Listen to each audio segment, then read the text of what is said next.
Gabriel Oyibo. Let me, if I may, ask you a few questions. What would you say is the main problem in the world today that promotes separation, violence, and war? Ignorance. That comes from a lot of directions, including religion. And it's pretty much convoluted with more ignorance. And so, as is indicated on the GAGUT of rapid.org, our website, GAGUT age of intelligence is heaven, and life, while ignorance is death and hell. It all hinges on the whole basic dynamics of creation, where the Creator created us, the creatures, for just one reason, which is to glorify the Creator. But in the process, God gave us a piece of God in every one of us, which is the mind, a spiritual component. As human beings, we're composed fundamentally on two components. The parts that can be seen and touched and felt, which is the material, and the part that is spiritual, as in waves that are not necessarily visible. So the God part, the concentration of the God part is the wave part. That wave allows us to stay connected with the Creator.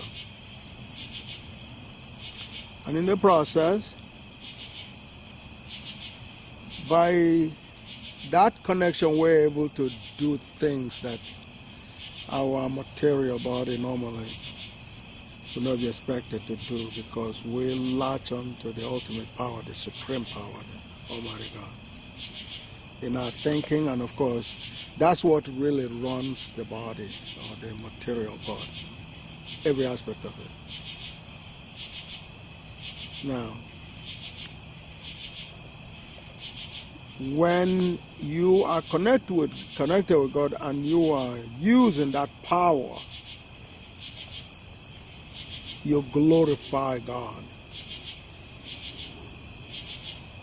by excelling and doing a lot of things that when the other creatures see you, they're going to say, wow, hail to the Creator. Glory to the Creator that created you with such wisdom, or such godliness, or such excellence. That's the only reason we created. Now, the material part is sluggish. It's sluggish. And it has to be moved by the Spirit.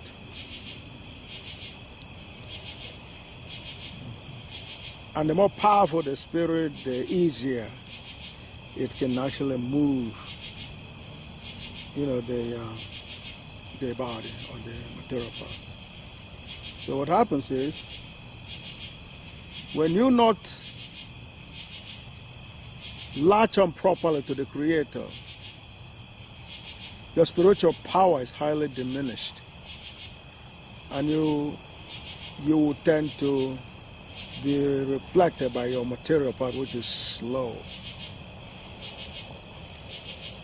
and it's full of inertia. When you come across a change, it's extremely difficult in that mode to actually, switch gears. And so it is in that kind of mode that ignorance thrives. You're unable to be logical because you're too sluggish. You can't respond quickly and all that. So now, that's the realm of the evil forces. The devil, which is really ignorance. When you're unable to perceive reality, especially with the kind of speed that you could be in charge, then you are at the mercy of the ignorance. If somebody, fire a gunshot at a person, his chances or her chances of surviving it will depend on how fast, how quickly they act. That all comes from the spirit. A human demeanor, in terms of looking at a person,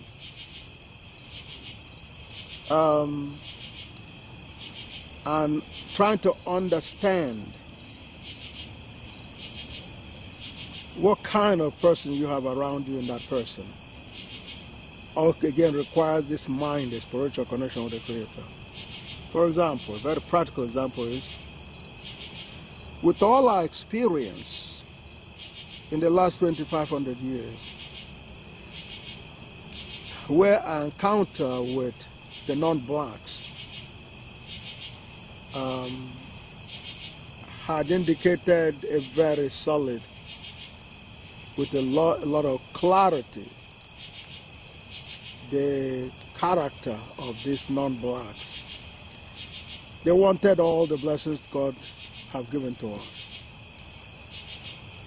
They waged war on us when we never operated on the basis of war. We operated on the basis of intelligence, which is the God component in our system. When there are communities or a group of people, the decision as to who becomes the leader in our original culture, it's only God decides that, and the way God decides is to the amount of God part that everyone has, and the one with the most God's part, which is basically intelligence, automatically becomes the leader.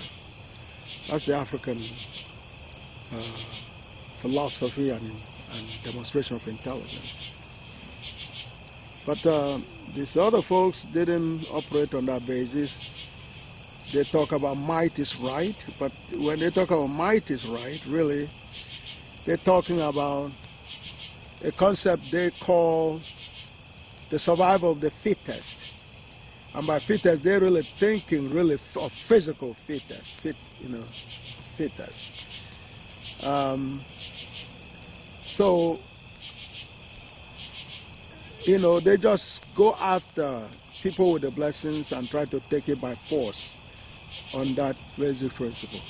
Now that, of course, continued for this last 2,500 years until 1990, when God revealed GAGUT and ended the whole wishful thinking of all the so-called human orders. During that time there was the dynamics of the New World Order and all these other things coming on.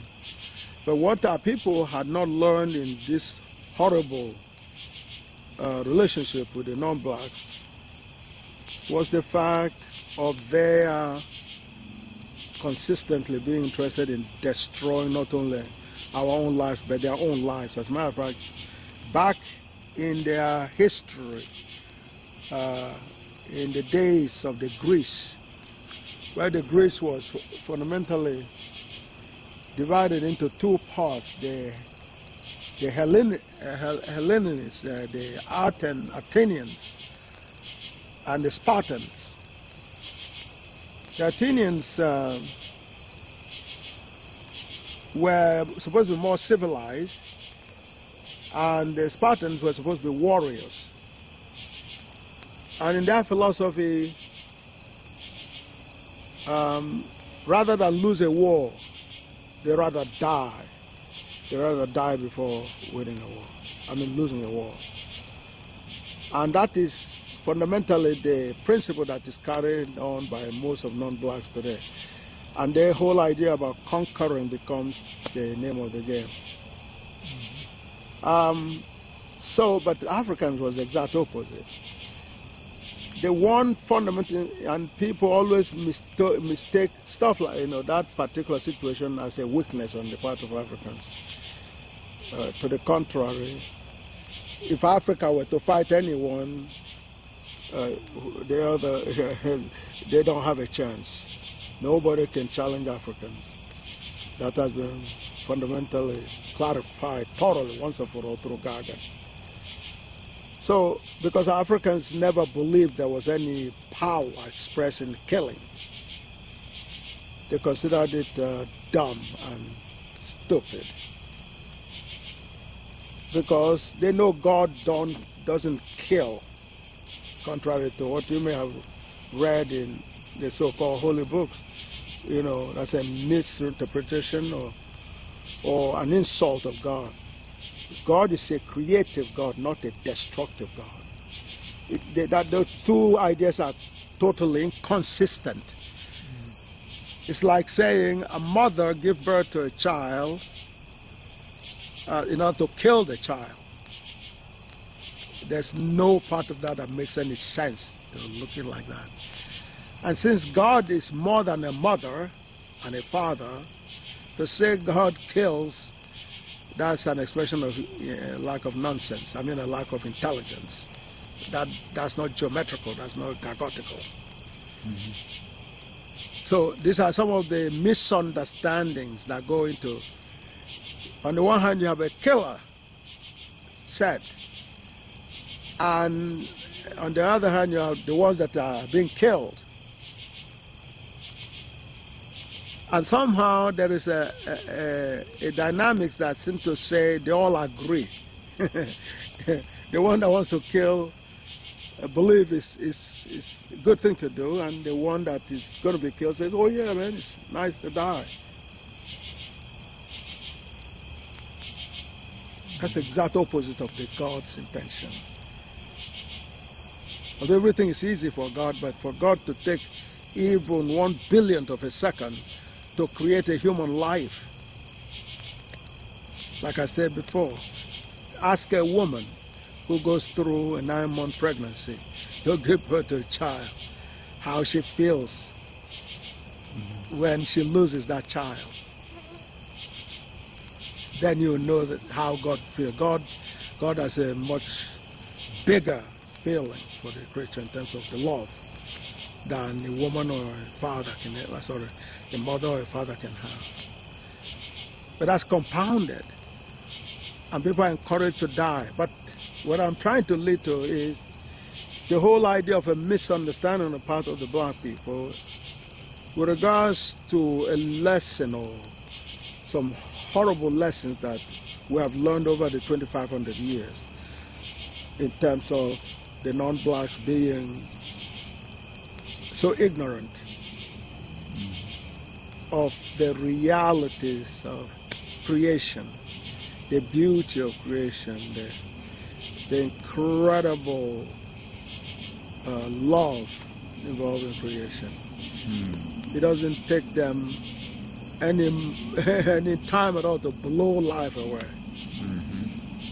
From lynchings to, what do you call it, go hunting, they just kill, kill human being by just trying to test their gun. They just blow a black man's head off, because they think that is power. The only power that makes sense is a creative power. But our people never learn from that horrible experience in terms of understanding you're dealing with a person so dumb, they think killing is a good thing to do. That's the level of dumbness. You can't get worse than that. To the point where, given the reality that when you are interested in taking somebody else's life, somehow you subject your own life to some danger. Doesn't matter how small it is. And I remember my father teaching us when we were much younger, and he said, yes, during the Second World War, Jim Crow was all over Africa, trying to conscript black people to go into war on their behalf. And they did it like the way they did it in the 1400s, coming for the so-called slaves, which in fact was a war declared on the black people, just like it was done in the 30s and for the Second World War. So they will come and wage war on our people, and then capture them and put them on the war front to go and fight a war. It's the same way that our people were, But anyway, so after all that thousands of years, 2,500 years of that kind of experience with these people, it would have been easy for our people to say, when somebody like that who really specializes in killing, for you to put your life in their hands, or for you to believe them when they tell you, come into the so-called hospital, a person that takes delight in killing people and seeing that people die. They have a place they call hospital, and you don't think twice, you go in there. What would you expect? It may have some resemblance of what they describe to be a hospital for their own people, but their interaction with you has been lynchings and all kinds of horrible and spilling of your blood, can only see that realistically as a hospice. Hospice is where you're going to, not a hospital. And sure enough, there's a lot of toll that has been seen. When we talk about, say, the people involved in the Tuskegee experiment,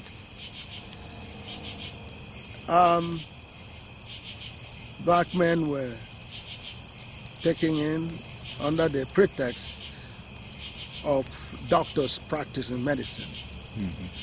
And they took them into the corner and saturated their system with syphilis. And they had to suffer in that syphilis a long time. Now, if somebody reported that that thing happened to the black men, it will be hard for the public to believe it.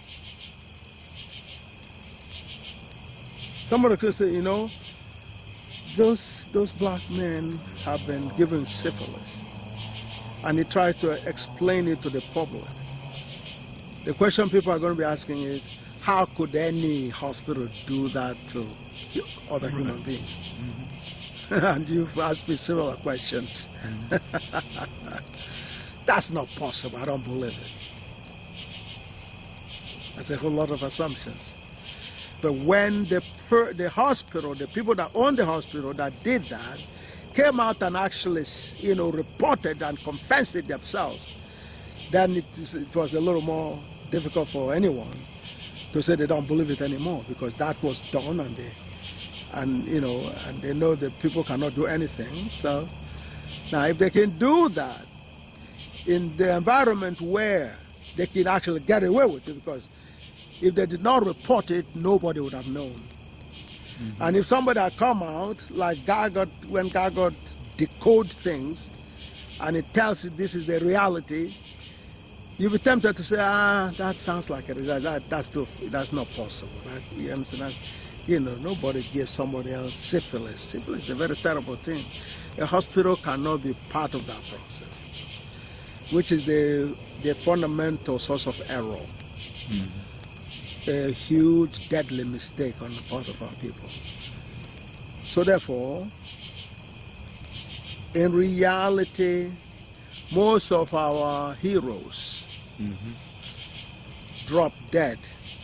First, there's an assassination attempt, and then after the gunshots, whether it be Malcolm or King or any of those, then we're waiting for the same people who are behind the assassination attempt to bring an ambulance to take them to the so-called hospital, or what we call hospice.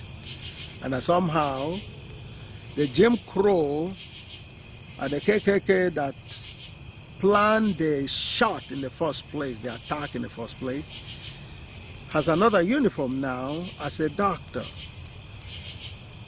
And you're still hoping that Jim Crow personnel that was connected with the firing of the shot will somehow take care of the one that they almost killed and is coming to the hospital, and you think, and as you could see from any of those, nobody survived that kind of situation.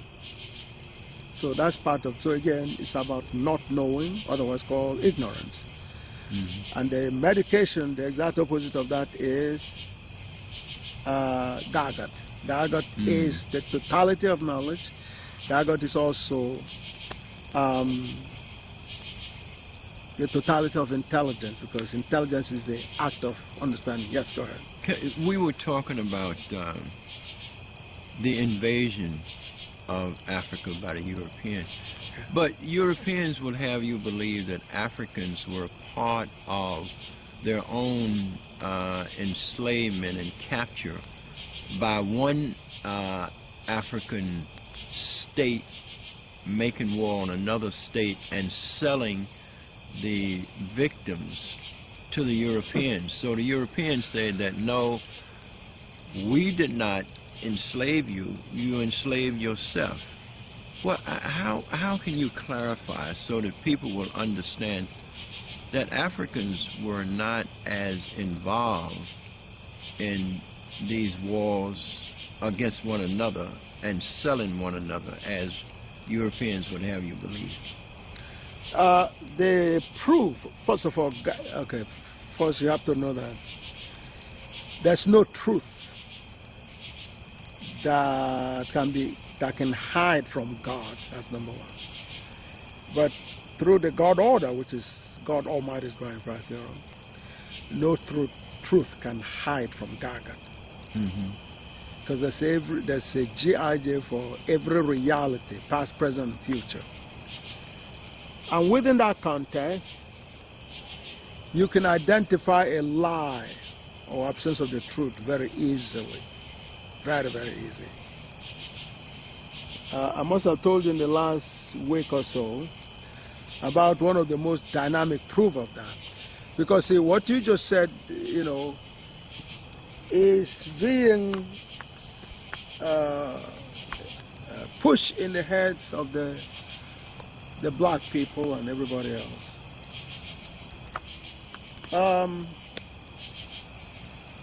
The summary is summarized, the answer to that question is summarized in the name Africans give to their children.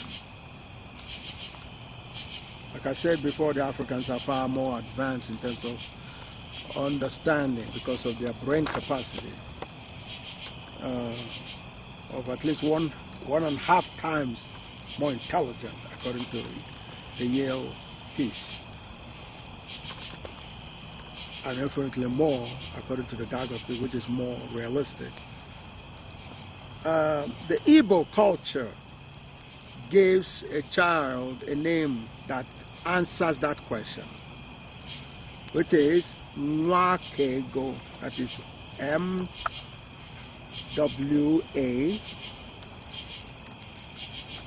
K is another word, Nwa Kego.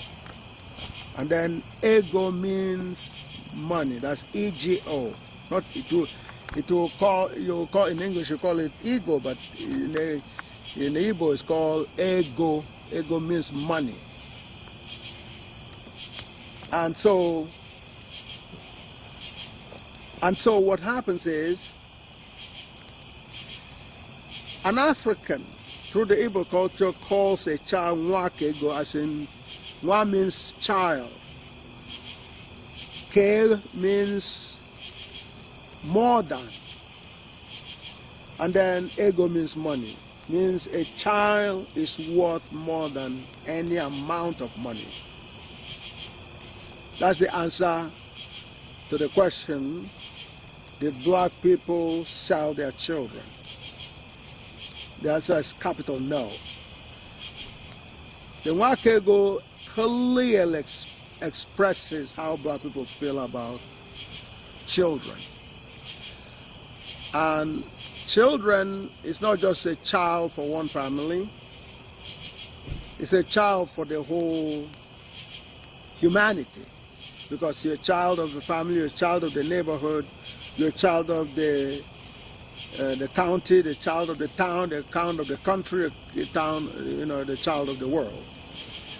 So, because your value is so well understood that there's no amount of money that can buy or that you could give for a child. Africans can never sell their children.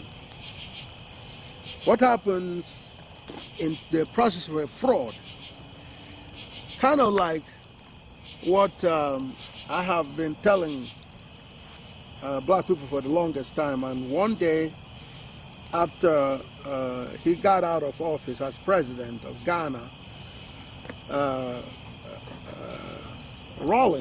Jerry Rawlins agreed with what I've been presenting for the longest time. With regards to the subject of corruption, supposedly corruption in Africa.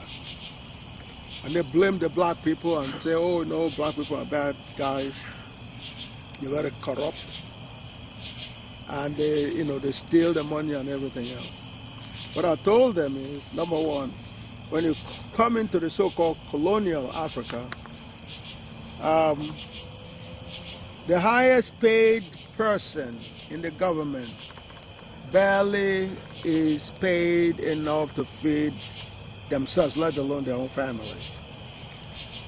And since you've been disengaged from what you normally do to feed yourself and your family in terms of your agriculture and all that, you're forced into a situation where you must steal. So it was a setup by the Europeans to make sure that that's the only way you could survive. As a matter of fact, the whole thing about lack of technological progress, okay, since we did the pyramid, and since the coming of these foreigners, they have diverted our attention so badly that we haven't been able to capitalize on our most important strength, which is intelligence. So what happened then is they pull you off from your survival techniques and put you in a situation where you're literally starving, but you're still serving the enemies. So therefore, and then give you a few dollars that would really should be your pay. But they say, well, you have to use that to serve the community because they stole everything. So what happens is you have no choice but to actually dip into that, that part of money because it's so little. That's number one. Number two, when they're getting you that money, they had no intentions of you using that money for the good of the society. So therefore, what is their goal really is that you hand the money back to them. That's their goal. So therefore, they help you set account in their countries. That's how you know who is really the one that is corrupt. Most of the monies that are stolen from the black countries go into Europe, into England, France, Germany, Switzerland, all those places. And when they put in those banks, especially in Switzerland, they conduit, the black man that was used. In other words, the Europeans, just like they use the black people to attack other people, which is the question I'm trying to answer. The black people are just fronting for them. Black people have no control over their money. So, but they give them, deceive them by saying, oh yeah, well, hey, if you steal that money, which is wrong to begin with, we have a bank for you in Switzerland. You could put your money there, and you have to worry about your folks in your country coming after, because we will never allow them in there. So it's secure over there. So then you fall for that and say, okay, so it's secure, so I don't have to worry, and some of us can run away from my country and then go over there and sit down and enjoy that money. You were set up to do that. And so when you end up, you go there, first of all, they tack onto it. Instead of giving you interest for that money, you are paying them interest for keeping, that money they stole and have your name on it. That's one of the ways they siphon the money off. And God forbid, if you should drop dead, whereas people save money so that whatever they are unable to use, their family can continue using after that. In this case, when you put monies in those other accounts in the European land, as soon as you drop dead, as a matter of fact, even before you dead, they just take the money away from you. Okay? But if you die, nobody else can inherit that money from your family or anywhere else. So what happens is, in the what is called corruption, and Buhari, for example, of Nigeria, is trying to deal with corruption. But for him to deal with corruption, he has to engage Jim Crow, which is to say it is not going to be an easy task, is an understatement. So it is the same, in other words, Jim Crow comes to steal not only your resources, but your money that supposedly is your fair share. They supposedly bought your oil, so-called bought your oil, and gave you some kind of money. It's not bad enough that that money will be returned back to them again by you buying some kind of manufactured products from them that are inferior, but are sold to you at an incredible exorbitant prices. They have that avenue as a fundamental route of taking the money they supposedly pay you for the oil, from you. Now, if that's not bad enough, then they order their agents, the black agents, on the ground in the country to help them take whatever money is left after the one they've stolen through exorbitant inferior goods, expensive goods they sell to you. Whatever is left, they encourage those to steal that and bring it into their banks. So therefore, you have your enemy sitting down using your own people to do their bidding in order to make sure that you are poor. It's exactly the same way with the so-called slavery. What happens is they come to your shores, and usually they come in with their own military. They come with the gunboats and gunships. England, and especially England and other European so-called powers, power in their mind is nothing but ability to do terrorism, ability to gun people down, ability to explode all kinds of things. Something they developed and perfected after the blessing, ironically, of the formula to Newton. G(m1 m2 minus f(r) squared is equal to 0. That's a formula that God gave them It turns out that it's the fundamental basis of building machinery. And so through that process, they ended up in the Industrial Revolution, and their main focus was the building of weapons, armaments, in order to go and rob people. Armaments are for robbery, for robbing people of their resources. So what happened then is, they after building these ships, there's a town called Hull, Hull, in England. It's one of the biggest shipbuilding centers in the world at some point. And most of their ships that are built are, so-called trading, but most of it, even in the trading, they have guns on it. They are military and navy ships for the most part. So any port they come in, okay, any port in Africa and all that, they have enough people. Of course, usually it's easy for you to tell if they come by themselves. So what they do is a camouflage. They will recruit the black people and dose them up with some liquor or something like this, and then I tell them they will be paid.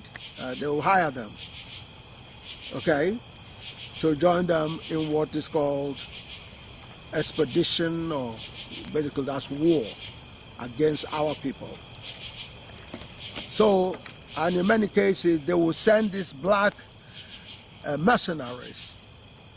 But it's not really mercenaries. They were not getting much money. They would just get liquor and some simple-minded stuff, which they will return. If they gave them any cash, again, sharecropping, they return the money back to the Europeans or the Jim Crow folks at an exorbitant price. So they stay in this service, and part of what they do is to go as mercenaries, okay, into the hinterland, and to attack people, okay. That's what my father was telling us a story for. In there, as late as the Second World War, they were doing that because they had to come and conscript the black people who had no business with the war into the European armies to go and terrorize other people and so on and so forth. They know that if they come voluntarily, they will kick their behinds. People would have kicked their behinds, but they come in with gunboats, okay? And whatever few of them they could land in a place, they will recruit the black people, okay? And many times, it's not like a friendly recruit, it's a conscription. They seize them at gunpoint. And that's what my father was telling us in terms of how they dealt with it in the GAGUT kingdom. Okay, so when they will arrive, our folks carried guns. And in case when you don't have a gun, they use their spirit in terms of they conduct themselves, to make sure anybody that approached them understand they were ready for them. And in many cases, very few situations, you actually see the European reaches some kind of, what do you call it, a place they set up their camp, okay, their battalion or whatever, and then they send black people who are hired to go in and terrorize their own people. That's how it operates. It has nothing to do with the so-called interstate war. No, absolutely no. People, there's no room for that kind of thing in an African setting. I'm a prince directly from Pharaoh. I've gone over that with you before. Okay, because the Ata of a Gala, as the Gala kingdom. You are a Gala from South Carolina, but it's the same Gala. Okay, that's a name black people call themselves, fleeing the terrorism of the same people that we're talking about, particularly the one in 641 AD. Okay, so we left and we call ourselves Gala, and Gala must have a meaning of something related to war. Rather than encounter the idiots coming from Europe, first of all, Arabs come from a place called Arabe in Spain. That's correct. Arabe. They're Europeans. Thank you very much. From southern Spain, Arabe. The Arabs are Europeans. They're not mixtures of white and black. Later on, when the original, they came from Spain. Later on, they will mix in with other Asians and all the other stuff. But originally, they are from Arabe, Spain. Now, so when the Arabs came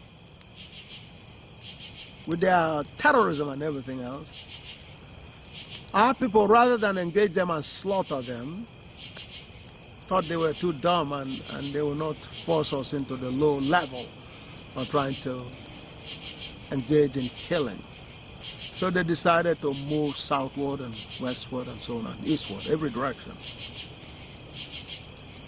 and wait until GAGUT arrived before they returned again. That's important for you to remember that. So in the process, we called ourselves Gala. The people that are called the Oromo people today, Oromo in Ethiopia, O-R-O-M-O. Their real name is Gala, G-A-L-A. And they also call Hapsis, H-A-B-S-I, Hapsi.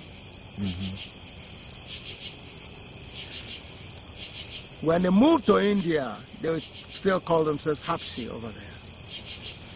The people that live in Nigeria today, good part of them are Hapsis or Gala. The Hapsis, the Orobo people also were called Hapsis. So in Nigeria, you have the Hausas and Yoruba, Igbo. Those are Gala people. Those are Hapsis. Okay? And since they really populated, Egypt and the Sudan and all those other areas, okay? That's who we were. And we were the pharaohs, the real pharaohs. Pharaoh means father. Pharaoh means father. Father. When you spell father, you have F-A-T-H-E-R.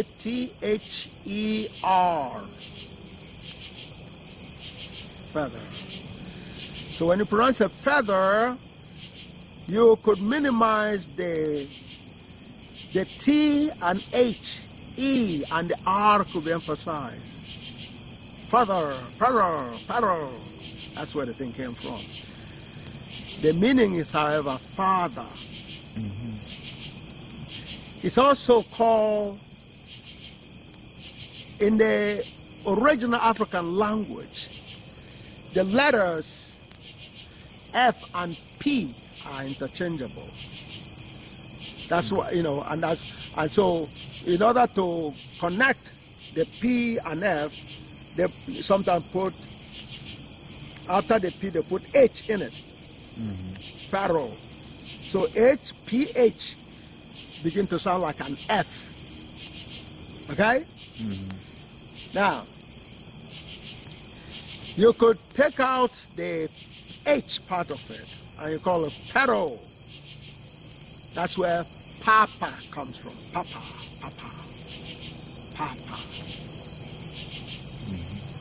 Papa also means father. Okay.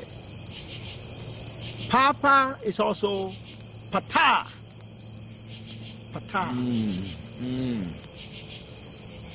The P is left there, and instead of the T-H-E-R, the H in the T's is dropped. Pata. Instead of P-A-T-H-E-R, the H is dropped and become Pata. And when you have T-E-R become Pata, you could change the E-R into A. Pata. Means father. In either the same word Pharaoh means father, or Ptah means father. And the P of the Ptah could be silenced or dropped out altogether. It's called Ata. Ata means father, just like Ptah means father, just like Pharaoh means father, Pope means father. They're all copying from that one African vocabulary. Ata. Do you understand? This is geometry. I'm not telling you a fairy tale. I'm telling you reality. Now that's what we call the GAGUTical decoding of reality from the past, otherwise called history. This is the real history. This is called mathematical history. You cannot dispute with any of the things that I've decoded for you. Now, so therefore,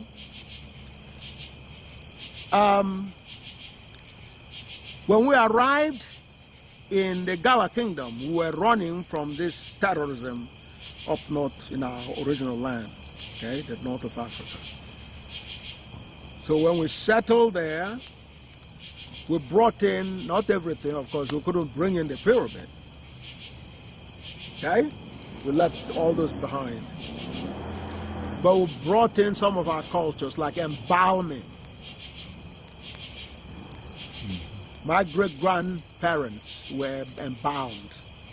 That's how you know, which is exactly not just a culture from Kemet, but exactly the way it was done in Kemet, including the days, the 90 days is still observed today with my grandparents. Anybody that sat on the throne as the Ptah will be embalmed. You met an individual that has been embalmed in the person of Atta Ali Obaje. That's my cousin. You met him, and he awarded me a title. And if you remember, the title that he awarded me is called Amo Kidojo, Ama Kidojo, Ama. And you heard Ambassador, who speaks Igala, translated the word Ama for you earlier during the day. You remember that? Knowing. Okay, yeah. The knower knows. The knower knows. The knower knows, or the genius knows. Or the prophet knows. That's what Amma means. And the actual word sentence is Amma, Amma. I make it Amma, meaning the knower is Amma.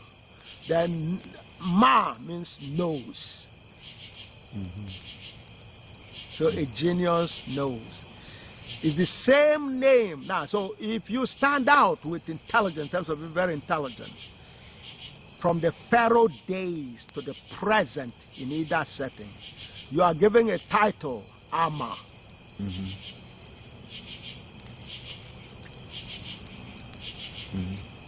You watch my uncle bestow that honor on me. You filmed it. Yes or no? Yes, I did. I'm Moki Dojo.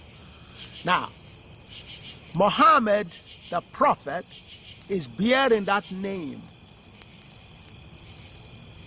The prophet, Islamic prophet, Muhammad, is bearing the title originated by the Gala African people. That's a tradition of Africa that you witnessed and got on your camera in 2004. That tradition started way back, in fact, from the Ma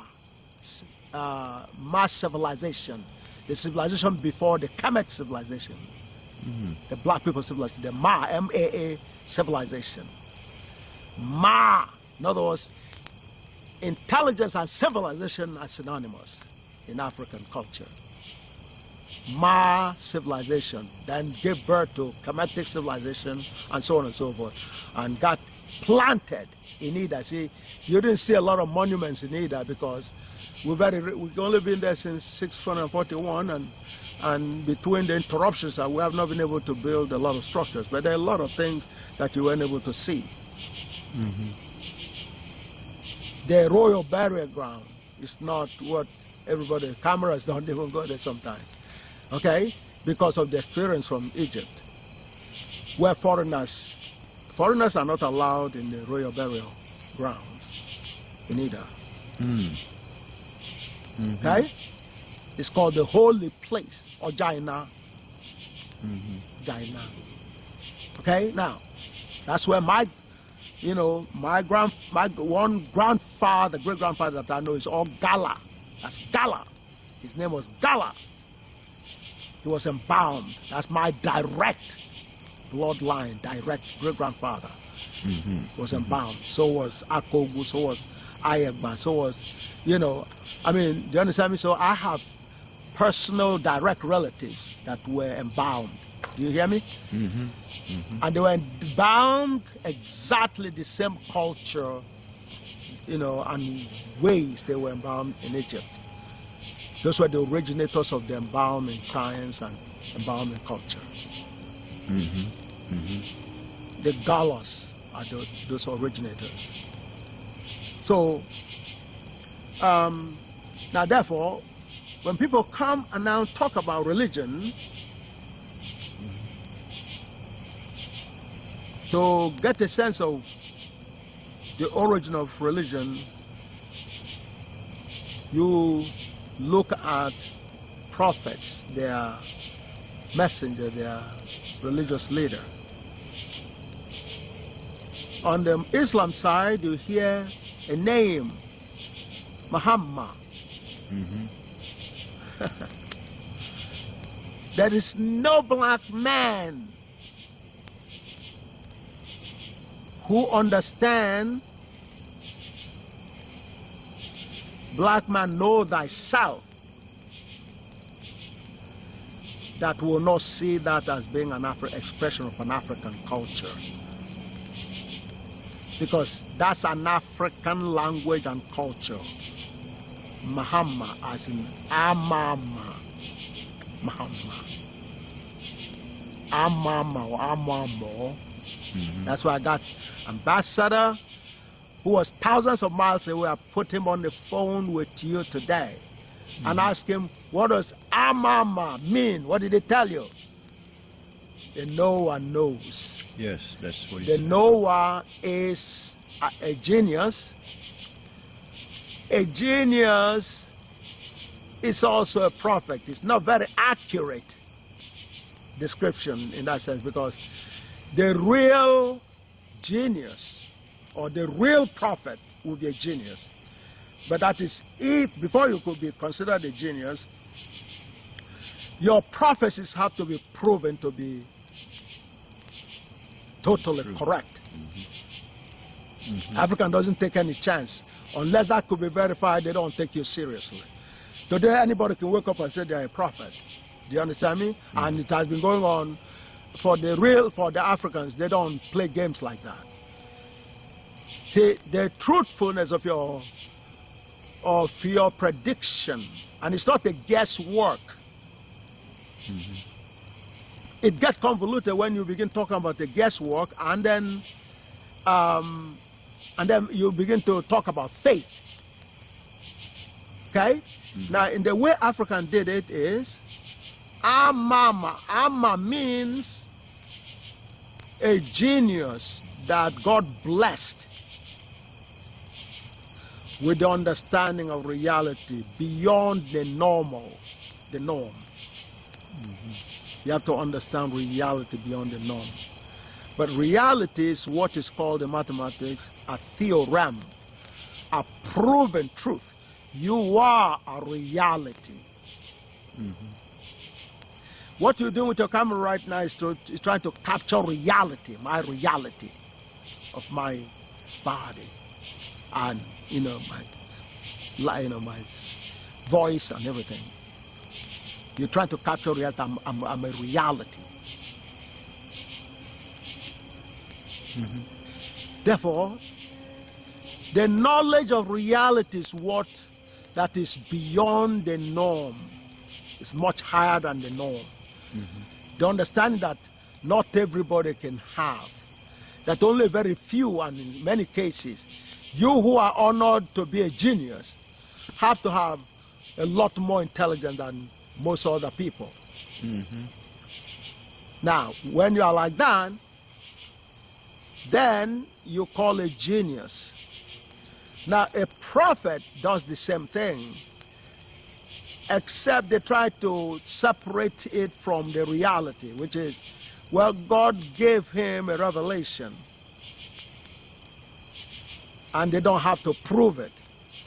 That's not really considered a true genius. That's right. But when you're a true genius, then you're automatically a true prophet. Do you understand? Why is that? Well, because, you see, everything, every reality is created by God. And only God knows the ins and outs of every reality. Do you understand? Yes.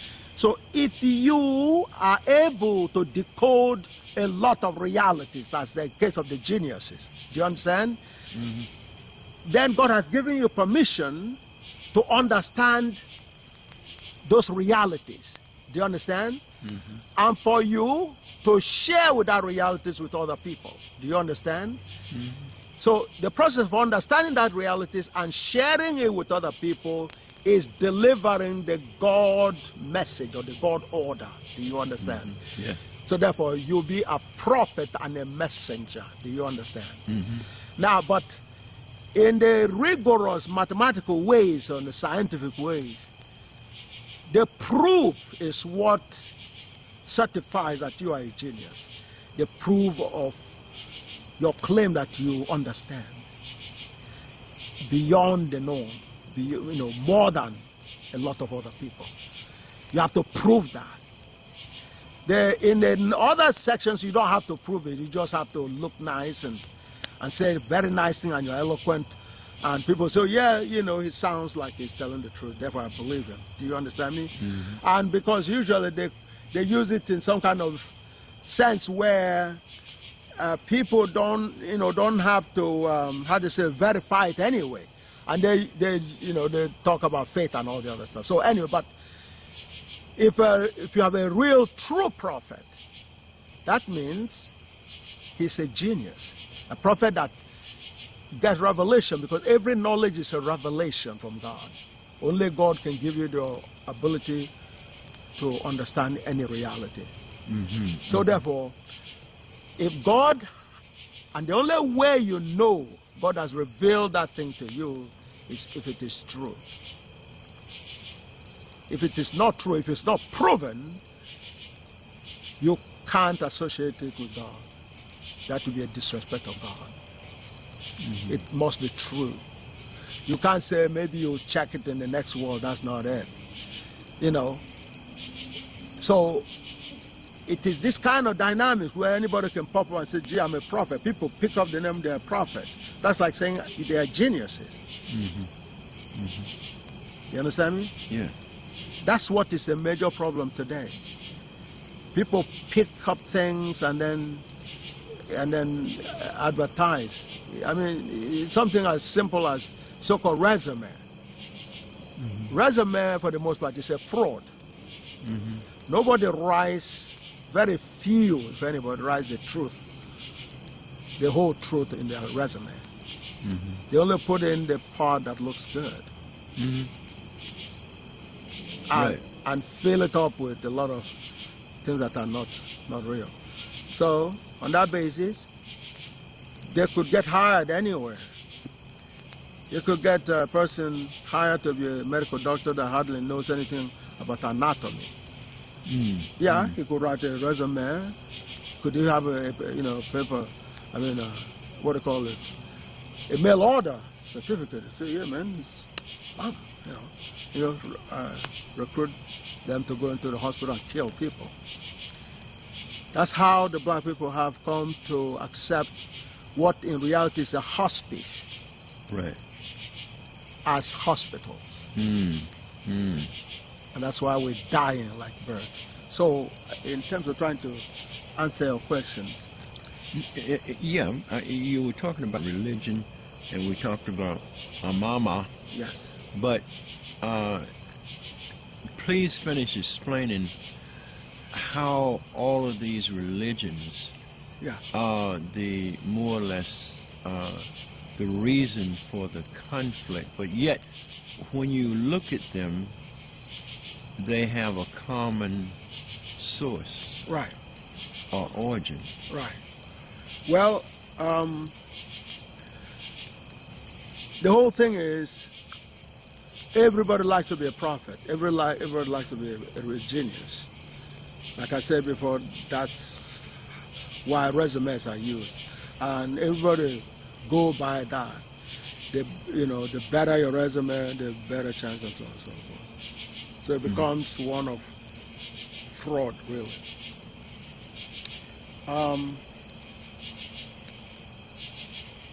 In terms of religion, first of all, religion is part of a process to search for the truth.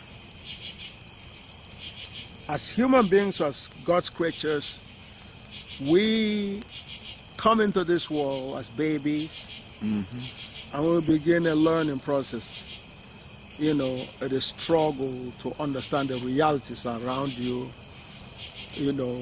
among other things, for your own survival. That's correct. And because God gave us those skills to search and find out the dynamics of survival and so on, to do the one thing you created to do, which is to glorify the Almighty God. But so in the process, because it sounds good to be a genius and a prophet, everybody wants it to be that, like that. And so religion is a science, a search for knowledge. A search for knowledge of the truth. And what happens is, because knowledge is revealed by only once, the true knowledge is revealed only by God. So whatever, people go and sleep in the night, and then they will dream, and they will say God came to them and revealed something to them. Sometimes the revelation makes some sense, other times it doesn't.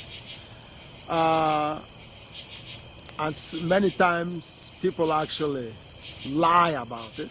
Yes. And they get attention. Do you understand? Nobody can go in your mind as you sleep. So whatever you tell, you cannot get. The only way that, the only way it is if what you saw that nobody else was able to see, you were able to materially prove it to anyone. It's the only way you could show that what you did was credible. But so people do all those kinds. So eventually, people pop out and they become prophets, and they say, well, they're getting revelations from God about the realities, about what God wants us to do and what God doesn't want us to do. They begin to sound like prophets and teachers, religious teachers and everything, and before you know it, they have a following. They become the so-called teacher, and the congregation become their students, and so on and so forth. Right. It's a process of searching for knowledge of reality, which is God. Every part of reality is God. So, but somebody comes and make a claim. 99% of those claims are not real. They just subject people to indoctrination and all kinds of things. So then, you can call it all starts with what is called metaphysics. Metaphysics is a guess, and the guess can be refined or left in the original form and used as a tool to work people. The bottom line in the process is that everybody likes to do minimum work in terms of the survival dynamics. They want to have people do their work, their hard work for them, okay? So if you declare yourself a leader, then your followers will have to serve you. Do you understand? So that that is part of the dynamics of being a prophet, because if you're a prophet, you own a church, well, you have all these servants, they're going to do things for you. Do you understand?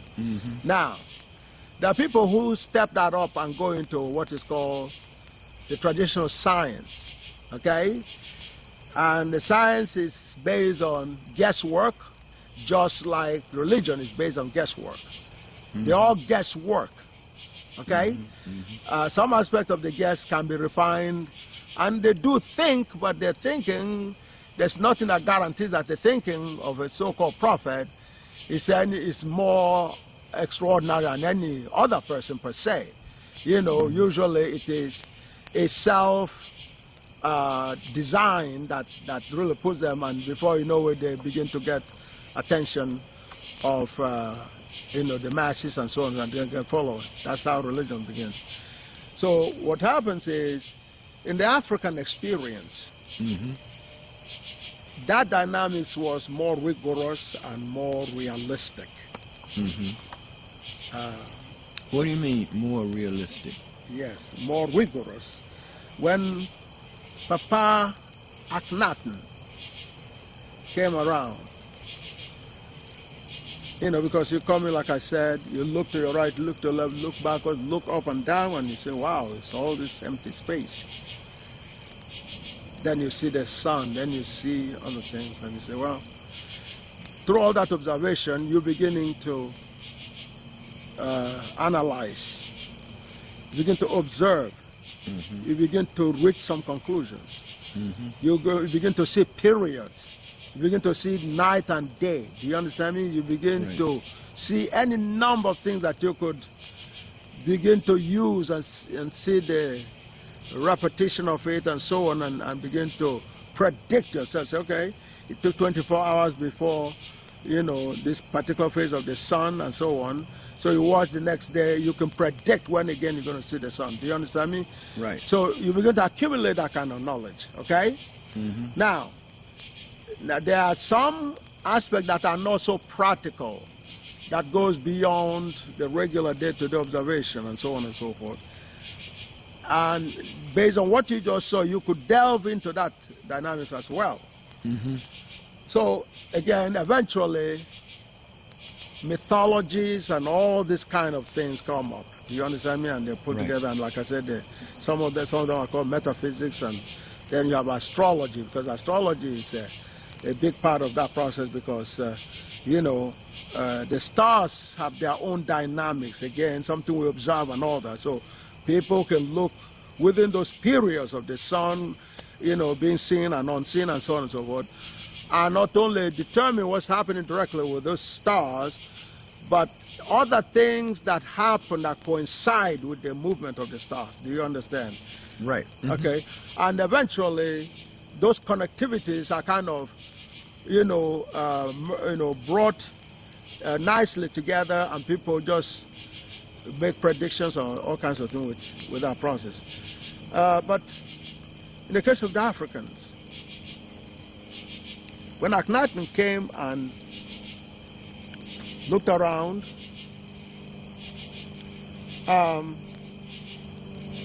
first of all, when the African woke up in the morning and saw the planets and saw the stars,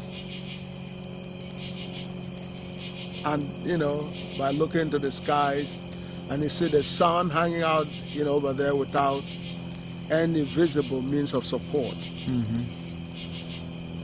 And their own experience says they have to be supported by the ground.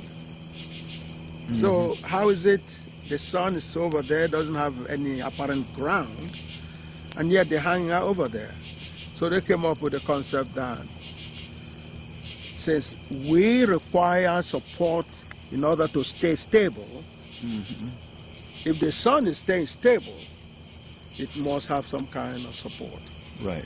And the support that will support the sun that support is what is called God, really. That's God. So the support that keeps the sun in place and stable is called the sun god. The moon is a moon god. Mercury god. All those, the planets and all those other things. And what Papa Akhenaten did to go beyond that point was to say, okay, well, everything has a god then. So if everything has a god, then there must be the god of those gods. That's the grandfather of those gods. That's what Akhenaten called the grandfather god, or the one god. Okay, that's behind all these other supporters. So that was logical. That was scientific. He didn't really, he simply made sense. Especially once humans have begun experiencing the dynamics of generations, fathers give birth to children, and and children give birth to others, and so on, and generations come and go and all that. So from one grandparent, you could have any series of grandchildren and great-grandchildren and all the others in other generations. And that is from just one set of parents. Okay, one set of parents, you could get all this, so they see that kind of pyramid, dynamics in terms of the next generations and so on and so forth. So if you take that, that beginning family, there will be the father and the mother of the rest of them. That's how he was able to visualize the concept of one God. Do you understand? There may be a lot of grandchildren and so on, but they all come from one grandparent, long time ago. Do you understand? That's his concept of one God. Okay? That was very logical. That went beyond the revelation from God. In terms of something that will reveal to you that you don't really necessarily understand. Do you understand? Right. He understands. He took some, data and did what is called deductive reasoning. Right. And, so that is very scientific. Do you understand? So that's how African mind works. African mind doesn't just say, well, okay, this is a revolution, I tell you more of this here, and there's no connectivity. No, African does analysis. Okay? So that's how the concept of one God, came in. Later on, people will see those gods, what they describe as gods, as gravitational forces. Okay? Right. And then eventually they will find other kind of forces like electromagnetic, which are, look like they're different, but as long as they create a motion, they have one common denominator. Okay, whether they have gravity creates motion, electromagnetic force field creates motion. Later on they'll talk about strong force field. The bottom line is a force creates motion. And so, the more forces they found, the more they see the commonality in terms of forces about motion. That's all, the bottom line. And so when Einstein later on, and of course Einstein wasn't definitely the first, Einstein, if anybody, it would be Akhenaten, because Akhenaten wanted that whole dynamics, of unification. And but Einstein, when he was popularizing the process, would say, look, if they're all forces, they must have an origin, which is basically what if they are human beings, they must have one great-grandfather, do you understand? And right. Great-grandmother, okay? That's what Einstein was basically saying. It wasn't different, okay? And that now they have to find a way to unify them and try to search for that, the common denominator, common origin, common great-grandfather. And that's when the unified field theory thing was all set up. But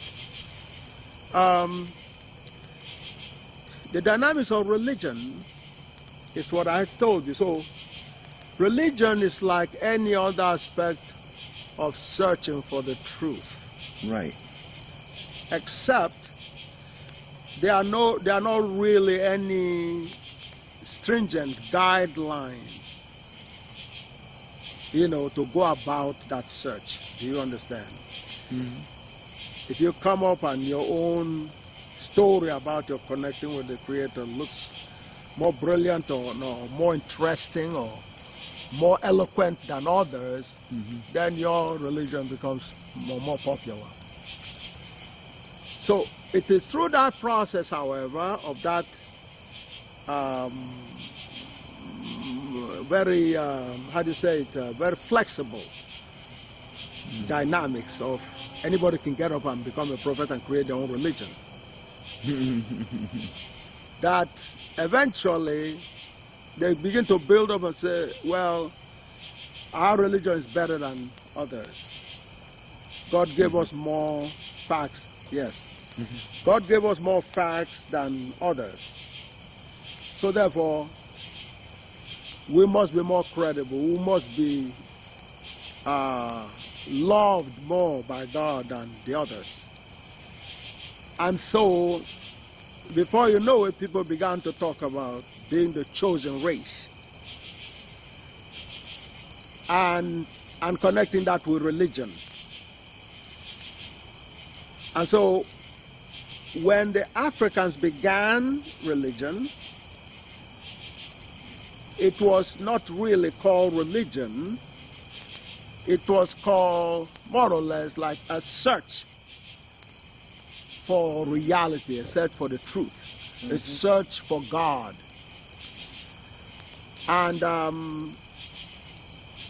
And so it had any number of dimensions. People found an object that will help them concentrate on God. Mm-hmm. Could be could be a piece of stone, could be a monument, it could be a statue, it could be anything. Mm-hmm. And whereas people will tend to ridicule any number of things, when they hear about the Indians, dealing with the cows and so on and so forth. Well, again, that is subjective. That is, for the most part, totally unfair because every reality is connected with the Creator. You mm-hmm. could reach the Creator with any object because any reality belongs to God. Right. So technically, there's nothing wrong with really saying, "Hey, I'm giving praise to God for this, piece of ant." There's nothing wrong with that. You're not really calling that ant God, but you call the ant a piece of God. Everything's a piece of God. Right. Some are slower than others and so on, but they're all a piece of God. So you could really reach God too. But people get right. So that's idol worshiping and all the other stuff. Mm-hmm. Okay? Now those are not really technically logical, So, over the century then, Africans took what was really scientific, although it all began with guesswork, mm-hmm. metaphysical and everything else. Mm-hmm. And many people get lost mm-hmm. in the process of the transformation in terms of beginning from a metaphysics and trying to take it to higher grounds. They get lost mm-hmm. because they can't proceed any further because there's too much intelligence that's required. Right. So what happens is other people try to distance themselves from the concept of religion, which is nothing but a search for knowledge. Right. By saying, well, they will have standards that will guide their own pursuit of search for knowledge. Mm. They'll call it science, and they will say, well, science has to be based on observation, hypothesis, and testing, and so on and so forth, before you could, call what you're presenting a solid piece of knowledge. You have to go through what they call scientific methods. Mm-hmm. That's not required in the earlier stages of metaphysics or search for knowledge in general. But for the most part, everything starts the same way. Guesswork. You have, something experience, and you want to understand that experience. You say, well, this is how much I know about the experience, and there are still gaps, there are things I don't understand, but let me use what I got, observe a little bit and see what I could predict, or how much further I can go in, okay? Right. But in the scientific process, you have to follow a certain guideline in terms of you do observation, and so on and so forth, hypothesis and and testing and all. But in the traditional way of religion, that you don't have to do. It just depends on how much you could convince your congregation. That's where the differences began to branch out. Now, but when Africans reached certain point in their own real scientific dynamics, like from Akhenaten and all the other stuff, they came up with the progress. Certainly the highlights include the concept of one God. Akhenaten was definitely a milestone, a very big milestone in the sciences, the search for knowledge. And so the concept God was beginning to evolve. And once they started attacking Africans, efforts were made by non-blacks to take over that process. What was developing as the beginning of formal university and higher learning institutions were interrupted by the foreigners who were bumping into our civilization. So in fact, that the process, which was very broad, goes across so-called disciplines. Yes. Because they understood the search for knowledge of the truth is the same. It doesn't matter what form you do it, okay? Although it wasn't as clear as it is today through GAGUT, where it is the knowledge of the truth. Every discipline, if you're talking about history, right, you are really interested in the knowledge of the truth in the history, knowledge of, historical truth, facts. Yes. That's what you're really interested in. So, if you're talking about biology, you're looking for the truths of our biological systems. Right. You're looking for physiology or psychology, you're looking to get the knowledge of the truth in psychology. Right. So eventually geography. What God did with GAGUT was to reveal those truths, whether it be history, whether it be in languages, whether it be in medicine, whether it be in physics or chemistry, or any possible way you can imagine.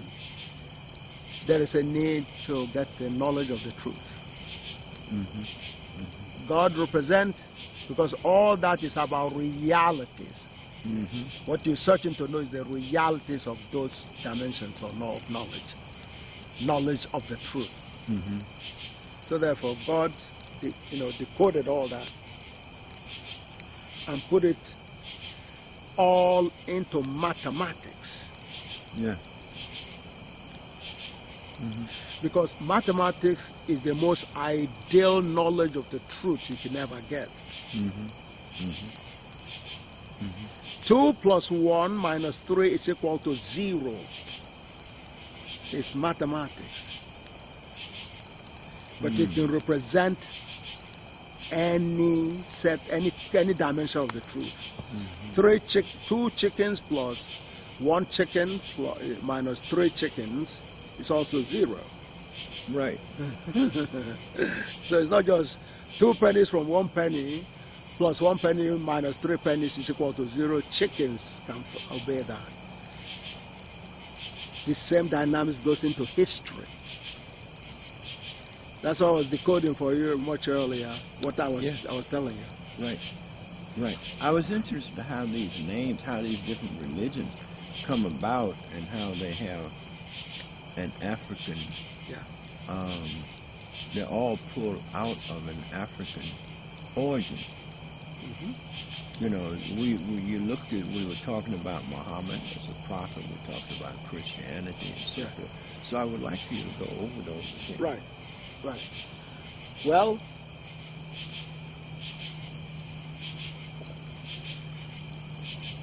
it's all about intelligence. Mm-hmm. Intelligence is a connectivity with God. When you're connected with God, God gives you an opportunity to see realities. Mm-hmm. I am connected with God. Mm-hmm. Very, very tightly.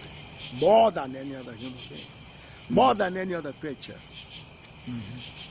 That's how God allows me to see the totality of reality. Mm-hmm. Well, but before then, our ancestors were in that category. Not on the same level, but they were pushing forward, pushing higher, mm-hmm. higher. Like Akhenaten. Mm-hmm. Akhenaten definitely showed a closeness with God. Eventually, all those blessings in terms of being given a privilege to see things other people can't see, to do things other people can't do, led into development of agriculture, led into the development of only practical needs, led into the pyramid building, culminating in what is called a civilization. Mm-hmm. Mm-hmm. Yes. Mm-hmm. Mm-hmm. Wisdom, knowledge of reality that empowers you to do things with your environment which other people can't do, singles you out, differentiates you from others. Yeah, yeah. And so make you look higher than the others. Mm-hmm. And so you'll be called civilized, as in intelligent. Mm-hmm. So both the Ma civilization and the Kemetic civilizations were known as civilizations. Civilization, in other words, whereas people are struggling in the caves and you were having elaborate agriculture and, mm-hmm. Navigating the rivers and, mm-hmm. Building the pyramids and doing mm-hmm. all kinds of teaching and good sophistication, that other people will come and listen to you and they're flabbergasted. They say, what the hell is this? You have, textiles industries. You understand me? You take cotton and you do wonders with it. You do all kinds. You teach geometry. You do all this mm-hmm. Incredibly mind-blowing kind of dynamics. That's what is called civilization, which is another way of people endowed with intelligence that glorify God. That is civilization, which is the exact opposite of what the other peoples who are not so endowed with intelligence thought of civilization. Civilization in the minds of those means go and terrorize people. And so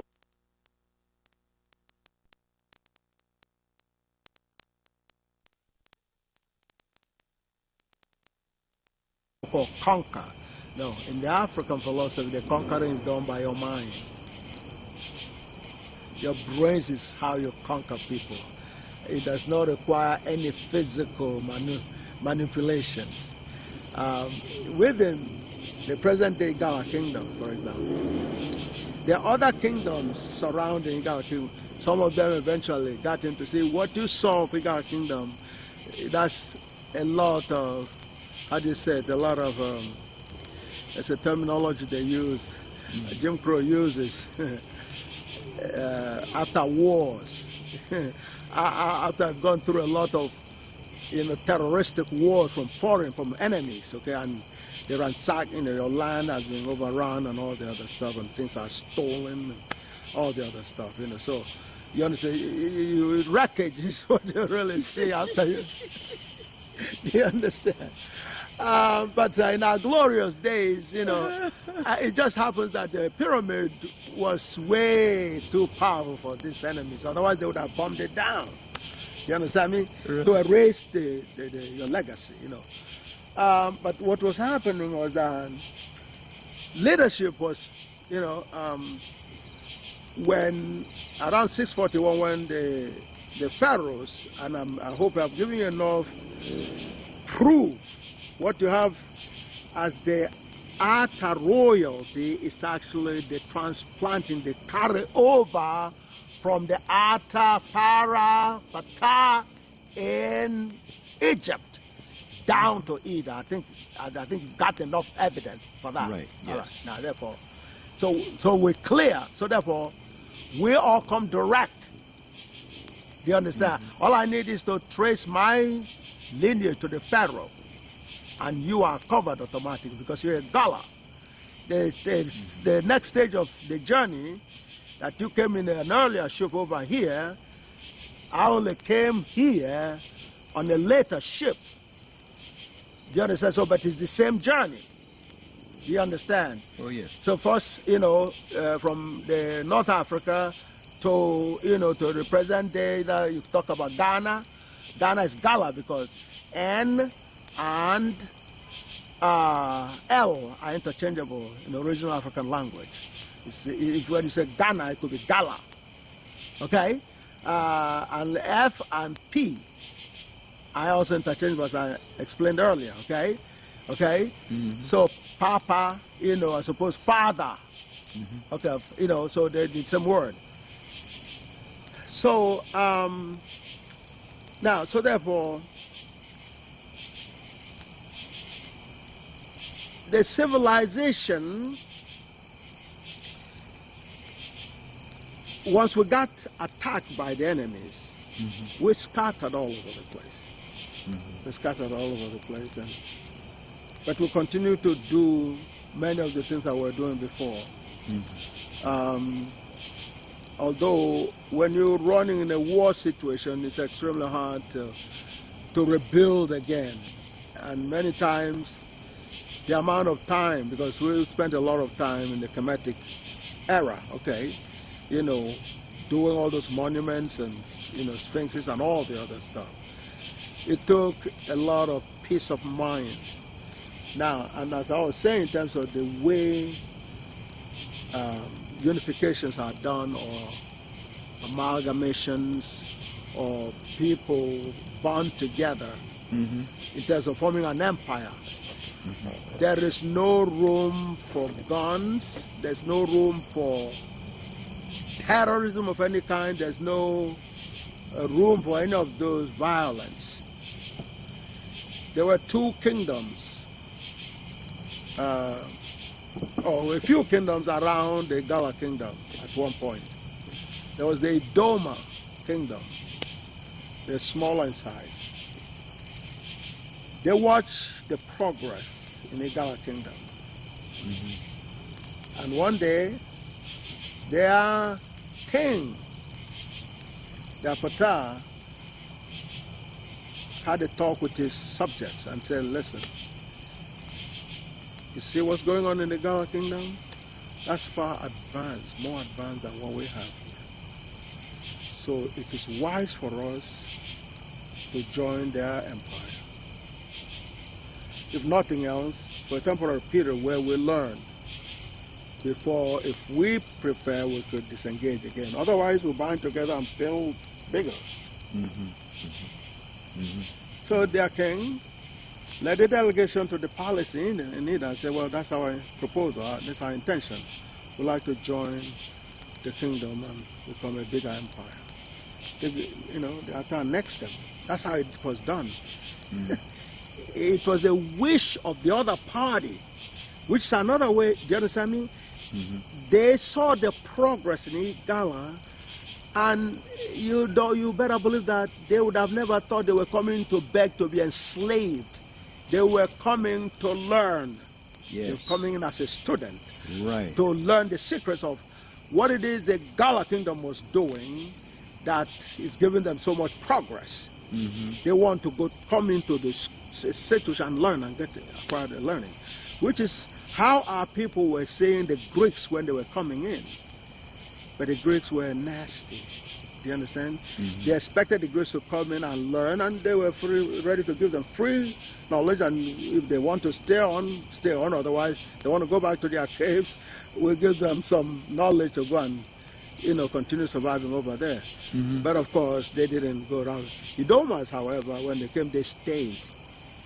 They stayed part of the GAGUT kingdom. The same thing with the Nupe people. The Nupe people were another adjacent, you know, kingdom. As a matter of fact, they didn't even really have a real kingdom. A princess from the GAGUT kingdom went and built their own royalty for them. Yes, you know, and they're bigger. Their population was you know, it's bigger actually than the GAGUT kingdom. But there's something about the GAGUT people. Okay, just like you see them, South Carolina, they're very stubborn. They're very proud people. Do you understand me? In spite of the terrorism and so on and so forth of the enemies, they're very proud people. They're very committed. Although today you may not really see too much of that after all this terrorism, but their spirit is very, very strong and powerful. And so, you know, when the European came on our shores, you know, in the present-day GAGUT kingdom, they had no chance. They cannot really say they won any war against the GAGUT kingdom. That's why the Ata, they begged the Ata to, you know, to receive a medal, one of the highest medals the King of England can give anyone, or the royalty in England can. That is the commander of the British Empire was awarded to the Ata that you know. The picture that you took is on internet, where he's wearing a medal. That medal, that medal is one of the highest awards the royalty of England can give anyone. It's called the Commander of the British Empire. Yes, I saw it. No. I don't know of any other royalty outside England that has anything more than that from England. Ronald Reagan got this OBE, Order of the British Empire. That's far inferior to what they gave Atta. Did you know that? The President of America got something lower than what the Atta got. The commander is far more superior. Colin Powell got order also. And yet you don't know who the Atta is. No, I know who. No, I don't mean you. I'm talking about most people don't they don't understand, okay? The queen, I mean the royalty right from the 1700s had been trying to invite an Atta to visit England, and they were consistently told they were not qualified to receive the Atta. They can only come and visit the Atta. And it sounded like, gee, that's unbelievable. I mean, the President of America gets invitation to England. Wow, you know, to go over there, Ronald. What's going on? No, everything is okay. I just want to put this up. Oh, I was getting a little chilly. Oh, okay. I'm sorry. You know. No, it's cool. Yeah, but so what we're talking about is therefore the way people unify or come together is one where the one that has better vision leads the other. I think the more intelligent is the ruler. That's true. That's the African philosophy. Right. Okay. Which is consistent with God's order. If that wasn't God's order, then God would be reporting to we the creatures. Can you see that, right? Oh, yeah. That's geometry. Yes. So therefore, when people say, well, we'll conquer, that's stupid. Well, what can you conquer? See, first of all, Africans believe in letting their opponents witness their victory. African has a philosophy that what's the use of warring with somebody and killing them? Then where is the victory? Where is the victory? The people are not there. You've killed them, so they don't see your victory anymore. So you really haven't won anything. Do you understand me? Or you terrorize to the point where they lost their minds. They can't recognize you really as a winner.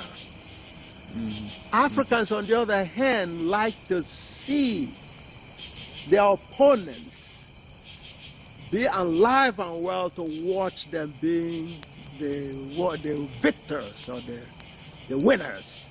That's how Africans see it. And that's how GAGUT came around. They were hoping that GAGUT would be won on a battlefield physically. Wow, they have a D-Day here and they wiped out, this whole planet or this whole continent was wiped out. Wow, And so by the time they arrive at what is called history, they're lucky if they have equivalent of one country left. So where is the victory? Who is there to celebrate you with the victory? I thought about it that way. So it doesn't make any sense. So but the way God won GAGUT was to use literally one single human being, representing not only his people, but not only humanity, but the rest of the universe, really. And God handed, ironically, 1 year after GAGUT has arrived, in 1991, Stephen Hawking, who was searching for the unified theorem, became famous, as Donald Griffith would say. Said some people became famous just, declaring they're searching for the unified theory. And what he couldn't get over is how somebody who have actually not only found it, but found the totality of it, is being ignored. He said, that sounds ridiculous. But so he declared it is not possible for God to actually allow any creature, not just humans, to see what's going on in God's mind.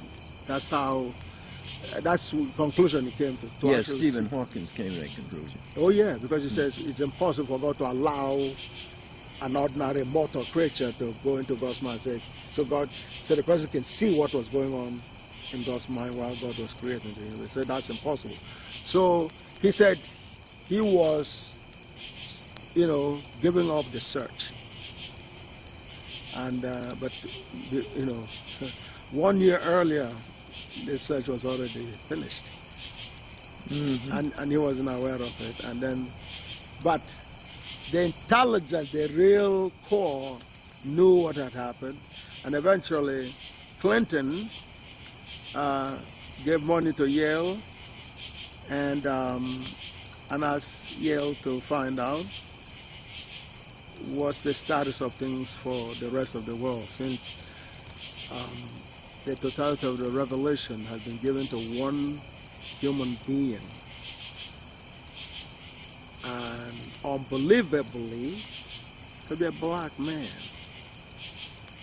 That shock is, they will never get over that. Yeah, because that is astounding. It's way beyond their possible imagination. So many times it comes out in they are really lamenting. There's a Glock Talk discussion at one point where they were saying, well, is this GAGUT a joke? And somebody says, I sure hope so. Another one says, but I'm afraid it is not a joke.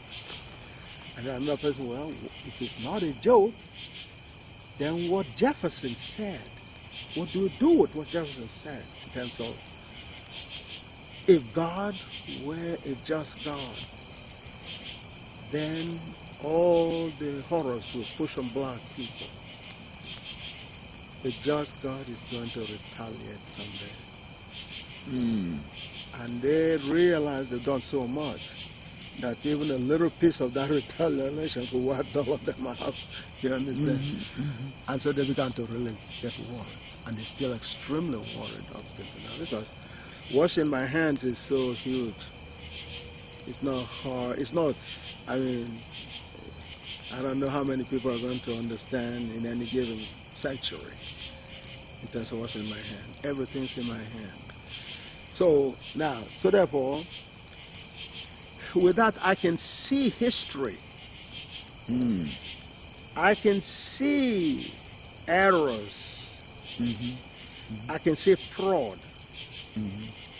Nothing hides from GAGUT. Nothing. So that's where Amama came from.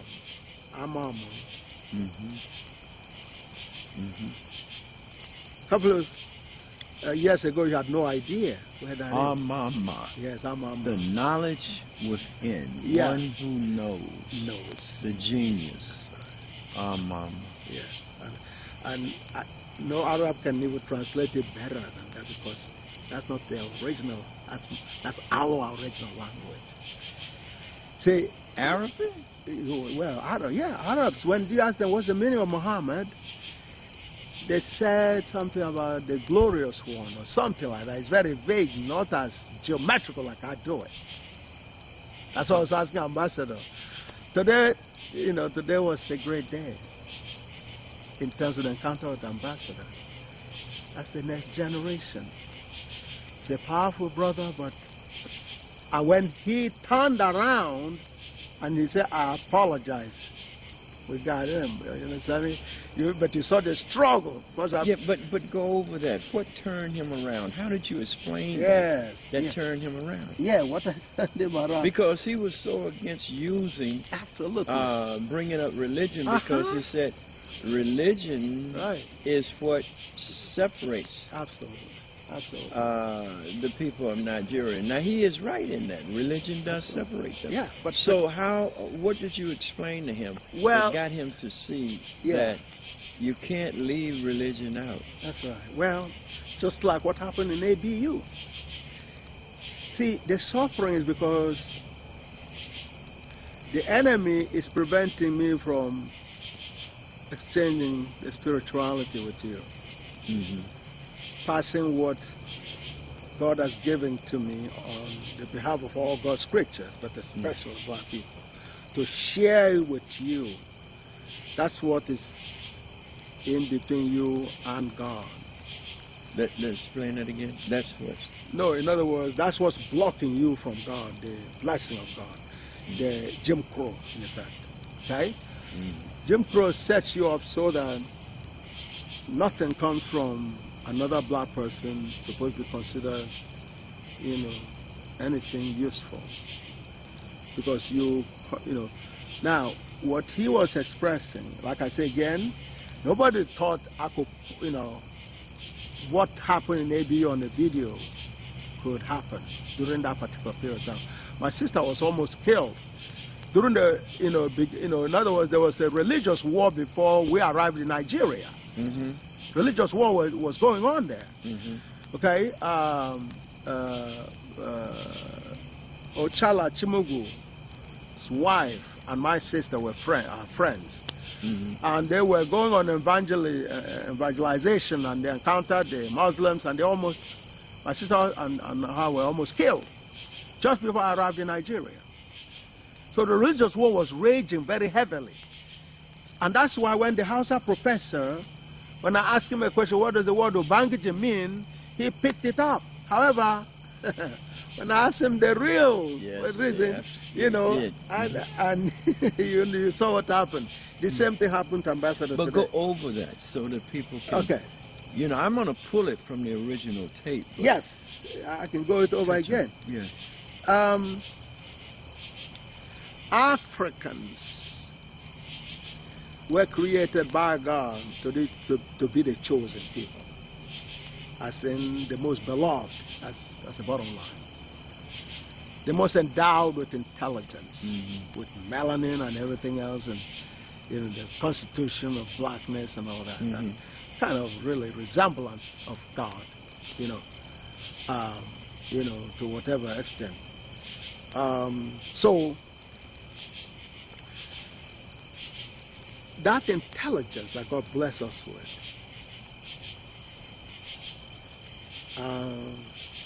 help us understand whatever we could understand, whatever God permitted us to understand about God, which was a broad knowledge of reality acquisition from God. A broad-based knowledge acquisition. That's correct, from God. From God. That's correct. That's what we were having. So on one dimension it's called civilization, on another is called advanced human development, on another level it's called high technology, and so on and so forth. Either way, even when they look at it as religion. See, we didn't call it religion, we call it spirituality. Spirituality is the expression of intelligence. What's that spirituality? A connectivity to God that gives you the power to materialize and do all kinds of things. Do you understand? Now, the concept, the naming of that as religion is what non-blacks really did by and large.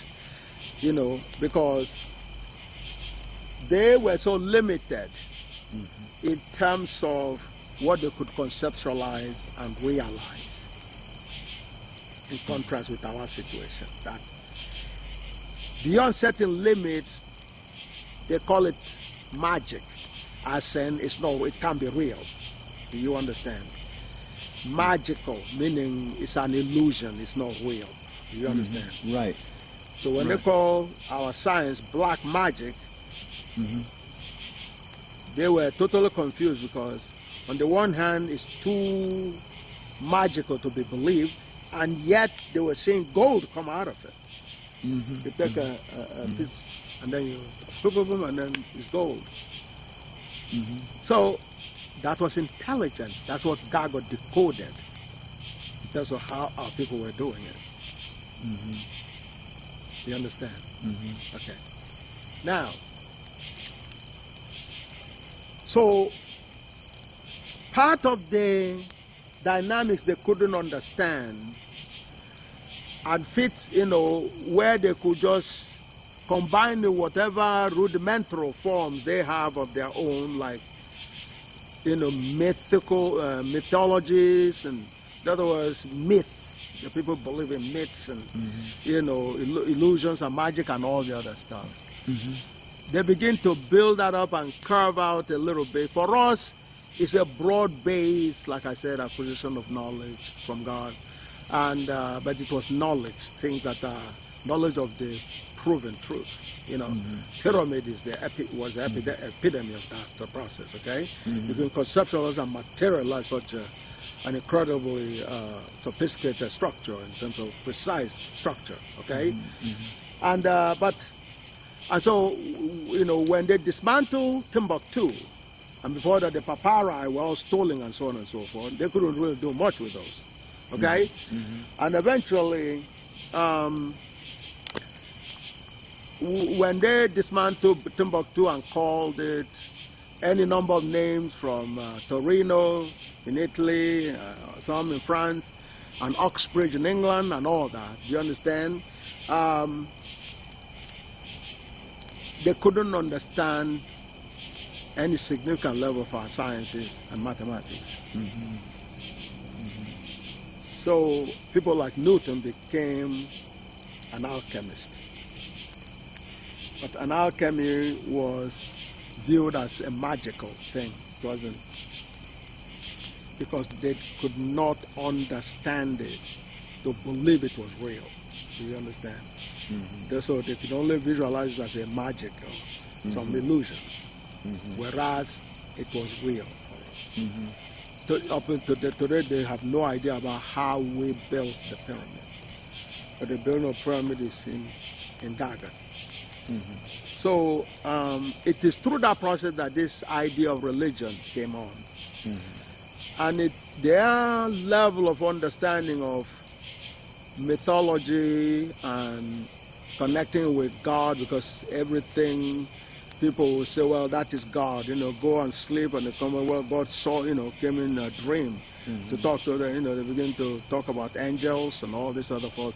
But they're all modeled after human beings, which was an evidence of how simple-minded their whole, which is a measure of their own level of intelligence. They were nowhere near our level. So when they're picking up, say, like the 42 or so confessions, they talk about commandments and all this other stuff and all that. So eventually they began to write up a few things. And but they took our base work, our fundamental concepts, and began to,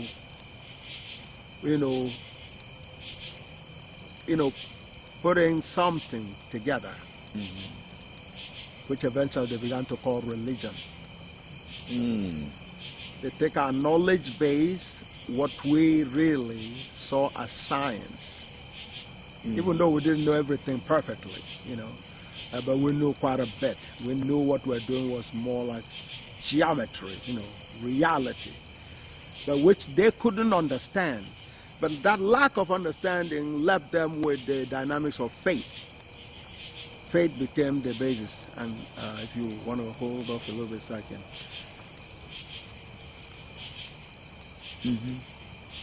That's 1 second.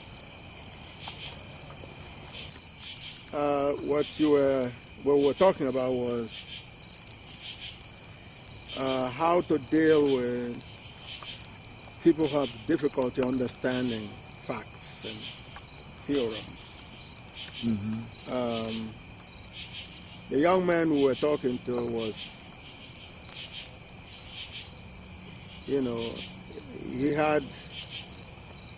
he's a very brilliant young man. Actually, he's a cousin. But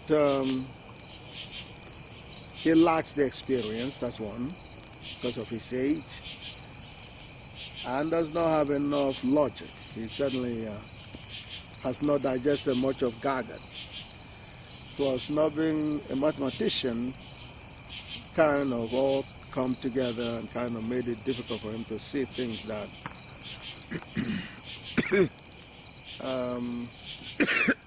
bless you. You see, his is typical of what most black people have problems with regards to GAGUT, which is their disbelief. They are searching their ways to get a sense of what GAGUT is all about. They certainly have no way of actually even thinking, let alone believing it is the totality of the truth.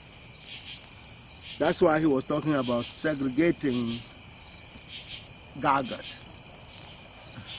You understand? In many ways, he's going along the line of the Jim Crow dynamics. And like what I was saying before, there's a difference between a resume about a person and the realities about a person.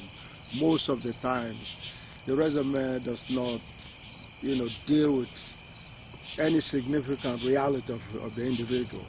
It's only the whatever thing they can latch onto that will give a good perception, of the individual, which by and large is usually far from reality. Do you understand? So it's all about intelligence, all about understanding. So Ambassador clearly could not understand. In other words, Ambassador still sees GAGUT as some science. Every time I had tried to get his attention to Dasgupta, he's in total denial. And I think sometime today he was talking about Dasgupta only on a very superficial level. Very few black people understand what Dasgupta means.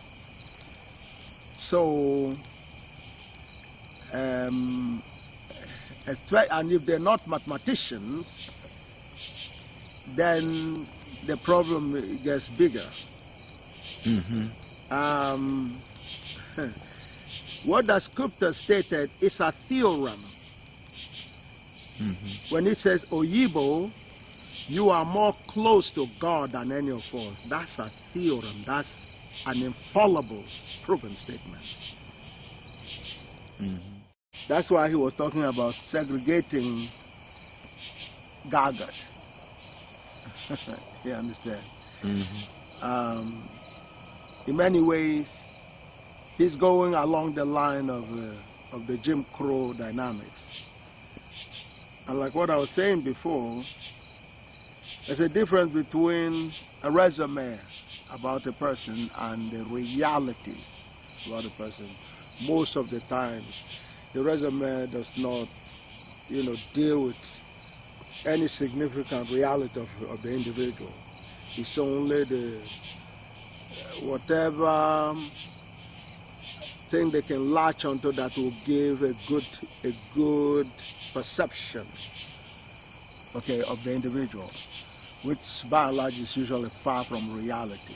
Mm-hmm. Do you understand? Mm-hmm. So it's all about intelligence, all about understanding. Mm-hmm. So Ambassador clearly could not understand. In other words, Ambassador still sees GAGUT as some science. Every time I had tried to get his attention to Dasgupta, he's in total denial. And I think sometime today he was talking about Dasgupta only on a very superficial level. Very few black people understand what Dasgupta means. So, and if they're not mathematicians, then the problem gets bigger. Mm-hmm. What Dasgupta stated is a theorem. Mm-hmm. When he says, Oyibo, you are more close to God than any of us. That's a theorem. That's an infallible proven statement. Mm-hmm. But when you're coming from a 2,500 years of terrorism that disengages you from your own reality, then you understand? Yeah, the whole concept of who, me? Who, me? You understand? That's really what it is. Nah, it can't be me. Must be talking to somebody else. Mm-hmm. It couldn't be Oyibo. Okay? Right. And the CIA was building on that when they gave Scott Williams a script to say, no, Oyibo can't say he's better than Andrew Wiles or Princeton. How could a black man be better than, such a legend, a professor in Princeton, Ivy League? I don't know. He must be kidding. Don't embarrass Oyibo. Oyibo can never say anything like that. That's you understand? Mm. And that's where they believe the minds of the black people are. Mm-hmm. Once in a while you hear people say, gee, I'm a Kenyan, but I don't believe Oyibo. Oyibo is not a nice guy and all that. He throws off us. Again, they're hoping black people will buy into that. That's not a Kenyan student, that's a CIA, that's a KGB or a KKK. Mm-hmm. Playing, in a disguise and say he's a Kenyan student. Okay? Mm-hmm. Now, so any number of those, but the core is it's hard for people who have been told they're dummies, you understand, mm-hmm. before they could complain about lynching over here, they're quickly told, listen, hey, lynching is better than you back in your homeland jumping from tree to tree and competing with monkeys. That's all you are doing in Africa. So you understand? So you should thank God that you are here and don't complain about lynching. Do you understand me? Mm-hmm. That is the mentality that was going on. So, but that's their own game plan. But God is so that's their own so-called world order. Okay? Mm-hmm. Mm-hmm. Whether it's old or new or whatever, it's a world order, as according to them. However, God's order is the only order, which is GAGUT. And that order exactly contradicts the order that they're supposed to be hearing for 2,500 years. That's what's the difficulty. That's what is hard. That is what is hard to believe or hear. You know? That's the whole thing. You've been on with GAGUT for at least 10 years or so. Mm-hmm. At least 10 years. I mean, you were interviewing me in 1999, right? Right. Okay, so that makes it actually more like 16 years. So the point is, you're still struggling to say, gee, Is it real? You're still asking yourself those kind of questions. And I bring you down over and over, and I open Einstein's equation and pull it out of GAGUT. You can see it, you can't dispute. Mm-hmm. But no sooner you take your eyes off it, you're back to the old ways again. When you present your Yale piece, for any number of reasons, you do not go chronological. Because, number one, you know your audience are going to have difficulty dealing with the story that came first. Even I did that in the presentation on YouTube, where when I presented the three previous accounts of creation, Mm-hmm. and I said the God, the Word of God, okay, Mm-hmm. which is what GAGUT decoded for the holy books, because people didn't really realize that's what they were saying, okay, because they say, well, God said. They didn't know that saying is a transformation process that the word materializes.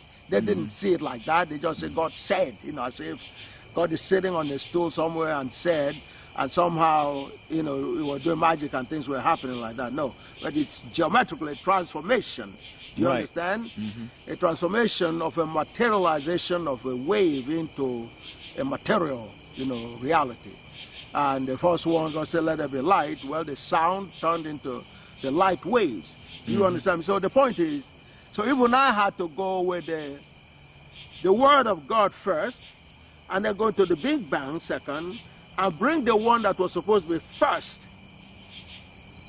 and put it in the last, which is the roaring water waves of none. Mm-hmm. Mm-hmm. Mm-hmm. Because you save the best for last, and I've seen a few brothers or sisters say, well, see, he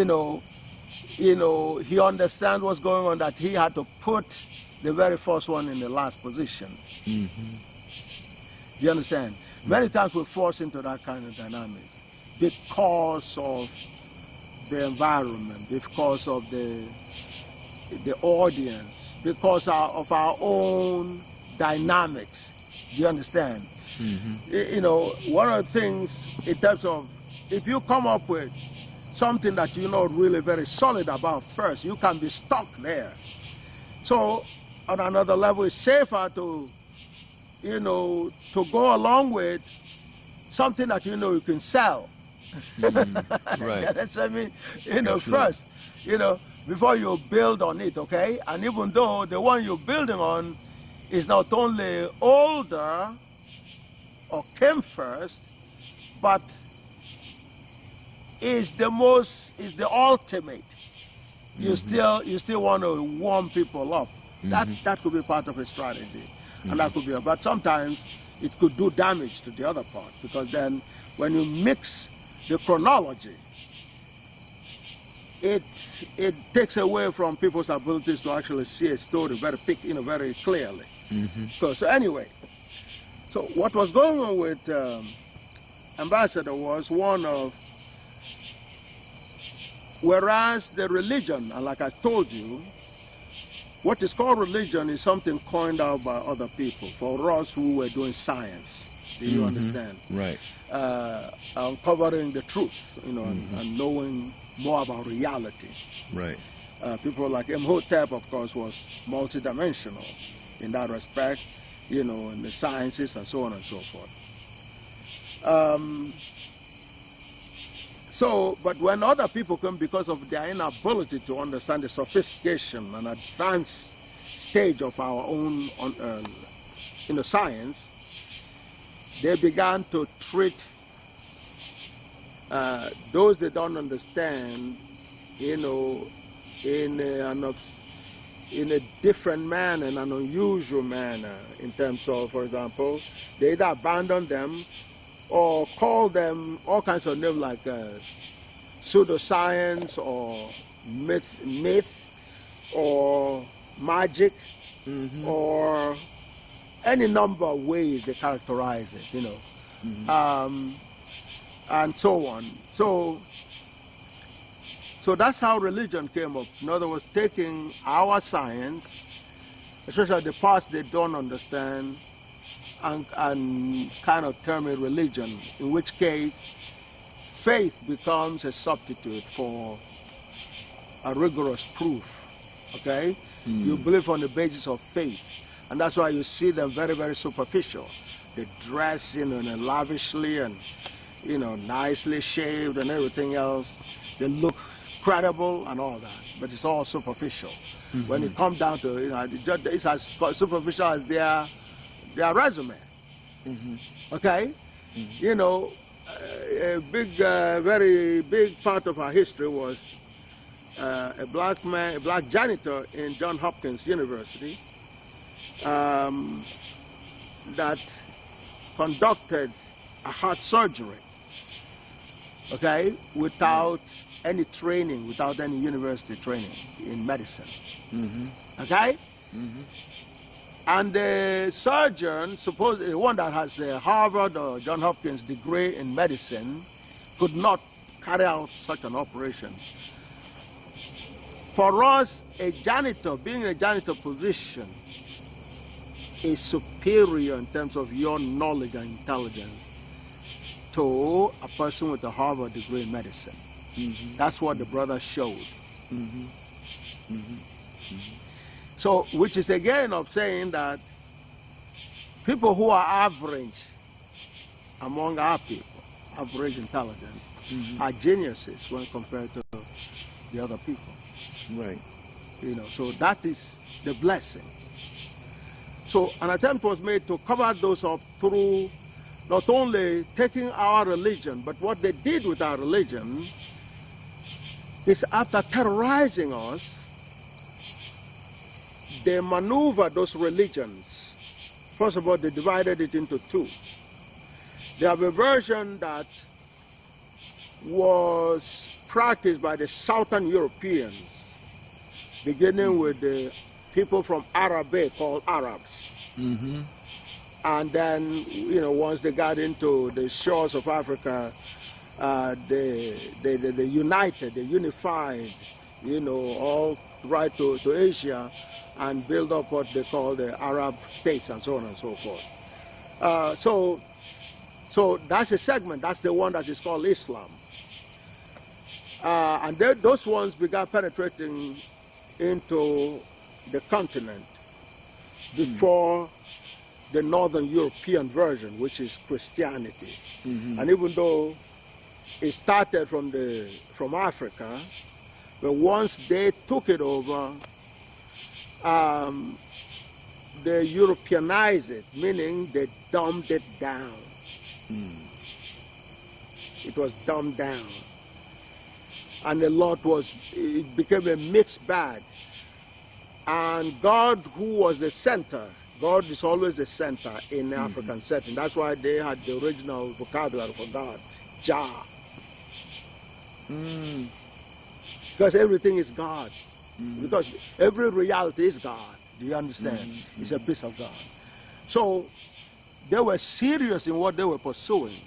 But for reasons that include the non-blacks' inability, lack of enough intelligence to understand what we do, the way our sciences and so on. They took advantage of that to do a few things. Take that religion and repackage it and put their image on it. But made it in two parts, fundamentally. From the Northern Europeans, they will put a blue-eyed blonde face on the main character of the religion, Jesus. The South would even though they will claim that they are focusing God, in reality, both of them are worshiping the prophets or the messenger of the religion.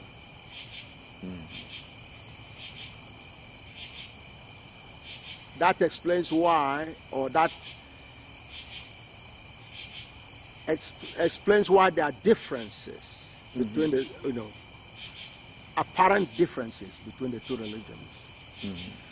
Because if God was their common denominator, there would be no differences. So the difference began with the prophet for each religion. That's where the difference is supposed to be. Because if they were both focusing on the same God, first of all, those prophets will be talking the same language and the focus will be on God. But the focus is diverted from God because the focus became that of the prophet. Do you understand? Do you understand that? Yeah. The prophets, took the place of God in effect, which becomes the basis of the differences that become so serious they begin to war among themselves. But if you go back to their beginning, their two beginnings, it was one concept, which was scientific, search of the understanding of reality. Their thing, because of their lack of understanding, ability to understand, they substitute that ability with faith. Something you can't understand, so you just believe it. You understand? Right. Absolutely. And you try to force that belief on the people you deal with, including the people that originated it. That's how Muhammad Sani ran into difficulty today. Because he was so stubborn right from the beginning. He didn't seem to, he was talking over everybody. He didn't want anybody else to he didn't allow anybody else to deal with the so-called thing, in the stem of religion. That he said, no, leave religion out of it. He was just wrapping things that he heard and things that, he wasn't using any logic. So the GAGUTical dynamic is such that God must always win because God talks only one language, the absolute truth. So when you GAGUTical, you talk in God, you will prevail. That was the dynamics of what happened today. Yes.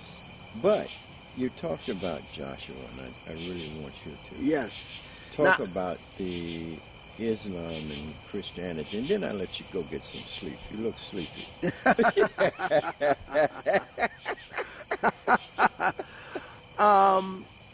You see, once our science has been, attempt at trying to steal it and people still trying to put their names on it, and yet did not understand it. So they brought in what is called a mixed bag of truth, half-truths, and outright lies. That's what they call the so-called holy books. Right. Truth, half-truth, and lies. And lies. They're all a combination. That's what makes it very dangerous. Yeah. Because, see, one of the things they do in legal practice is a technique where they ask you questions. A lawyer is cross-examining you or deposing you, and they keep on asking you simple questions. Your name is, so and so Clemson Brown. You say yes. And you live in Brooklyn. You say yes. And you're a black man. Yes. And you like to play football, you like to watch football, yes. And I say, well, and you assassinated a guy, and then you're going to say yes. The momentum carries you to say yes. Everything that has been saying yes is called, that's kind of momentum, Boom, you're going to say yes. Because you've been yes. You couldn't stop when you were supposed to say no. That's a technique that is used in the legal process. So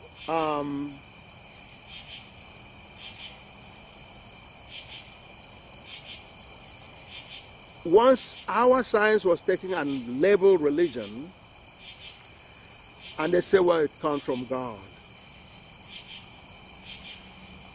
One of the things in Genesis, for example, is, in the beginning God created the universe and so on. And then they would, so God said, let there be light, okay? Well, GAGUT can prove that. God said, let there be light. God may not have used a word. God just ordained there be light, and there was light. Now, but then down the same chapter and the same page, they would say, well, God created two sources of light. It's the same Bible. One for the night and one for the day. And God who created those two, and they talk about the sun, the moon and the sun. God who created those two intimately knew there's only one source of light, and the other is a reflector. So therefore God couldn't make that statement. So therefore God couldn't have written that book. There's no way God could write and contradict or make God, make God look so superficial about things. So therefore that is how GAGUT decodes in a mixed bag situation which part is true and which part is not really true. So now, therefore, beginning with this science turned into religion, they're heavily dependent on our language and our whatever they could understand from our science, and our names and our culture and everything else. So that trail followed through their whole journey. And so what a decoding science like GAGUT is the ultimate decoder, does is to follow that path and trace it and find where things are not right. And then you decode the whole process and tell the actual truth. That's what I do. That's my job. Because God gave me every reality. Every reality is a GIJ, collectively and individually. Collectively, that summarizes the entire entity of God. So I can see the entirety of God through that formula. God showed it, but that is, I don't know if you ever understand that until you are 1,000 years old.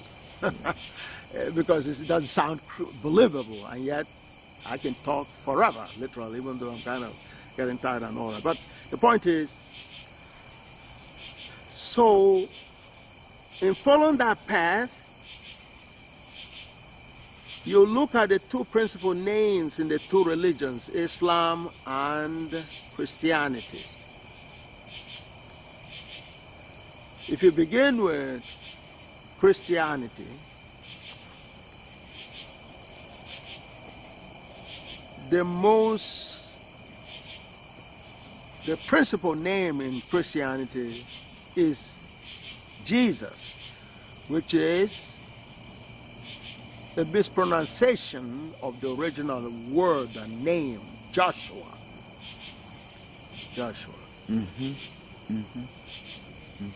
And at a period where black people have accepted a concept that they originated as a foreign entity, you were expecting everything about it to be foreign. They give you a blue-eyed blonde Jesus, as in Joshua. until GAGUT decoded Joshua to be a black man by decoding the name Joshua. Which is why I needed to have you listen to, and I had not talked to Ambassador, you know, behind anybody. He was there. You called him.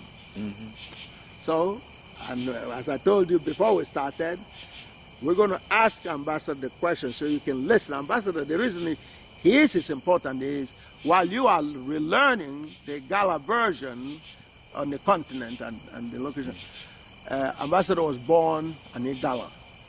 So he understands Igala vocabulary.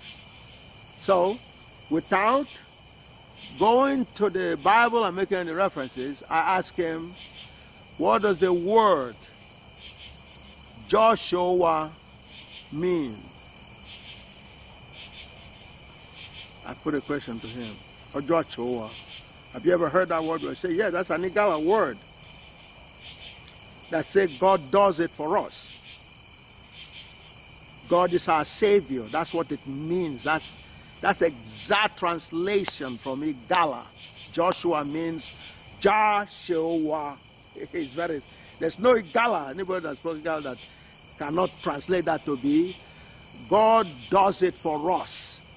God solves our problem for us. That is what is called God is a Savior. God saves us from our problems. That's the exact translation in Igala. So there's no way you're going to convince an Igala once they're able to hear that decoding. That's devastated his opposition totally. That's when he began to say, I apologize. So it was the victory of God over ignorance. That's what you saw today happen. That swept him off his feet so badly that he said, I apologize, because he was very stubborn up until that point. Now, I had gone over Amama before that, but he thought the Amama was only to be critical of Islam. He didn't know that it goes beyond Amama, which is clearly an Igala translation of and you heard how beautiful he translated it independently. He said, the knower knows. The Arabs couldn't, translate Muhammad as well. I've seen their definition of it. They don't, because it's not their language. The way Igala translated it is more authentic. It's simply, in a very simple language, it means a prophet. So, but that is an Igala. That's Igala. That's way before Hebrew and all this. So therefore, that says where Hebrew came from, or where the religion came from. Do you understand? Are you following Minister Brown? That's where the religion comes from. The origin of the religion is proven to be African. Because today, the name, especially a version of it, that is slightly, a variation, is still borne by children today. I had a friend that was called Jochogu. Jochogu is the same name. God is the medicine. God is the doctor.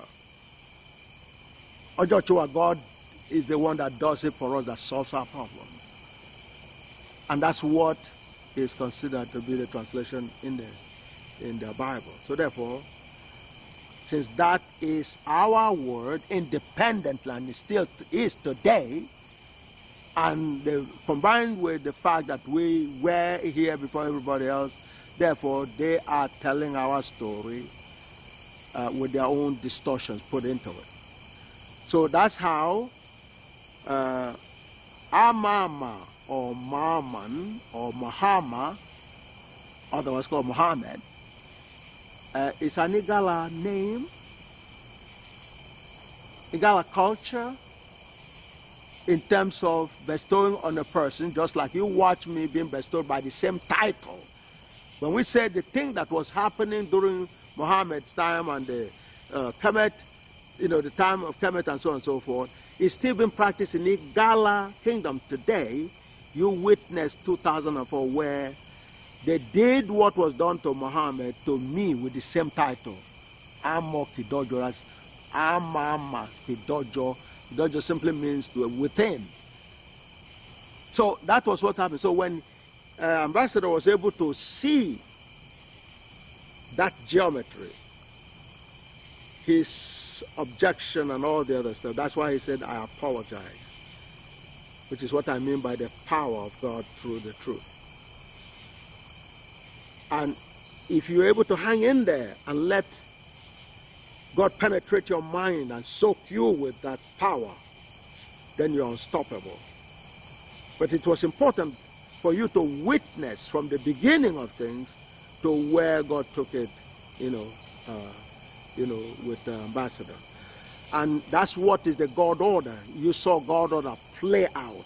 So it needs now to be followed, and continue until every person, especially a black person, is woken up.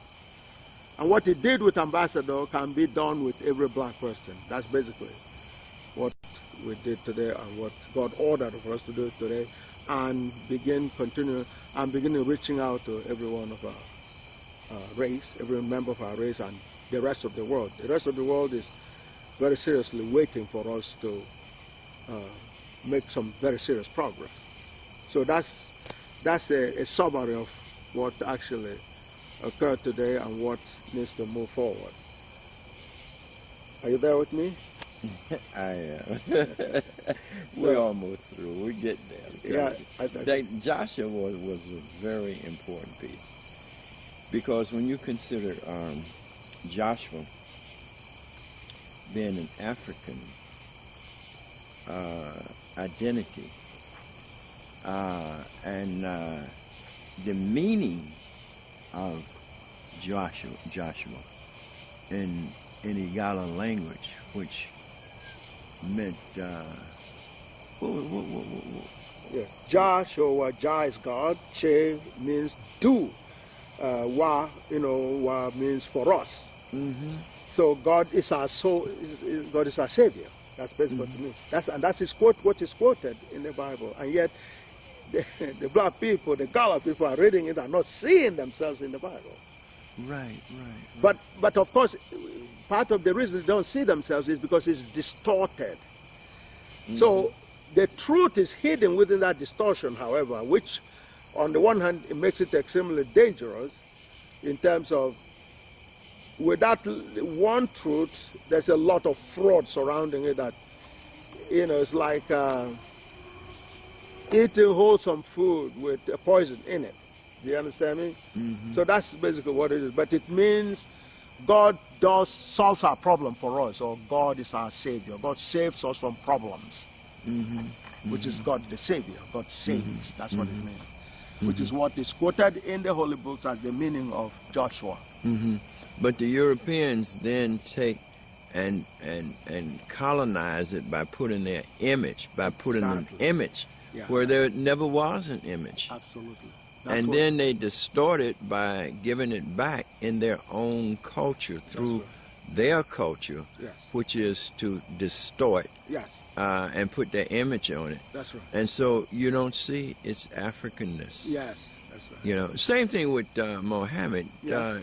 Give us how Muhammad is. Yes, Muhammad again is an African name, very loud and clear.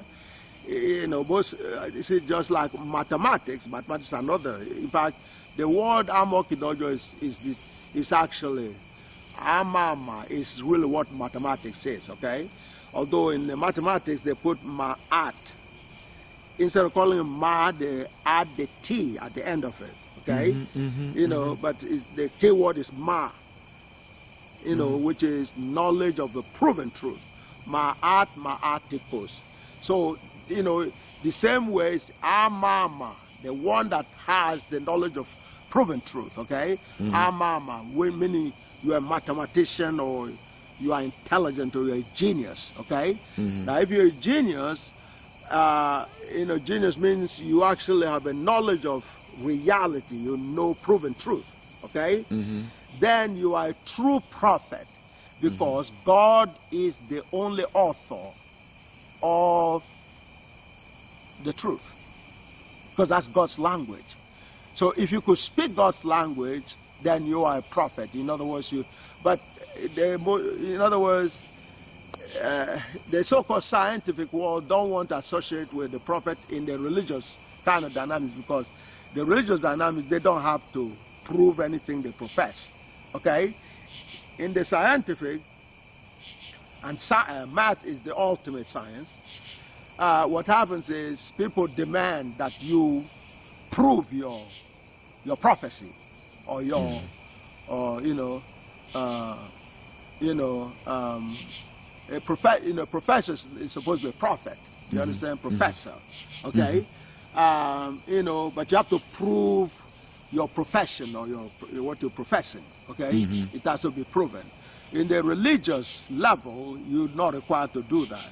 You just need to, galvanize, and bring forth followers, and they will just believe and sing hallelujah, But in the scientific world, you under pressure to prove your point. Many times the proofs are not given, or correct proofs are not given. But when you come into GAGUT, and then mathematics is the real, is the ultimate, then you're dealing with the more accurate science, and the ultimate is the GAGUTical science, which is perfectly. See, I know everything about you because I see you as a GIJ. There's one GIJ that covers your whole essence, both your material and your spiritual part. Okay, spiritual part are evident through the waves in terms of how you conduct yourself, because the spirit actually moves the body, moves the material part. So one sees your spirituality through that movement, through your demeanor, through any number of even do you understand? So therefore I can see you because I have a GIJ, because the GIJ for you is you take away yourself from it, is where you come from, which is God. That's the reference point. Okay? It's God. So therefore, and everybody, Jim Crow, take away from Jim Crow is also God, unfortunately. But he also comes from God, But God didn't create Jim Crow to be where he is, and so on and so forth. But so from that, gives me a GIJ for individuals and collectively. I can see for one Jim Crow and a collective Jim Crow from their spiritual. That's why I was saying, to believe Jim Crow has a hospital for a black person, number one, he's too dumb to get to, because the IQ, as God has shown, God showed my IQ in terms of my intelligence to be infinity. Meaning I can, if I can understand it, I can understand this table, I can understand things, you understand me? Anything that's real, because there'll be a GIJ. All I need is some boundary conditions, and initially I can formulate anything that exists, that's real. Okay? It is through that process that I'm able to decode Muhammad and all these others. So when I come around and I see a name, I say, well, all right, what's the truth about this name? It has a GIJ. So I just go into the GIJ. Do you understand? My intelligence has infinite dimensions in terms of eta sub n. You're going to count 0, which is the wave, then 1, 2, 3 to infinity. Every of that dimension is in my head. I use those, select from those infinity to get a few components that I can compose any reality, anyone. Okay, it may take me a little time. That's the difference between God and myself, because I'm nothing when it comes to God. What I'm rapping is something God sowed in my brains. Do you understand me? I don't own it. Nobody does. There's only God owns that. Okay, but it's an extraordinary privilege, to say the least. Okay, for God to allow me to see all the realities. That's what I did with chemistry, and decoded what it really means. And over the history, people have thrown some bits and pieces of it somewhere, but when GAGUT came and took it, GAGUT brought it, really together, where nobody cannot dispute anymore, which is, it means black magic. That's what chemistry means, okay? The same way you take Muhammad. Okay, so now Muhammad when you hear Muhammad, especially when they corrupt it and say Muhammad, and all that, then you begin to analyze component by component.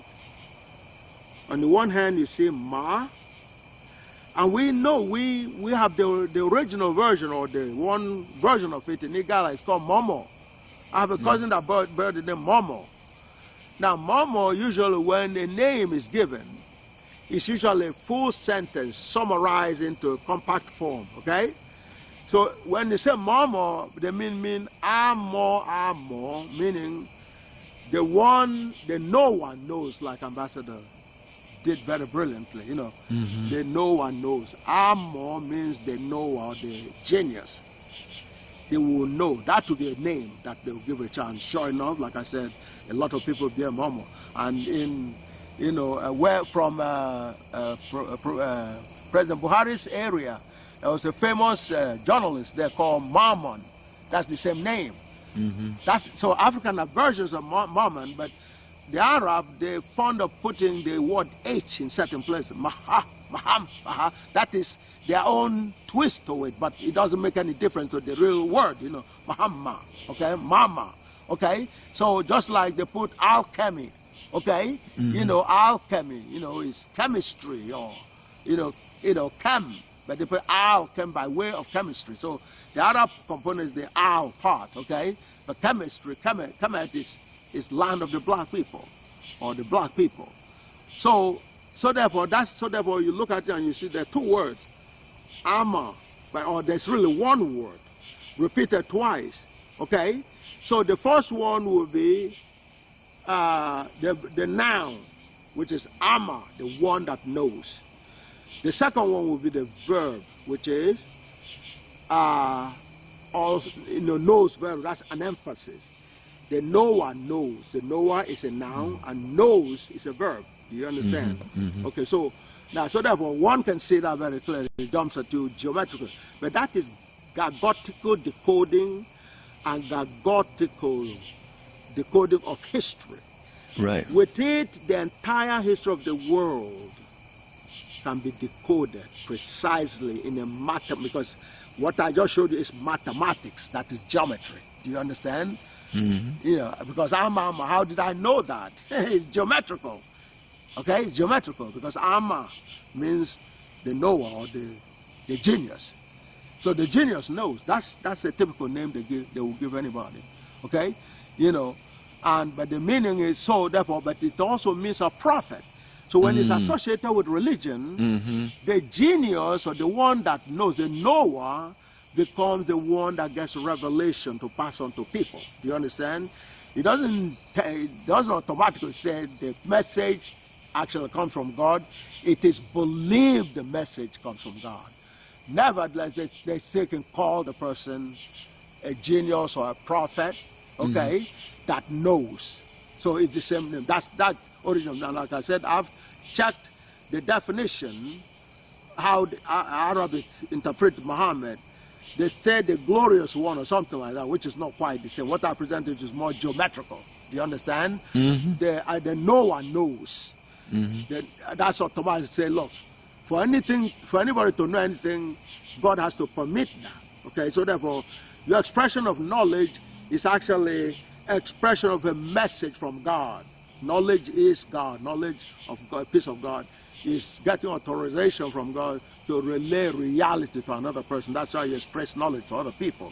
So therefore, it's more geometrical, more concrete than to say one, you know, something about one that is glorified or something like that.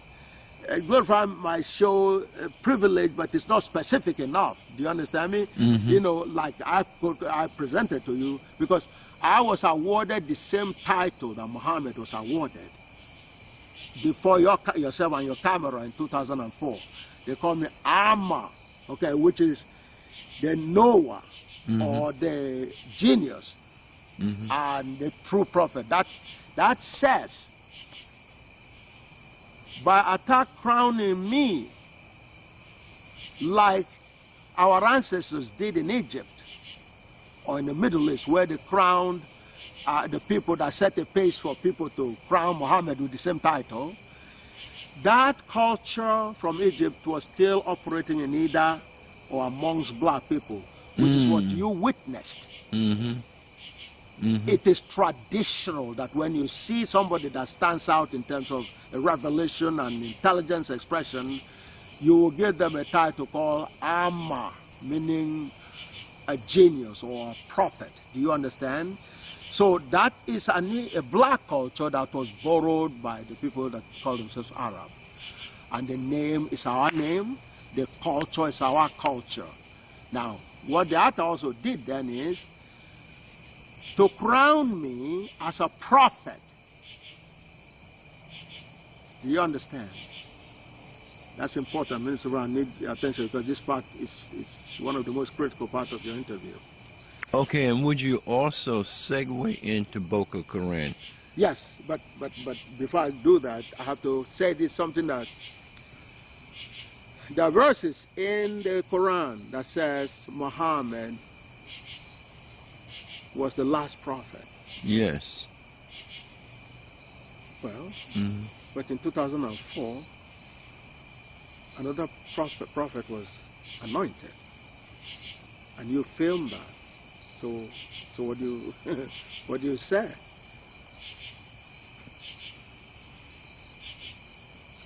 Do you understand what I said? In 2004, you witnessed a crowning of another prophet. Was called the same name as Muhammad. Yes. Oh my. Amma, the same name, Amma or Amamo. Amma. Right. I got the footage. Exactly. So that has. But before you, yeah. But the Attar, who would have been the Pharaoh. Yes.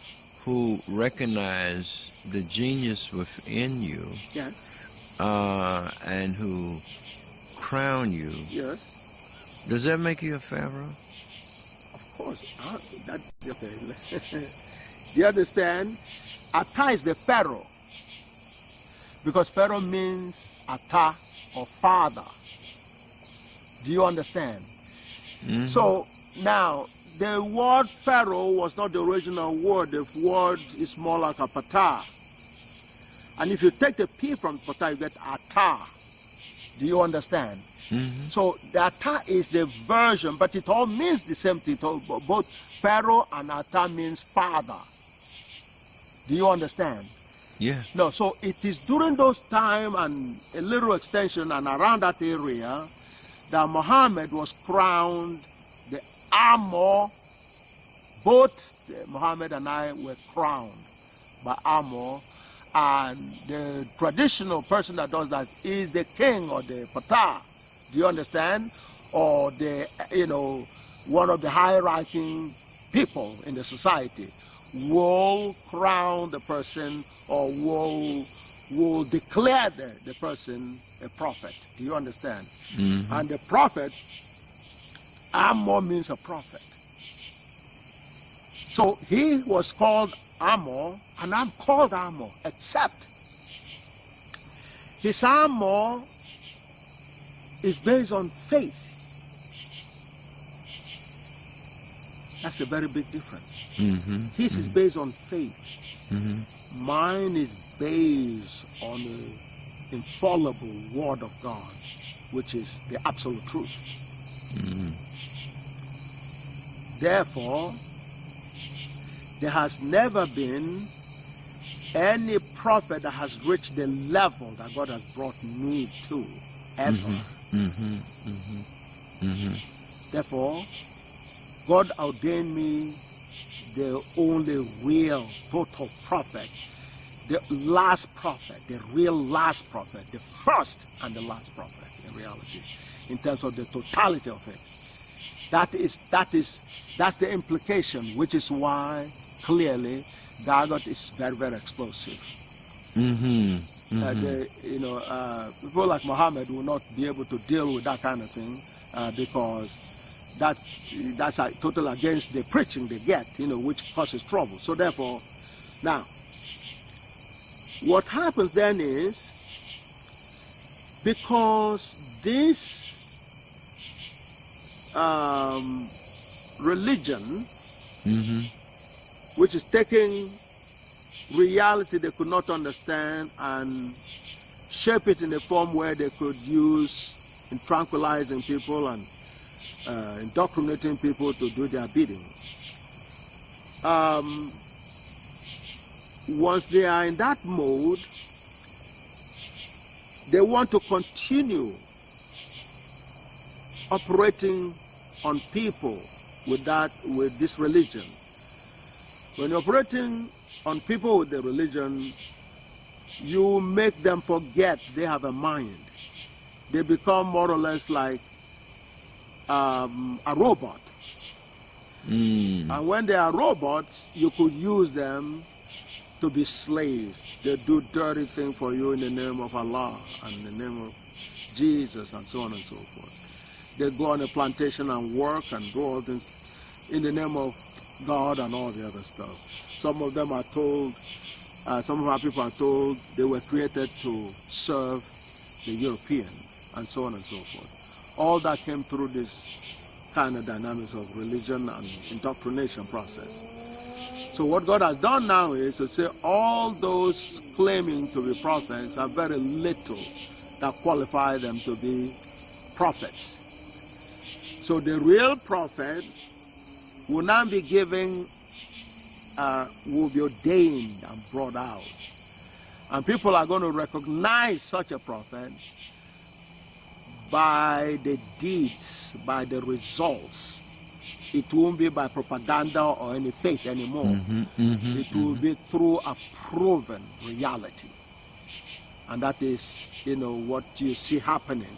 Anytime, engage a real situation, you will see the proof of that kind of dynamic. So now, that has contradicted the whole position before GAGUT in terms of, well, there are so many prophets and so on and so forth and all this, and claim they were doing the kind of thing that God has now finally revealed in totality. So that's why it brings, we're back again to where we started, which is, not only are we back into the real search of reality, but that reality has been revealed through a formula, very precise formula.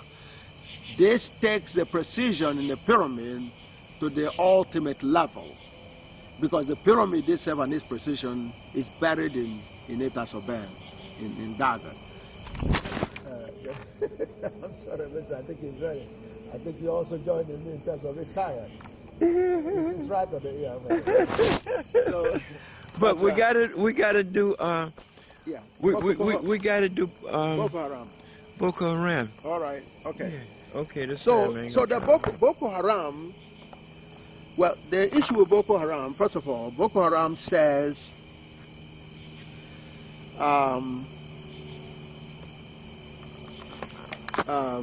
non-black education is a fraud. Okay? Which is true. That's what I've been describing all along. Right. Non-black, because they don't have enough brains to give anybody any education. They can't even educate them, let alone educating anyone else. Do you understand? When God revealed my intelligence to be infinite,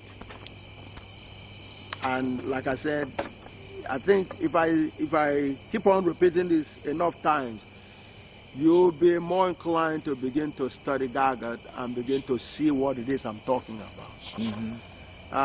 The book is there. The ranking from Göttingen and everywhere. And again, what I was saying before, without GAGUT in 1990, there would have been no Yale report. Absolutely no Yale. See, so in terms of you presenting, as much as it's tempting to begin with the familiar grounds for our people, or the Jim Crow, because our people will have a more belief in the Jim Crow story than you have to give the chronology, because without one, the other didn't exist.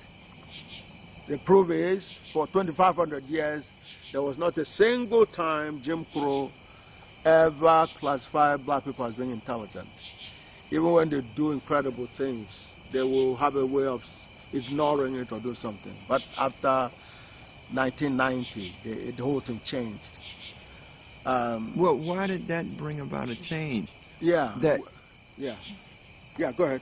that forced Jim Crow Yes. to recognize Yes. GAGUT. It's a new day. Well, to recognize or to come up with a study that showed that black people were... Sure. What happened was, when it came out in 1990, a year before I had been given a very big award in their system called the Associate Fellow of the American Institute of Aeronautics and Astronautics, which was a huge development. With my age and race and so on and so forth, it was incredible that such a young person can get that kind of award, which people at MIT, when they're 2 days to their retirement, they will get an associate fellow in terms of their professorship, full professorship. So here is a black young man under about 40 or somewhere there, getting an award, okay? You know, under 40. And that shocked the hell out of them. Mm-hmm. So the next year, and what they saw that forced them to do that was something that was a prelude to GAGUT. A year later, GAGUT exploded. And there was a lot of talks and concerns about the dynamics. You know, 85, less than 5 years, or a little more than 4 years. Before then, I was in Germany, the same Germany, but not the same school, University of Aachen, giving lectures that, you know, got my father so spiritually, elated, and so on and so forth. And even Kwame Ture, you know, on another level was elated and so on. But what happened was, once GAGUT began to come up, and I was engaging their very best in Cambridge University, a guy by the name of George Batchelor. He has since transformed on. George Batchelor was reviewing GAGUT, a piece of GAGUT. It wasn't really GAGUT, it was what you call interim report on GAGUT.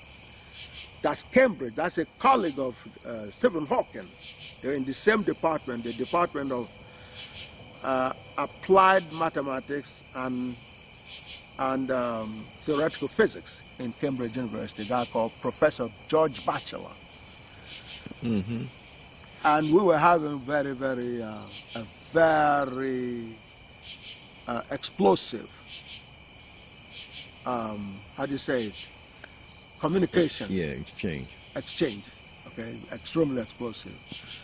Now, I know that somehow Stephen Hawking must be in the background somewhere, and they're very best in Cambridge, and through the wrestling, none of them could touch. You understand? They were just unbelievably touched. And the thing continued on the website called The Naked Scientists, mm-hmm. which is a Cambridge alumni and Cambridge graduates formed that website on behalf of Cambridge called The Naked Scientists, oneword.com. And they continued discussing it, you know, for a long time. So once that began to evolve, and they had their very best review the work. As a matter of fact, in 1994, they assassinated my brother, Dr. Musa, you know, as part of the retaliation and so on and so forth, and my family were under attack. In 1995, in a gathering of some of the finest mathematicians on the planet during that time, including a guy called Lee Siegel, Professor Lee Siegel, who has a PhD in mathematics from MIT and a well-renowned professor of mathematics. He attended George Handelman. You know, these are legends of mathematics. A guy called Paul Garabedian, I've talked to you about him before. These were all gathered. And in the process, GAGUT was actually presented, and none of them could touch it. That was in 1995.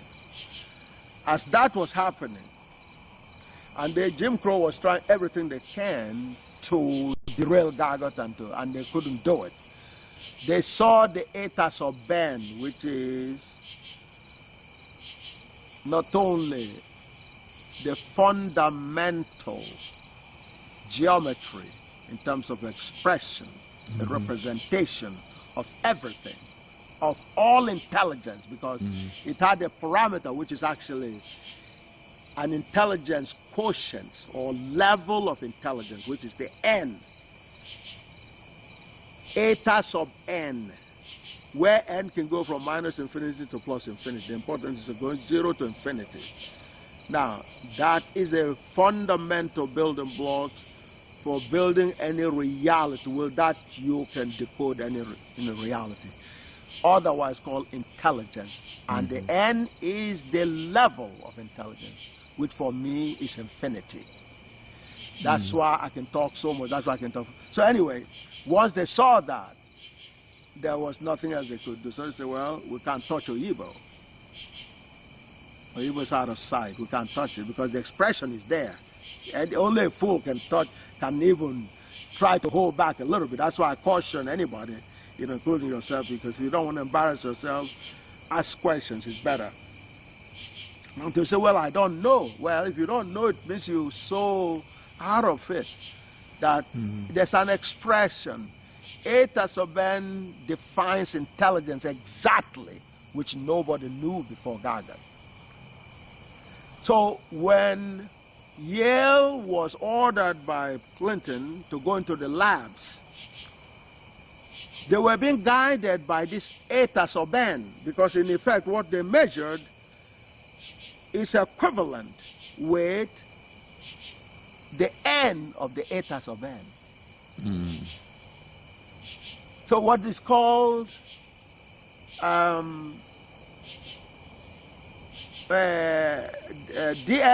DNA, genetic, that is geometrically the level of intelligence. So, which is why when I decode it, when I read that paper and interpret it for people, I give them the raw data. Okay, the raw data is equivalent to take eta sub n and measure the n. I have the exact relationship, exact formula, exact decoding, exact expression for that intelligence, and I can tell you what eta sub 19 means. That's what the rest of the world have. The non-blacks have eta sub 19. Eta sub 19 defines their own intelligence. I know what level that is. The black people, on the other hand, have much higher, which is eta sub 28. I can show you the geometry. No human being else knows that except myself. So they're using DNA to really test it, because they've seen that with my situation, nobody can argue with it. I'm saying, and no mathematician or any real scientist can touch it. So that's when they arrived. Okay, let's check what the other black people and how those black people compare with the non-blacks. And that's how they came and said, well, the black people as a whole have eta sub 28, while the non-blacks have eta sub 19.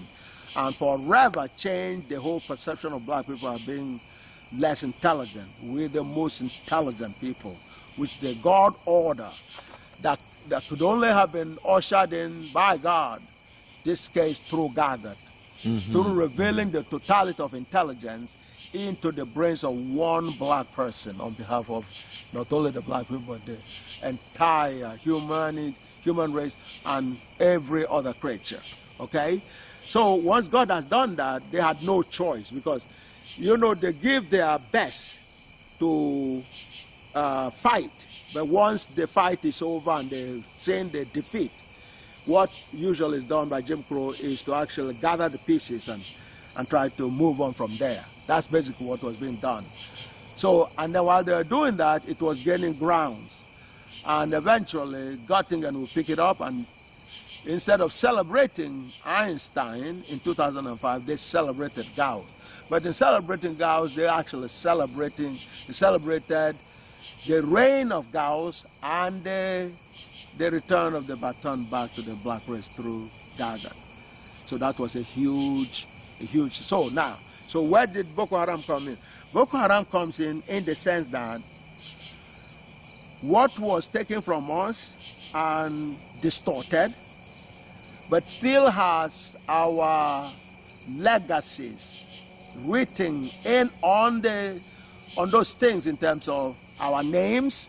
See, it shocks everybody when you see Joshua being decoded to be, it can only be an Igala name because that is so real. That's the name will bear on the street. But because people were not, do you understand me? Like, people didn't know that until GAGUT really came around. Muhammad, they read, Sani, that's his name. He didn't know that. And this is a man, Muhammad Sani, you know, my cousin. He didn't know that until I broke it down for him. GAGUT decodes the truth, even when it's sitting on your nose because of Jim Crow, you know, indoctrinating you, and you could not see it. So you need the kind of vision aid that's what GAGUT, that's what is called intelligence. So they couldn't hide that from me. I can see it, and when I decode it for you, you can see that you know it, what I'm saying is perfectly correct, can't you? That's right.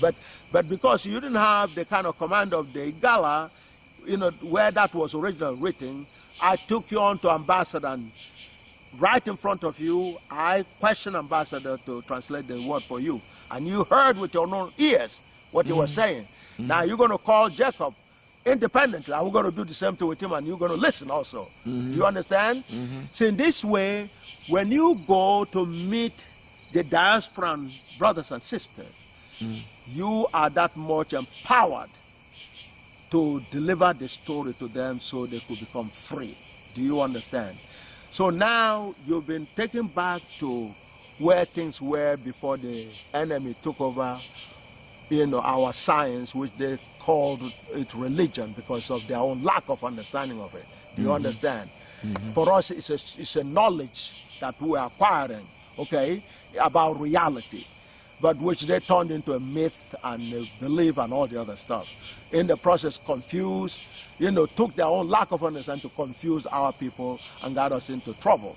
And that's why Ambassador was apologizing today, and we hope that, you know, he keeps on moving on the higher ground along with the other people. So Boko Haram then says that non-blacks do not have enough brains to teach black people anything because black people are superior in intelligence. So if a non-black tries to come and pretend he's teaching you something, it is a fraud. That, in essence, what Boko Haram says. Do you understand?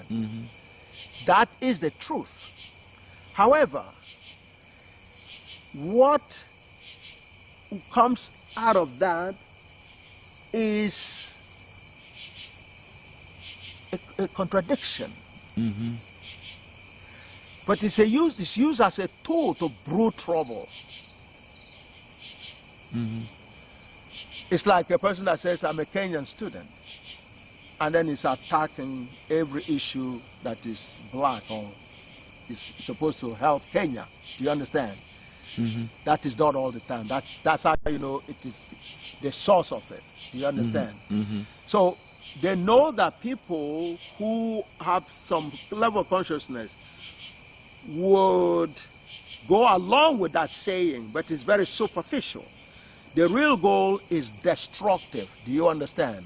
Yeah. It's to bring in war, divide people up. You know, especially to divide people up between north and south. Because when it comes out in a house of language, okay, number one, it will say, well, that's a north issue, okay? So, and of course, and sure enough, some of the atrocities that were carried out seemed like it was anti-South, until it began to show that even within the North, there was division.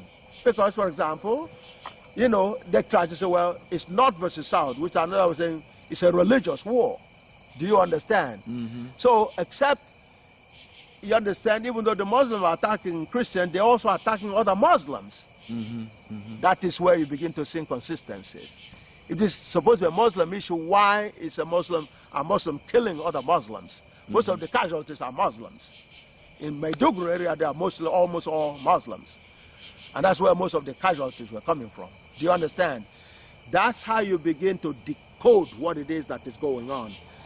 The terminology would have been something that every black person, it's like saying special ed is a fraud. Every right-thinking black person will support such an idea. Do you understand? Mm-hmm. It is unfair to put black kids in a special ed because they come from the most intelligent race. Do you understand? Mm-hmm. Now, but people can use that as a starting point for them to brew trouble and cause atrocities. That's what happened in Boko Haram. So then what GAGUT had to do was, all right, so you trying to portray this as a religious war, okay? Muslim versus Christian, and even Muslim versus Muslim. So then when you reach such a point, that's when you need GAGUT.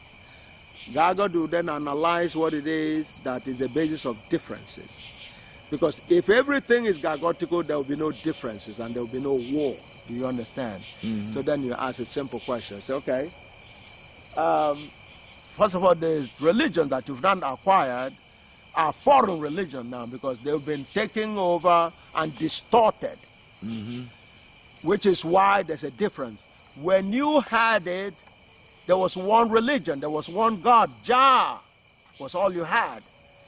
You didn't have Muhammad or some other dynamics that convoluted things, or Jesus or anything like that. You had Jah. That was a common ground. So, and even though your name is, your name is used as Joshua, okay, the way you saw those dynamics were more like, there was a Joshua that took on, according to Professor Barashango, he researched it and found out there was a historical Joshua, okay, Joshua, who carried out an uprising against the Roman Empire, the Roman emperors, okay, and that he was crucified, okay. He said that was historical, that's a historical reality. But then that has to be a black man and a Gala person because he bore Joshua, and that would be expected because, you know, the Greeks and the Romans were on our land, you know, terrorizing our people. So it is understandable why a Gala person will rise up and take on the fight with them, just like Hannibal did. Do you understand? So that's not far-fetched. That sounds credible, okay?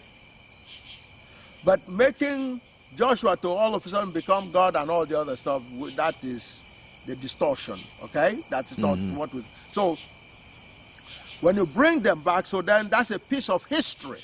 Joshua becomes a piece of history, and uprising becomes a normal dynamics of trying to fight your enemy. Do you understand? So that is understood to be part and parcel of a human dynamics, okay? And reality. Now, but making all those other distortions is where the difference. So if you're able to find your way back, like in Sankofa, to where you were, which is where GAGUT is taking our people, okay, to say, okay, first of all, the names are our names. The most central names in the two religions are Gala names. Do you understand? Or Gala Hausa names, very clearly, or Yoruba names, or Igbo names, okay? Or Lingala names, okay? Ma is a very common word in all the dialects of Africa. They identify with that word for the most part. So anyway, so then, but you, after decoding thoroughly, that is exposed. You say, well, if they're foreign, why do they have African names? This cannot be a coincidence, to the point where even Peter is Pata. Okay, Peter, you know, St. Peter, the greatest apostle, he has an Igala name. Okuta, Pata, or Apata, that's what we call a rock. Apata, Pata, Peter, that's Peter. So that's another like Joshua, it's an Igala word. So in one dialect of black language, you could get all these major vocabularies that come directly from that. That is not a coincidence. That's a reality. So that's the origin. Now, during that origin, however, it was historical, account of reality, and philosophies and so on and so forth. It wasn't convoluted to the level that it became during the Jim Crow. So once you're there, then you have a common understanding of reality. Therefore, you agree. There will be no problems anymore. First of all, you'll be teaching yourself. Jim Crow will not be involved in teaching you anymore. So Boko Haram will be a thing of the past. If you don't have non-blacks teaching you, then you won't be complaining about their teaching, which cannot be a teaching. Do you understand? But there's a truth. See, you have a use of a true statement to foment a lot of trouble. Do you understand? Yes, they're fraud. I mean, for example, the so-called colonization happened in the 1800s.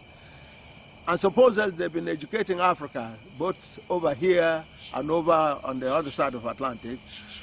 And somehow they've been supposedly teaching black people how to, engineering and how to build cars. And up until today, no black country, after paying all kinds of money to Cambridge and Oxford and Sorbonne and Göttingen and all that, they've been paying all this money to teach them how to build cars, and not a single car has been built by black people anywhere on the planet in terms of them owning a car manufacturing company.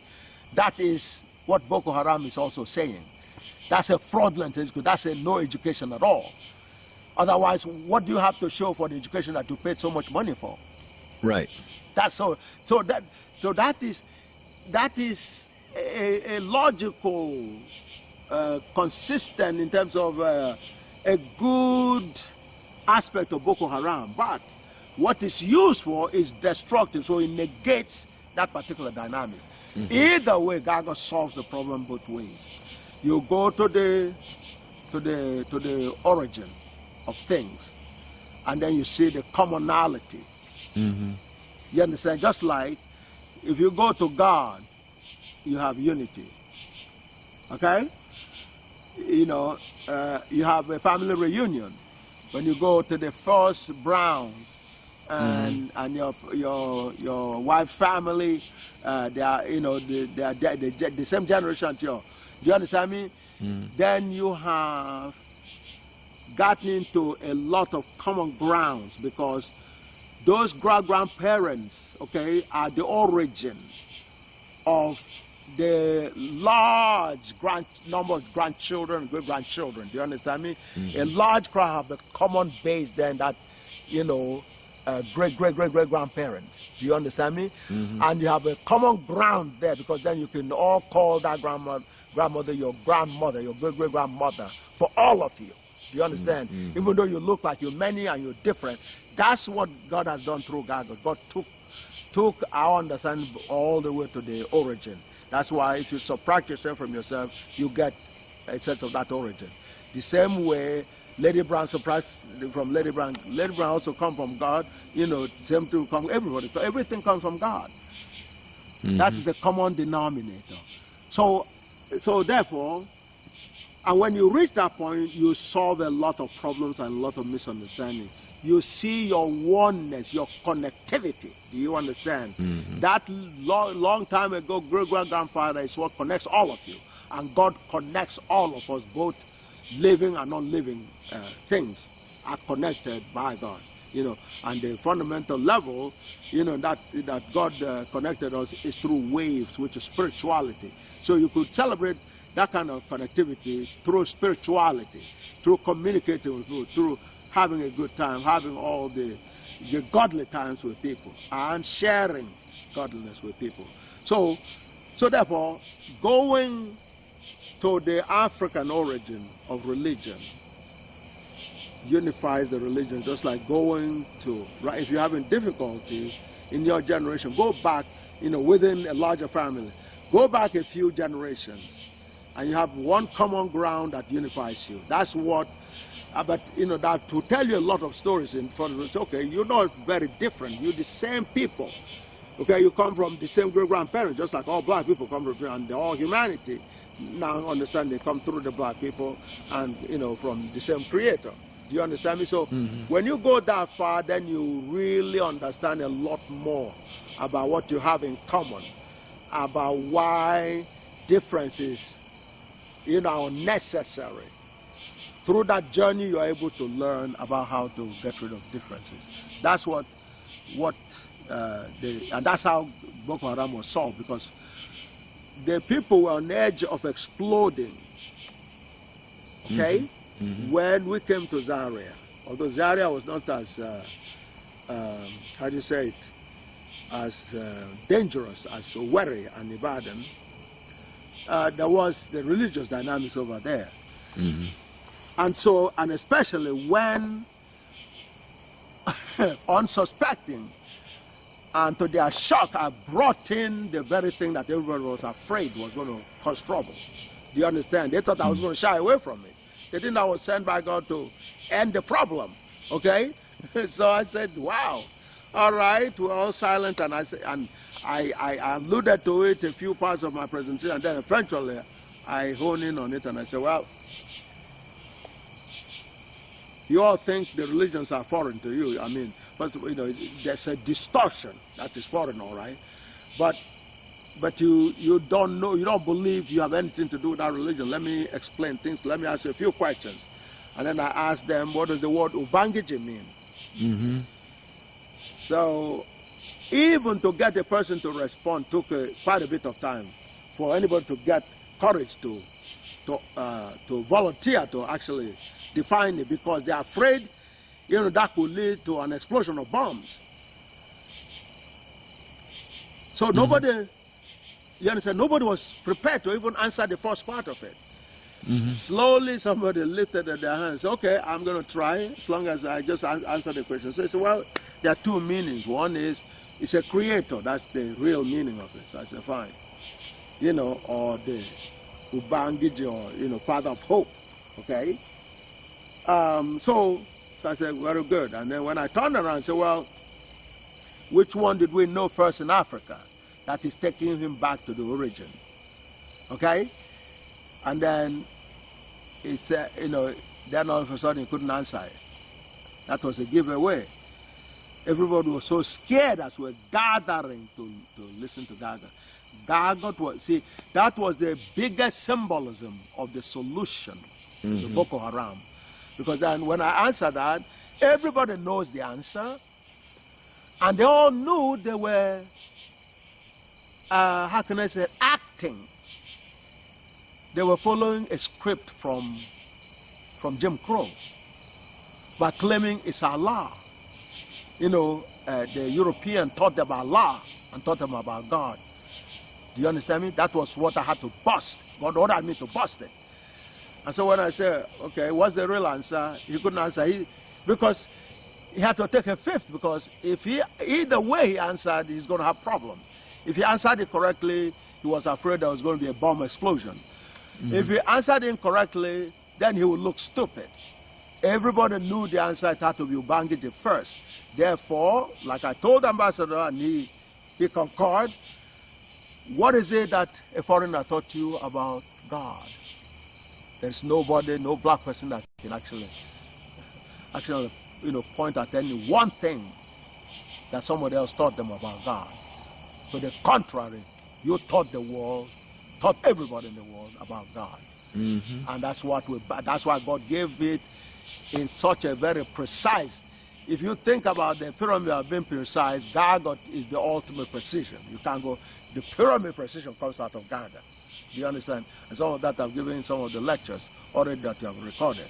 Do you understand? So now, therefore, we have solutions to every problem.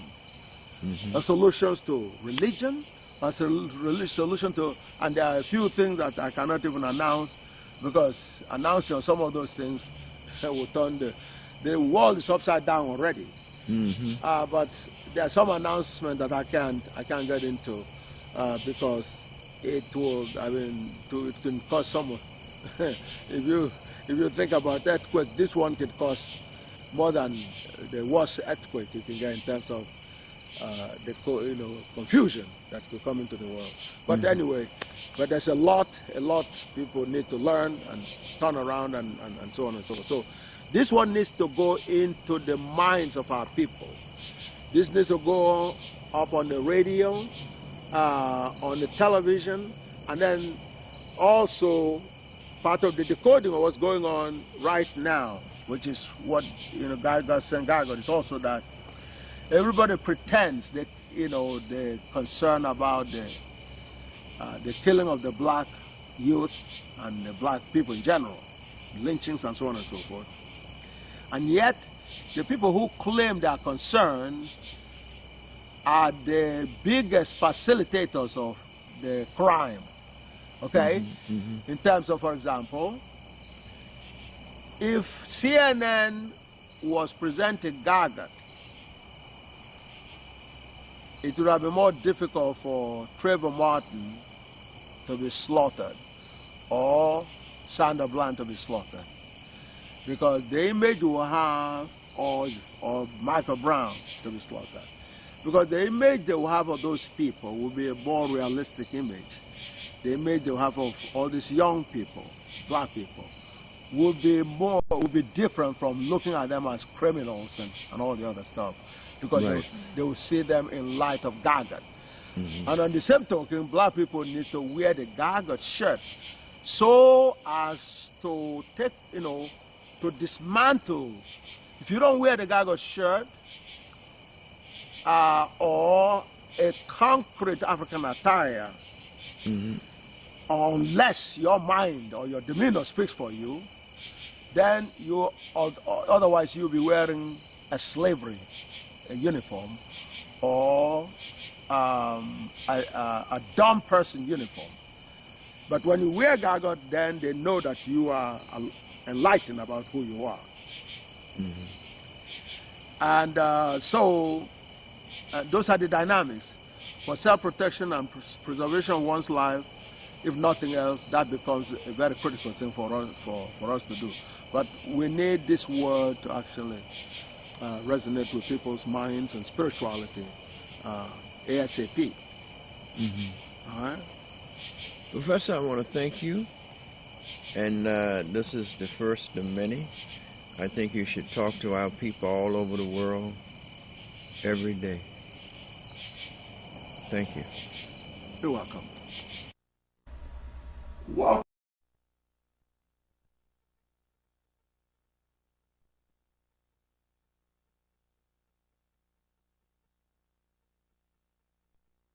You are. Come on? Yeah. Okay. What we were talking about was how to deal with people who have difficulty understanding facts and theorems. The young man we were talking to was,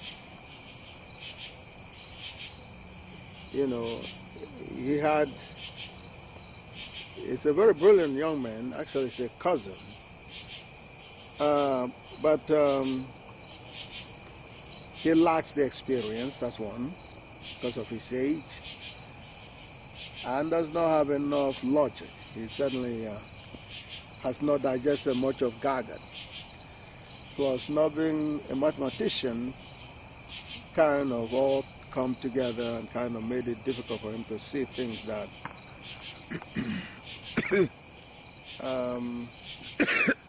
bless you. You see, his is typical of what most black people have problems with regards to GAGUT, which is their disbelief. They are searching their ways to get a sense of what GAGUT is all about. They certainly have no way of actually even thinking, let alone believing it is the totality of the truth. That's why he was talking about segregating GAGUT. You understand? In many ways, he's going along the line of the Jim Crow dynamics. And like what I was saying before, there's a difference between a resume about a person and the realities about a person. Most of the times, the resume does not deal with any significant reality of the individual. It's only the whatever thing they can latch onto that will give a good perception, okay, of the individual, which by and large is usually far from reality. Do you understand? So it's all about intelligence, all about understanding. So Ambassador clearly could not understand. In other words, Ambassador still sees GAGUT as some science. Every time I had tried to get his attention to Dasgupta, he's in total denial. And I think sometime today he was talking about Dasgupta only on a very superficial level. Very few black people understand what Dasgupta means. So, and if they're not mathematicians, then the problem gets bigger. What Dasgupta stated is a theorem. When he says, Oyibo, you are more close to God than any of us. That's a theorem. That's an infallible proven statement. But when you're coming from 2,500 years of terrorism that disengages you from your own reality, then you understand the whole concept of who, me? Who, me? You understand? That's really what it is. Nah, it can't be me. Must be talking to somebody else. It couldn't be Oyibo. Okay? Right. And the CIA was building on that when they gave Scott Williams a script to say, no, Oyibo can't say he's better than Andrew Wiles or Princeton. How could a black man be better than, such a legend, a professor in Princeton, Ivy League? I don't know. He must be kidding. Don't embarrass Oyibo. Oyibo can never say anything like that. That's you understand? And that's where they believe the minds of the black people are. Once in a while you hear people say, gee, I'm a Kenyan, but I don't believe Oyibo. Oyibo is not a nice guy and all that. He throws off. Again, they're hoping black people will buy into that. That's not a Kenyan student, that's a CIA, that's a KGB or a KKK. Playing, in a disguise and say he's a Kenyan student. Okay? Now, so any number of those, but the core is it's hard for people who have been told they're dummies, you understand, before they could complain about lynching over here, they're quickly told, listen, hey, lynching is better than you back in your homeland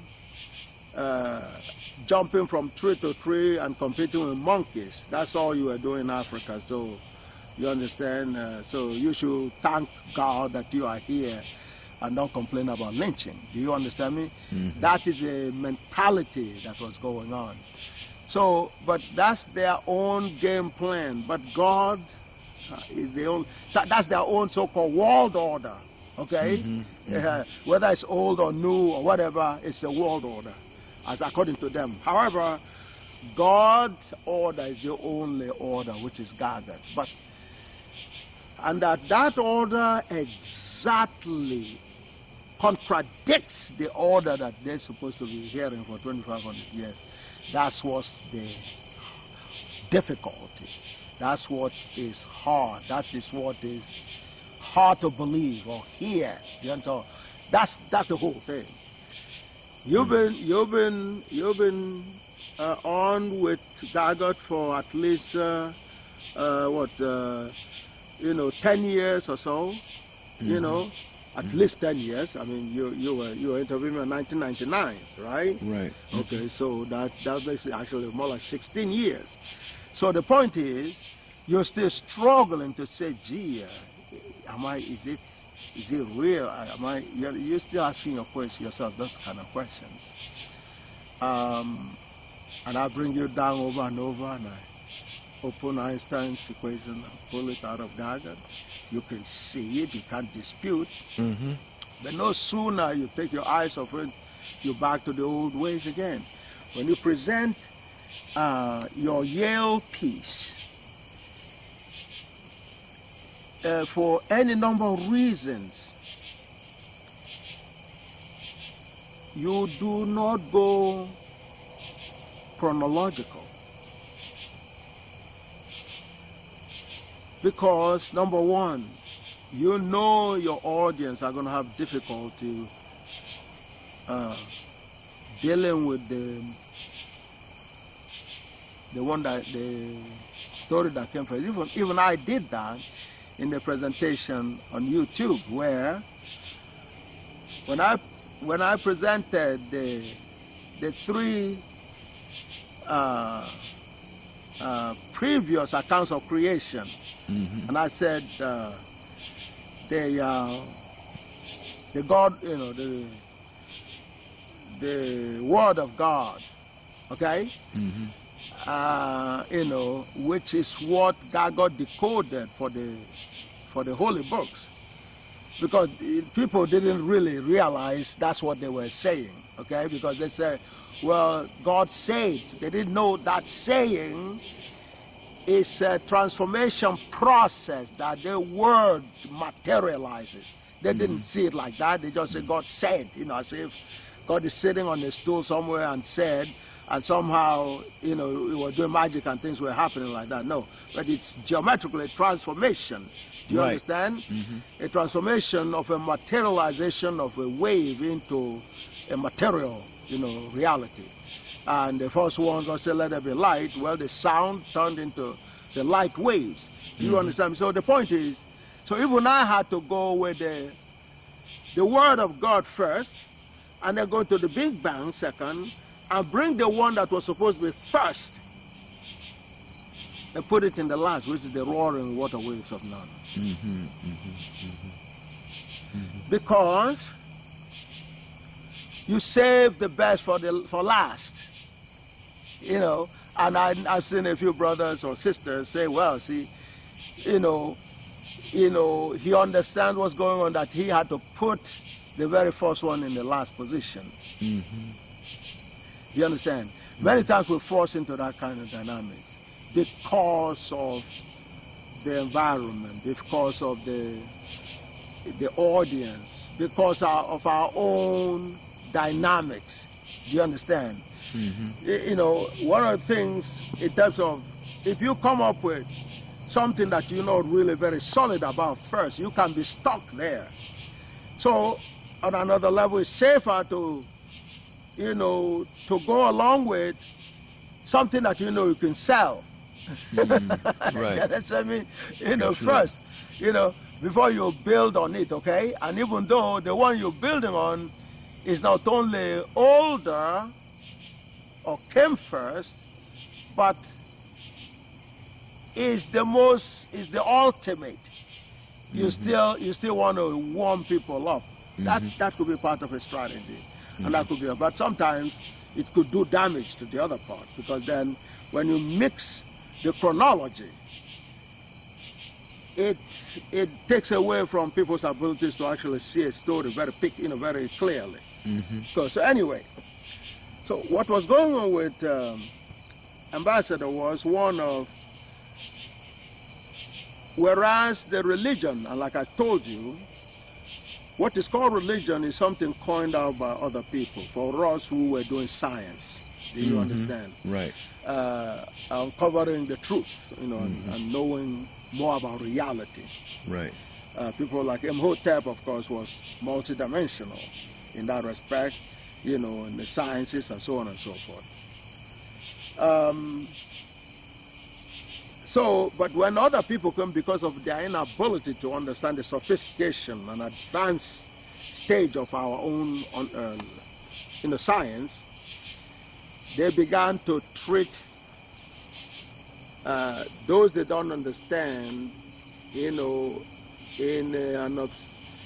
a different manner, in an unusual manner, in terms of, for example, they either abandon them or call them all kinds of names like pseudoscience or myth or magic, or any number of ways they characterize it, and so on. So that's how religion came up. In other words, taking our science, especially the parts they don't understand, and kind of term it religion, in which case faith becomes a substitute for a rigorous proof, okay? You believe on the basis of faith, and that's why you see them very, very superficial. They dress, lavishly and, nicely shaved and everything else. They look credible and all that, but it's all superficial. When it comes down to, it's as superficial as their resume. Okay? A very big part of our history was a black janitor in Johns Hopkins University that conducted a heart surgery, okay, without any training, without any university training in medicine. Okay? And the surgeon, supposedly one that has a Harvard or Johns Hopkins degree in medicine, could not carry out such an operation. For us, a janitor, being in a janitor position, is superior in terms of your knowledge and intelligence to a person with a Harvard degree in medicine. That's what the brother showed. So, which is again of saying that people who are average among our people, average intelligence, are geniuses when compared to the other people. Right. So that is the blessing. So an attempt was made to cover those up through not only taking our religion, but what they did with our religion is, after terrorizing us, they maneuvered those religions. First of all, they divided it into two. They have a version that was practiced by the Southern Europeans, beginning with the people from Arabic called Arabs. And then, once they got into the shores of Africa, they united, they unified, all right to Asia, and build up what they call the Arab states and so on and so forth. So that's a segment, that's the one that is called Islam. And those ones began penetrating into the continent before the Northern European version, which is Christianity. And even though it started from Africa, but once they took it over, they Europeanized it, meaning they dumbed it down. It was dumbed down. And it became a mixed bag. And God, who was the center, God is always the center in the African setting. That's why they had the original vocabulary for God, Jah. Because everything is God. Because every reality is God. Do you understand? It's a piece of God. So they were serious in what they were pursuing. But for reasons that include the non-blacks' inability, lack of enough intelligence to understand what we do, the way our sciences and so on, they took advantage of that to do a few things. Take that religion and repackage it and put their image on it. But made it in two parts, fundamentally. From the Northern Europeans, they will put a blue-eyed blonde face on the main character of the religion, Jesus. The South would, even though they will claim that they are focusing God, in reality both of them are worshiping the prophets or messenger of the religion.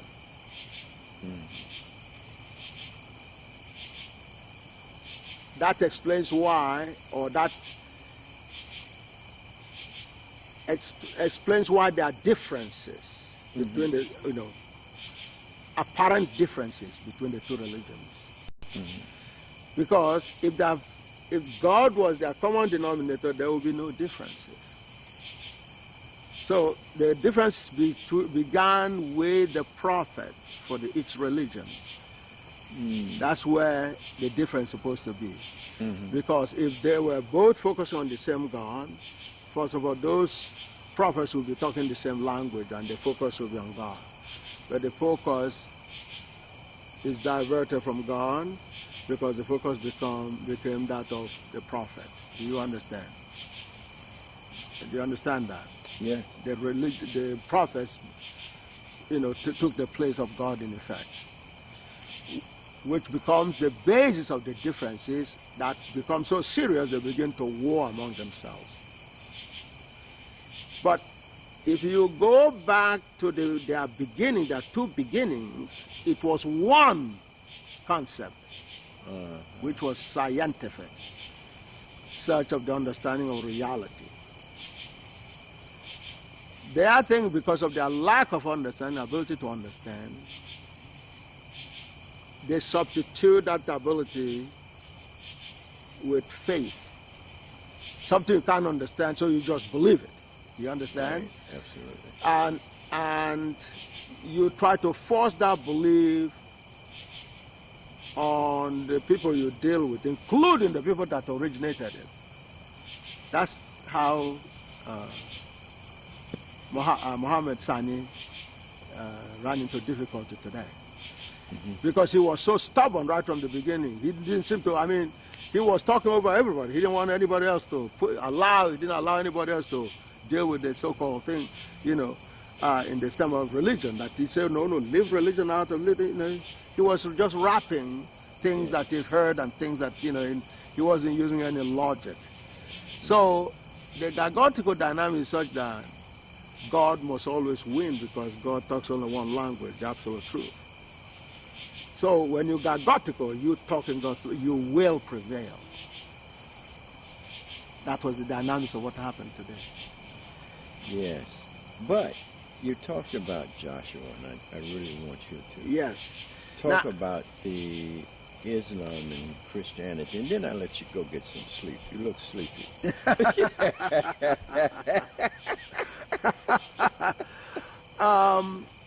You see, once our science has been, attempt at trying to steal it, and people still trying to put their names on it, and yet did not understand it. So they brought in what is called a mixed bag of truths, half-truths, and outright lies.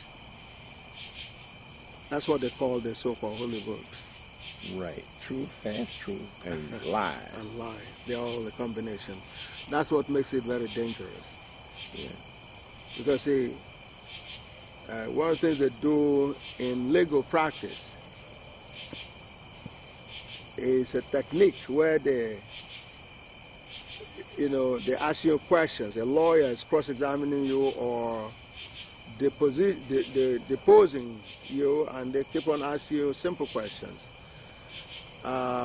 Your name is, so and so, Clemson Brown. You say yes. And you live in Brooklyn. You say yes. And you're a black man. Yes. And you like to play football. You like to watch football. Yes. And next thing, well, and you assassinated a guy, and then you're going to say yes. The momentum carries you to say yes. Everything that has been saying yes is called, you understand, that's kind of momentum, Boom, you're going to say yes, because you've been yes. You couldn't stop when you were supposed to say no. That's a technique that is used in the legal process. So,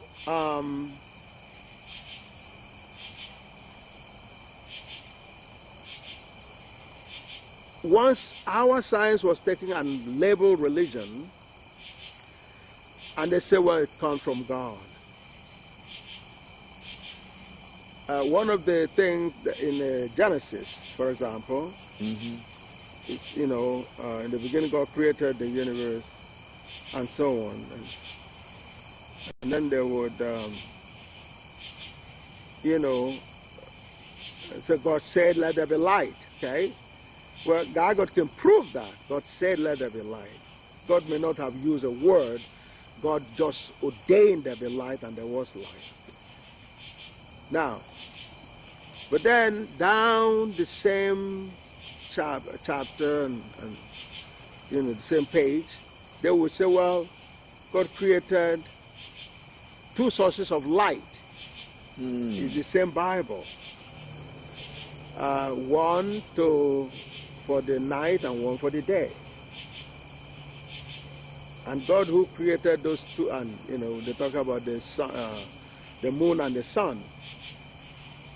God who created those two intimately knew there's only one source of light, and the other is a reflector. So therefore God couldn't make that statement. So therefore God couldn't have written that book. There's no way God could write and contradict or make God, make God look so superficial about things. So therefore that is how GAGUT decodes in a mixed bag situation which part is true and which part is not really true. So now, therefore, beginning with this science turned into religion, they're heavily dependent on our language and our whatever they could understand from our science, and our names and our culture and everything else. So that trail followed through their whole journey. And so what a decoding science like GAGUT is the ultimate decoder, does is to follow that path and trace it and find where things are not right. And then you decode the whole process and tell the actual truth. That's what I do. That's my job. Because God gave me every reality. Every reality is a GIJ, collectively and individually. Collectively, that summarizes the entire entity of God. So I can see the entirety of God through that formula. God showed it, but that is, I don't know if you ever understand that until you're 1,000 years old. Because it doesn't sound believable, and yet I can talk forever, literally, even though I'm kind of getting tired and all that. But the point is, so in following that path, you look at the two principal names in the two religions, Islam and Christianity. If you begin with Christianity,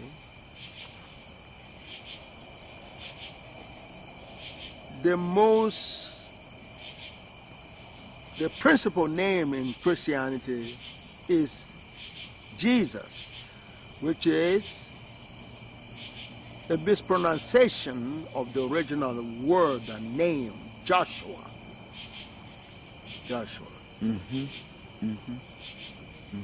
And at a period where black people have accepted a concept that they originated as a foreign entity, you were expecting everything about it to be foreign. They give you a blue-eyed blonde Jesus, as in Joshua, until GAGUT decoded Joshua to be a black man by decoding the name Joshua. which is why I needed to have you listen to, and I had not talked to Ambassador, you know, behind anybody. He was there. You called him.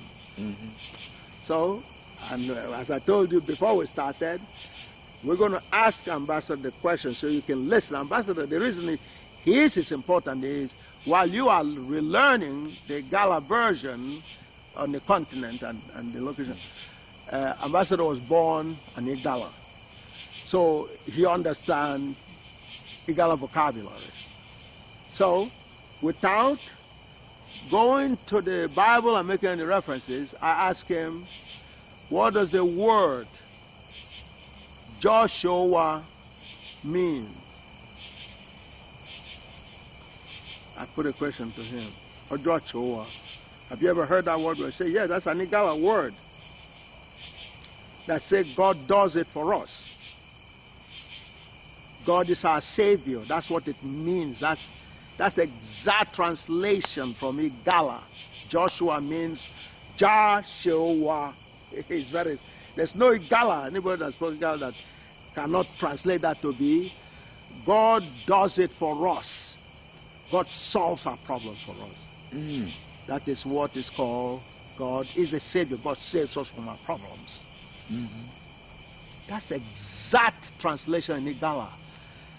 So there's no way you're going to convince an Igala once they're able to hear that decoding.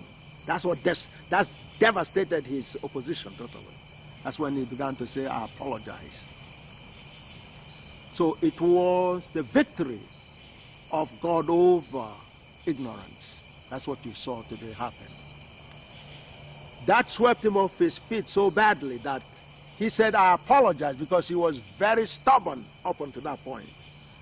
Now, I had gone over Amama before that, but he thought the Amama was only to be critical of Islam. He didn't know that it goes beyond Amama, which is clearly an Igala translation of and you heard how beautiful he translated it independently. He said, the knower knows. The Arabs couldn't, translate Muhammad as well. I've seen their definition of it. They don't, because it's not their language. The way Gala translated it is more authentic. It's simply, saying in a very simple language, it means a prophet.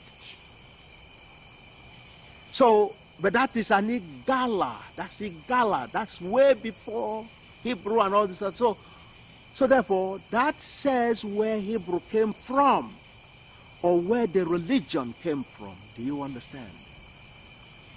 Are you following, Minister Brown? That's where the religion comes from. The origin of the religion is proven to be African. Because today, the name, especially a version of it, that is slightly, a variation, is still borne by children today. I had a friend that was called Jochogu. Jochogu is the same name. God is the medicine. God is the doctor. Ojochua, God is the one that does it for us, that solves our problems.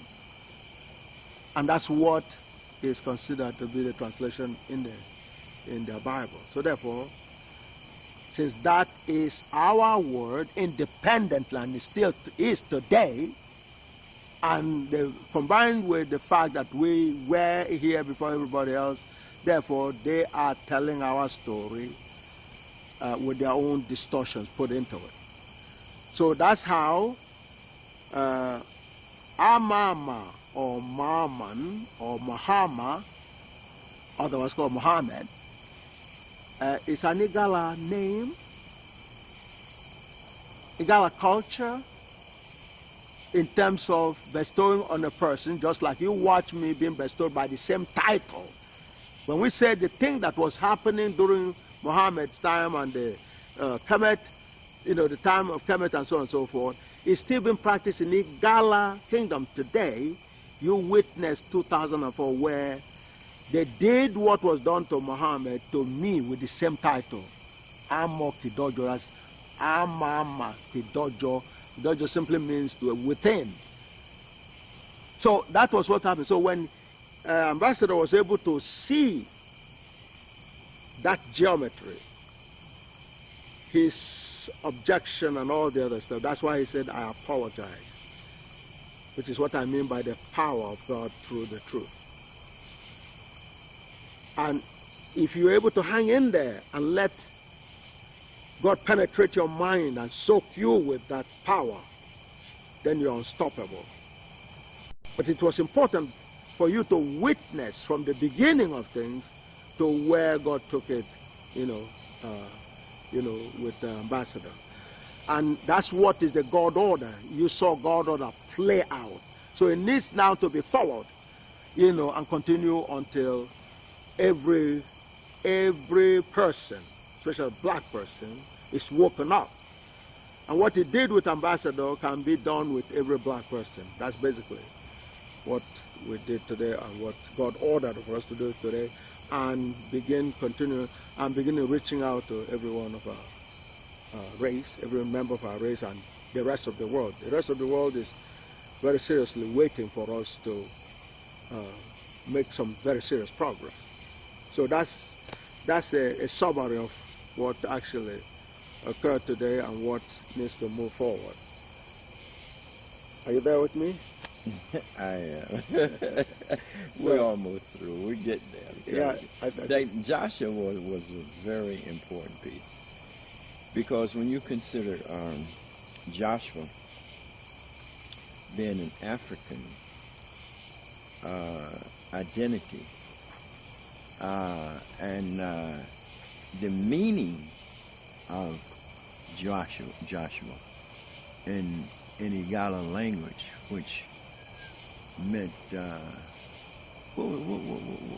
yes, Joshua, Jah is God, Che means do, Wa means for us. Mm-hmm. So God is our soul. God is our savior. That's basically what it means. That is what is quoted in the Bible, and yet the black people, the Gala people, are reading it and not seeing themselves in the Bible. Right.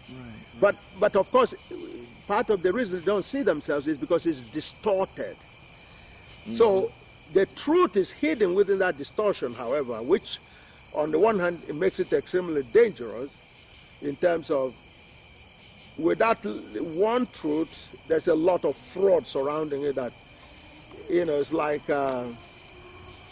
eating wholesome food with a poison in it. Do you understand me? Mm-hmm. So that's basically what it is. But it means God solves our problem for us, or God is our savior. God saves us from problems, which is God the savior. God saves. That's what it means.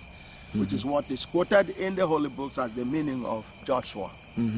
But the Europeans then take and colonize it by putting their image, putting an image where there never was an image. Absolutely.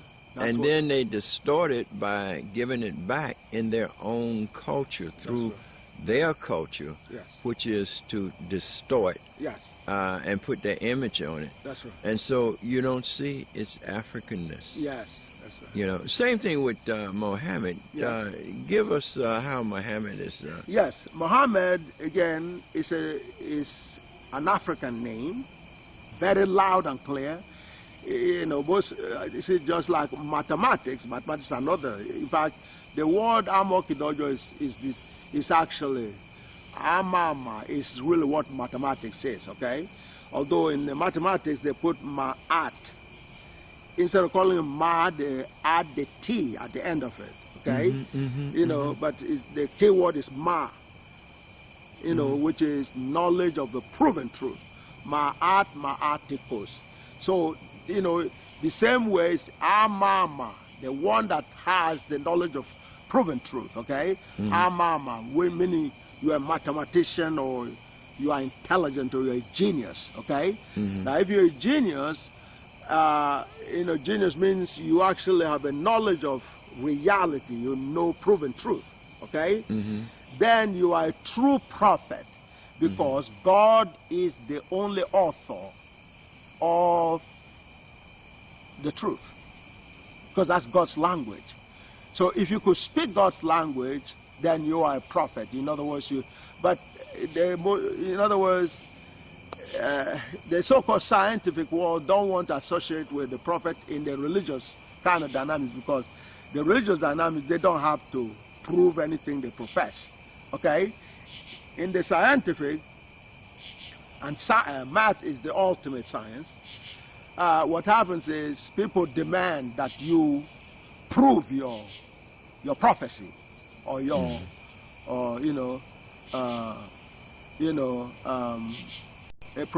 professor is supposed to be a prophet. You understand? Professor. Okay? But you have to prove your profession or what you're professing. Okay? It has to be proven. In the religious level, you're not required to do that. You just need to, galvanize, and bring forth followers, and they will just believe you and sing hallelujah, But in the scientific world, you under pressure to prove your point.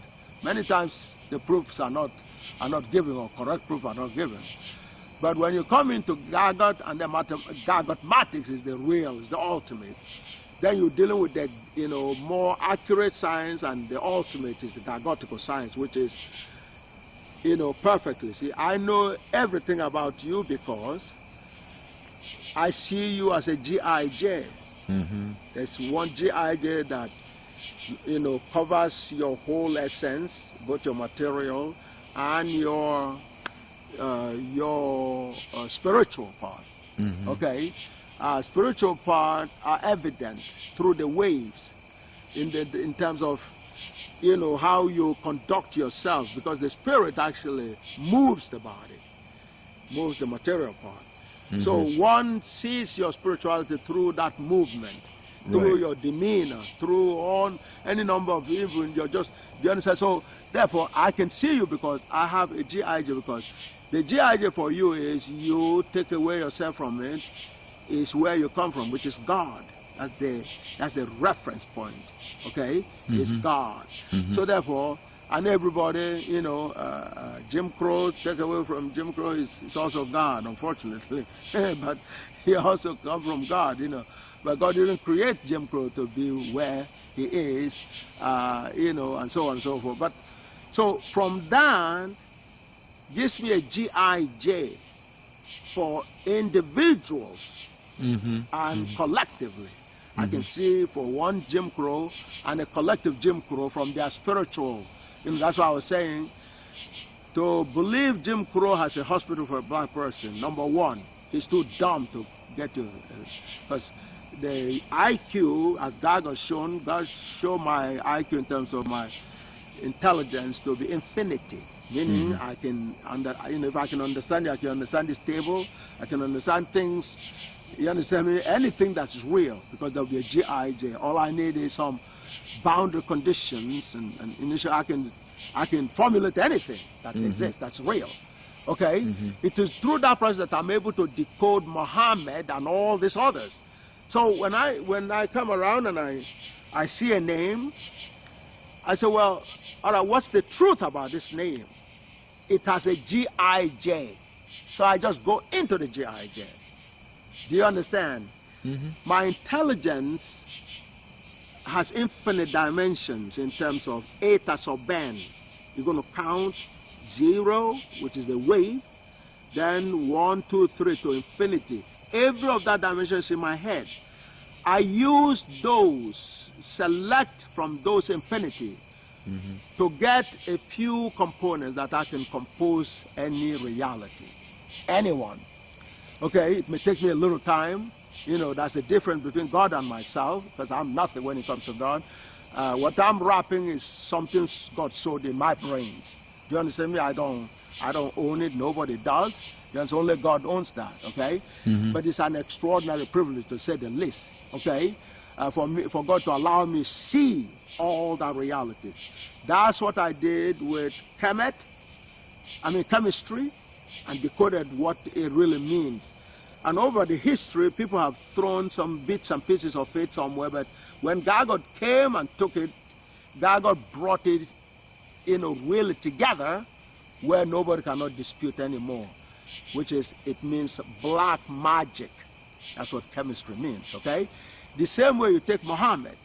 Okay, so now Muhammad, when you hear Muhammad, especially when they corrupt it and say Muhammad, and all that, then you begin to analyze component by component. On the one hand, you see Ma, and we know we have the original version, or the one version of it in Igala. It's called Momo. I have a cousin that bear the name Momo. Now, Momo, usually when a name is given, it's usually a full sentence summarized into a compact form, okay? So when they say Momo, they mean amo, meaning the one that no one knows, like Ambassador did very brilliantly, you know. The no one knows. Amo means the knower, the genius. He will know. That will be a name that they will give a chance. Sure enough, like I said, a lot of people bear Momo. And in, you know, where from President Buhari's area, there was a famous journalist there called Mammon. That's the same name. So African have versions of Mammon, but the Arab, they're fond of putting the word H in certain places. Maham.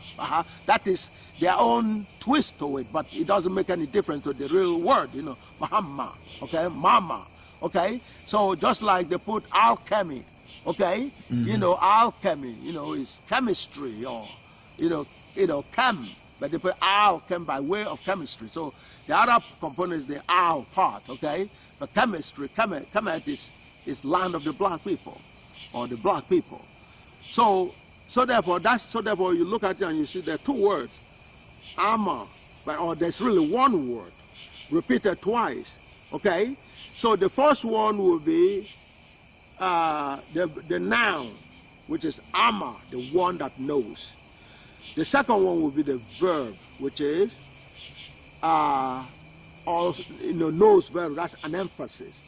The knower knows. The knower is a noun, and knows is a verb. Do you understand? Okay, so now, so therefore, one can see that very clearly. It jumps at you geometrical. But that is gagutical decoding and gagutical decoding of history. Right. With it, the entire history of the world can be decoded precisely in a matter, because what I just showed you is mathematics, that is geometry. Do you understand? You know, because Amma, how did I know that? It's geometrical. Okay, it's geometrical, because Amma means the knower, or the genius. So the genius knows. That's a typical name they will give anybody. Okay, you know, but the meaning is so therefore, but it also means a prophet. So when it's associated with religion, the genius, or the one that knows, the knower, becomes the one that gets revelation to pass on to people. Do you understand? It doesn't automatically say the message actually comes from God. It is believed the message comes from God. Nevertheless, they still can call the person a genius or a prophet, okay, that knows. So it's the same name. That's original. Now, like I said, I've checked the definition, how the Arabic interpret Muhammad. They say the glorious one, or something like that, which is not quite the same. What I presented is more geometrical. Do you understand? The no one knows. That's automatically say, look, for anybody to know anything, God has to permit that. Okay, so therefore, your expression of knowledge is actually expression of a message from God. Knowledge is God. Knowledge of God, peace of God, is getting authorization from God to relay reality to another person. That's why you express knowledge to other people. So therefore, it's more geometrical, more concrete than to say one, you know, something about one that is glorified or something like that. Glorified might show privilege, but it's not specific enough. Do you understand me? You know, like I presented to you, because I was awarded the same title that Muhammad was awarded before yourself and your camera in 2004. They call me Amma, okay, which is the knower or the genius and the true prophet. That says, by attack crowning me like our ancestors did in Egypt or in the Middle East, where they crowned the people that set the pace for people to crown Muhammad with the same title. That culture from Egypt was still operating in Ida or amongst black people, which is what you witnessed. It is traditional that when you see somebody that stands out in terms of a revelation and intelligence expression, you will give them a title called Amma, meaning a genius or a prophet. Do you understand? So that is a black culture that was borrowed by the people that call themselves Arab. And the name is our name, the culture is our culture. Now, what the author also did then is to crown me as a prophet. Do you understand? That's important, Minister Brown. Need attention because this part is one of the most critical parts of your interview. Okay, and would you also segue into Boko Quran? Yes, but before I do that, I have to say this something that there are verses in the Quran that says Muhammad was the last prophet. Yes. Well, but in 2004, another prophet was anointed, and you filmed that. So what do you what do you say?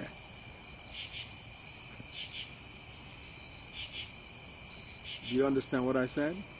In 2004, you witnessed a crowning of another prophet. Was called the same name as Muhammad. Yes. Oh my. Amma, the same name, Amma or Amma. Right. I got the footage. Exactly. So yes. So that has. But before you, yeah. But the Atar, who would have been the Pharaoh. Yes. Who recognized the genius within you. Yes. And who crown you. Yes. Does that make you a pharaoh? Of course. Okay. Do you understand? Ata is the pharaoh. Because pharaoh means Ata or father. Do you understand? So now, the word pharaoh was not the original word. The word is more like a pata. And if you take the P from pata, you get Ata. Do you understand? So the Ata is the version, but it all means the same thing. Both Pharaoh and Ata means father. Do you understand? Yeah. No, so it is during those time and a little extension and around that area that Muhammad was crowned the Amor. Both Muhammad and I were crowned by Amor. And the traditional person that does that is the king or the pata. Do you understand? Or the, one of the high-ranking people in the society will crown the person or will declare the person a prophet. Do you understand? And the prophet, Amor means a prophet. So he was called Amor, and I'm called Amor, except his Amor is based on faith. That's a very big difference. His is based on faith. Mine is based on the infallible word of God, which is the absolute truth. Therefore, there has never been any prophet that has reached the level that God has brought me to, ever. Therefore, God ordained me the only real total prophet, the last prophet, the real last prophet, the first and the last prophet in reality, in terms of the totality of it. That's the implication, which is why clearly GAGUT is very, very explosive. People like Muhammad will not be able to deal with that kind of thing because that's totally against the preaching they get, which causes trouble. So therefore, now, what happens then is, because this religion which is taking reality they could not understand and shape it in a form where they could use in tranquilizing people and indoctrinating people to do their bidding. Once they are in that mode, they want to continue operating on people with this religion. When you're operating on people with the religion, you make them forget they have a mind. They become more or less like a robot. And when they are robots, you could use them to be slaves. They do dirty things for you in the name of Allah and in the name of Jesus and so on and so forth. They go on a plantation and work and do all this in the name of God and all the other stuff. Some of them are told, some of our people are told they were created to serve the Europeans and so on and so forth. All that came through this kind of dynamics of religion and indoctrination process. So what God has done now is to say all those claiming to be prophets have very little that qualify them to be prophets. So the real prophet will now be given, will be ordained and brought out. And people are going to recognize such a prophet by the deeds, by the results. It won't be by propaganda or any faith anymore. It will be through a proven reality. And that is, what you see happening. Anytime, engage a real situation, you will see the proof of that kind of dynamic. So now, that has contradicted the whole position before GAGUT in terms of, there are so many prophets and so on and so forth and all this, and claim they were doing the kind of thing that God has now finally revealed in totality. So that's why we're back again to where we started, which is, not only are we back into the real search of reality, but that reality has been revealed through a formula, very precise formula. This takes the precision in the pyramid to the ultimate level, because the pyramid itself and its precision is buried in it as a band, in GAGUT. I'm sorry, Richard, I think you also joined me in terms of it's tired. This is right on the ear, so, but we gotta do yeah. We gotta do Boko Haram. Boko Haram. All right. Okay. Yeah. Okay. So the Boko Haram. Well, the issue with Boko Haram, first of all, Boko Haram says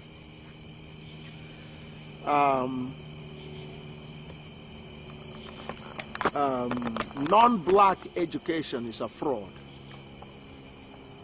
Okay? Which is true. That's what I've been describing all along.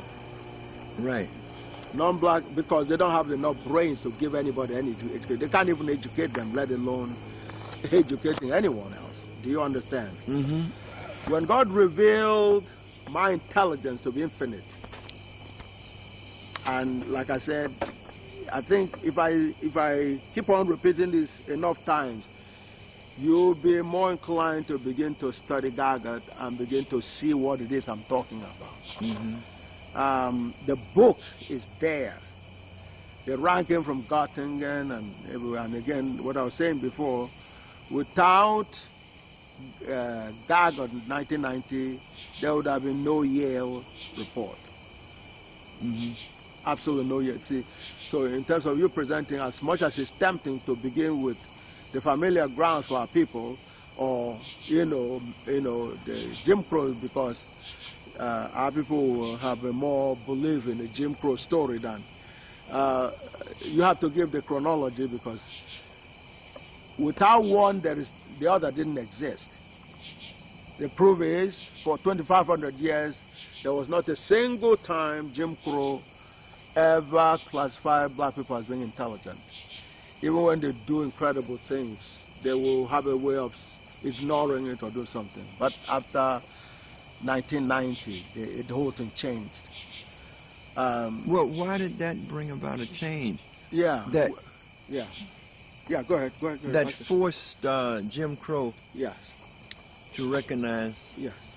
GAGUT. It's a new day. Well, to recognize or to come up with a study that showed that black people were...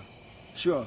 What happened was, when it came out in 1990, a year before I had been given a very big award in their system called the Associate Fellow of the American Institute of Aeronautics and Astronautics, which was a huge development.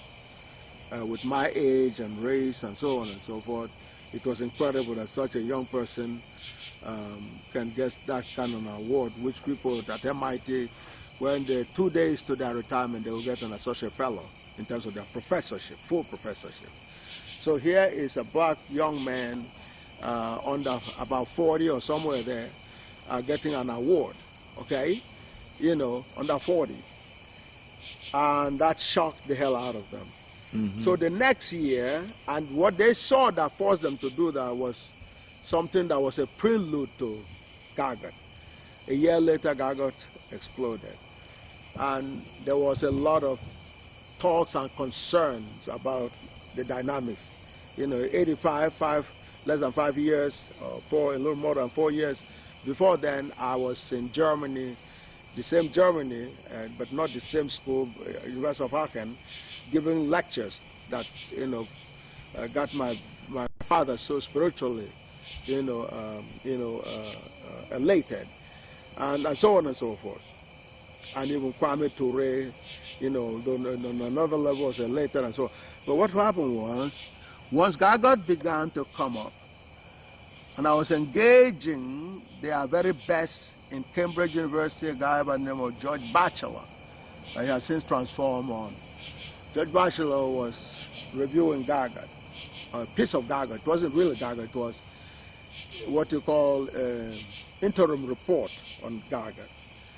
That's Cambridge, that's a colleague of Stephen Hawking. They're in the same department, the Department of Applied Mathematics and Theoretical Physics in Cambridge University, a guy called Professor George Batchelor. Mm-hmm. And we were having very explosive, how do you say it, communications. Yeah, exchange, okay, extremely explosive. Now, I know that somehow Stephen Hawking must be in the background somewhere, and the very best in Cambridge, and through the wrestling, none of them could touch. You understand? They were just unbelievably touched. And the thing continued on the website called The Naked Scientist, mm-hmm. which is a Cambridge alumni and Cambridge graduates formed that website on behalf of Cambridge called The Naked Scientist, oneword.com. And they continued discussing it, you know, for a long time. So once that began to evolve, and they had their very best review the work. As a matter of fact, in 1994, actually 1994, they assassinated my brother, Dr. Musa, you know, as part of the retaliation and so on and so forth, and my family were under attack. In 1995, in a gathering of some of the finest mathematicians on the planet during that time, including a guy called Lee Siegel, Professor Lee Siegel, who has a PhD in mathematics from MIT and a well-renowned professor of mathematics. He attended George Handelman. You know, these are legends of mathematics. A guy called Paul Garabedian, I've talked to you about him before. These were all gathered. And in the process, GAGUT was actually presented, and none of them could touch it. That was in 1995. As that was happening, and Jim Crow was trying everything they can to derail GAGUT, and they couldn't do it. They saw the Etas of Ben, which is not only the fundamental geometry in terms of expression, a representation of everything, of all intelligence, because it had a parameter which is actually an intelligence quotient or level of intelligence, which is the n, eta sub n, where n can go from minus infinity to plus infinity. The importance is going 0 to infinity.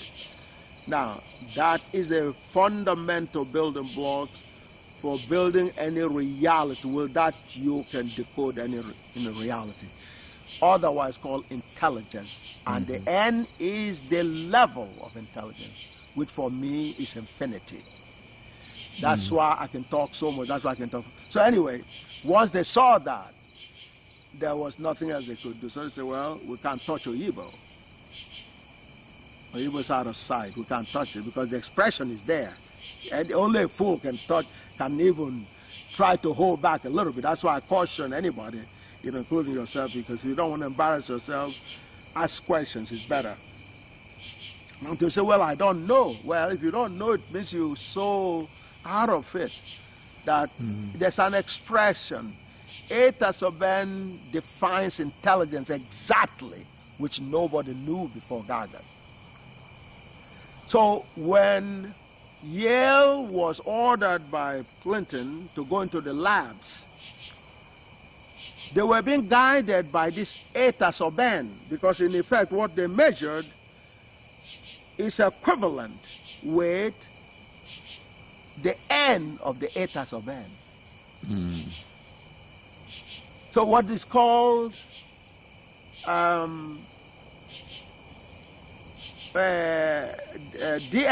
DNA, genetic,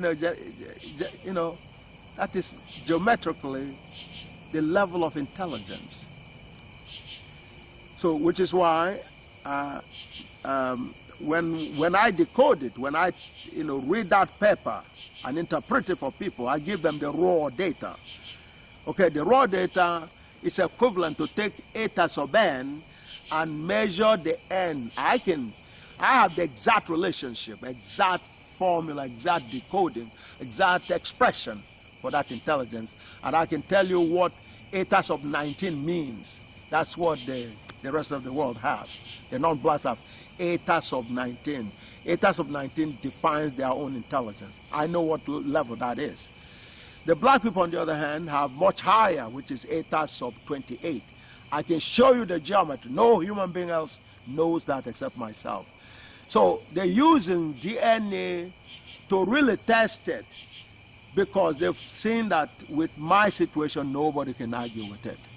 I'm saying, and no mathematician or any real scientist can touch it. So that's when they arrived. Okay, let's check what the other black people and how those black people compare with the non-blacks. And that's how they came and said, well, the black people as a whole have eta sub 28, while the non-blacks have eta sub 19. And forever changed the whole perception of black people as being less intelligent. We're the most intelligent people, which the God order that could only have been ushered in by God, this case through GAGUT, through revealing the totality of intelligence into the brains of one black person on behalf of not only the black people, but the entire human race and every other creature. Okay? So once God has done that, they had no choice, because, they give their best to fight. But once the fight is over and they've seen the defeat, what usually is done by Jim Crow is to actually gather the pieces and try to move on from there. That's basically what was being done.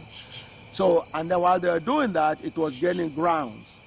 And eventually, Göttingen will pick it up, and instead of celebrating Einstein in 2005, they celebrated Gauss. But in celebrating Gauss, they actually celebrated the reign of Gauss and the return of the baton back to the black race through GAGUT. So that was a huge. So now, so where did Boko Haram come in? Boko Haram comes in the sense that what was taken from us and distorted but still has our legacies written in on those things in terms of our names. See, it shocks everybody when you see Joshua being decoded to be, it can only be an Igala name because that is so real. That's the name will bear on the street. But because people were not, do you understand me? Like, people didn't know that until GAGUT really came around. Muhammad, they read, Sani, that's his name. He didn't know that. And they say, Igala man, Muhammad Sani, you know, my cousin, he didn't know that until I broke it down for him. GAGUT decodes the truth, even when it's sitting on your nose because of Jim Crow, you know, indoctrinating you and you cannot see it. So you need the kind of vision aid that's what GAGUT, that's what is called intelligence.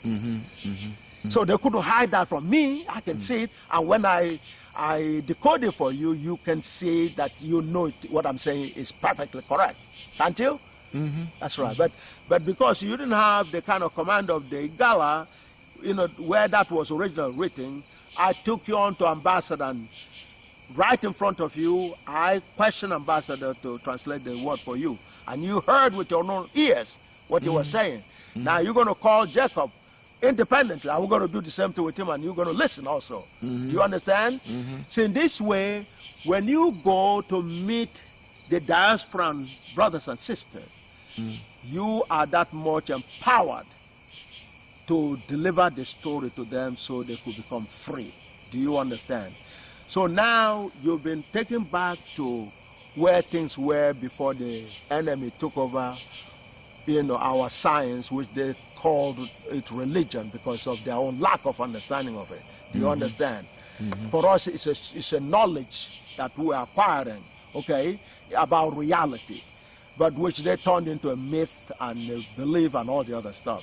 In the process, confused, you know, took their own lack of understanding to confuse our people and got us into trouble.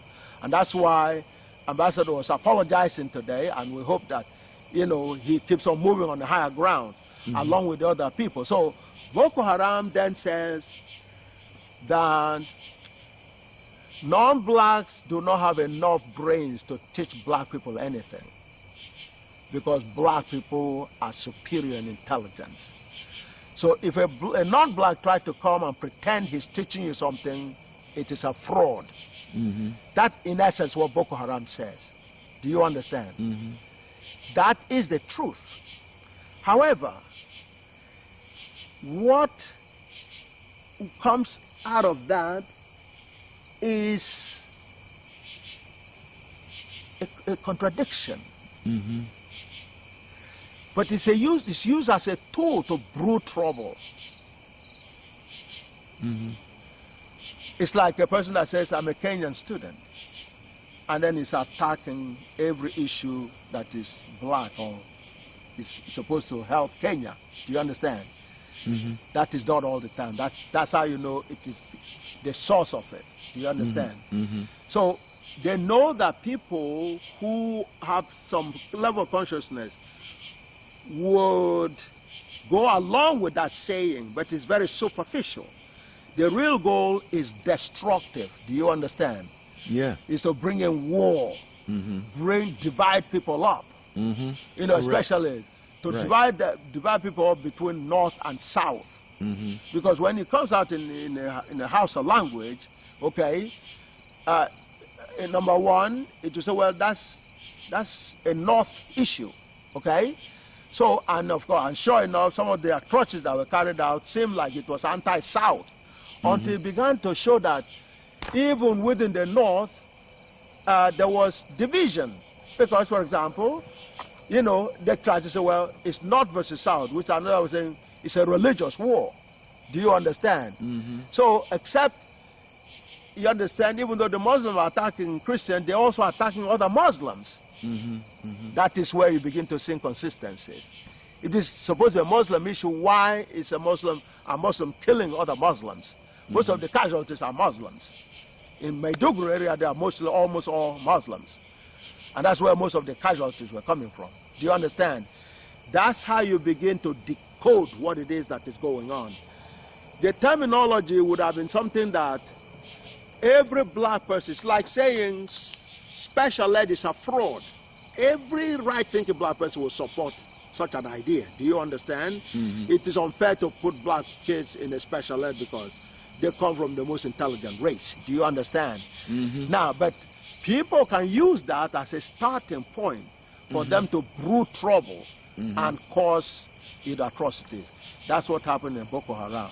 So then what GAGUT had to do was, all right, so you trying to portray this as a religious war, okay? Muslim versus Christian, and even Muslim versus Muslim. So then when you reach such a point, that's when you need GAGUT. GAGUT will then analyze what it is that is the basis of differences. Because if everything is GAGUTical, there will be no differences and there will be no war. Do you understand? Mm-hmm. So then you ask a simple question. Say, okay, first of all, the religion that you've not acquired are foreign religion now because they've been taken over and distorted, which is why there's a difference. When you had it, there was one religion, there was one God. Jah was all you had. You didn't have Muhammad or some other dynamics that convoluted things or Jesus or anything like that. You had Jah. That was a common ground. So, and even though your name is, your name is used as Joshua, okay, the way you saw those dynamics were more like, there was a Joshua that took on, according to Professor Barashango, he researched it and found out there was a historical Joshua, okay, Joshua, who carried out an uprising against the Roman Empire, the Roman emperors, okay, and that he was crucified, okay. He said that was historical, that's a historical reality. But then that has to be a black man and a Gala person because he bore Joshua, and that would be expected because, you know, the Greeks and the Romans were on our land, you know, terrorizing our people. So it is understandable why a Gala person will rise up and take on the fight with them, just like Hannibal did. Do you understand? So that's not far-fetched. That sounds credible, okay? But making Joshua to all of a sudden become God and all the other stuff, that is the distortion, okay? That is not what we... So when you bring them back, so then that's a piece of history. Joshua becomes a piece of history, and uprising becomes a normal dynamics of trying to fight your enemy. Do you understand? So that is understood to be part and parcel of a human dynamics, okay? And reality. Now, but making all those other distortions is where the difference. So if you're able to find your way back, like in Sankofa, to where you were, which is where GAGUT is taking our people, okay, to say, okay, first of all, the names are our names. The most central names in the two religions are Gala names. Do you understand? Or Gala Hausa names, very clearly, or Yoruba names, or Igbo names, okay? Or Lingala names, okay? Ma is a very common word in all the dialects of Africa. They identify with that word for the most part. So anyway, so then, but you, after decoding thoroughly, that is exposed. You say, well, if they're foreign, why do they have African names? This cannot be a coincidence to the point where even Peter is Pata. Okay, Peter, you know, St. Peter, the greatest apostle, he has an Igala name. Okuta, Pata, or Apata, that's what we call a rock. Apata, Pata, Peter, that's Peter. So that's another like Joshua, it's an Igala word.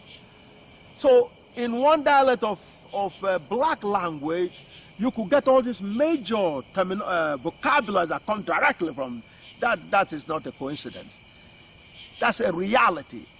So that's the origin. Now, during that origin, however, it was historical, account of reality and philosophies and so on and so forth. It wasn't convoluted to the level that it became during the Jim Crow. So once you're there, then you have a common understanding of reality. Therefore, you agree. There will be no problems anymore. First of all, you'll be teaching yourself. Jim Crow will not be involved in teaching you anymore. So Boko Haram will be a thing of the past. If you don't have non-blacks teaching you, then you won't be complaining about their teaching, which cannot be a teaching. Do you understand? But there's a truth. See, you have a use of a true statement to foment a lot of trouble. Do you understand? Yes, they're fraud. I mean, for example, the so-called colonization happened in the 1800s. And supposedly they've been educating Africa, both over here and over on the other side of Atlantic.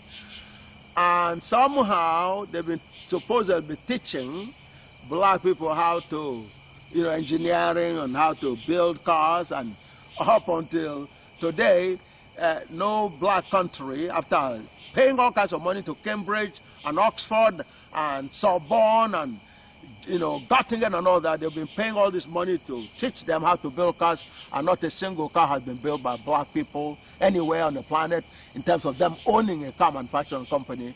That is what Boko Haram is also saying. That's a fraudulent education. That's a no education at all. Otherwise, what do you have to show for the education that you paid so much money for? Right.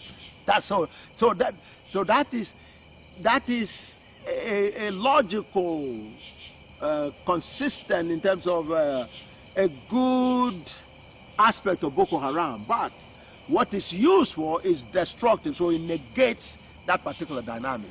Either way, GAGUT solves the problem both ways.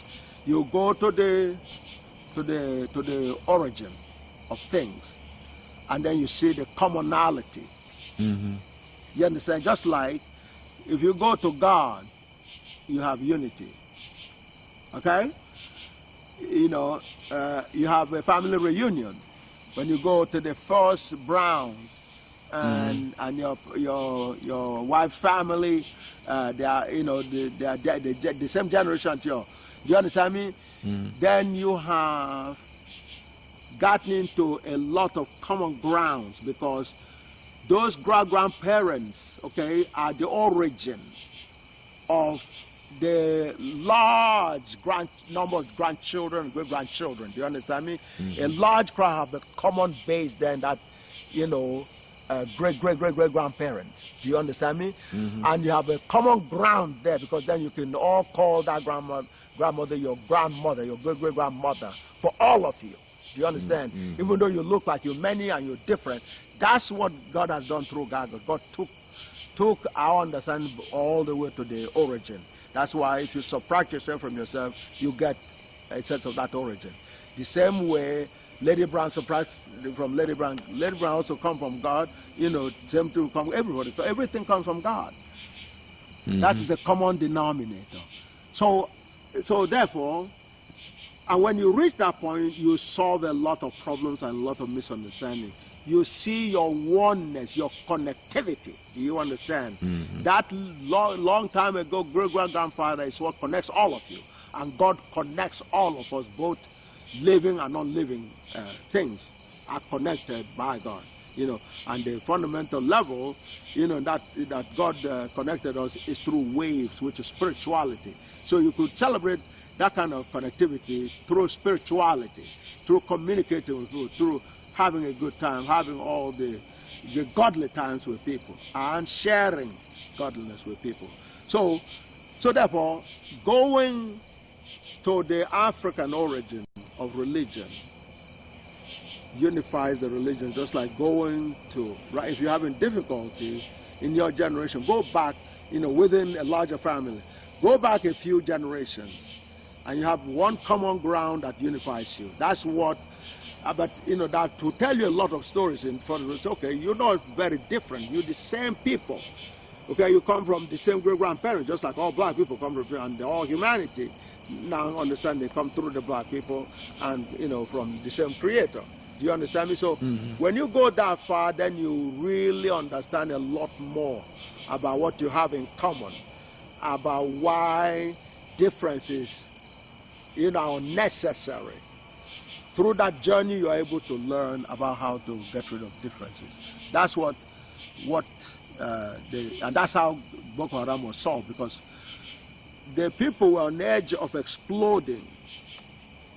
Okay, when we came to Zaria, although Zaria was not as how do you say it, as dangerous as Owerri and Ibadan, there was the religious dynamics over there.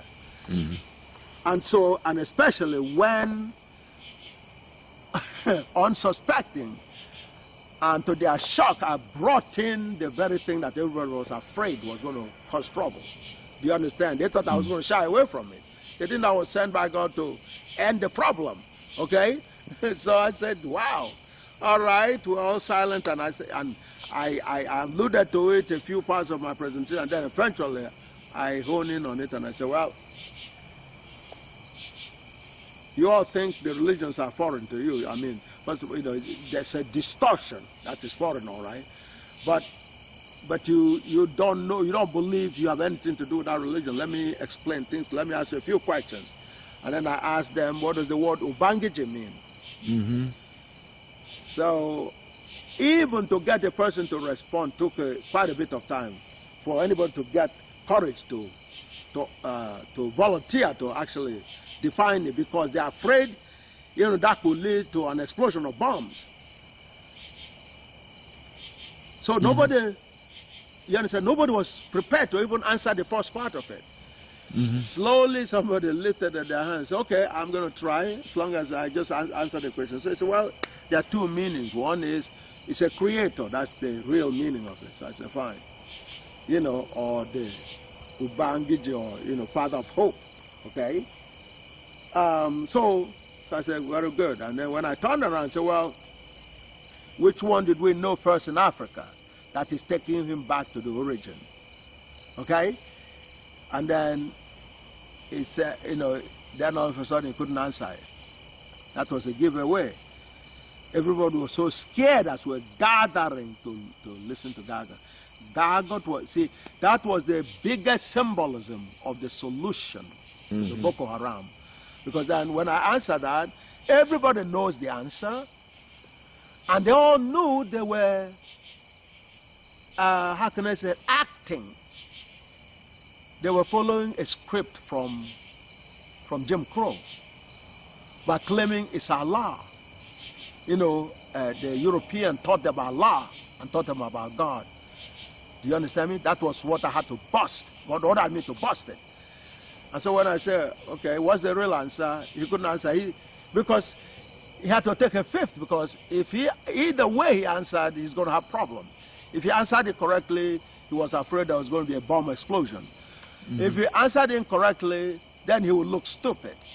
Everybody knew the answer. It had to be Ubangiji first. Therefore, like I told the ambassador, and he concurred, what is it that a foreigner taught you about God?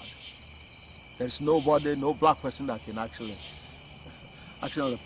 point at any one thing that somebody else taught them about God. To the contrary, you taught the world, taught everybody in the world about God. And that's why God gave it in such a very precise. If you think about the pyramid being precise, GAGUT is the ultimate precision. You can't go, the pyramid precision comes out of GAGUT. Do you understand? And some of that I've given in some of the lectures already that you have recorded. Do you understand? So now, therefore, we have solutions to every problem.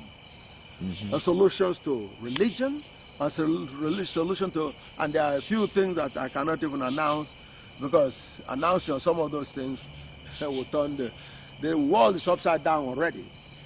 But there are some announcements that I can't get into because it will, it can cause someone.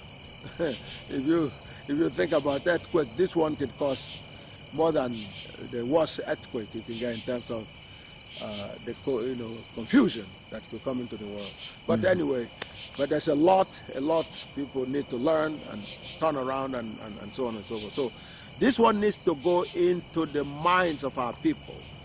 This needs to go up on the radio, on the television, And then also part of the decoding of what's going on right now, which is what GAGUT and GAGUT, is also that everybody pretends that they're concerned about the killing of the black youth and the black people in general, lynchings and so on and so forth.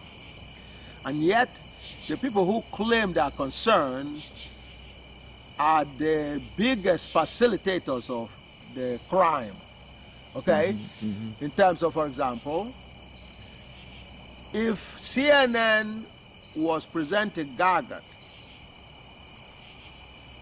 it would have been more difficult for Trayvon Martin to be slaughtered or Sandra Bland to be slaughtered, because the image will have, or Michael Brown to be slaughtered, because the image they will have of those people will be a more realistic image.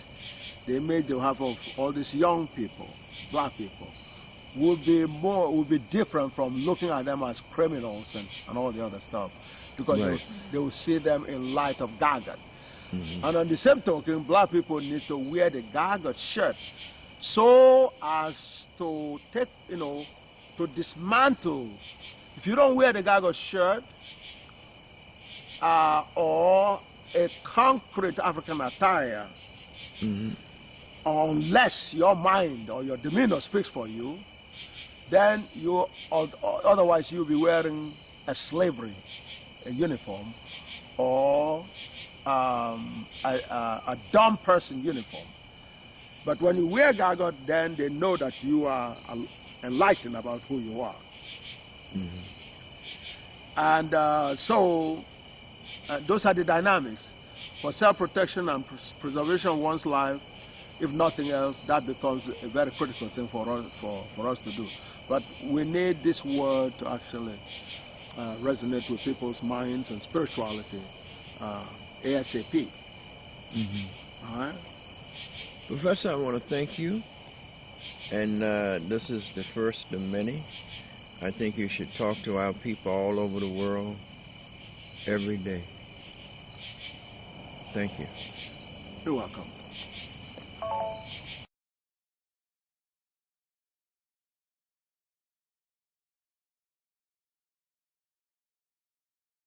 Discovery was presented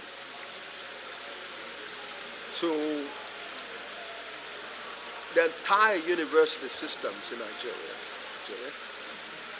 And so GAGUT, the discovery, was presented to the whole world in that setting. The goal was to expose GAGUT to scrutiny. Let the experts scrutinize it, okay, and let them reach a conclusion. Who were some of the experts who scrutinized? Well, some of the experts are every mathematician in the international community that wanted to be there, that wished to be there, could have been there. Okay?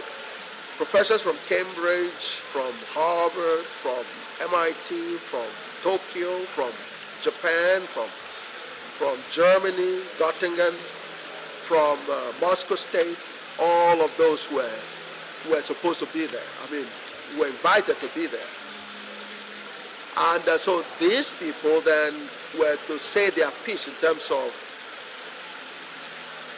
listen to GAGUT critically and, draw their conclusions in terms of coming up with a verdict. That's the ultimate. You can't do much better than that. They'll go and actually expose a discovery, in an uninhibited way, in terms of say, well, hey, here it is. Let me hear what you say, that kind of thing, and go out to actually be in front of the experts. That's what was happening. So, now after that, if it was shut down, then of course you couldn't, the response were mute. I would estimate there were 8 lectures given. There were 18 lectures given. 18 lectures. Yes, because there were 7 locations for lectures. Okay, let's take this. 7 locations. Yes. I know I counted on an average of at least 50 professors, heads of departments in the science in physics area at each of those lectures, at least 50, because you drew them from every university. Yes. That would say, approximately just from 7 lectures, that you had a mere 400 of the top scientists in Nigeria. Would you agree with that? Yes. Like I said, there were 7 locations, like you said, but each location has at least 2 lectures, which is how we get the 18 lectures from, okay? And naturally, you know, most people that came for the first day stay for the second day and so on and so forth. Yes, there were a lot of academics, a lot of researchers, a lot of professors, you know, because it's the hottest topic. So you didn't expect that a lecture of that kind would be presented without people being interested in it, okay? And that's what happened. They showed up, one, you know, skeptical at first, but once they presented, they soon came to terms with the realities of GAGUT, which is that it is correct, it's a sound theorem, not a theory, that explains everything. I remembered actually posing a question to the audience after presented GAGUT, Gij, comma j equals 0, and I asked the audience, after explaining what the equation meant, and asked if there was one person that disagreed with the Gij, comma j equals 0, to raise their hand up. And the pictures is there to show that I confirm that there was not a single hand raised.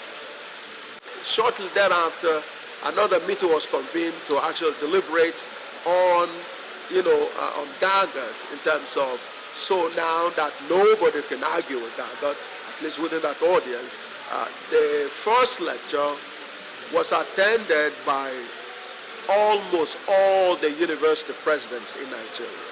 And, okay, almost all of them. And all the noted professors, professors in the sciences and social sciences and everything else, and mathematics, were all there.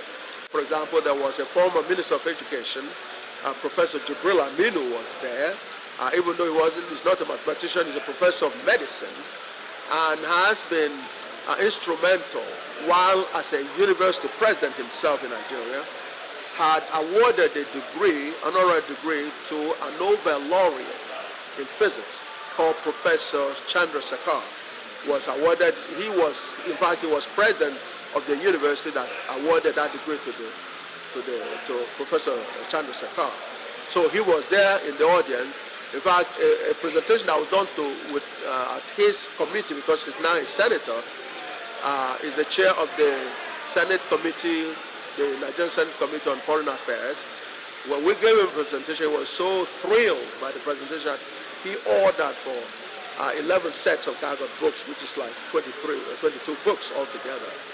And so there were those kinds, of course, the president of, or rather the executive secretary of the University Commission was also there, and the Professor Adedikwe, who is the former university president and currently in charge of the program called NEETS, the Nigerian experts and academics in the diaspora program, was there.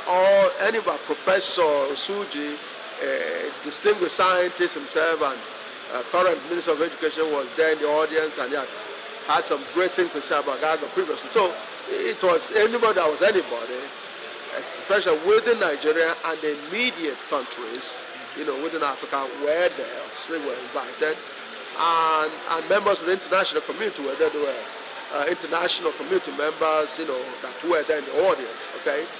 We don't, except for the Canadian ambassador to Nigeria, who was there, and the United Nations head of the UNESCO, who was also there.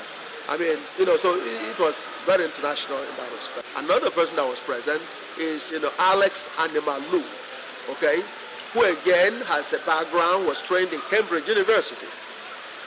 Degrees from Cambridge University, research in Cambridge University, has a research classic in Cambridge University, where he wrote a paper, his doctoral thesis in effect, has been cited as one of the most cited papers to come out of Cambridge's Cavendish laboratory for, since 1930s.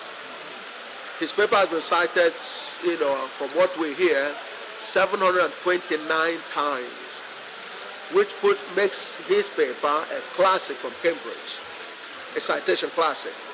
Now, not only did he make it to the top 12 of that classic, but his paper is number 1. Now, 4 of his colleagues who made it to that 12 top papers list have been awarded Nobel Prizes in physics, 4 of them. But his paper is number 1. His paper is not number 2. At least at the time we looked at it, it was number 1. So that's the kind of guy who was in the audience as well, who himself had earlier reviewed GAGUT and verified GAGUT and saw that GAGUT is correct. I was always able to derive his result from physical insight and geometry. So this is what satisfied me. I've tried to derive, use gauge theory, and use theory of quantum field theory to derive some of his major conclusions. But of course, these are sophisticated mathematics, and they're just that.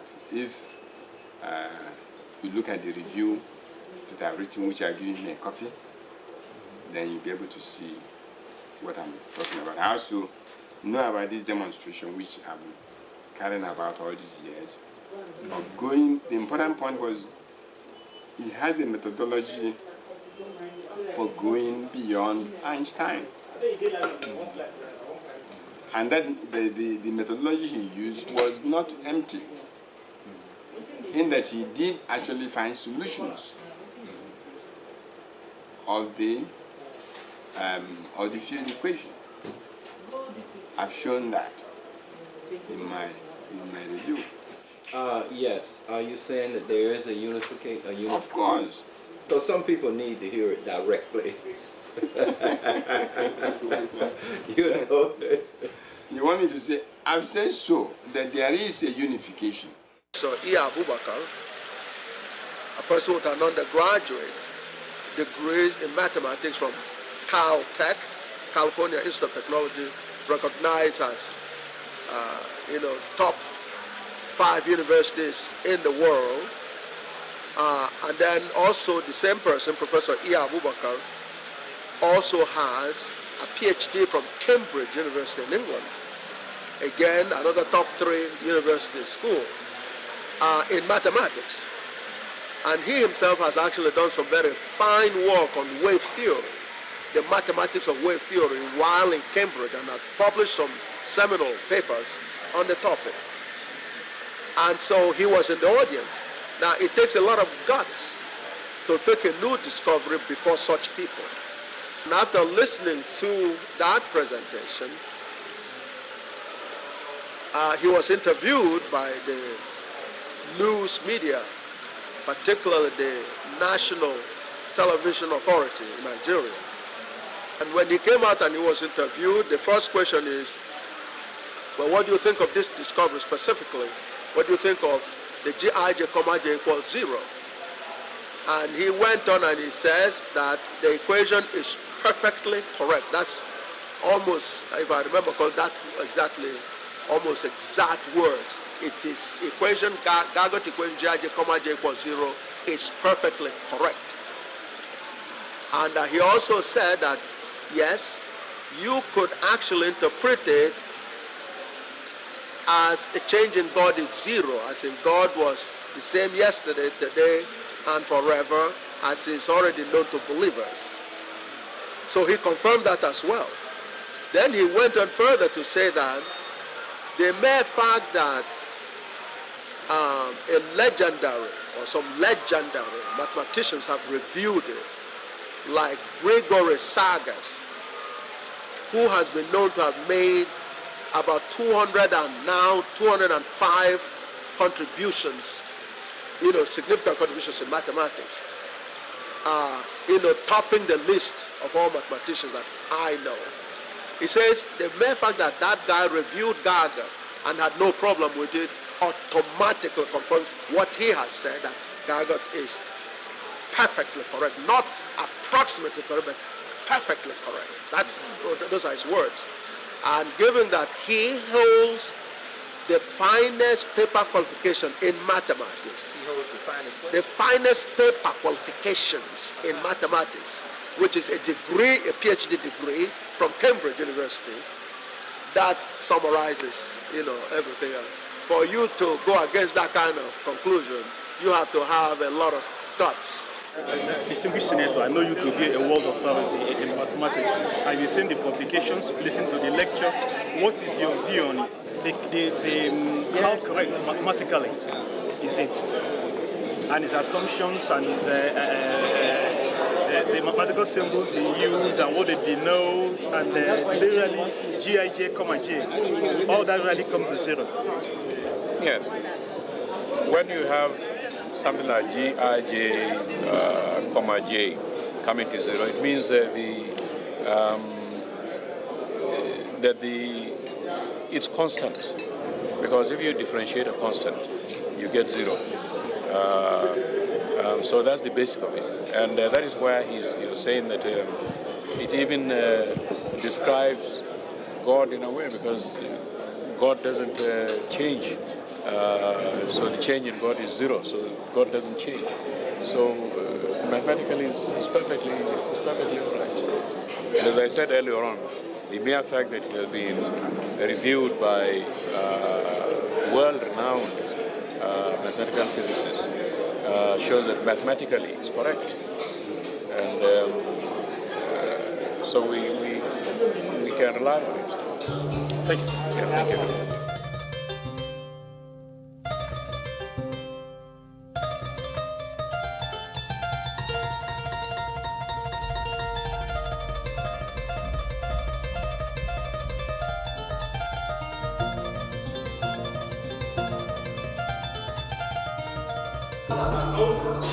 And one that will be found on his new Gabriel Marx, just a few names. Stephen Hawking is one that you are familiar with, the one that is sitting on the Newton chair in Cambridge, called but his experience with this search was so overwhelming and frustrating to him that he made action of everything. The stars, the planets, the earth, and so on. That the earth had not been hit by any other body for so many years. There is such a law. And he predicted that if you have such a law with electricity, with magnetism, with gravity, with weak force, with strong force, it's equal a solution.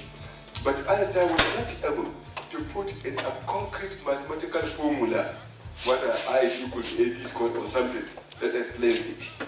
Professor Gabriel Audu Oyibo has done that. In fact, he's waited 3 times for Nobel Award. We believe one day he will make it there. And then this country will give him a prestigious national honor. So I'm waiting for that one to materialize. So for us, it's a pleasure. One of our graduates, a Nigerian, hailing from Kogi State and from ABU, an African, he has developed such expertise which has been recognized and accepted by the most advanced of nations. President of America, the American Union, and Republic of Russia. And that the university, through the Vice Chancellor, is arranged for this interactive session whereby experts who are familiar in the profession will be able to interact with the outcast, knowledgeable, experienced, well-known, renowned scholar, Professor Audu Gabriel Oyibo.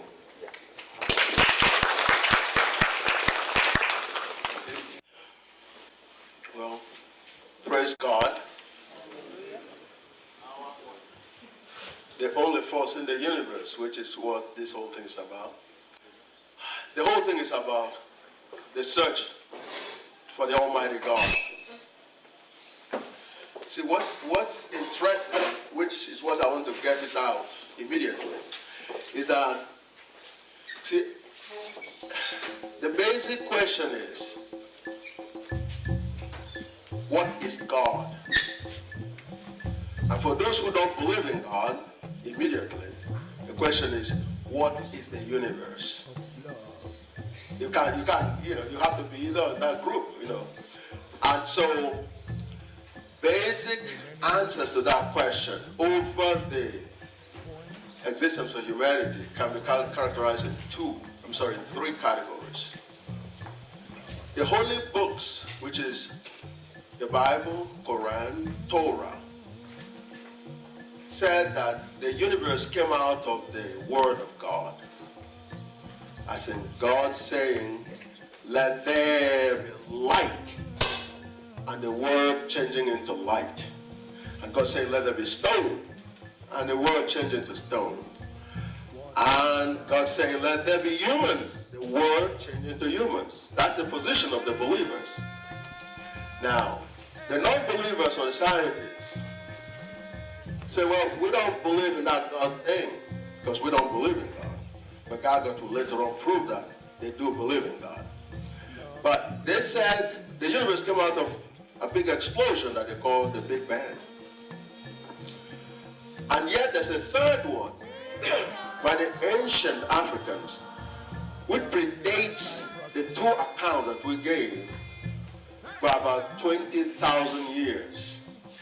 The ancient Africans concluded that the universe came out of the roaring water waves of noon. The roaring water waves of noon. And out of those waves came a building block called atom, which was later on mispronounced atom by the Greeks, and which was further mispronounced to Adam or Adamu at the time of the writing of the holy books. So atom is the same word as atom, and the name Adam, the name given to the first human, is the same word. What this discovery has done, by the way, the three accounts that we just gave, has been the basis of human persecution since humanity. Because everybody thought that that was a different view. Okay? Certainly the atheists and scientists and loggerheads were the believers. Okay? And the ancients and so on and so forth. But GAGUT was able to, through a mathematical process, actually unify these three accounts by concluding mathematically that what the believers call the Word of God is actually what the scientists call the Big Bang. The Word of God is the Big Bang. And it sounded like the roaring water waves of none. So the three sides are talking the same thing. And so all this life that has been decimated as a result of thinking that all those accounts are different, were just destroyed for no reason. Everybody is saying the same thing. Because GAGUT determines that there's a common denominator in those three accounts. That common denominator mathematically is waves. The Word of God is sound wave. The Big Bang is a big sound wave, and the roaring water waves is already waves. As a matter of fact, somewhere in the holy books, particularly the Bible, Genesis, it is stated in the beginning, chapter 1, verses 1 to 3. You will read that. It says, God created the heavens and earth in the beginning, and the earth was desolate, and darkness prevailed in the deep, and that the Spirit of God was upon the waters.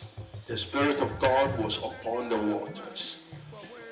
Now, what do you see upon the waters normally? When you look at waters, like the ocean, what do you see on the face of the waters? It is waves. That means that the essence of the Spirit of God is waves, which explains, which is consistent with the discovery, saying that, yes, God first existed in waves. And it is a concentration of that wave, which is the essence of the Almighty God, that matter comes out of, which is consistent with the ancient African account that says atom comes out of that wave. A scientist within the last 100 years, a physicist, was able to prove that the electron is nothing but a standing wave. That means you have a wave that goes this way and another that goes that way, and the reinforcement part is what you call the standing wave, and that is the essence of an electron. So that means that matter is simply a concentration of waves, okay? Which also says that matter comes out of waves, and that wave is actually the Almighty God, which is why you don't see God but exist in wave. And the thinner the wave, the more powerful it is. And there is so much from that point on that becomes really clear. For example, the believers believe that God is everywhere. Of course, you've got to believe that God is everywhere. But how could God be everywhere? Especially if the picture of God is that of a human that is contained within a boundary. How could you be everywhere if you're contained within a finite boundary? Well, God is everywhere, much like the sun can be everywhere, kind of. When the light waves starts from the sun, it gets here approximately 7 minutes. That's because the speed is very fast. It gets here, that's 93 million miles in 7 minutes. So if you can imagine the waves representing the Almighty God as being about a zillion times faster than that of light waves, then you can imagine how God can be everywhere instantaneously. And that's the way God is. Well, about the concept of God. Well, those days, humans came out of their shelters and they looked at the skies. What did they see? They saw stars, particularly the sun, like a balloon. But they saw this heavy object sitting down there without the visible support. But their experience as humans says that you have to be supported in order to be able to stay stable. You stand on Mother Earth in order to be stable. And if you try to jump up, you will find that you cannot stay up for any length of time. So it was surprising to them that such a massive object could be sitting out there without a visible means of support. So they concluded that there must be a support there, an invisible support that is able to hold them up there.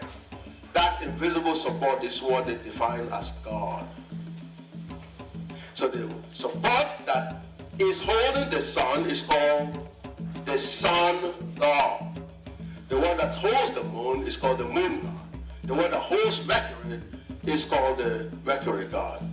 So the African ancestor called Baba Akhenaten came around and said, gee, if there are these individual gods out there, they must have a grandfather or a grandmother. And that grandmother or grandfather is what you call the Almighty God. And so he basically unified all the gods. The search for the unified field theory is basically an attempt to refine what Baba Akhenaten has done. But the scientists will not admit that to you. And that's why I feel great that I'm here today to tell you that that is the story. Because what Akhenaten called God is what the scientists call gravity today. It is gravity that keeps the planets and the stars hanging out there. That's what Akhenaten called God. So, later on, Maxwell would discover another kind of force called electromagnetic. So, that's an additional God. And the strong and the weak were discovered. These are individual gods, grandfather of those gods or forces. And that's what we were blessed to find. Basically, what we found, which is the way the problem was posed, you were supposed to find a simple formula that basically either represents the essence of God or is able to explain everything in the universe. And what we found was this equation.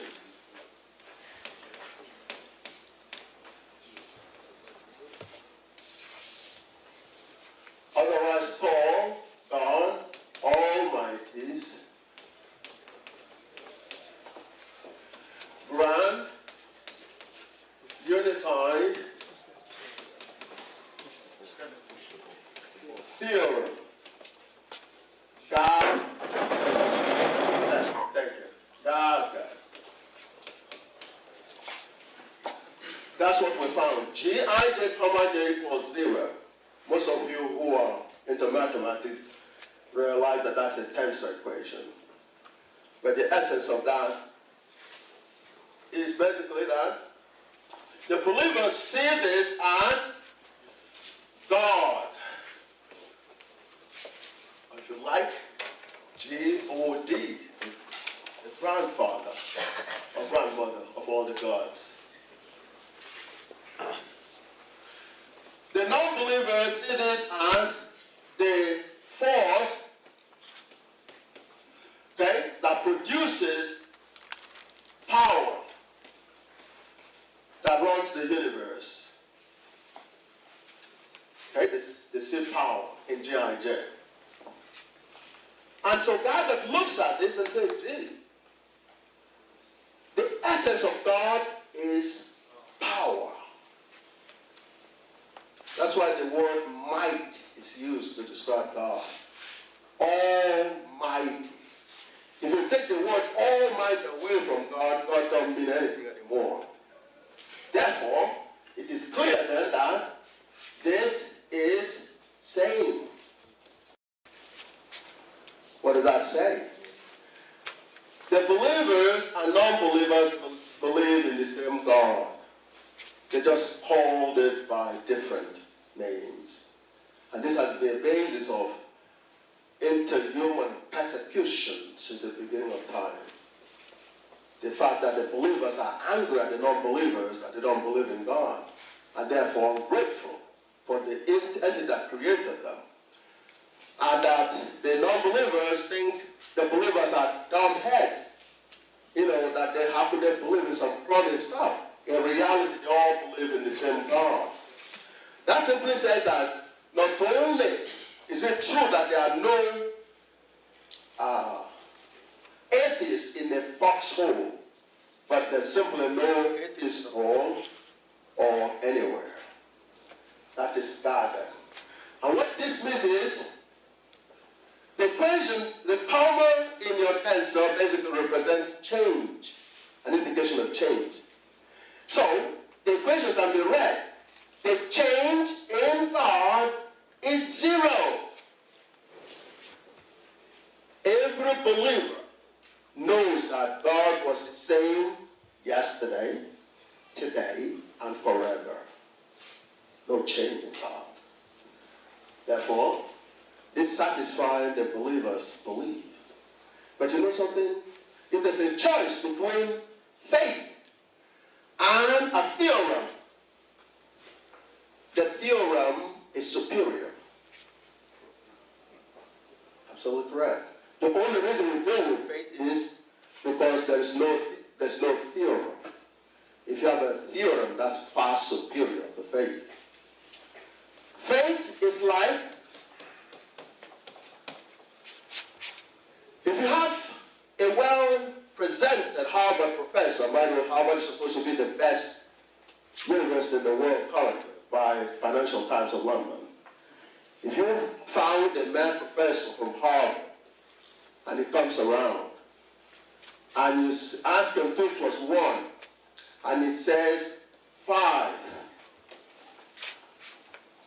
because of his credentials. You're going to develop a faith.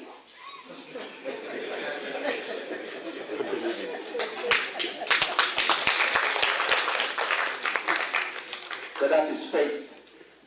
That's faith. You're going to be misled on that faith until you're able to get a Messiah that comes to relieve you of that problem. On the other hand, a theorem about this is, what's the definition of a plus? A plus says, if you're adding 2 numbers, it says, count one on one hand, and count the other on the other hand. And addition says, count them together. That's the definition of a plus. So, in this case, you're going to count 1, 2, and then you're going to count 1 on the other. Now you're going to count them together. 1, 2, 3. That is a theorem. And the answer is 3. This leaves no doubt in your minds that you're correct. That's constitutes a proof, a mathematical proof, and it is a theorem. So if you have this, in terms of saying the answer is 3, that is far superior than your 5 that is based on your belief in the credentials of the professor, because it's overwhelming and intimidating. You say you must be right. That is faith. So it is that differentiates this. This is a theorem. And it therefore proves the existence of the Almighty God. And from now till eternity, no one will have the guts to say that God is questionable anymore.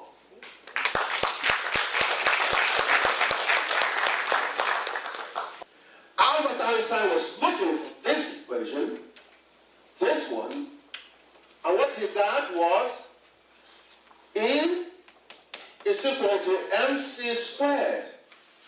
Most of you are familiar with it. He was looking for this equation. And you know what he got actually came from here. How? You got to remember what these circumstances were. In a nuclear reaction, mass seems to be disappearing. Okay? Mass will disappear, but they will get energy as a result. Okay? So you can rewrite this equation by mc squared minus E equals 0. So mass was the beginning, like your 1,000 naira. That was what you had, the mass. In the end, you got this. So the end, away from the beginning, is 0. Therefore, this equation actually came from here. So, let's say a Göttingen professor, that's the Harvard of Germany, comes around and says, well, this is wrong. What does that say? This is also wrong. What does that mean? You're going to strip Albert Einstein of all his glory. How many people do you think have the guts to do that? All right. So, God is a mover and a shaker.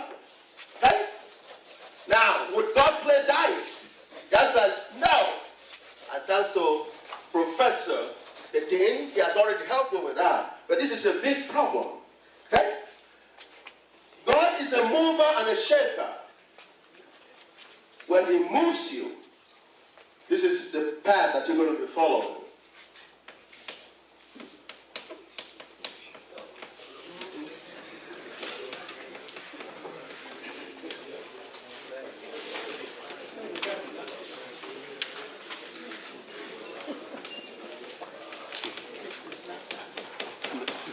Black magic. That's right. This is the age of black magic, ladies and gentlemen. This is the equation, and all mathematics equations all come from here. Did I say some of them? All, as in A-L-L in caps. If you don't believe it, just try me with one. Therefore, all that you study is embedded in there. Now, God is the mover and the shaker. When God moves or shakes you, you're going to go on this path. You're going to be on this path. The question, in terms of trying to go through the dynamics, in terms of what is the universe? Well, the universe that is the question that's supposed to be answered. What has happened over the years of humanity trying to acquire knowledge is people get a concentration of a part of the universe that intrigues them immediately. Okay? For example, Newton will come around and say, well, the stars are beautiful. Okay? The planets and their motions. Okay? Hey, I want to look at this. So he comes up and says, well, gravity, okay, gravitational force, okay, would be m1, m2, g over r squared. The force between two objects, okay, is the product of their masses times a constant over the distance squared. Okay? Now, nobody knew where he got this equation from. But remember, he was an alchemist. He did it the old-fashioned way. It was through the African science. He said an apple fell on his head, and what he got was this. And it turned out to be right. A good approximation. Okay, so we got a sense of that, but he was concentrating on the massive objects in the universe. Maxwell comes around and concentrated on the smaller components of the universe, tiny things like charges. And he was able to come up with a formula. And yet, the modern day scientists, people who deal with cosmology, by and large, use relativity equations.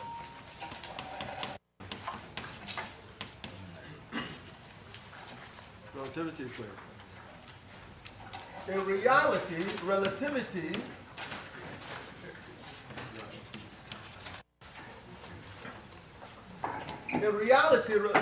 relativity can be said to be, this is what relativity actually does.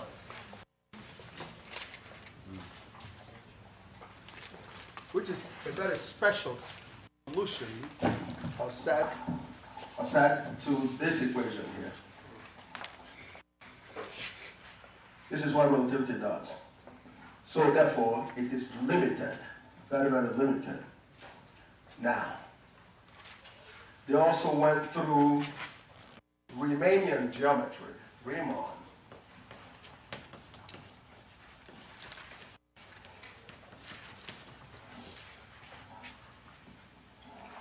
The Riemann geometry is very fine geometry. As a matter of fact, I got to learn that Riemann's thesis was supervised by Friedrich Gauss in Göttingen. And so that makes, Gauss the grandfather of relativity in some ways. Beautiful. But what is Riemann doing?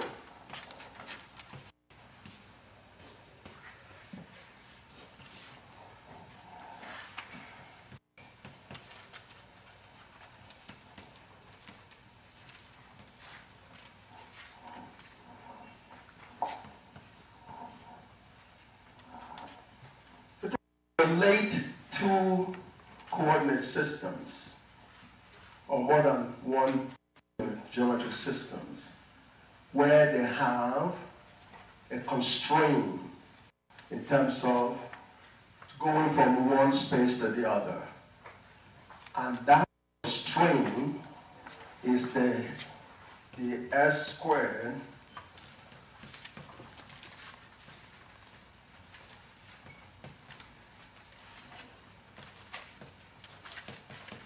actually, they don't add this actually with T and so on, CDT and so on. And they're putting a constraint on this here. What that does is, you're starting from a fundamental solution of your problem that you want to formulate. Because in reality, this is the R squared, which is basically eta sub 1. A section of eta sub 1. And as long as this constraint remains in your functional analysis, the solution is embedded, at least one characteristic set of solutions are embedded in your formulation.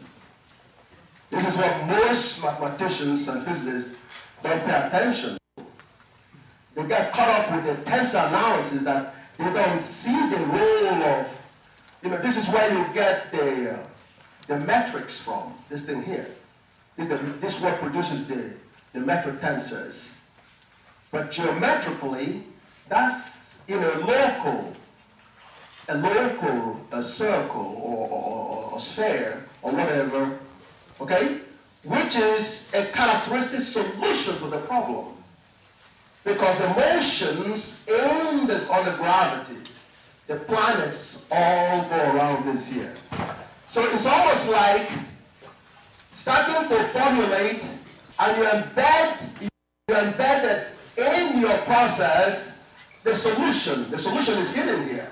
A characteristic is hidden in the analysis. So therefore, when after you got the equations, and you come up and you reproduce the answer again, hey, it's expected. There's nothing wrong with it because the answer has been buried in the solution all the time. So, having said that, this in the relativity analysis then constrains the GAGUT equation to one characteristic, which is eta sub 1. The general solution of GAGUT will be G0 eta sub 0, and in fact, at eta sub 0 you can go in another dimension, you can add all the eta sub 0s, which are the waves, because they're linear equations, you can superpose them. Then plus G1 eta sub 1 plus G2 eta sub 2, and it goes on. Each of these characteristics define the characteristics of the universe. And so when you constrain your solution process to just one set of characteristics, you are highly limited. And as the characteristics approaches the single point, which is, say, 0, okay? If you keep on going and the radius, is getting to 0, then you force into a singularity because that's all you have. But in a broad solution, if that approaches 0, you're still left with this. And in reality, what Hawking was doing, and there was a point where he was actually very, very excited and he thought he should have won a Nobel Prize, was that he took this and tried to use a quantum argument to add a part of this. And he was able to explain some things. Now, and he jumped up and said, yeah, I should. They're celebrating in Cambridge all over the place. But he's just patching equations. In his analysis, this came from relativity, this came from somewhere, the quantum theory. They didn't come from a common origin. GAGUT, on the other hand, pulls them out together. That is the main difference. So, okay. So as this approaches its limit, you still have this and this other things that were, in other words, when the gravity disappears, you can still explain the quantum part. Or that the energies that is transferred from the gravity, as it diminishes, goes into the quantum. And that's basically what he was trying to do, and that's interpretability. So that is about Hawking. In other words, if you separate it, like I said before, D'Alembert's, the wave equation, given which solution comes from D'Alembert, okay, is, a certain solution, mathematical physics equation, okay, And when you have Schrodinger, it's a different equation, okay? And you get a particular set of waves there, and so on and so forth. But with this, if you put this through the wave equation, it satisfies it exactly, approximately. And if you put this through the Schrodinger's equation, it also satisfies it exactly. So it satisfies all the possible wave equations that there are. Okay? So it can explain all those phenomena, but it's just one equation. Okay? That is the beauty of GAGUT in terms of it swallowing everything else that exists. Okay? Now, so we can explain cosmology because all the features of characteristics are here, because there are infinite number of them. We haven't even begun to see what was known was discrete values, 0 and 1. What about fractional values? Nobody has examined that yet. Okay? That is there to be explored. It's all buried in here. So that is why this is so complete, okay, in terms of geometry. Now, so that is the problem with Hawkins, is that he has one kind of characteristics through relativity. But there are other kinds of characteristics. Okay. I want to be sure I heard. Well, I appreciated the connectivity you have established between equations and the concept of God. Fine. But what I wanted to know, is there any mathematical equation which can describe God? It has been understood by philosophers and scientists and philosophy of science people that no mathematical equation can completely capture the concept of Almighty. Fine. As Cantor I cited in 1900, end of that, he proved that there are various kinds of infinities. There is one absolute infinity which matches God if you want to explain God, and that cannot be treated mathematically. That's the thing I wanted to ask. Thank you. Thank you. Thank you. That's a fellow mathematician, so we speak the same language. And it's true that the infinities are a problem. Okay, they're a problem in mathematics. What I think GAGUT has done was to transform infinity in a way that you can work with it. Yes, you can work with it. Sorry, sir. Yes. Countable infinity.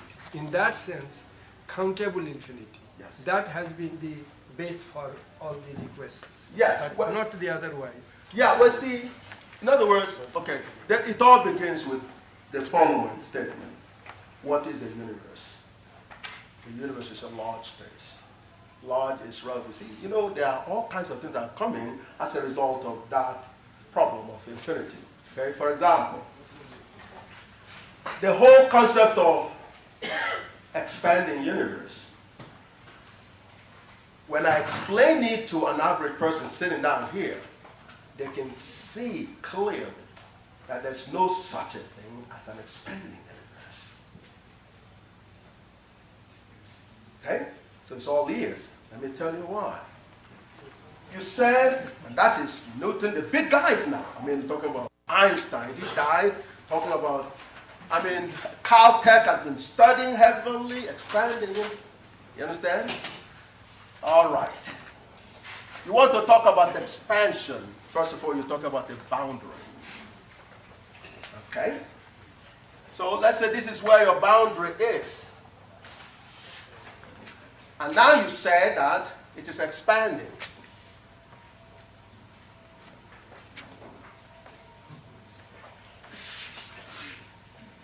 Indefinitely. Yeah. So what do you call this place that it is expanding to?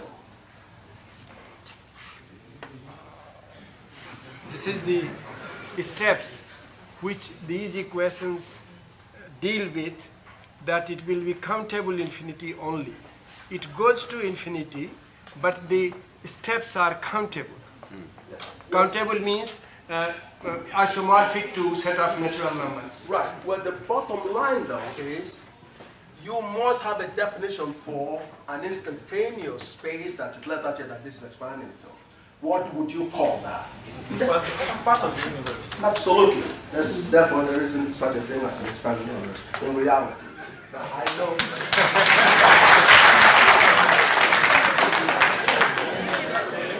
The concept of expanding universe came from eta sub 1.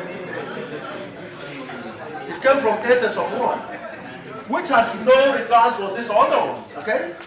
And when you look at the characteristics of eta sub 1, yeah, you can have expanding radii of the characteristics and so on and so forth, but not the totality of the universe. The universe can't expand. Where is it expanding to? Because it is the limit. See, therefore I said that the concept of God Almighty has been taken as absolute infinity, Yes, yes. which cannot come here, because that cannot be treated mathematically. No. All other equations and things are dealing with countable infinity. Yes, yes. Well, no, well, see, all right, but this does not lend itself to what you say, okay? No, this already says it's a large space. That does not leave out any portion of that space. Out of God's, by definition, is got to be infinite. See, because relative, Absolute infinity. absolute, it's got to be. Yes, But absolute. not this infinity. This infinity is countable. No. This equation is valid in the absolute infinity. That's what I'm saying. It's valid. I don't know. No. You know what? Listen. Let me tell you the dynamics. Yeah, that's what it's supposed to be. You need to see two mathematicians argue with each other. That is awesome. What? The question is, what is the universe? The universe is a large space. Okay. That is full of motion. He didn't say that it has to be finite. That's number one. If you pick a point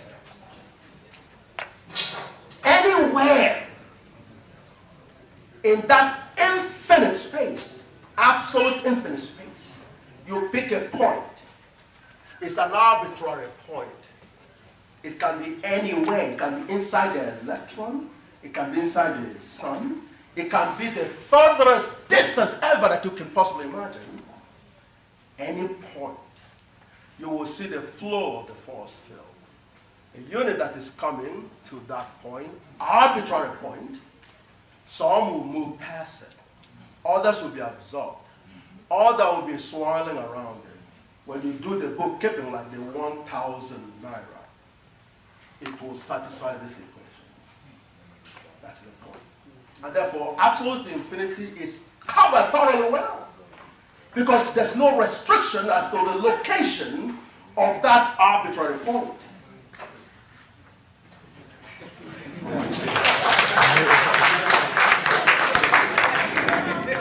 Sorry, has your question been answered? Okay, ask it again. You get what?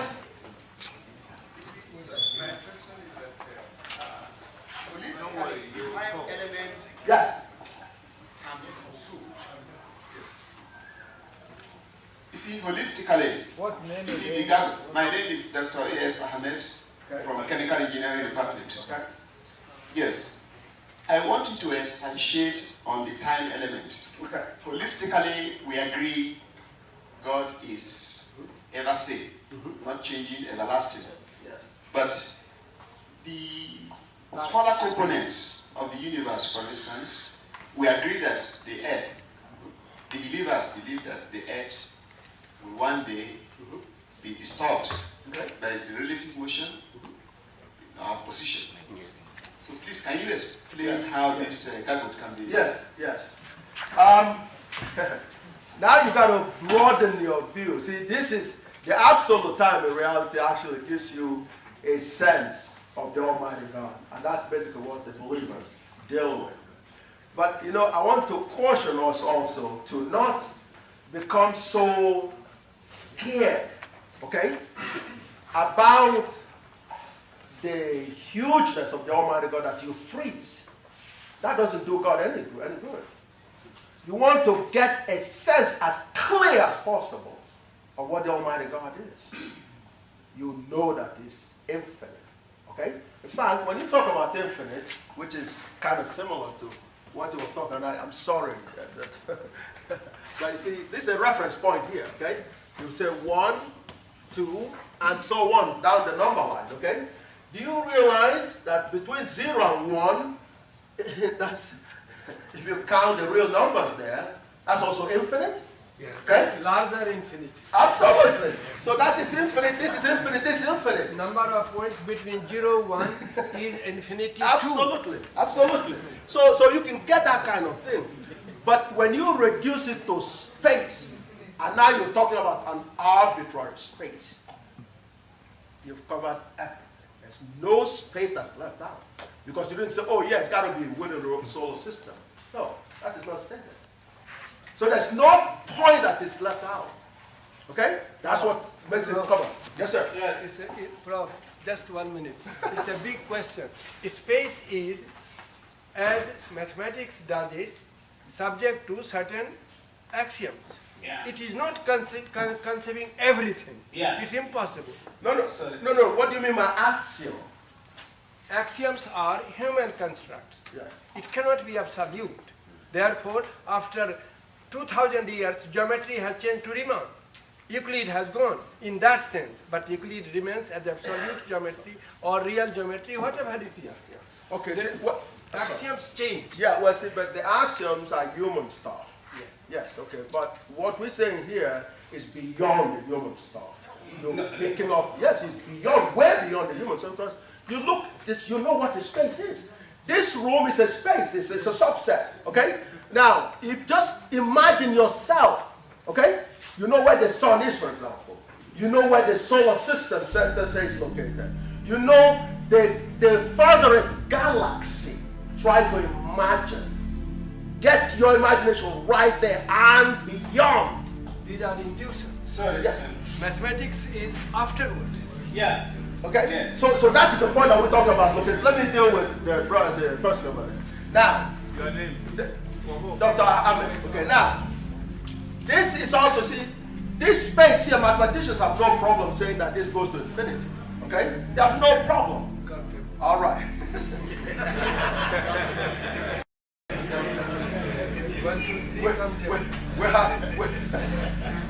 We have to deal with the realities that something that we can't count, we can imagine.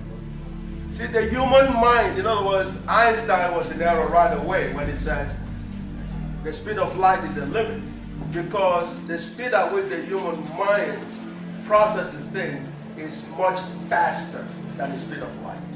And therefore, if you think God's process to be even much bigger than that, then we're talking about the speed of light being a midget speed, okay? it's a snail speed, if you will, okay? So that's the kind of thing we're talking about. But you see, if the space in geometry can be imagined to be infinite, okay, and all the qualifications, we're talking about one that's unqualified here. Therefore, time, what is time?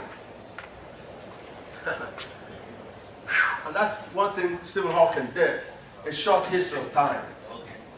It's more like a long history of space.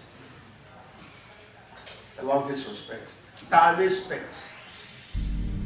What is time?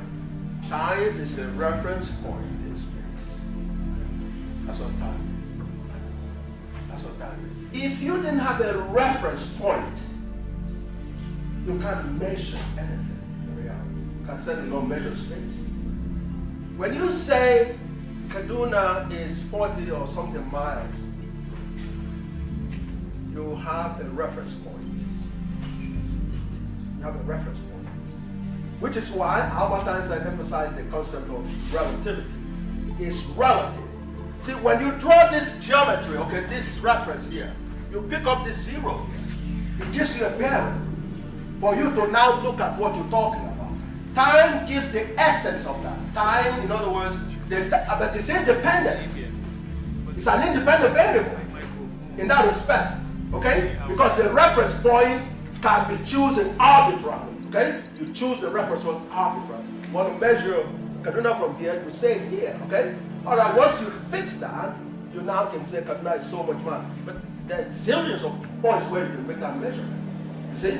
So what time does is like gives you a reference point in your location of the geometry or the reference point. That's basically what time does.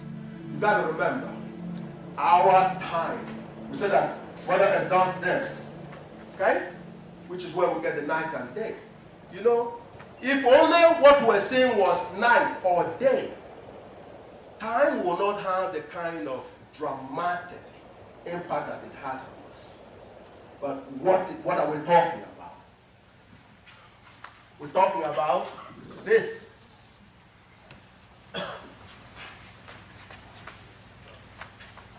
The oscillation, the rotation.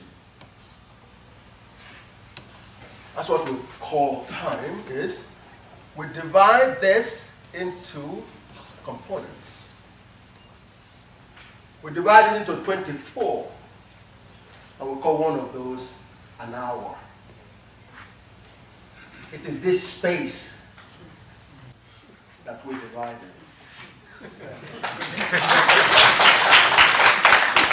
Yes, Lord. Thank you.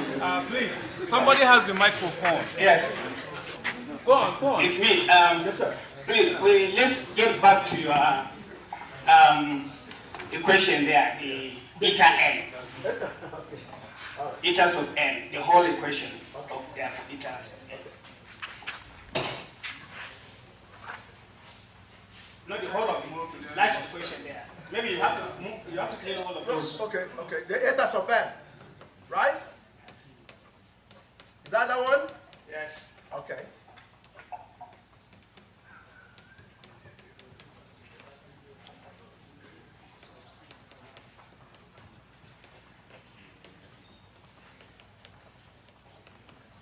Now, the reason I put a dot is I'm sorry, my name is Dr. Tijani. I'm a mathematician, functional analyst, okay.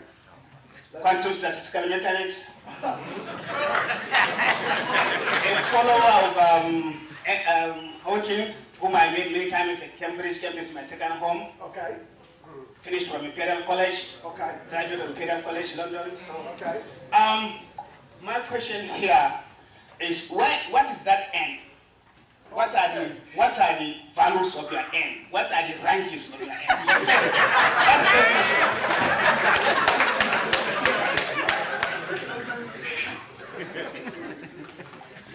Did Professor Hawkins send you on this? That's the beginning. We will gradually go to what I really want to say. Well, just let's know what the n is first. Mathematical n is a parameter. It's a parameter that describes the differences in the characteristics of the solution of the equations. That's what n stands for. If you pick a value, describe a particular class of characteristics of the solution. So suppose we pick n to be minus infinity. Okay. What does that mean? Okay, you have n equal to minus infinity. Okay, what does that mean? Yeah. Well, the same thing that your infinity means on the normal line. Oh, this one. What does that mean when you go to minus infinity? No, but in the equation, can you fit in the minus infinity and then describe something physically? We are now talking of quantum mechanics now. Well, see, if n is infinity, then what is n plus 1? Tn plus 1? That's it. That's what No. Okay, well, we are coming from mathematical background. No, fine, that's all right. But you see, I want you to tell me what minus infinity is here on this normal line. What the minus infinity is saying that on the left of 0, yes, wherever you pick a point, yes, there's something beyond that. That's what it's saying. Okay. That's all. That's exactly what this is saying too. sorry, I cannot see from the equation. That's what I'm trying to say. Because you see, the problem here is that your G's, your T's, and X and Y's explain something there. Yes. Now, those apart from functional analysis, we want to know, because whether you are talking of variables, operators, if you are talking of variables, are they random? Yes. Not random, operators, bounded, unbounded, linear, non-linear. You see, all these things are very important in those equations. Now, and then those equations, you must have made some assumptions. Now, are those assumptions? Yes. The n is from your number line. So, since that's accepted, n is automatically accepted. Now, it may turn out that when you actually do the analysis in terms of when you're looking at the limit of as n approaches infinity, plus it's an open, it's this kind of, we're talking about, say, n is this, not that. Okay? I didn't say that per se. It's this. Okay? Minus infinity to plus infinity, which is consistent with this here. So in that case, in as much as you agree with this, you agree with them on that basis. Now it may turn out that when you draw the geometry, you might be reaching some kind of limited situation. Okay. So it's limited. It's limited. No. Because then you have to take the n, including that's what I want to say. But excuse me, I didn't say that, that automatically is real. I didn't say that it's limited. I didn't say that. I said if you take a limit, a limit of this as n approaches infinity, you might get something, okay? Yeah. But that is already done within your, within the number line, okay? You do that. What about when x approaches infinity? So that is not introducing anything new in that respect. But the generality of this equation is the fact that the point in the large space that you call the universe is arbitrary. That is the bottom line. That means it can be anywhere, including inside you, including inside your mind, including the farthest star. There's nothing that excludes any of that point. Correct. I get it. But what I'm saying is those who are x, t's, and g's are either operators or variables. Now, they explain something, and you base on assumption, because there must be some underlying assumptions. No. Okay. What are those assumptions? Wait. You see, these are very important crucial points there. We want to know the behavior of your g's and t's as they operators, bounded, unbounded, linear, non-linear, random variable. These are very important factors arriving at those, so that we know. Because you are n, as you are now saying, you are n, this mod n must include minus and plus, so that minus infinity will be less than or equal to n, and n must be less than or equal to plus. Yes. Then there we don't have problem there. Okay, that one is clear. Now we come back to the variables that are in there in the theta sub n. Yes. You see, this are the questions. Yes. The variables, according to relativity, are time, x, okay, the Minkowski variable. Yeah. Now, Ladies and gentlemen. Just 1 second. Yes, no, I'll give you 1 second. I'm just trying to make an announcement. Sir, point is the dimensionless. Huh? And with this dimensionless, No, he's not going anywhere. He will remain here. you are talking. Space is very large. Please ask your questions. I will make your questions. I didn't hear the last part of your question. Point is dimensionless. With this, It's on. point is dimensionless. With this notion, how you can say this space is large? And second thing, first thing is this one. Second thing is, you talking about reference point. Point is also dimensionless. Yes. Without this notion, with this notion, how can you measure the position of any point particle in a space? All right. Let me address the dimension part. You can see this quantity here can be any dimension that you want it to be. leave it after we will discuss. Yes. This quantity can be any dimensions. If you take this to be second, you can adjust this to be any other thing. So it unifies the dimensions. Okay? Now, but what we're talking about, you don't need dimension to say this point here. You don't need dimensions for that. Dimension is arbitrary, something that people set up for convenience. That's what dimension is. So therefore, but when we talk about the point, we know what we're talking about. We don't need to put, yes, but we don't talk about units when we talk about point. Point is a location. You are there, and of course, we know that point has a problem in terms of, being and limiting and all the other stuff, but we're talking about a location within geometry. If you draw this here, you can say this here without talking about dimensions. Okay? Yes? And if you put, okay, well, see, when you come to practical point, you know what the practical point comes in? It comes in the material part. Okay? Then we can deal with that on a separate point. The guy that has proven that the material thing is a function of the space. That is, very clear from the concept of matter. What is matter? Something that explains atomic space. That's what we're talking about.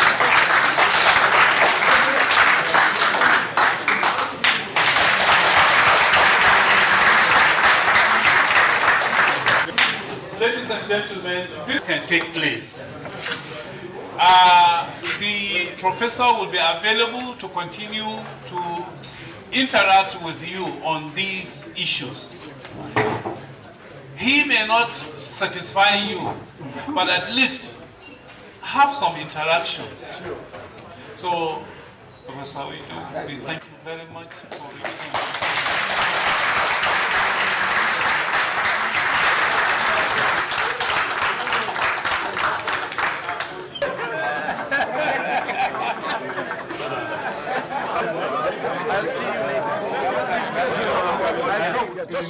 Part of it, which Max Born introduced. Is it still valid, the uncertainty principle? No, there's no such a thing as an uncertainty. What appears like uncertainty is our inability. I'm Dr. S.K. Musa, the Director of University Health Services, Ahmadu Bello University, Zaria. I am very much impressed, and I have gotten good knowledge, now so far so good, on what I am aware of about atom, about the miracles in atom, and the whole concept now has brought light into the subject matter. He had produced mother of all equations that explain most of the theories in various dimensions. So to me it's very enlightening, and I think he should be given optimal support towards his ambition about the Nobel Prize. Africa, all Africans should put hands together to see that this mission is achieved. That's my sincere opinion in this issue. Thank you very much. Yeah. What about you? Can you identify yourself and give us your opinion? Okay, my name is Dr. P.F. Taylor. I'm Associate Professor of Electrical Engineering and at the moment ICT Coordinator of the university. I was very impressed with Dr. Oyibo's lecture. And in fact, I think he was robbed of the Nobel Prize. So his lectures should be supported, and we should pressurize for him to be given a Nobel Prize that is merited. So what his theory is well-founded and is based on facts that maybe Einstein was not able to realize. So I wish him all the best. Thank you very much. Can you first identify yourself for me? I am Adejo Ruben, Department of Political Science. I'm at Bello University, Zaria. Yes. And what impact did Professor's lecture make on you? How would you assess it? It's wonderful, and the idea is very unique, and he has tried over time. I feel he should be encouraged. He should be encouraged, and he should be given a Nobel Prize. Oh, my name is Mohammed Abakar Gulma, Faculty of Engineering, Ahmadu Bello University, Zaria. And this is Barrister Audu the faculty officer, ABU Zaria. Yes. He's the Dean of Engineering. And how has this lecture impacted you? Please don't go. Give me a minute. How has this lecture impacted upon you? No, I think that this coming has widened the horizon of the university and the faculty. You can see from today's interaction, there's a lot of interest. And how you know a lecture is interesting, it depends on the response. Almost everybody, including myself, wanted to ask a question, but the time just wasn't sufficient and it wasn't adequate. Let me ask you this question. What does the formulation of the unified field theory propose to Africa if in fact this equation is valid? Wow. What would it mean to Africa? What it means to Africa? Yeah. In terms it is a big achievement for Africans because it came from an African. It's now going to motivate the scientists in the Africa to wake up if they are sleeping, to do researches, to be first-class scientists in Africa, in the world. Yes. Yeah. Go ahead. In the world. Yes. It's only now, before now, the Africans have this kind of inferiority complex that whatever good they do may not be heard from the other side of the wall. But now this theory has brought us a goodie, a confidence that we Africans can achieve what the white man has achieved. And we can now wake up and do a first-class research and be equal to any white man in the world. Yes. Yes. Thank you. Your comment so far as to the impact that this session has had on you. Identify yourself. What is your name? I'm Professor Sam Adefila. Professor of Petroleum Technology Development Fund in Chemical Engineering here in the university. I've been a lecturer here for about 32 years or so in chemical engineering. Right now, for me, I'm looking at thermodynamics, and I see thermodynamics as a mother of all other courses in chemical engineering. So I'm looking at that now to try to see how I can formulate equations which I can use, which I can apply universally. So that's, you could see how this kind of concept, this universality or universalization of things in one area, so useful to some of us. That concept is the concept that we want. I'll use it in my own way. I think you understand me. Because that's what I think I am as a professor. I should be able to use any concept anywhere. That's it. It's been really wonderful, and it will take. This thing will continue to digest it for a long time. I hope you know. It's not the end of it. In your sleep, think about it, rethink. But definitely, it's going to influence the way many of us do the things we do. I can't. If we sit down here, it will take us 2-3 days for me to be able to tell you everything that is in my mind. I can give examples of some things which I've been doing in a particular way, which I've confirmed with what he has given here. So it's really been very wonderful, honestly. Yeah, very, very wonderful. And this is the kind of thing we really should be doing here. This, the depth or the highest point, of academics to me. Absolutely.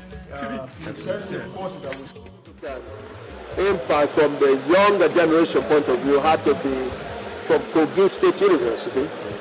Yes, where the young people, we had a crowd audience that was in the neighborhood of over 6,000 people. The big hall was filled up. People, this is not counting the people from outside, because there were people outside looking through the windows. And people were hanging up on the ceilings and so on and so forth. And you have some of the clips, footage of that episode as a testimony. So there was a large crowd. But surprisingly, in spite of their age being young, they grasped quite a bit of it, as was indicated by your interview of those youngsters, after the lecture. And it did indicate that they have quite some solid understanding of what was presented to them, which is again part of the godliness, because something that was expected to be so sophisticated and so difficult turned out to be something people can assimilate, especially young ones. That was quite refreshing in terms of that experience. So for me was awesome. And of course, moving on to my home. Let me ask you a little bit more about that. Yes. When you were up looking out at that crowd, right. Thousands and thousands of people who were coming to hear a lecture on mathematics, how did that impact? What did you think? And what did that mean in relationship? Because you couldn't get that many students here in America who come out for 4 hours, quiet, absorbing, involved. What did that say? It basically talks to the godliness that I mentioned before. And giving anyone, any group of people, giving a proper space to think about GAGUT would react like the youngsters reacted. But theirs were heightened up by the fact that since I was here in America, and all they heard was, from a distance, but they heard things that to them before GAGUT sounded too good to be true. So they really wanted to come and check it out themselves. And then when they came and checked it out and found it to be godly in terms of being truthful, it amazed them. And in fact, what was fascinating to me was the fact that they were quiet. They were actually quiet. I mean, it was very touching to me. It really touched me. And what I got through that touching is the fact that God is so powerful, and God can touch a lot of people, and God means to touch the world through GAGUT. Because of the revelations that are in GAGUT are so godly that anyone that sits down and is able to absorb it is going to be touched. And that's what happened to those youngsters. And when you interview them later on, you begin to hear what they were saying. Some were so overwhelmed they couldn't even talk. They would just say a few words and say, well, you just too much is overwhelming. But they gave praise to the Almighty God. And that's what time it is, because God has chosen people, the black people, after all the sufferings, for 500 years. You might call it the light at the end of the tunnel of suffering. Okay, it's what GAGUT can be said to have represented for the black race. Because nobody anticipated that this discovery would come from the ghetto or from the black people or anywhere. But of course, what do they know? God is in charge. And that's one thing that GAGUT has said. That God is in charge, which is why we name it God Almighty's Grand Unified Theorem. Theorem means truth that could be proven mathematically.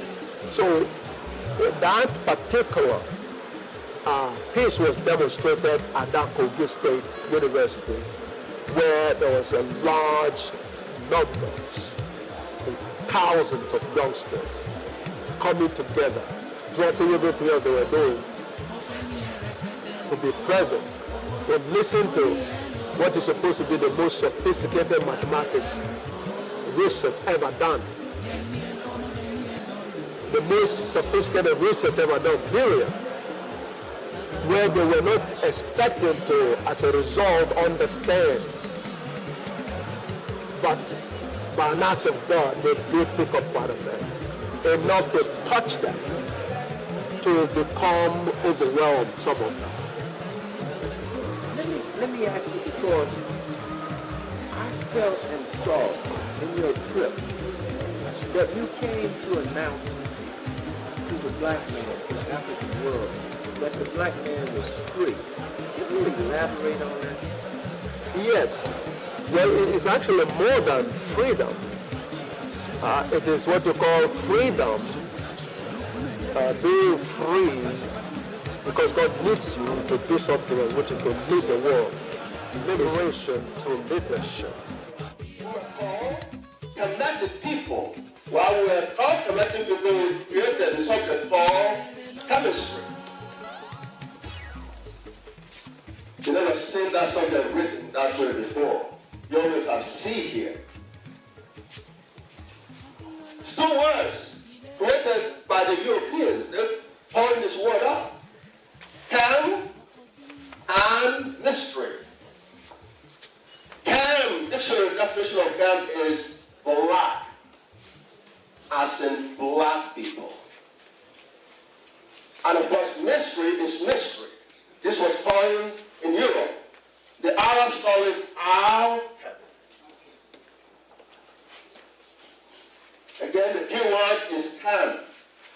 Arab translates this as the art of the ancient Africans. Now, why was it called the mystery of the ancient Africans? Because of black magic.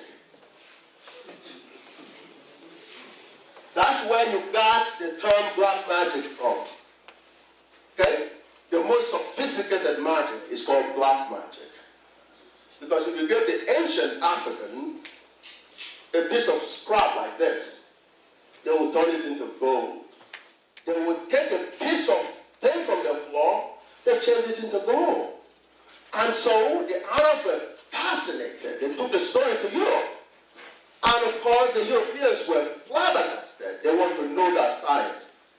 To the point where people like Newton were alchemists. Newton got his inspiration through studying alchemy. And alchemy at that point was such a unified subject that it was taught to people. What I'm talking about tonight is not only the missing pages of African history, but some of the missing pages of the history of the world. After the decline of the Roman Empire, forced by the rise of Islam, pushing of the Europeans out of North Africa and the Mediterranean, more than 1,000 years of history got neglected from the history of the world. When African genius in state building began to decline in the Nile Valley, African genius in state building was reborn in the Niger River. And another great river civilization was born. This great river civilization have been left out of history. Entire history books, even history of Africa, has been written with this great river civilization left out. Left out because people are stupid enough to call this Black Africa. Never use the word Black Africa, not because Africans are not black. Black is an honorable word. There's nothing basically wrong with it. But because it presupposes that there is a legitimate white Africa. There is no legitimate white Africa. And so somebody says Black Africa, ask them, what other kind of Africa legitimately is there? You never say white Europe, and you never say wet rain. What other kind of rain is there other than wet rain? That's redundant. As we were thrown out of our regular abode in Kemet, otherwise called Egypt, we moved in those directions and settled in Nigeria. Okay? we'll move on to the New World and so on and so forth later on. But we settled there. And, you know, brought whatever we could bring from Egypt, which is mostly the culture. The Arabs that threw us out did not allow us to carry our pyramids or the skills for building those pyramids because we didn't know how long we were going to stay in the new place. So we didn't start immediately building pyramids. Our buildings, though, was, you know, when we started, basically a reflection of the pyramids. Okay? The so-called thatched roof buildings are very much like the pyramids. Okay? You know, some of them are round. If you remember in Makurdi area, you saw some round, the other people call it herds and so on, which is very much like the pyramid. The term Igala people was the name that was picked up when we were fleeing from the Arabs, from Egypt. And Gala would turn out to be a translation of, which means time of trouble. That's the meaning in many African languages, time of trouble. When you look at the genius of Africa,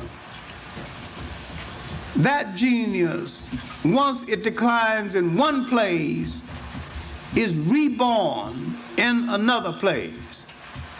And when you look at the continents of the world, and look at the people in the world, nearly all civilizations are born near great rivers. When you look at Africa and you look at the civilizations of Africa, first the civilization of the Nile River, then the Niger River, then the Volta River, then the Congo River, then again on the east is the Limpopo and the Zambezi River. You go to China, China is the Yangtze River. Go to Europe, it is the Danube River and the Volta River. Go to England, it is the Thames River.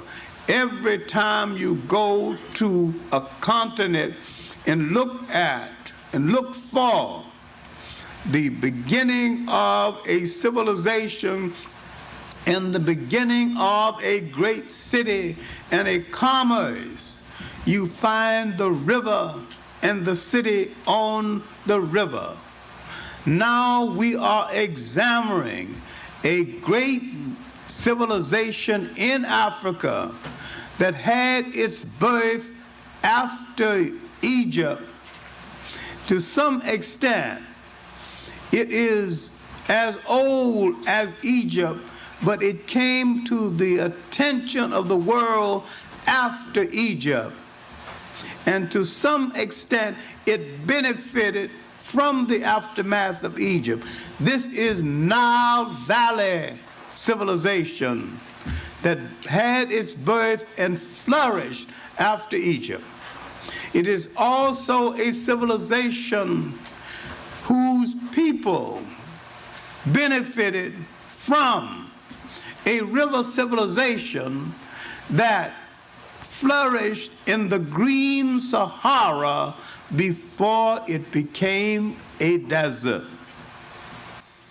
The ancient Africans called Kemetic were thrown out of Kemet by the conquering Arabs. And as they spread out in all directions, they called themselves something like Gala people.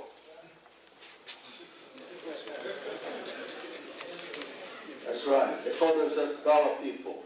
The current population of Ethiopia, 75% of themselves call themselves Gala people. Okay? In Nigeria, they are actually, in Angola, is the land of the Gala people. Okay? Nigeria, of course, has the Galas.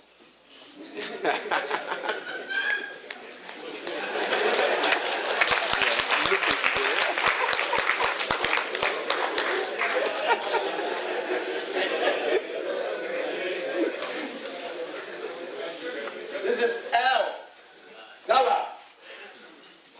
The two Ghana republics are nothing but an expression of Gawa. The language of the Congolese is called Lingala.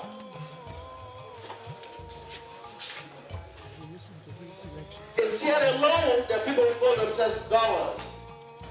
In the New World, there's something called the Gawa.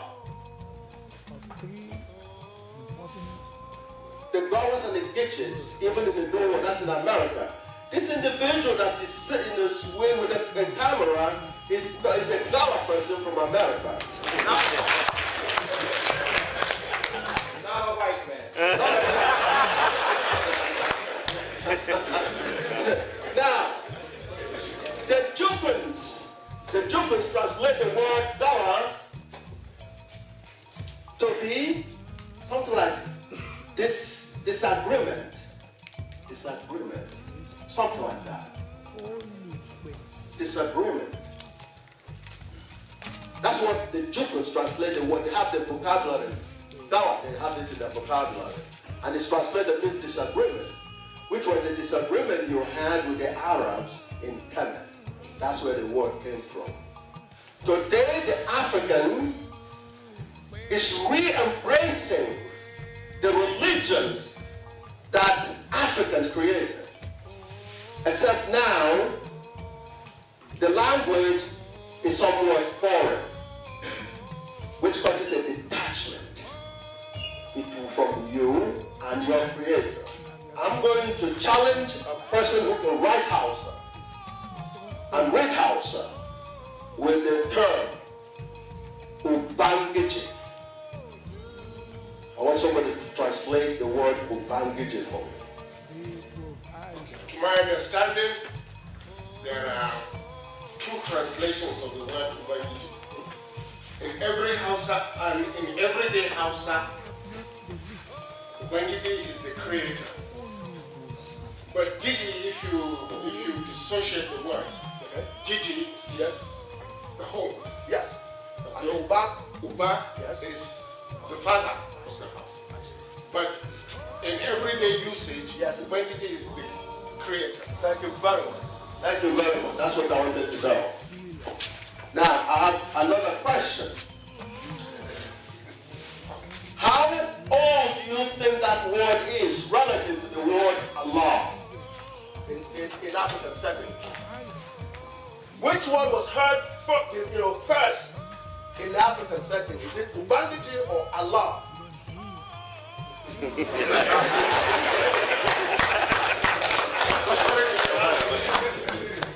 It's very difficult, so I need help.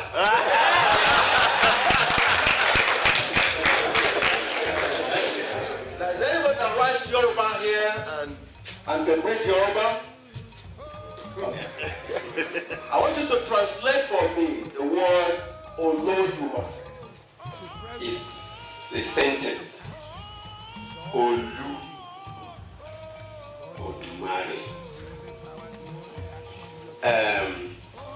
Olu is the head. Olu is the head. Okay. Odu, Mari. Odu is something which is something you don't know. Odu. You really don't have a word for it. Okay. It's too big. It's something. Thank you. It's too big. Yeah. Big. All right. Then Mari. Okay. All right. Now, is anybody here that speaks Igbo or writes Igbo? Now, Chineke or Chiuku, what does that mean? Chineke, that is God who creates, the creator. Then Chuku is a big God. Thank you. Chi is God. Thank you. Is big. All right. Now, let me. You're a young man. How do you think, in terms of relative timing, which one do you think the African knew first? The Chiuku or Chineke or Jesus Christ? Yeah, as much as I know, and I believe my fathers knew, God was before. That is cheap. Thank you. And would you say the same thing with the Olodumare? Yeah. Well, the case is already made. The case is already made. And you see, this is not a trivial point. Because your relationship with the Almighty God that we've now proven to be real is a direct relationship. When God created you, it was a direct between you and your God. It's like you and your mother. You don't try to go through another woman to reach your mother. That is what it is like. That has so many dangerous things associated with it. Number one, it keeps you detached. Number two, it dilutes the relationship. Number three, it's just not right. Because when you say Allah or Jesus or all that, you have to go back again and translate it into the Olodumare or Ubangiji or Chineke before you actually comprehend it. And that is the danger of the state of inferiority complex. And that is what God sent this to bust, so that the world can actually relate directly with your Almighty God and put the human intermediaries in their proper place. Because God is so mighty, He's so big, He's so huge, that the attempt to personalize God is a disservice. But it has a good thing in terms of getting you to relate to God easy, in terms of a father figure. But the fact that it's put in that term so you can understand it should not in any way minimize the infinite nature of the Almighty God. God is so infinite that God cannot be contained in a boundary. This is what I am, is a boundary. I am limited in every which way. My thinking, what I can do, and my abilities, I'm limited. God does not have such a thing at all. And that's why God is called the Almighty history God. in Africa that developed before the Christian era, and I was trying to deal with pre-God religions and pre-God spiritual.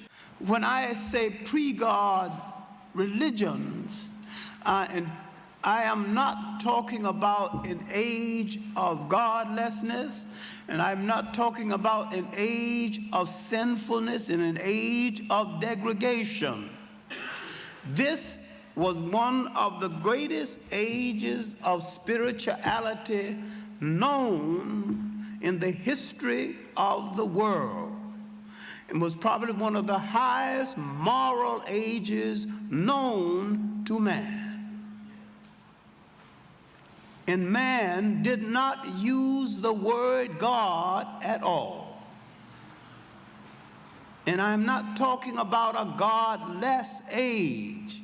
I am talking about an age when man accepted a spiritual force of the universe so all-conclusive that it included everything. And man did not say only man has a soul. He said all living things has a soul, including the cockroach. And he wouldn't step on a cockroach because a cockroach has a soul. And he wouldn't cut down a tree without a ceremony because a tree has life and a tree has a soul. Western man began the stupid concept that only human beings have soul. Western man, in his soullessness, began the concept that only certain people with certain faces and certain color has soul. Western man is the only one that began to make a virtue out of a physical defect, the lack of color. To make you feel ashamed out of the great virtue of having color. And you do not understand to this day the envy that people have of you because you have color. You are the most beautiful people on camera or walking down the street that God ever created.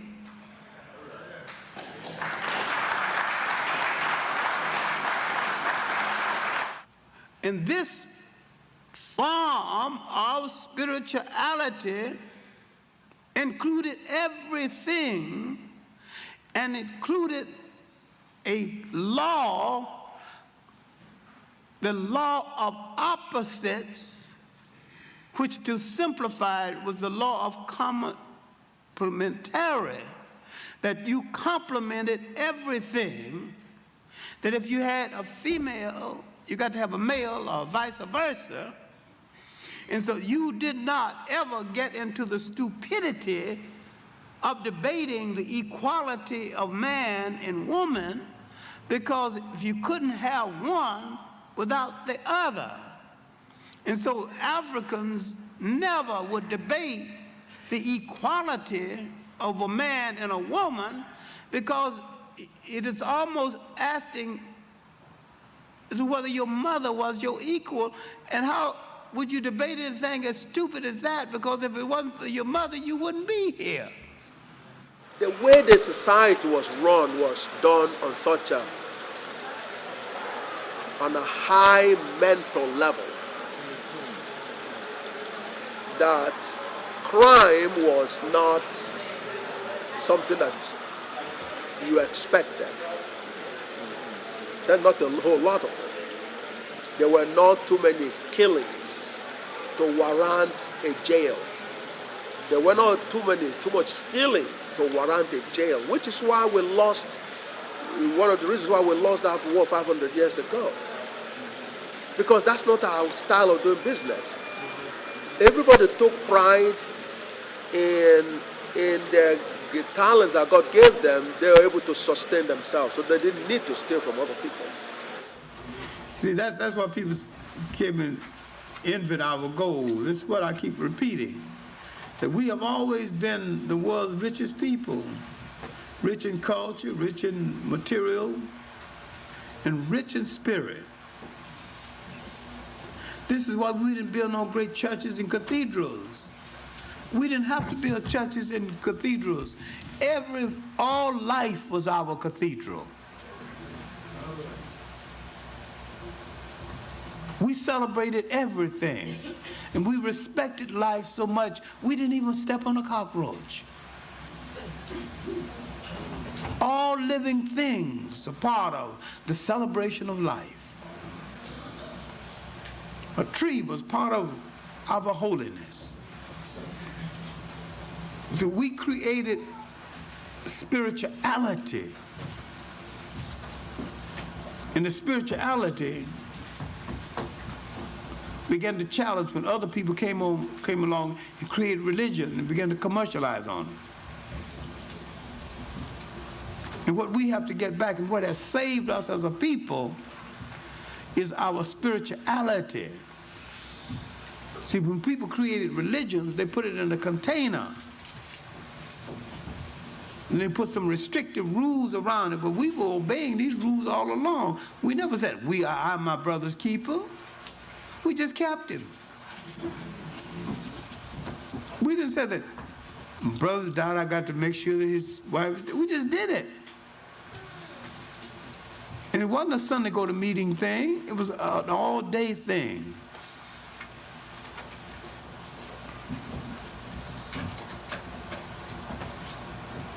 And see, it was the spirituality of that society that maintained it, but maintained it all of the time. And this is what the foreigners didn't understand. And this what.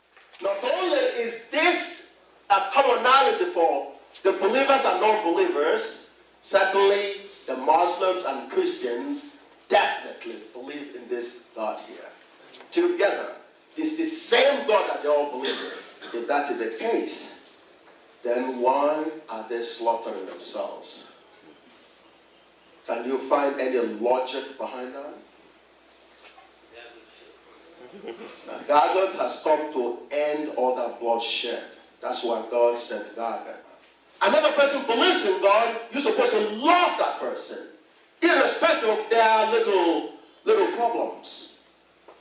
Because frankly, as easy as it is to slaughter another brother or another sister, how about recreating that brother or another sister? Did you ever try to recreate that brother or sister? It's not possible. That's right. Then if it's impossible, why in the world are you doing it? You must go through a reversible process. You can do something that you think you can undo, but if you can't undo something, don't get quick. That's definitely not a credit to Almighty God. Again, that's within GAGUT. I want to point out that very, very clear. Okay? From now on, there's not going to be any bloodshed anymore. Because now you have no excuse. This is the deal here. This is the most important thing in everything.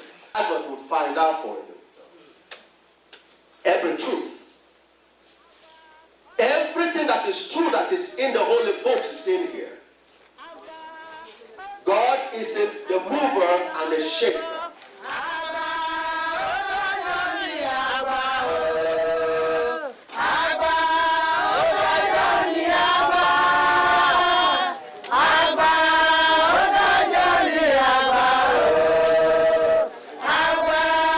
One of the things that we brought from Egypt also is Ifa, the Ifa oracle and all that. Was something we did, and you can see that because the language still reminds us of the language we had in Egypt, which the Arabs absorbed into their own language. It wasn't, it sounds today you think that's Arabic. No, it's not. Iredafili, my brother, older brother knows the language, and he can do the divination with the Ifa. That came directly from our Egypt days, and that is tied to the masquerade.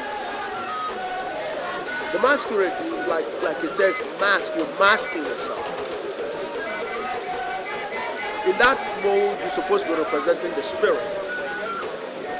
Okay, a spirit who takes on another dimension and is able to do things without disclosing their worldly, their earth identity at this point. You can do all kinds of things. You dance, for example, entertain people. You could even do divination, okay, in the terms of, it's a whole science in itself. It's not just there. See, people trivialize it by putting on some mask and funny face or mask and all that and funny. No, it's a lot more than that. It's a whole entity in itself, it's a whole science in itself, okay? Because you train for it. In the part of your training, you learn how to dance. It's like going to a divinity school. To become, involved in the masquerade, it's like a divinity school. You go and you learn the art and the science and what it takes and so on and so forth. And you learn your skills. So it's an extension of the human dimension.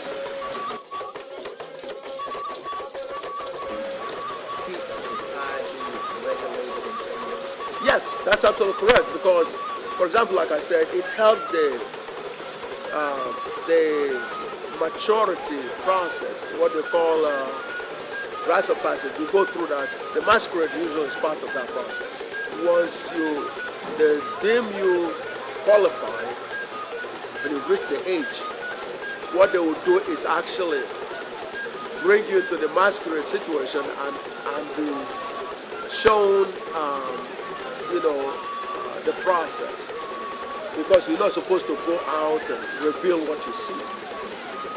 You're going to train as an officer, as a priest, as an expert in the area. You got to train. And it's part and parcel of the religion because the masquerade comes from it's associated with the shrine, usually, where worshiping is done. It's a religious process, in other words. It's not something to be disrespected at all. It's a very, even though there's an entertainment component, the main purpose is not just for entertainment. It's a whole religious process. God is not really human. So for you to be a priest, really, you have to take on certain characteristics. You have to be brilliant enough to say you're going to be presenting God to people. The masking can come in that mode at some point, sometimes, in some cases, okay? So it is a religious affair more than anything else. It turns out that, the worshiping process, brings into it the entertainment, the dancing. The dancing is not really entertainment, it's actually, it's a mode where you actually concentrate in the most uninhibited way. So, in the communication with the Almighty God.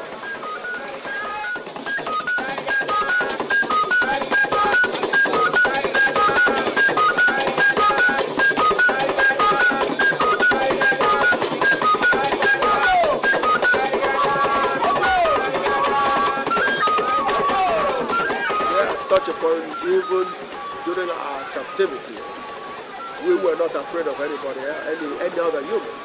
We could tell the truth at that point, just for that moment.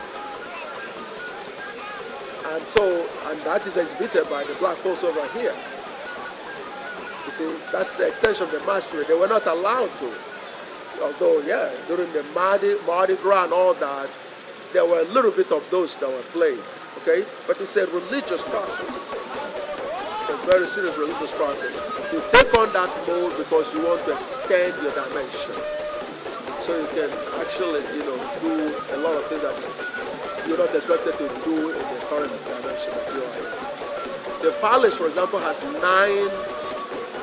categories, 9 different masquerades. And it takes a big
okay? The examples, of what geometry is. This is geometry because it has a length, a height, and a width, okay? That's a shape, therefore that's geometry, okay? The same thing with every letter that's on this board here, okay? The line here, this God here, if you draw a coordinate system, y, x, the G here becomes a geometric line, if you will, a geometric curve. This is a geometric curve.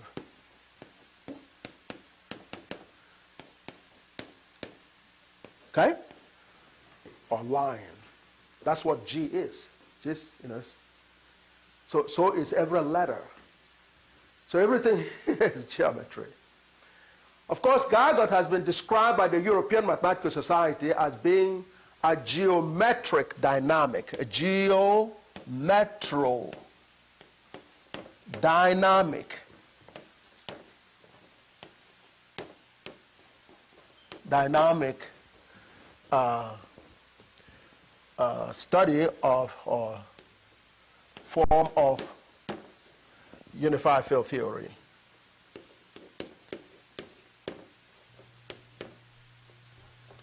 Unified field theory.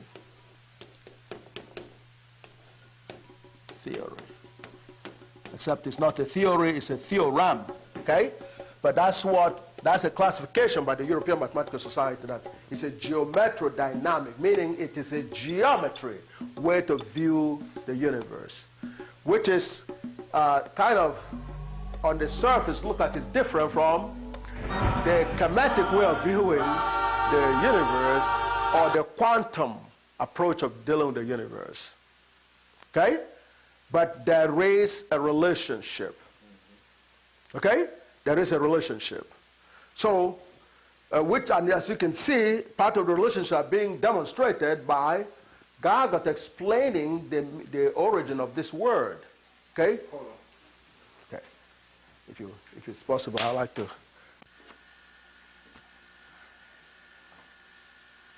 Oh, Mac. Oh, yes.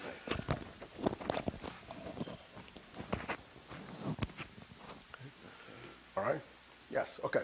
Now, do you remember where we were, Professor? Oh, yeah. Well, you were talking about geometry. I'm defining geometry, and I'm giving examples, okay, as a way of defining geometry. Geometry is the science of shapes, okay? It turned out that it is, according to GAGUT, that's it. It's about shapes, okay? And that's what all mathematics is. And I'll give you just a little flavor if I can, okay? But I was also saying that the European Mathematical Society have classified GAGUT as a geometrodynamic form of a unified field theory, okay? Or a geometrodynamic description of the universe. That's the classification of GAGUT by the European Mathematical Society. Okay? And that, of course, is going to be explained when I get to the core of GAGUT in terms of what is GAGUT as such. Okay? What I've told you so far is what has GAGUT done, okay? Before you get to know, you know, what really GAGUT is. Okay, I hope people are not thinking about, well, you're going around. No, we're not going around. You see what the theorem does first. Okay? Then you see, in effect, you know, what it is in reality. But we're trying to get there, and we're trying to bring along with us the ingredients that basically summarize GAGUT, that, you know, made GAGUT possible. Okay? It's ancient African origins. Okay? We got to bring that along so we don't, you know, because that forms a basis of comparison for us in terms of, you know, existing theories that you need to verify if you are coming up with a new theory, which in this case we call a theorem. So geometry is very, very important. It came out as a result of an attempt by ancient Africans to glorify the Almighty God for the gift of chemistry. Okay? You know, they wanted to build an edifice. The subject geometry was developed as we know it. The geometry has always been there, you know, shapes and so, because human itself is a shape, it's a geometric shape. Okay? Yes, you have, you know, all these nice curves and all that. That's geometric shape, a curve. Okay? Studying a curve is studying geometry. Now, to see why there is nothing beside geometry to mathematics, you've been told about. Would I be correct to say that geometry is a system of measuring, defining, determining the boundaries? Well, it's the study of shapes, okay? Study of shapes. That's basically what geometry is. Shapes. Study of shapes. Yes, that's basically what it is. Okay? It's simple language. You can talk all kinds of other well, things. The reason why I said numbers and tried to put that into it is because when we think of measurement, Yes. we think of numbers. Well, yeah, but measurement is shape. You're talking about shape in measurement. A line is a shape, okay?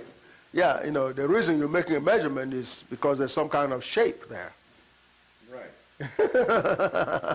So the study of shape, the measuring is part of the study itself. Right. Okay, so, but this is what happens. Your arithmetic, okay, evolved from geometry, from this line here. This is a geometric entity. A line is a geometric entity. Okay?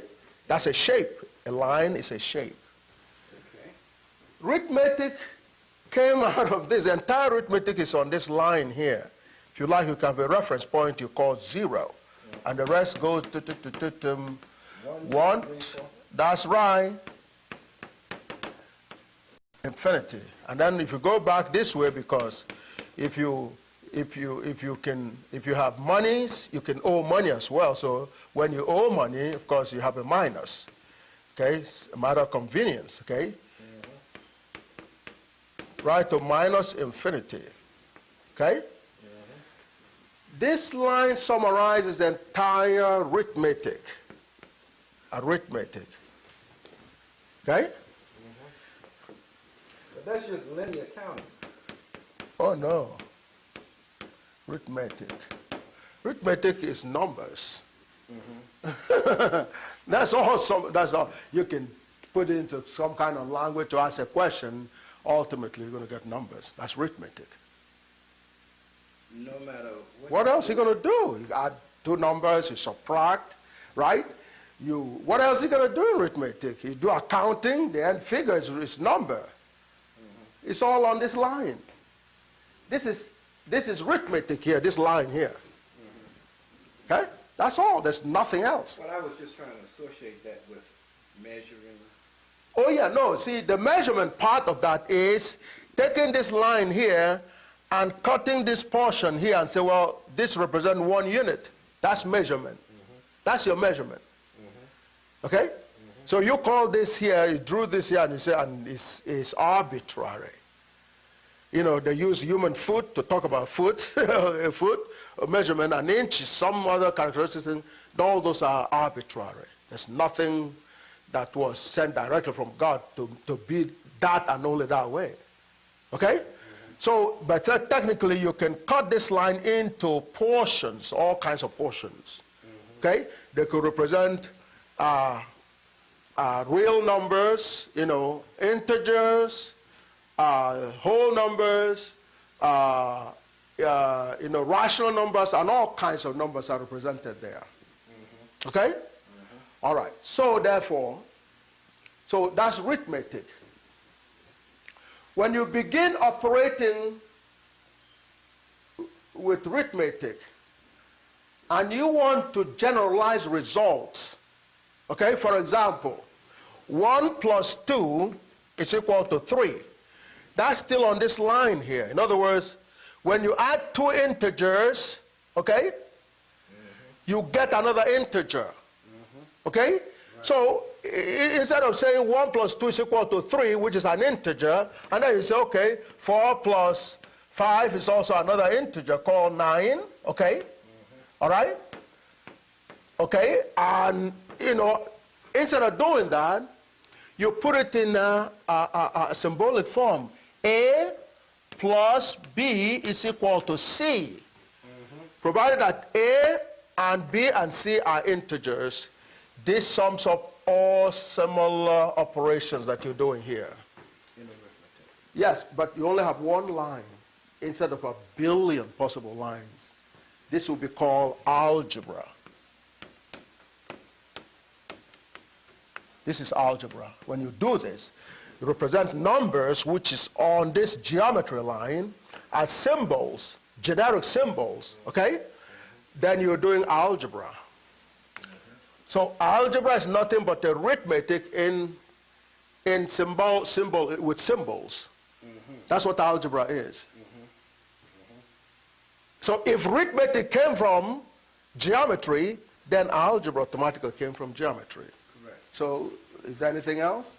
All is geometry. again, it's out there for anybody to take exceptions to, but that's it right there. As long as this is algebra and this is arithmetic, then arithmetic came from this number line here, which is geometry, and algebra, which came out of arithmetic, comes from geometry as well. Case closed. Okay? So that's how we say geometry is indeed the real math, which came into existence as a result of a glorification, a building of edifice by the ancient Africans to glorify the Almighty God for the gift of chemistry. Okay? All right. So how do you know this to be true? Well, you know this to be true on the basis, on the simple basis that when you were in high school studying geometry, what was the most popular shape that you dealt with? Yes? Pyramid. Yes, the pyramid or a triangle, which is basically a section of a pyramid. This is indeed a pyramid. Okay, you call it a triangle, but it's a section of a pyramid. Okay, triangle. That's the most popular. So it is not accidental that the triangle is a section of a pyramid. And the people that built the pyramid, the ancient Africans, definitely didn't jump into building of the pyramid in a rush. They did not rush into doing that. They studied it. They studied the science behind it, because the pyramid is considered the most precise structure in the entire history of the universe, or certainly this earth that we know, okay? The most precise, okay? Most precise structure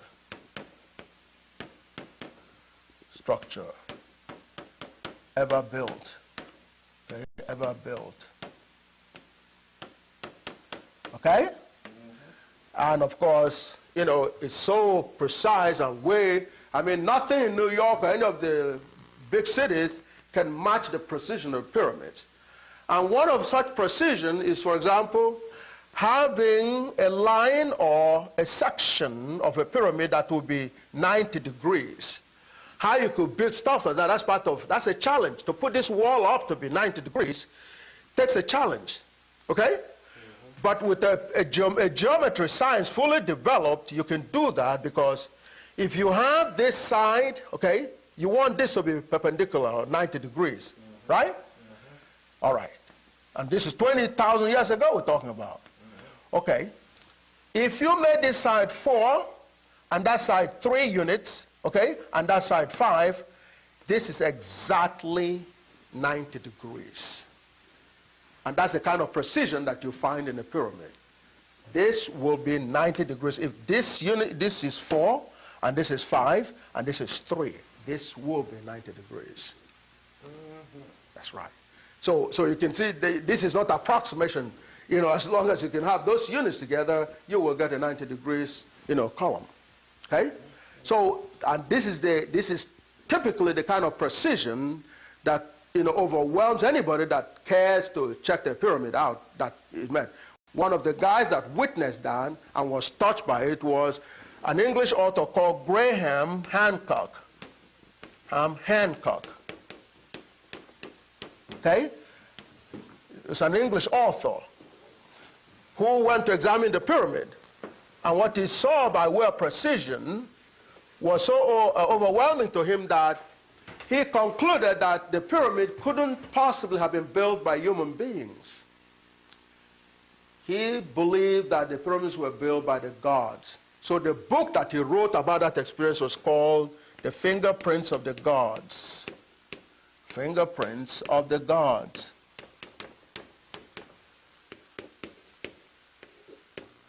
Referring to the ancient Africans as the gods, because we know the ancient Africans built that structure, okay? But that's how he was taught, the fingerprints of the gods, okay?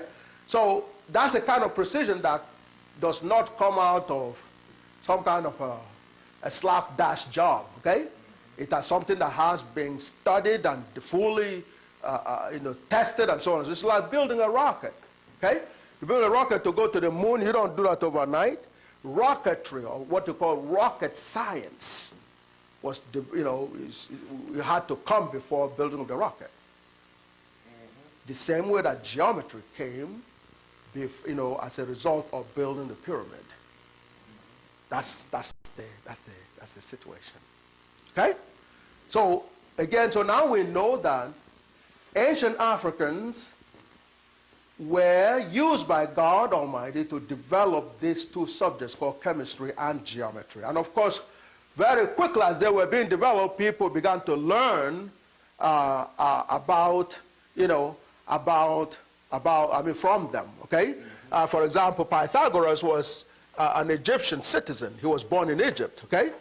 He was born there, and he's classified among the 3 or 4 greatest mathematicians of all time, primarily because of, of this thing here, okay? The 4-5-3 triangle, which obeys the so-called Pythagoras theorem, okay? Has to have existed before Pythagoras. Because not only did the people know it 20,000 years ago, and Pythagoras was way before, after that, okay? Not only did they know that theorem, but they actually practicalize it. They use it in the construction. They use what is now known as Pythagoras theorem way before Pythagoras ever existed.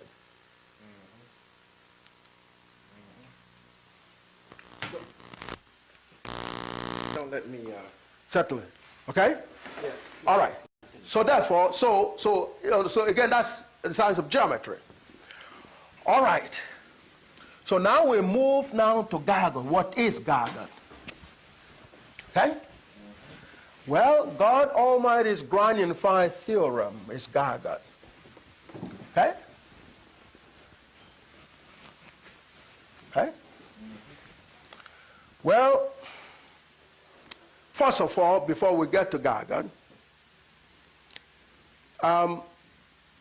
the problem that GAGUT solved in the modern day language, okay, is called the problem of the unified field theory, okay? But this is OFAPIT, Institute of Technology.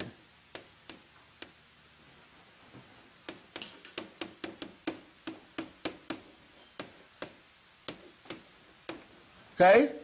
Home of GAGUT. Okay? And everybody in the world needs to support it. Okay, GeoCities,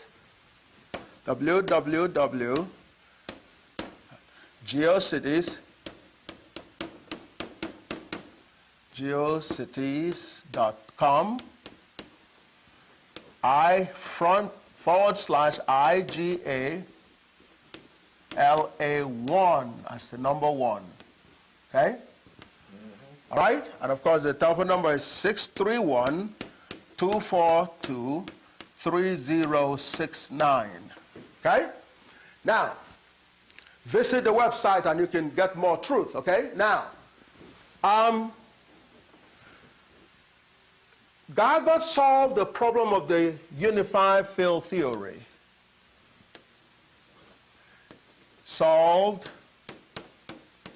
unified field theory.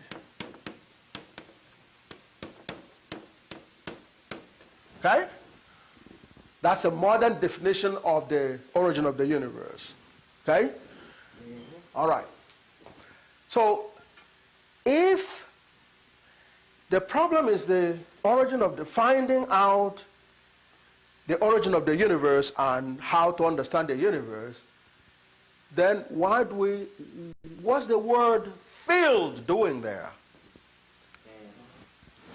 What does that have to do with the field? Well, in actuality, it is called the unified force. Okay? It's getting crumb here. Force field. Okay? I'm going to force. Okay? unified force field theory. So why should we be considering a force field when all we want to do is understand the universe? Well, that relationship comes out in the following sense. I'm going to ask you a question. When you look around you since you came into existence, what have you observed to be the most fundamental thing about the universe? Movement. Movement, that's correct. Movement. Okay? Or motion. Okay? It would seem that everything in the universe moves. Okay? So therefore, if that is the case, then for a motion to occur, there must be a force behind it. Force causes motion. Motion. So if you want to understand the universe, either you look at motion or the force behind it. So if that is the case, then you want to look at the different kinds of forces that will provide motion. And in the modern study of the unified field theory, 4 forces, different kind of forces, have been identified. Number 1 is the gravity. And when we say motion, okay? When we say motion is a fundamental thing about the universe, well, we're standing here right now, okay? And it will seem as if we're static. We're not moving. But even as we appear static, we are moving. Why? Because the Mother Earth is moving. It's moving. It has, as a matter of fact, 2 different motions. Okay? You have a focus here of this ellipse. Okay? This is an elliptical path. Mother Earth is moving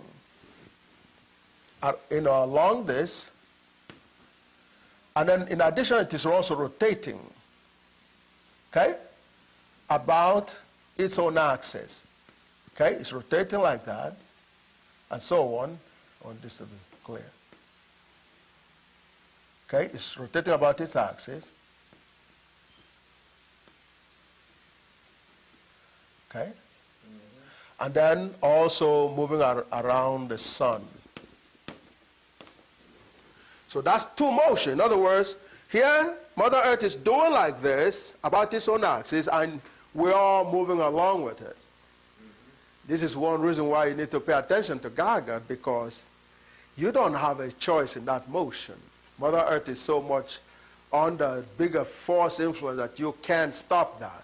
That rotation about its axis is where we get night and day. You've never been able to stop night and day from occurring. Nobody has. So, and we just move along with it. Okay? So that's one kind of motion. The other motion that Mother Earth is about is along this ellipse here, which, from where we get the seasons, winter, summer, autumn and the spring and all that, okay? That's where we get that from this motion around the sun. So we know that there's motion. And everything, on Earth, therefore, is moving. Everything in the solar system is moving. So there is no spot that has no motion. Absolutely none. So that's the basis on which we say that You know, if we're studying, if we want to understand the universe, we better understand that motion. That's where we're going to get an insight to the universe. And if either we study the motion directly or we study the force behind it. That's how the the problem became known as finding a unified force field theory. But first, you got to know the various forms of the force fields that exist. One of them is the gravity. Gravity is one of them, which is this one here. The one under which the Earth, Mother Earth, moves, okay? The Earth, okay, is called gravity because the sun is responsible for that motion over here and the spin as well, okay? The sun attracts it and keeps it on that trajectories. So gravity is one kind of force field that will cause motion, like the motion of the planet, okay? The other one is charges, a property of a unit in the universe. If they have what they call a plus charge and another plus charge, like electrons and protons and so on, so we talked about before, okay? If you have like charges, they will repel. Okay, this will lead to repulsion. Repulsion, okay?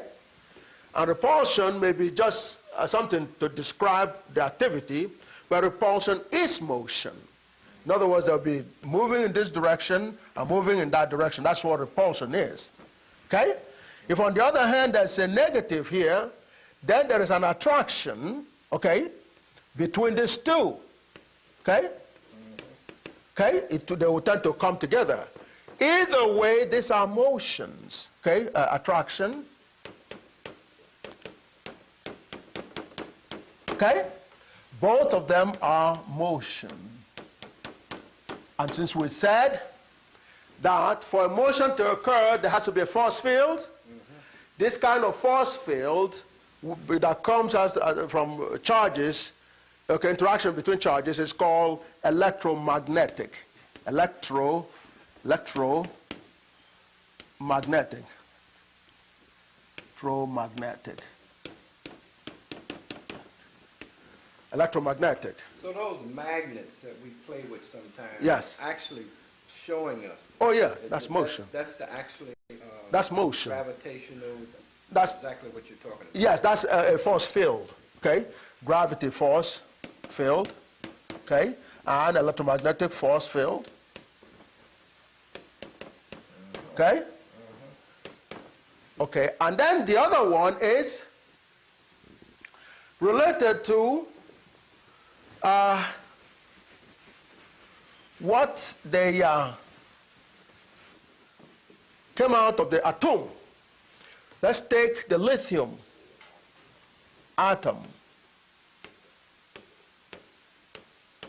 Okay? It has a proton, actually 3 protons.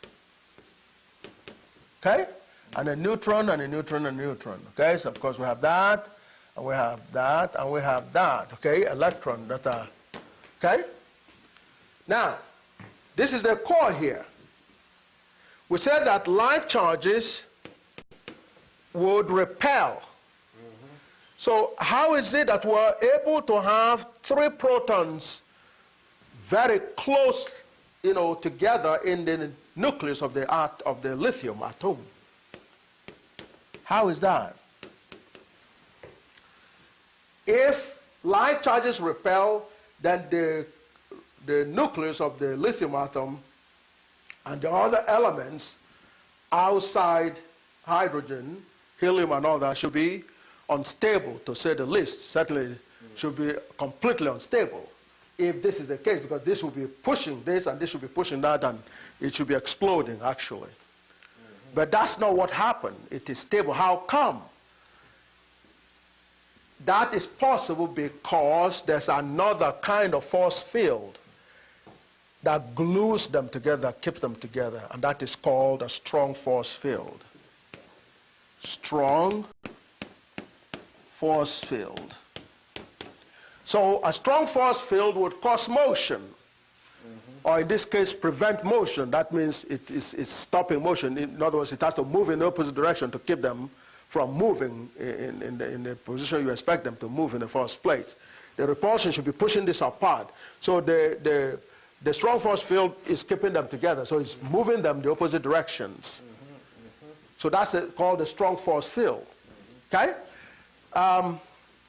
At the time of Albert Einstein, there were only two of this, but we'll get back to that. Okay, there were only two that were known in the modern science, except that the ancestors, I mean, the ancient Africans knew about the strong force field. Of course, for them to be able to make the pumping of the hydrogen units to make gold, they had to know about the strong force field, because you have to be able to overcome that, okay? As you pump in more hydrogen units in here, okay? You know, the positive protons are going to repel the ones that are coming. As a matter of fact, that is the central problem for the cold fusion, which GAGUT has found a solution for. The world is looking for cold fusion. GAGUT has a solution to that. Expand on cold fusion. Well, you know, if cold fusion is basically the end result of cold fusion is like using a cup of water to run entire New York City. And it's recyclable. Yeah, just so that's how great it is. But GAGUT has a solution to that, okay? So, which is why you need to support the Firepeat Institute technology, because unless we have funding, we can't put that into hardware. We have a solution to the cold fusion, okay? So again, so that's strong force field, okay? Another one, again, therefore, strong force field comes from the nucleus. And you can see how that produces motion. This produces motion, as you saw before. This is producing motion, and that we've proven how that produces motion by forcing the light charges to come together, okay? Moving them in the opposite direction, okay? Now, the fourth one is, you know, in the nucleus, a proton could undergo, okay? A proton could undergo a transformation, okay? When conditions arise, proton, which is a positive, changes to a neutron, okay? See, they're all there together. So neutron plus a beta radiation, okay? And a weird entity called antineutrino, okay? This is called antineutrino, okay? And this, of course, is beta radiation.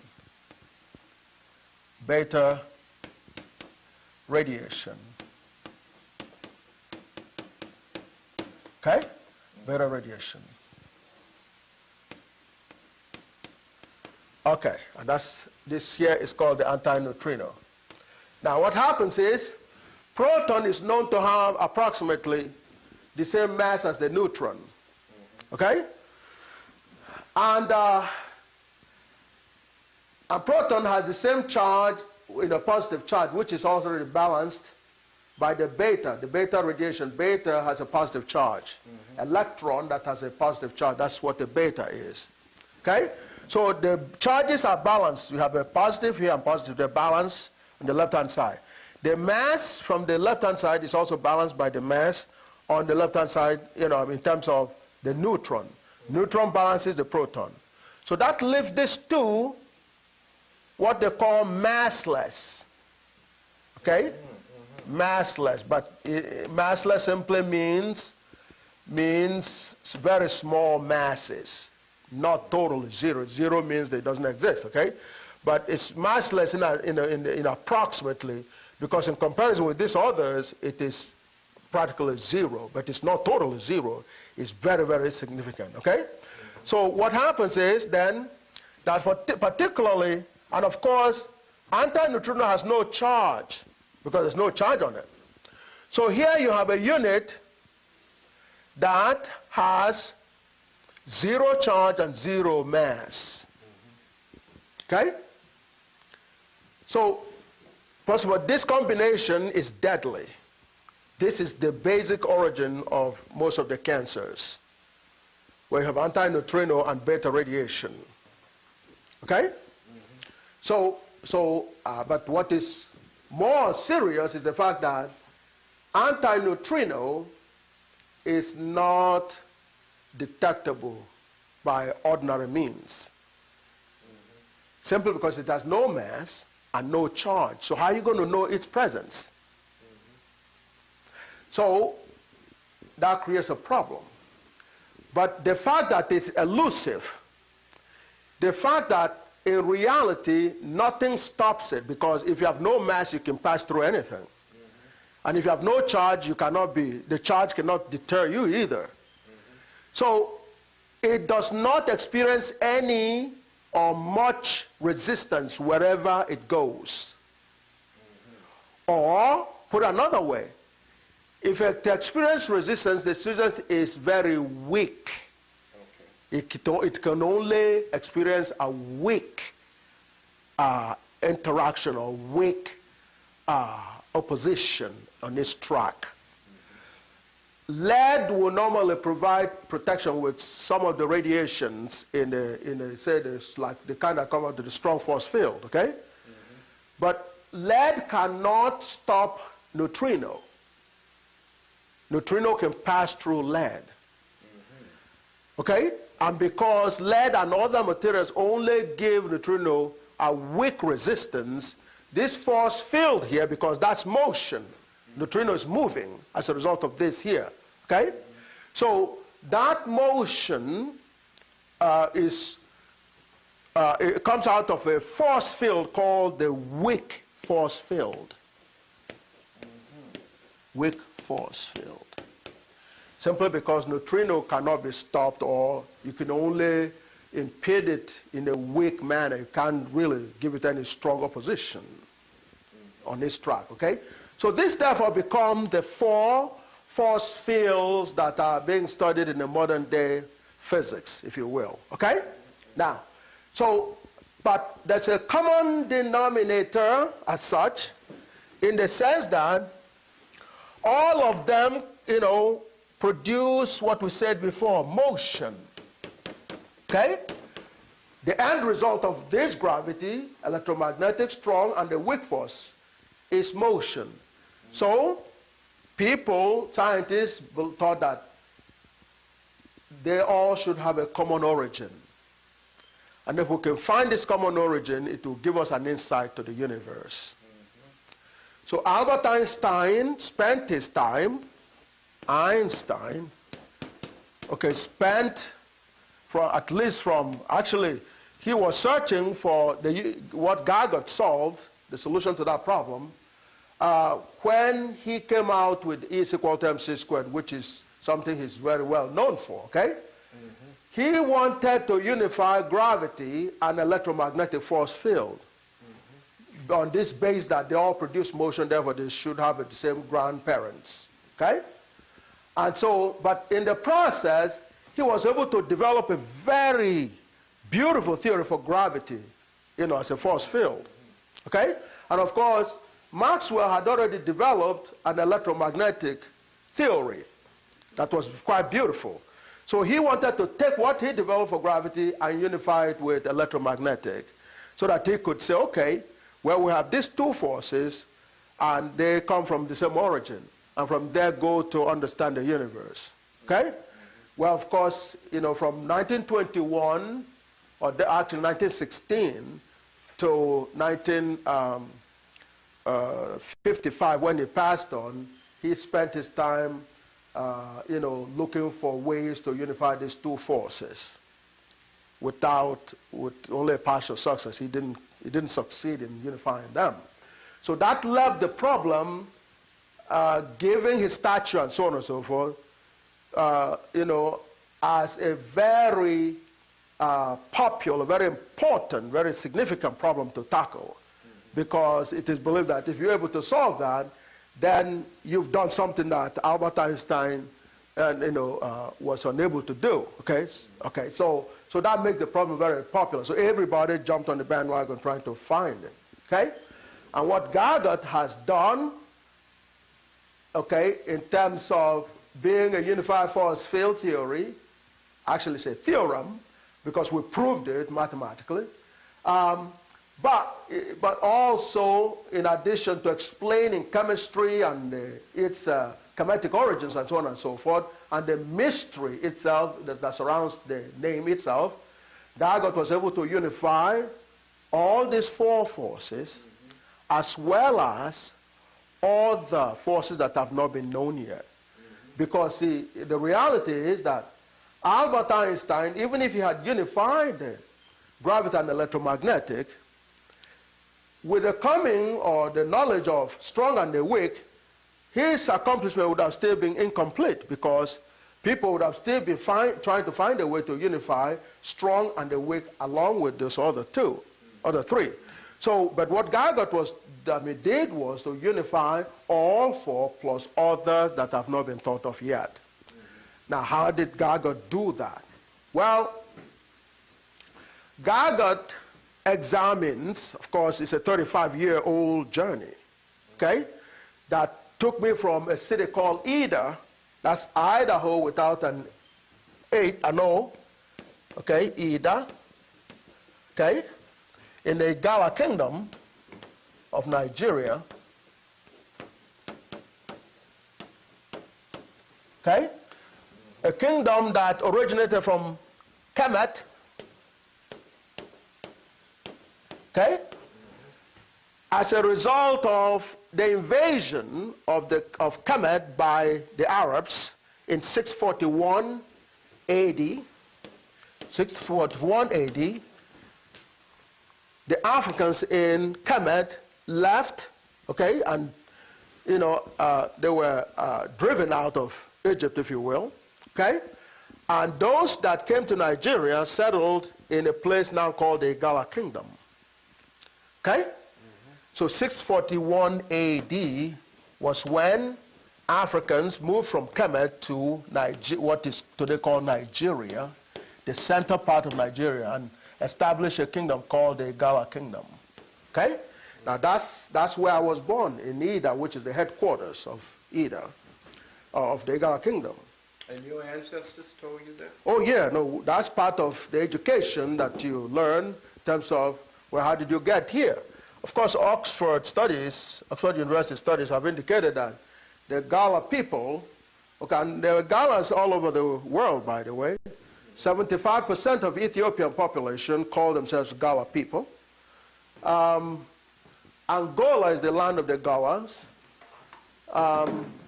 Sierra Leone has, Gitchis or Gala people as well. Ghana, Nigeria, of course, we mentioned. The language in the Congo is called Lingala. Okay, Lingala is the main language in the Congo. That's the Gala. And so on and so. Even Madagascar has a significant population of people called Gala people. And I would be surprised if Australia has some as well. People we call Aborigines, could be part Gala people and so on and so forth. And of course, the South Carolina has the people you call the Galas and the Gitchis. The Gala people is the same people. So it's a name that people living in Egypt called themselves and settled all over the place. So that's the Gala Kingdom. And there's a very serious tie between the Gala Kingdom and Kemet in the present day setting, in the sense that embalming that Egypt has been known for is still practiced in the Gala Kingdom of Nigeria today, especially for the kings. The Ata, which is also a word for Ptah, okay? Ptah, okay? It's called Ata, or ATA, okay? In Nigeria, it's the title of the king. And Ptah is on the hill, the top of the hill, which Ata is like a father, which also the king, or which is the center, the hill of the people, and so on and so forth. So there's this tie and so on and so forth. There's so much ties, and in fact, we understand that in some parts of Egypt, Gala language is still spoken. Okay? Mm-hmm. Yes. So that's a very strong tie there. But anyway, that's where I grew up learning all this stuff here.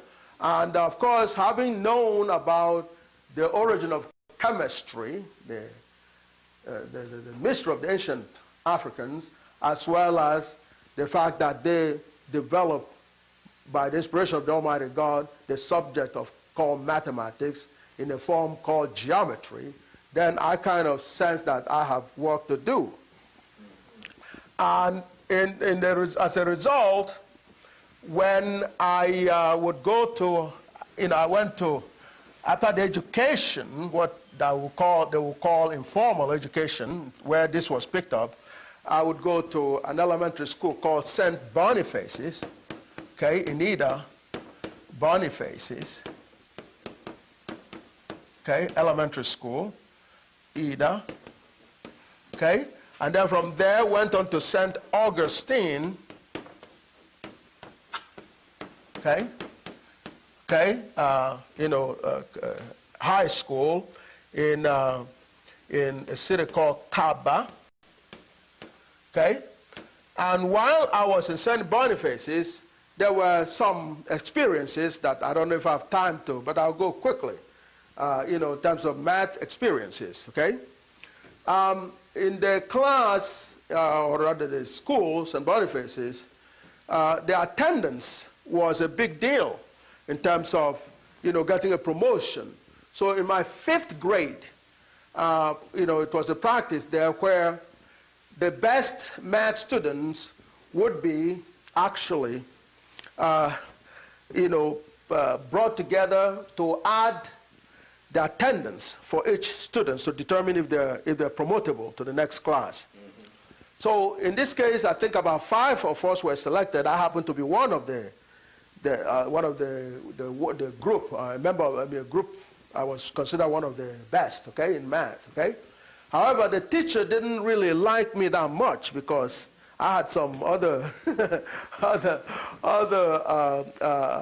features that the teacher didn't like too much. So anyway, so he grudgingly selected me. On the basis of my grade, I was fine. But the other 4 were giving a form of calculators to add the numbers. And I was not given. I remember vividly sitting on the desk. They were sitting on a chair with their whatever calculator they had on the table. I was sitting on the table with my hands folded. So, and what they would do is to run the numbers of the attendance for the week, okay? And what they would do is, they'll take roll call in the morning, midday, and then closing, and so on and so forth. So that brings to a total for a week, okay? 3 times 5, which is 15. A perfect score would be 15, okay? And they will run this for all the weeks of the school year, okay? To determine if you were 75% present, okay? So I didn't have a calculator. When he ran the first set for the first student, I gave the answer before the people with the calculators. And of course, the teacher basically ignored me and said, yeah, Oyibo, shut up, let me really hear the real answers, okay? And when the real answers came, it was exactly what I had given to him. And of course, he ignored that. So let's move on. Lucky coincidence, he said. So the second time he ran that again, I gave the correct answer again. And of course, it took the calculator people some time after I had given the answer. I said, gee, you noisy, please let me hear the right answer. The right answer again turned out to be what I gave. The third time when I gave the correct answer again, he stopped the whole operation and said, listen, Oyibo, I know you are a noisemaker and everything, but I didn't realize that you were also possessed. Could you possibly explain how, without a pen or pencil or a calculator, you could give the answers to these many numbers that I'm reading out, okay, before the calculator? And I said, okay. I thought, okay, I'll tell you. My hands still folded. I said, listen, as you were running the numbers, I made a mental decision that the number 15, 14, 13, 15 again, and so on and so on, I wasn't adding those. Those are big numbers. What I would add was the number of times the people were absent, which is a much smaller number. So when you run 15, I will record nothing. You run 14, that's 1, okay? 1 absentee, okay? And so when you run the first guy, there was only 3 times he was absent. So the number of times or weeks they run in a school year is a fixed number, say 40 or something like that. So 40 times 15 is a known number. I will subtract 3 from that 40 times 15, you know, and give you the answer. That's what I was doing. Okay? So yeah. And he looked at it. That's, yeah, most of the 15, 14, all those that they're crunching, those are big numbers, but the 1, 2, 1, 2, 0, 1, 2, 0, 1, that's nothing. So from that point, most of them started doing it that way. So anyway, so it settled the issue. Then, of course, move on to Augustine, St. Augustine, Kaaba, where, again, I was consistent with my noise making. The noise making was really a protection kind of mechanism for me. I could talk. Okay, actually, it wasn't really noise, it's really talking when you're not supposed to be talking, okay? I'll be discussing things, you know, the history and everything, and math, interest in math. Anyway, I was doing that in the St. Augustine, and what happened was I would be punished, and my punishment was to add number from 1 plus 2 plus 3 plus, okay, to a number, an unknown number ending called n, okay? And the first time I believed the number n was about 900 and something, 970 or something like 900, okay? Or, you know, 930 or something like that, okay?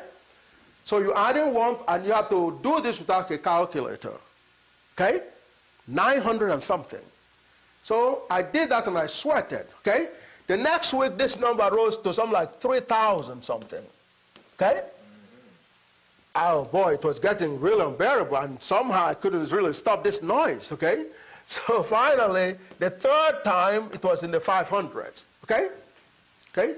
Actually, 900 was, you know, closer to 1,000 actually. But anyway, by the time the third week of the punishment, I found a formula to make that addition possible.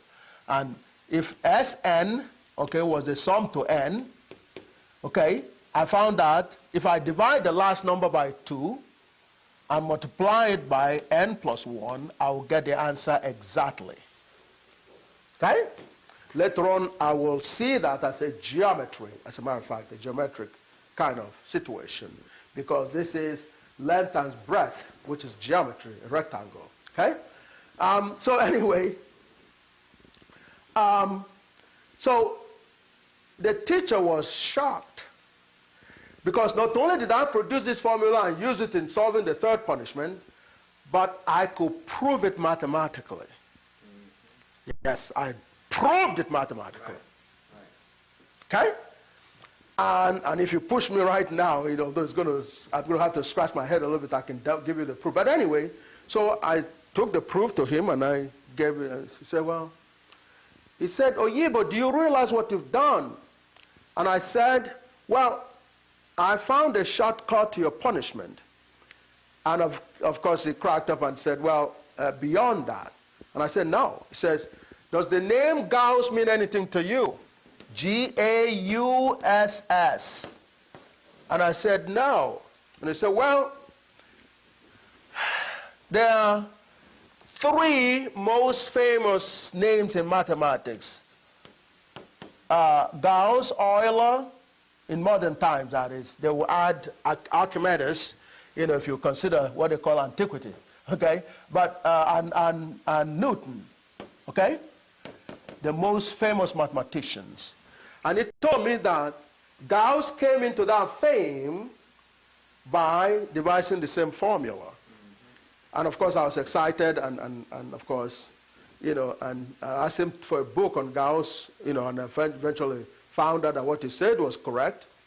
And so I was very excited and moved on to learn more about Gauss, Newton, Euler, and Einstein, you know, and all the others. Then found out that Einstein was had developed relativity theory and was searching for this way to unify the gravity.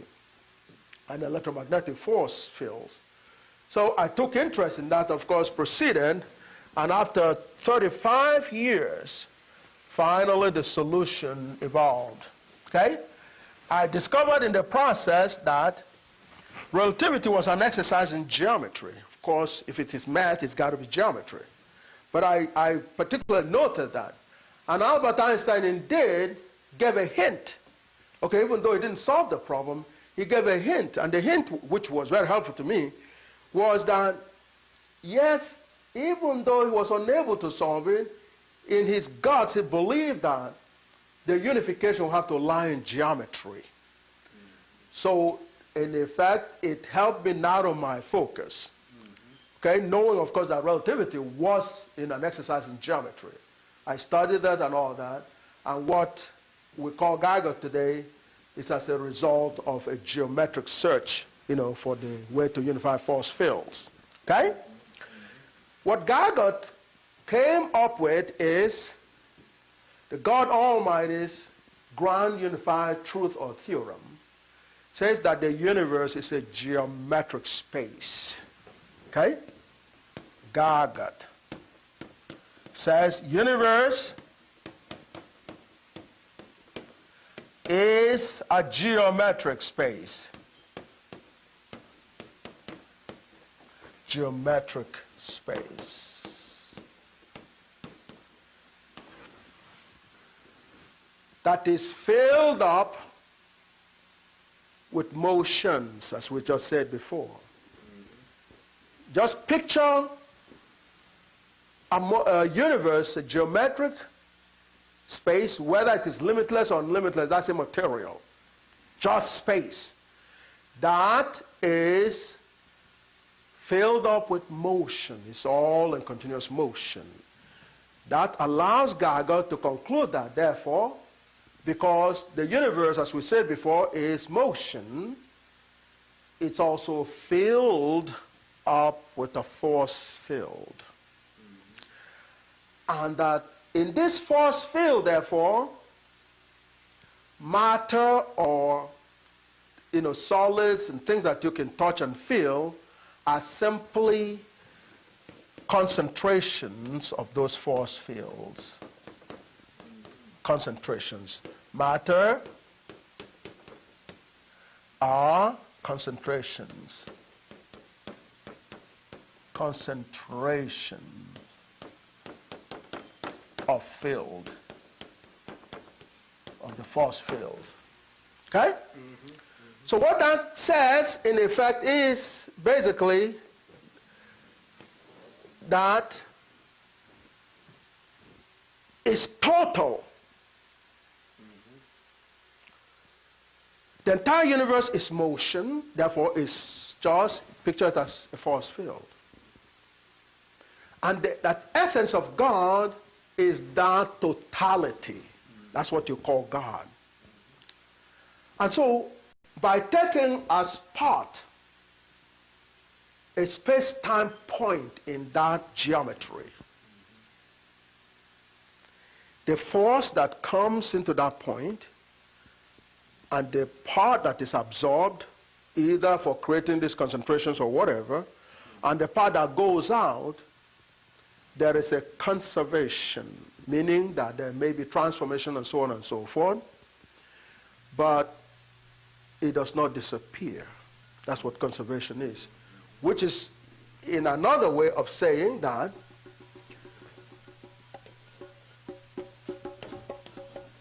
Gij, comma j is equal to 0. This is GAGUT, and this is the theory of everything. Okay? This could be interpreted in so many ways. Okay? Gij, comma j equals 0. Okay? The universe has a force field, which we can represent as God. God does not change. Will be the kind of teachings that you got in the holy books. Okay?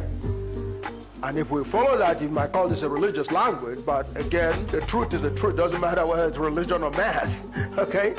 But GAGUT has unified all three of them. Now, in other words, you're saying that there is no energy that is lost. That's absolutely correct. All energy is just transformed. That's right.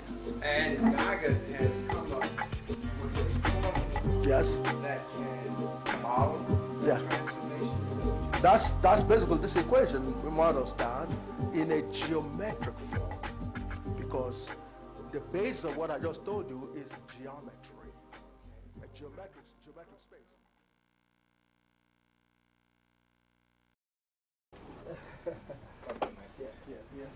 I didn't do it, so you might as well get your hug. Brother, how you doing? Salam, good. Alaikum salam.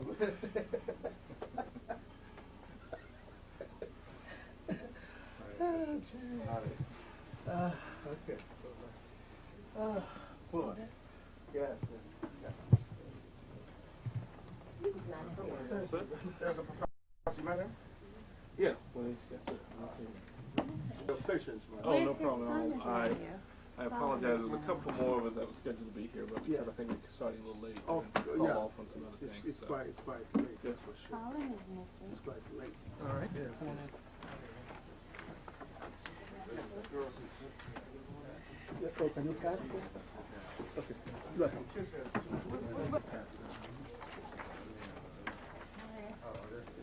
Just want to make sure we're clear.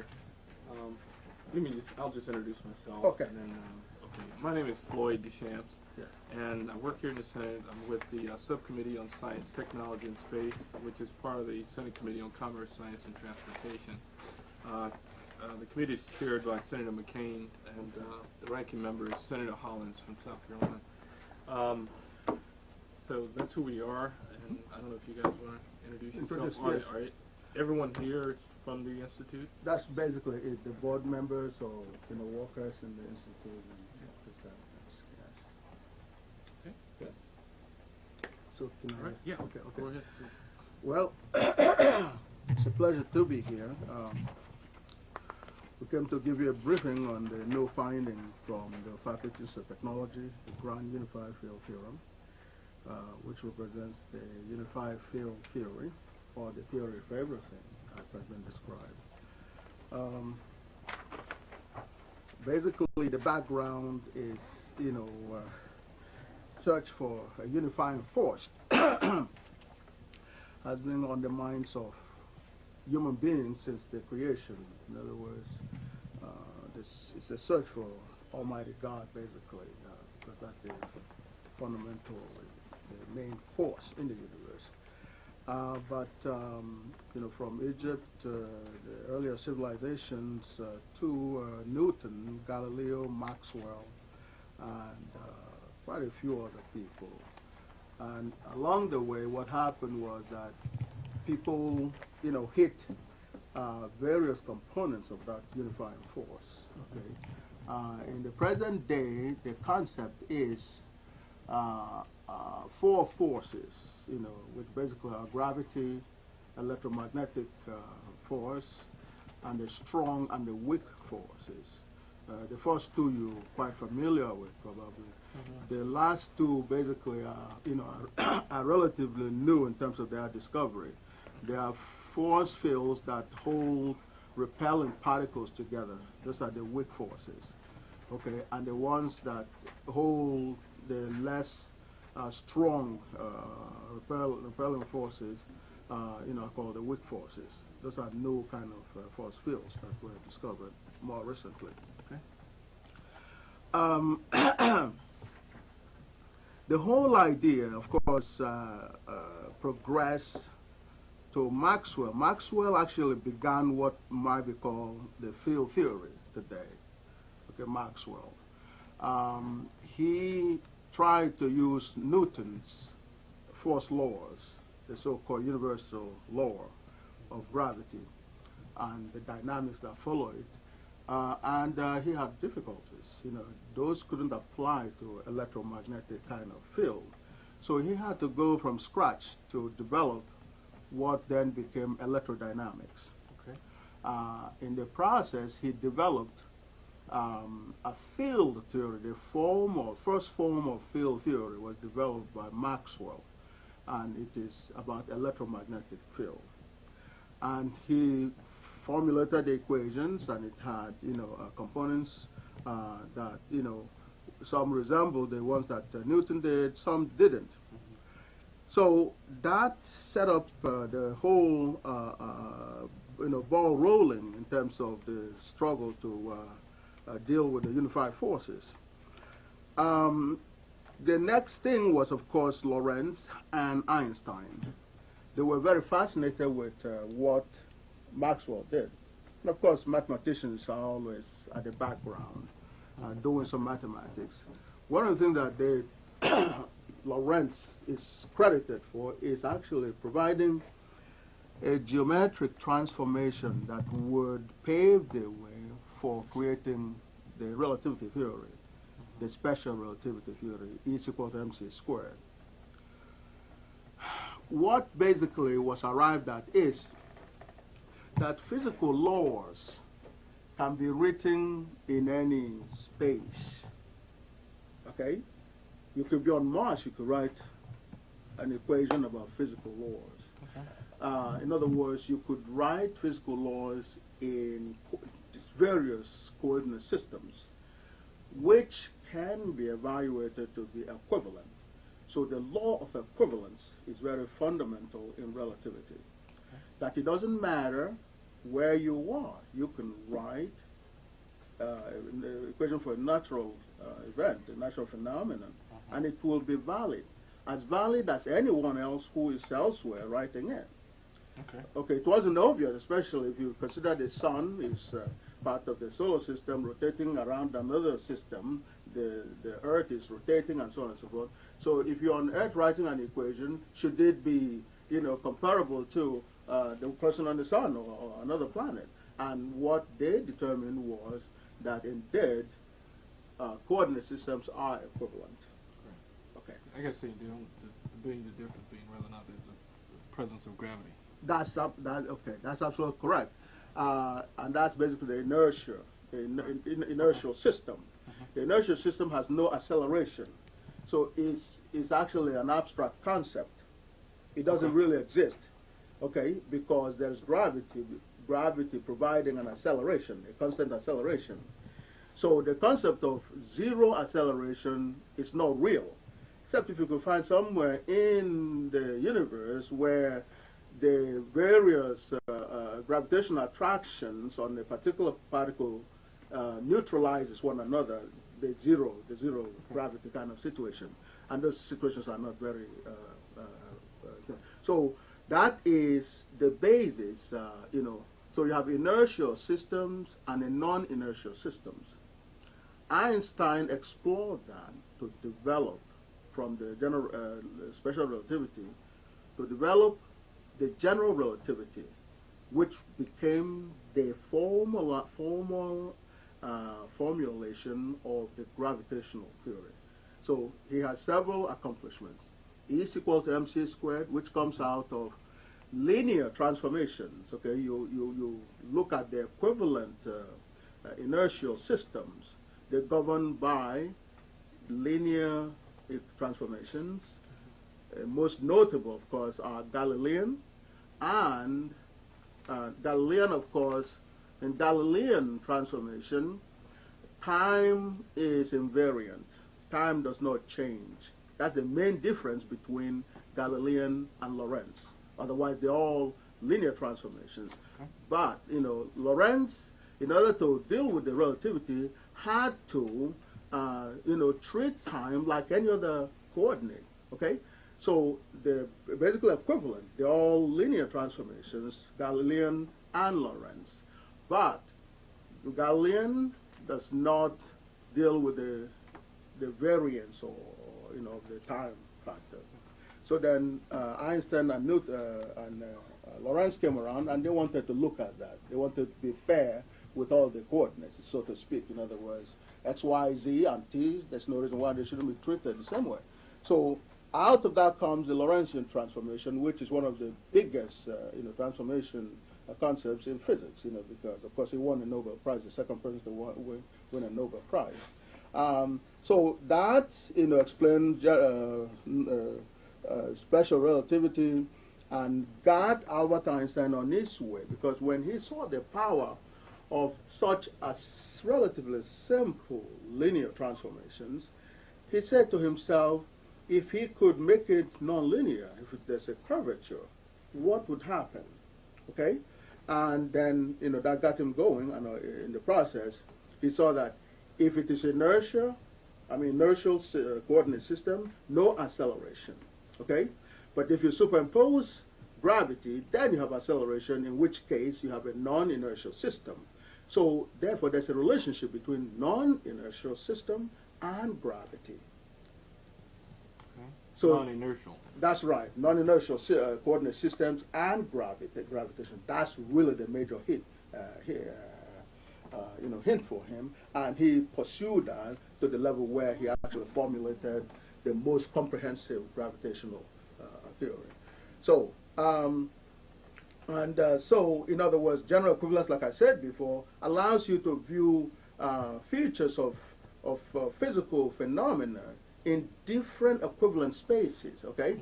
A human being may be a different object in another planet, that kind of thing. So you could see the various, okay. So Einstein, after the success with the gravity formulation, one of the things that was striking about his formulation about gravity was, unlike Newton, he found the so-called classical component of gravitation.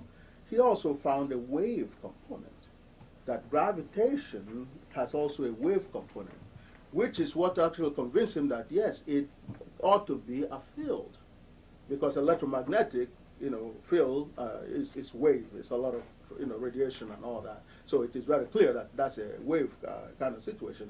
But people couldn't really see gravity as being a wave, or having a wave component. But he found that, okay? So that was one of his major contributions. Of course, it's still controversial up till today. People haven't been able to actually, document it, through astronomical, observations and so on and so forth. But our work, of course, will come to confirm, in fact, that indeed the wave component of gravity is also real. Okay. So that's basically your. That is one of the results that we obtained. So then after this success with gravity, he had now found a comparison, a parallel between gravitational force field and electromagnetic force field. Okay, they both have a classical component, they both have wave components. So he said, gee, these must be relatives, so to speak. They must be related. Okay. If they behave mathematically this way, they should have some kind of common origin.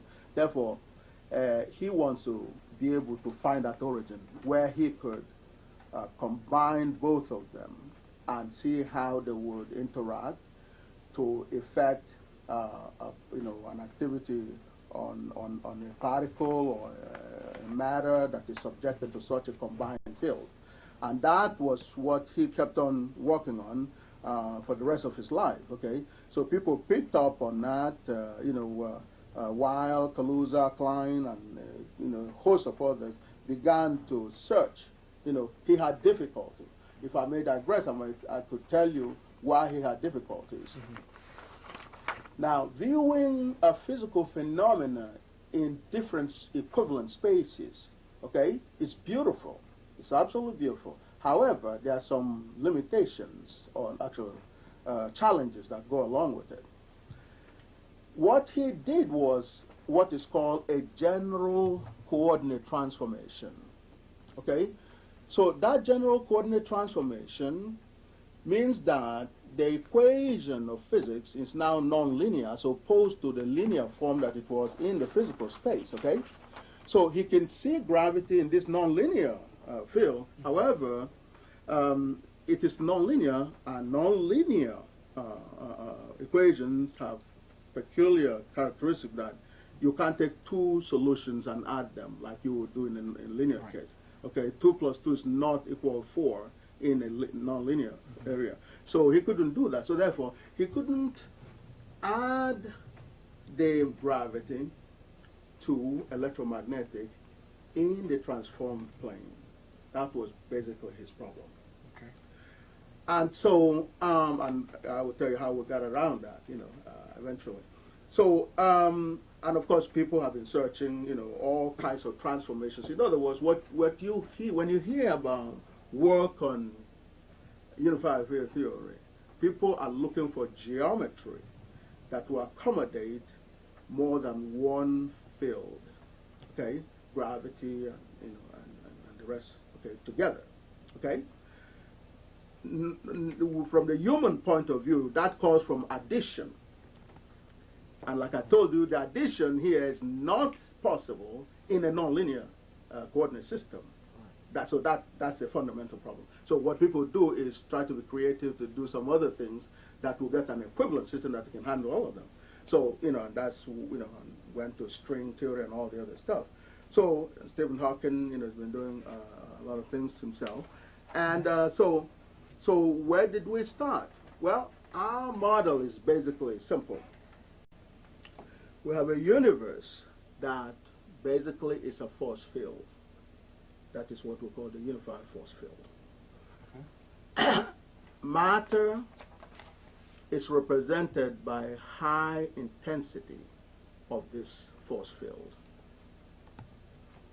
In other words, the sun, the planets, you and me, are basically a concentration of the field in the universe. The entire thing is a force field. This force field has what you call a Minkowski component of flux. You can look at the flux of this unified force field. There are 4 components. There's the time component. There's X, Y, Z component. That's the so-called Minkowski's, world components. So, calculus determines that when there's a variation of these 4 components, okay, you add those variations, they equal to 0. If you in other words, it's like taking from Peter to pay Paul. Okay, that's basically what it is. In other words, once the universe was created by the Almighty God, it was created. That's the bottom line. So there's going to be transformations, but those transformations will be within a conservation. You can transform from one thing to conservation of energy or mass. anything. So those are intermediary terms. We've unified them to say you can choose anyone you want. It's just conservation, okay? Because we're able to, Einstein was able to go from mass, actually the formal equations that are known are 5 normally. Conservation of mass, 3 momentums, X, Y, and Z, and energy. So he went from 5 to 4. He collapsed mass and energy. That's where E is equal to mc squared comes from. So he was left with 4. The result that we got here was going from 4 to 1, which is an aspect of the unified field theory itself. Okay. So the method that we use is group transformation. Transformation theory. From the simple concept you learned in high school, what's a group? A group is a collection of elements that are governed by certain rules. Okay? Under what they call an operation, like addition, if you take the 1, 2, 3 integers or numbers, they can add and you get another integer. They could subtract, you get another integer. Okay. Now, that is called closure. That's a closure, characteristic of the group. Okay. In other words, within an operation, a given operation, you use 2 elements to go through that operation. They will produce another member of that group. That's closure. a group must be closed. Group must have a closure. They must have an identity element in there. Okay, in the number system, 1 or 0 could be considered identity depending on the operation. They also have an inverse. Inverse, it's like 1 over. Okay, 1 over 2 is the inverse and all that. And then, of course, there's associativity. Okay, which is when you carry out the operation, you could reverse certain orders and so on and so forth. Okay, those are the basic elements of the group theory. What the books that have been written so far before my time had done was to start with an operation. They will, for example, say addition. Then they will say, well, let's look for a group around addition. They will say subtraction. Let's look for a group around subtraction, and so on. What we did was, looking at the equations that we had, we proposed the concept of letting the operation be generic. That is the concept that we use. Now, the consequence of Einstein collapsing energy with mass, one should expect that the two equations, the equation for mass and energy, should be equivalent, or should be, conformal invariant of the other. In other words, they're proportional. So they're no longer different equations. Okay, you write one, the other one is automatic. Okay. So, but no one has actually formally proved that until we came on the scene. We had to look for a generic operation that will make it possible to prove that equivalence, that conformal invariance between mass and energy. So we found that, and it's flux transformations. That becomes an operation as opposed to point transformation, which is what is currently used. So we moved aside a little bit, and that's why we call it a new group theory. Okay. All right. So so basically that's that. Now, if you look at the first page that I said, chapter 2 and all that, those are the conservation equations. What people have done in the past is they will not write this equation in this form. They will write it in terms of velocity, and so on, as a guess. They will guess some physics in it, okay? And then they'll put it and then start solving the thing, What we've done here was to allow everything in, Einstein actually wanted to deal with just space and time, which is the Minkowski world.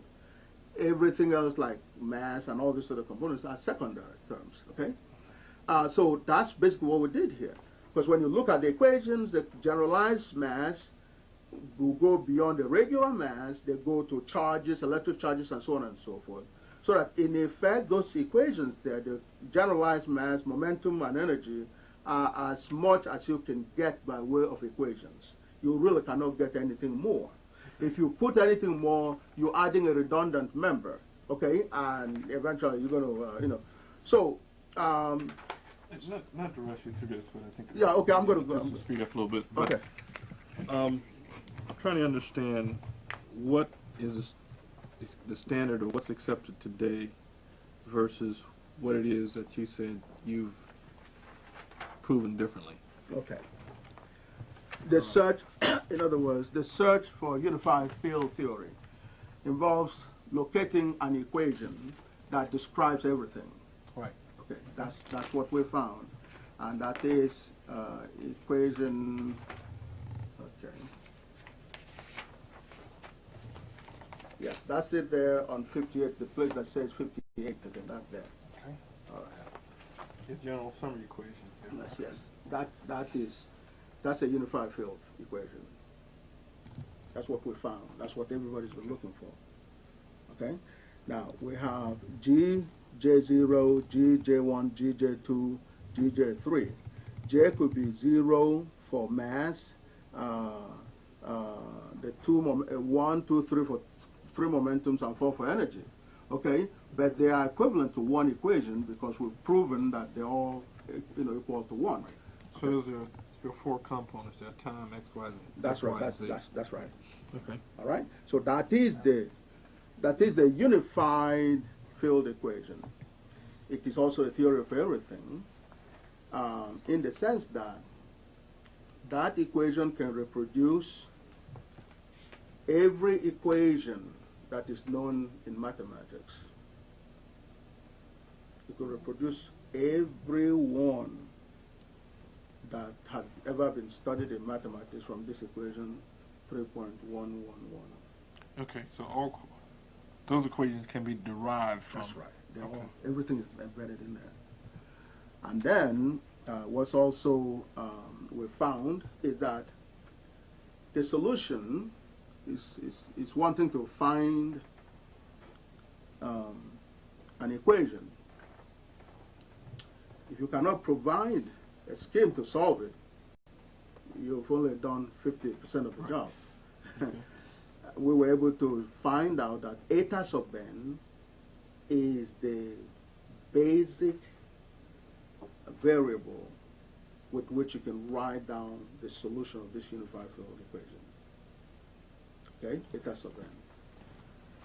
And eta sub n has been visited by, in a partial term, by every, well, Einstein, Maxwell, Newton, everybody, in various partial forms. They were visited that. So this one came out without any assumption, it purely came out of the mathematics of the unified field theory. So when we go through that,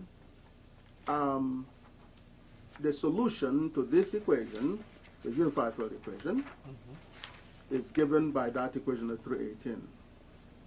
That's the solution. 318 or 319? That's right here. Okay. That's right. That is the solution. In other words, if you put those, that's G00 there, in an all down the line, okay? If you put that in this unified field equation, when you are putting the J's, okay, you put that in, that will be satisfied completely, this equation's here. Okay. All right, so then you go in, since it's a flux per unit area, you will integrate to get the actual force field, okay? Against, if you take G11, you'll be dz dy, G22 will be dx dz, G23 will be dx dy. And, they're all equal, by the way, which is another, proof of symmetry. Okay. So you get the f, a general function of eta sub 0, which is the wave component. Eta sub 0 will be that there, a constant times t plus a constant times x plus a constant times y plus a constant times z. That is a wave element. That is what D'Alembert did to solve the wave equation, the approximate wave equation that everybody uses. In fact, Einstein uses that approximate equation. Okay, but this, the unified field equation is more comprehensive. Has that approximation that they use embedded in it because it's theory of everything, obviously. So when you have the wave component, that is the eta 0, then you have a million other components. That's eta sub n. N can go from minus infinity to infinity, and they are superimposable, which means you can add the solution, because where we did our analysis is in a physical space, coordinate wise. Okay, flux wise is a more generalized form of flux. Okay, so and then you have a new component there that has a time multiplying, and so what you end up with is you have f, the wave component will be divided into the gravitational plus electromagnetic plus the strong force field plus the weak force field and plus other. Anything else? Yes, those that they have not found yet. Okay? Okay. And then the other component will break down as similar. So not only do we have the theory of everything, we have solutions that we can use to, verify what have been done so far. So reproducing Newton's universal law from this equation that you've got over there, okay? This solution here. From here, eta sub n can be, eta sub n, this thing here, okay, eta sub 0, that's a 0, unfortunately. This one is supposed to be 0. Okay, this is eta sub n here. Okay, n could be 1. in which case you have t to 2 to the power 2, x to the power 2, y to the power 2, z to the power 2. If it is 0, of course, you have the linear situation, which is the wave. These are all the higher order terms, okay? So in the literature, the highest we've found is n is equal to 1. That's the highest, and that's what Einstein showed, you know, and so on. Okay, so you go now, we try to reproduce Newton's results, okay? That's the part of Colorado too. That's right, okay. So it says the universal law is Gn mn, small case m, big case m over r squared, okay? All right. That r squared is, of course, that r squared is x squared plus y squared plus z squared. Okay, that's r squared there. That's, you know, the distance. You know, yeah, that's right. If you have two bodies, according to Newton, separated by a distance of r, okay, you know, which is you know, square root of x squared plus y squared, then that is a relationship. Okay, so now what you see is in our general function, this one here, right?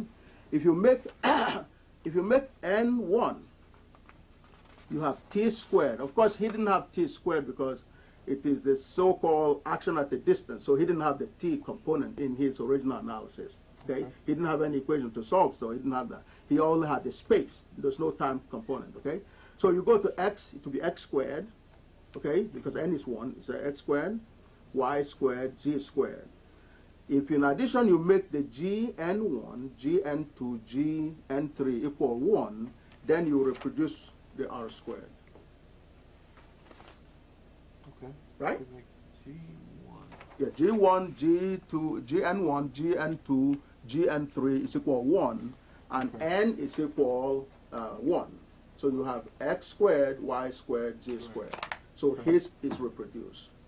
Proven Newton's gravitational law. Okay. Then, okay, so that is it right there. Okay, then go to Einstein himself. Well, his general relativity equation is given by that equation over there. Okay, that's the equation, that's page 41. Okay, yes. All right. So it says G plus G UV plus alpha times P UV is equal to 0. Okay? And Z is related to the curvature, the transformation curvature, you know, curvilinear curvature and all that, which are fairly complicated expressions. But the bottom line is that there's a relationship between G and P. And G basically is equivalent to the G in our equation. How about that? Okay? It turns out that Einstein's equation is a component of our equation here. That on three, yes, the G, yeah, the three, that's the equation there. The G that he has there is the same thing as the G here, because when you expand that, okay, expand that, you will get this equation. This equation is this equation. Okay, it's either this or that. Okay. Yes, simply because that's G there. G is equal to a constant times P. So you might as well say that you can make this constant 1. So G is equal to P. So this is P here in tensor, you know, notation. Okay. In other words, you know, if mu here is like J, okay, and nu is like 0 or 1 or 2 in our equation, okay. And you will sum it because that is there with it. So this is summation. It looks very compact. That's a tensor notation. That expanded will look exactly like this. Except he is doing it in a transformed space. Okay? All right. But perhaps I need to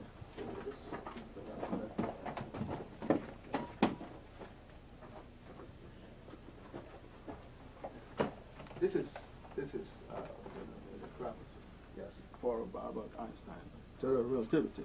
Okay, that's where it is summarized. Okay, okay, that's it here. That's P. Okay, and it says The conservation laws of energy and momentum are expressed in this here. Yes, and that is what this says. 311 is conservation equation. This one here, that's a conservation equation in the physical space. Okay. That's what we show. That's it here. Right. Conservation laws. Okay. Generic conservation laws. Right. Okay. So when you expand this, well, no, I'm sorry, the Newton, Einstein's formula. If you expand it and expand this one, you know, I could make it like him. I could live this out if I, instead of the 0, I use another variable, you know, because I expanded mine, you know, and added it out. He didn't do that because he wanted to have it compressed, okay? But it's the same quantity. Now, the reason they're the same is the fact that he has transformed his into a curvilinear space. Mine is in a physical space, okay? But they are all conservation of energy, so they're the same quantity. We're conserving the same thing, energy in the curved space, and in a physical space, they're the same equation. Okay? All that it is he has his in a, you know, x bar, y bar, z bar. I have mine x, y, z. It's the same energy. It's the same momentum. Okay? But you can take x and transform it into other variables. That's basically what he did. All right. Yeah. Okay. So I want to make sure that that is it. So in other words, his equation is buried in here. The limitation, however, is that he's only considering gravity in his equation. Okay. We consider everything. Okay? Gravity will still look like every other thing, but you have to be able to keep track if you keep all of them. So if you isolate them, they will still look like the mother equation. As a matter of fact, we call this the mother field equations. This is the mother. This is where every other ones came from. So it's not surprising that he came up with that there. This is one of the little daughters of the mother equation. Okay? Because he's concentrating on gravity. That's where his focus is. But he's also in the nonlinear space here. When he tried to add the other children, the electromagnetic, he couldn't do it because you cannot add in a nonlinear space. But we can add because we're in a physical space. The same thing with Maxwell, and we're going to go into Maxwell in a little bit, okay? All right. So in effect, that's general relativity there, direct from our equation. Okay. So then, of course, the various components that he verified, the wave component is also there in 3.65. Okay. Then the corollary number 1 is reproducing Maxwell's electromagnetic field theory. Okay. So we go through some preliminaries. The bottom line is, okay, in 379, you begin to see that that looks very much like what you have in 311. Okay? If you expand that out, you're going to see something like that. Okay? Because that's what we have originally. Actually, it's better here. It's better right here. This is what he has, okay? What you see there for this one here looks, this is basically this, okay? This here is because the conservation of momentum and energy, conservation of momentum and energy. That's every system, every field equation is conservation of mass, momentum, and energy. Okay? So, but if you go to 380, you will see the G. The G's now will be defined from the Maxwell's formula. This is our own G now. If you get this from the Maxwell system and call them these G's here, you will find them in here. In other words, okay, J for G10 will be J is equal to 1. And then you have a 0 there already. So you have that there. And all of them are reproducible. Okay. So that is, so we've reproduced Einstein, we've reproduced Maxwell. Those are the major, fully developed ones. The strong and weak, the equation that governs that, you know, is the Young-Mills equation. We've also found that we could reproduce that here as well. Because I told you before, If you want to check me out, you give me an equation, and I'll tell you any mathematical equation, I will reproduce it. And that includes Yang-Mills equation, which deals with the strong and the weak forces. Okay. So that's also buried in here. Okay? So there's even much talked about Fermat's last theorem that Wiles did in Princeton, okay, on page 52. That came out of eta sub n, it turns out. Okay, that's eta sub n there. You know, it's equal to x, page 52. 52. I don't think I have 52. Oh. I have 51. Oh, boy. Oh, there it is. Okay, I'm sorry. That's basically a statement of Fermat's last theorem. Okay? All right, you know, provided that n, of course, is equal to 1. Okay, if n is equal to 1, and you can call this as z to power 2 is equal to x squared plus y squared, okay, where x and y are integers. And it says in that case, of course, you cannot go more than n equal 1. So that is buried in eta sub n here. And that has some physical implications that we're looking at right now. Okay. So now, the other way to see the properties of theory of everything is you go to full Navier-Stokes equation on 391 there. 391. Okay. Yes, yes. That's the equation that is used in aircraft industry to design airplanes, to deal with turbulence, to deal with ship designs, hydrodynamics. That's what the hydrodynamics approximation of the grand unified field theory. So grand unified theory is not just some abstract mathematics. It boils down to this here.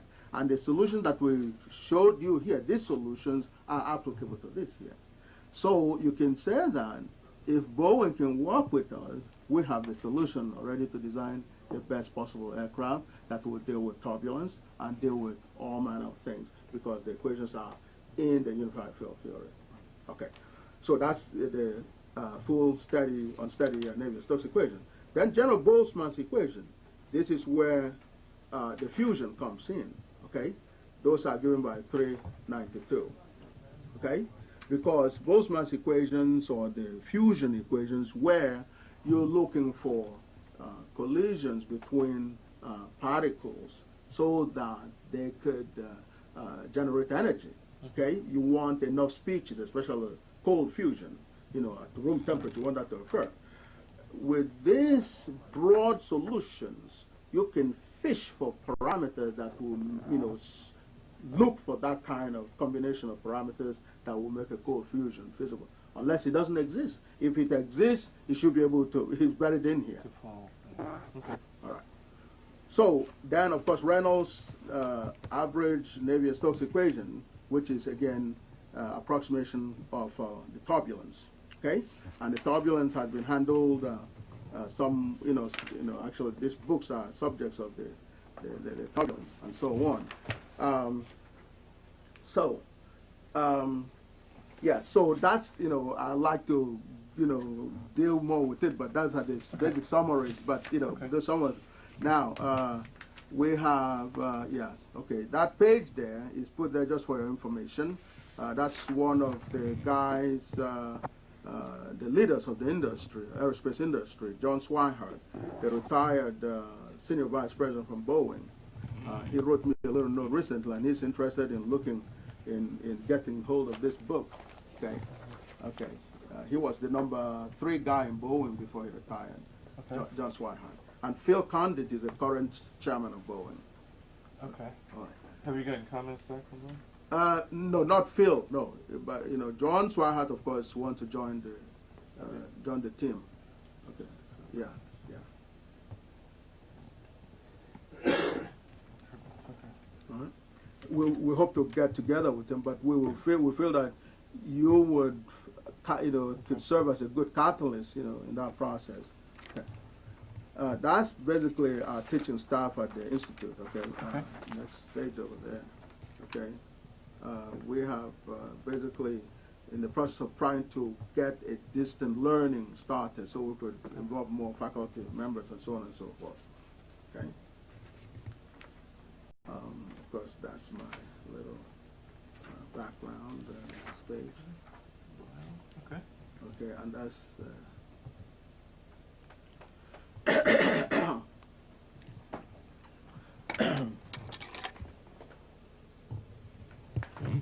This was published in about a year ago when the first we announced the finding. Okay. Where was this published? Our Time Press. It's called Our Time Press in New York. Our Time? Yes, Our Time Press. Oh, Our Time. Our Time Press, yes, that's right. Or you were That's right. Yeah, actually, so Our Time.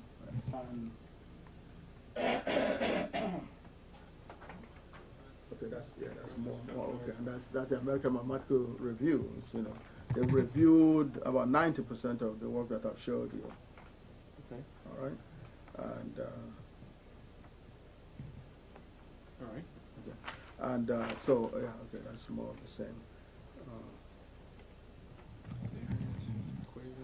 That's right. That's right. Okay, those are the formal reviews from the American Mathematical Society. Okay, that's the turbulence. The turbulence was reviewed by a Russian. They went to Russia to get one of their top experts there. And I just wanted to go over it just to, you know, in mathematics, people, obviously, as you know, are not flowery when they review a mathematical material. But this guy blew me away in the sense that I couldn't understand that somebody else that was not in my mind would actually understand the work. To summarize it in 7 lines, that's basically what it did. But then I know of an old person who actually John F. Kennedy used to work for, Lee Arnold, who knows this guy. Lee Arnold is 87-year-old, who is kind of sick right now. He knows Conkin, and when he heard Conkin reviewed my work, he was astonished. But this is what he says here. Approach to equilibrium in multi-component gas. This is like the very complex modeling of turbulence, okay? Maxwell, the same Maxwell that we described before, and nonlinear Boltzmann's equations, okay? Now, nonlinear Boltzmann's equations are as high as you can go normally in most of it. That's where the particle physics is and so on. Now, for this system, the complete Lie group, in math, the word complete is rarely used, okay? Right. Okay, especially coming from a guy like that. The invariance is concerned in explicit form, explicit. Most people do, implicit, okay? He described all classes. That's another word that's a forbidden word in math. All classes, So this guy certainly understands what was done in the turbulence, and it's more, it's a more analysis over here on the mathematical modeling. This is another book. This is the book where these pages are taken from. Yeah, that's right. This is the first one that was sold out, but we'll probably get to that. Okay, but this one was published in a math journal and was reviewed, Then this is basically the central piece of the unified field theory. Okay, it was reviewed by a top expert in relativity, a Frenchman called Guillaume Corot, Professor Guillaume Corot. Okay, and that's his assessment of the central piece of the unified field theory. Okay. I think we have. Oh yeah. Well, if you want to just go a few pages beyond that, okay, and you come back to get Guillaume Corot, just get a sense of who he is. Those are his publication lists. Author Guillaume Corot. Now, 83 is classified as, that's a mathematical classification, 83 there. And that's where mine is, as you can see. Classification of mine is 83. Okay, that's mathematics of relativity is 83. Okay. He, if you go back to his thing here, you see, he has, of the 30 papers that he has written, he has at least 23 reviewed work in relativity. It's therefore not a surprise that American Mathematical Society went all the way to France to select him to review this work. Okay, so this has to be, okay. All right. So the next one, of course, is another problem that, up until we presented this solution was thought to be not solvable. That's the Navier-Stokes equation. And to give you a sense of that reality, just when the relativity thing was going on in 1904, a German professor by the name of Prandtl, from Göttingen, University of Göttingen, Germany, made a major contribution by giving a partial solution to Navier-Stokes equation. And they actually suggested that he should have been given a Nobel Prize. Because before that point, people could not solve this equation. They didn't know what to do with it because it's so complicated. So with the powered flight from North Carolina and all that, people at that particular junction knew that they had to solve this equation in order to design an airplane. So Prandtl came, what it did was to take a full equation and broke it down into two components. One that is close to the body of that is in the fluid, and one that is far away. Near the body, he said what they call the viscosity, which is the friction in the fluid, will be more important near the surface of the aircraft or anybody that's in the air. Away from it, they're not very that important. So he broke it into two. It's called the boundary layer theory. He discovered the boundary layer theory, which is approximation of the Navier-Stokes equation. And it was so significant that they actually suggested that he be given Nobel Prize for that work. But since then, however, this problem has not been solved until, by the grace of Almighty God, we came up with that solution. So this review is significant in that respect. So this is the European Mathematical Society, after it has been published and go through several things, reviewed it and made their statement in this review here. Okay, the key word is full. Okay, people can use all kinds of approximations. The full Navier-Stokes equations are investigated using the concepts of transformation group, which is we approach it from the unified field theory approach. Okay, so in other words, we've gone to so many subfields, from this central theory. Okay, because it covers everything. So it says theory and the fundamental exact closed form solutions to these solutions are formulated. That's his testimony, her testimony. I think it's a woman, Chichoka. Okay, that's a European mathematical professor that reviewed that. So he did give a testimony that we solved that equation. Okay. That had never been solved before. Okay. Okay, and that, like I said, came from the group, the unified field theory. Of course, the book. Oh, okay, yeah, okay, well, okay, yeah, okay. This is the Wildcat book that Wildcat, library thing on the internet that tells where the new group theory book. This is the book here, where it is being, where it exists in the universities. Okay, okay, and as you can see here, Cornell, Columbia, NYU, Massachusetts Institute of Technology, MIT, Lucent Technologies, McGill University and US of Toronto. It's been used there since 1993. Okay? That's this book here. Okay. All right. This one is also doing a similar thing. Okay, that's the one there. It's on the back of it. Yeah. Okay? It's also gone through similar universities. Okay? Even Kodak has it. Okay? Columbia and all that. And the War College, has it as well. U.S. War College. Georgia Tech, Michigan, so, and that's this one here. In fact, one of the guys that helped us review this book won the president. Actually, two of them have won the presidential award. Okay, and we included here Einstein's work as well. Okay, this is the guy here. I express my gratitude to Professor George Carrier, the T. Jefferson Coolidge Professor of Applied Mathematics at Harvard University, who not only served as one of the reviewers for the technical proposal, but also served as our unofficial consultant to the symposium. Okay, and then another guy who he won the President's Award in science and mathematics a couple of years ago, George Carrier. and Paul Garabedian, of course, George Handelman is one of my teachers, and but Paul Garabedian is a guy, who studied under this guy from Harvard. He's the one that got the PhD in mathematics at the age of 20 from Harvard. And he became the head of math department at Stanford by age of 30. We also work hand in hand with him. He's interested in working with us on the fusion. He has some contract right now on fusion, okay, for Garabedian. And of course, we have some work, Einstein's and all that, we incorporated here. So this one has gone to all kinds of places. Okay, I can't find Einstein's now, but it's here somewhere.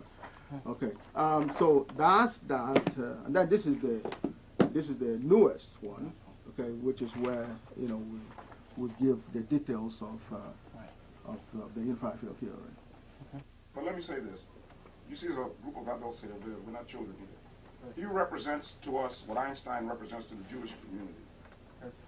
Jewish community, Einstein was treated with the kind of respect that the government gave Einstein that I feel, and I'm speaking for Thomas and some of these people here are like-minded, that this man deserves the same type of respect. I really feel, and we're just talking, so you understand how I feel. I really feel that rather than push him around from place to place, I'd like to get a review from you or your superiors, because we will be watching this.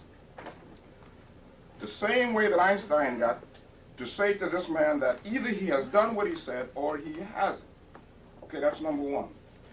The African community is going to be watching this. We will be working very hard to say to them that this government, if it doesn't do that for us, is what? Not only racist, but it's non-scientific. Because here we're dealing with something that's dispassionate. That's number two. Now, I want to know what this department is going to do. If successful, if you're happy with that review, if your people understand it and go through that book, what is your next step? That's the second thing, right? And why this briefing? In other words, what does this briefing mean? When you brief someone and they bring you information that is true and sound and carefully thought out and reviewed, then what they usually do, it's been my understanding, what they usually do is they bring this man and they exalt this man. He's not one of us, you understand? He's a high scientist. He's proven his work.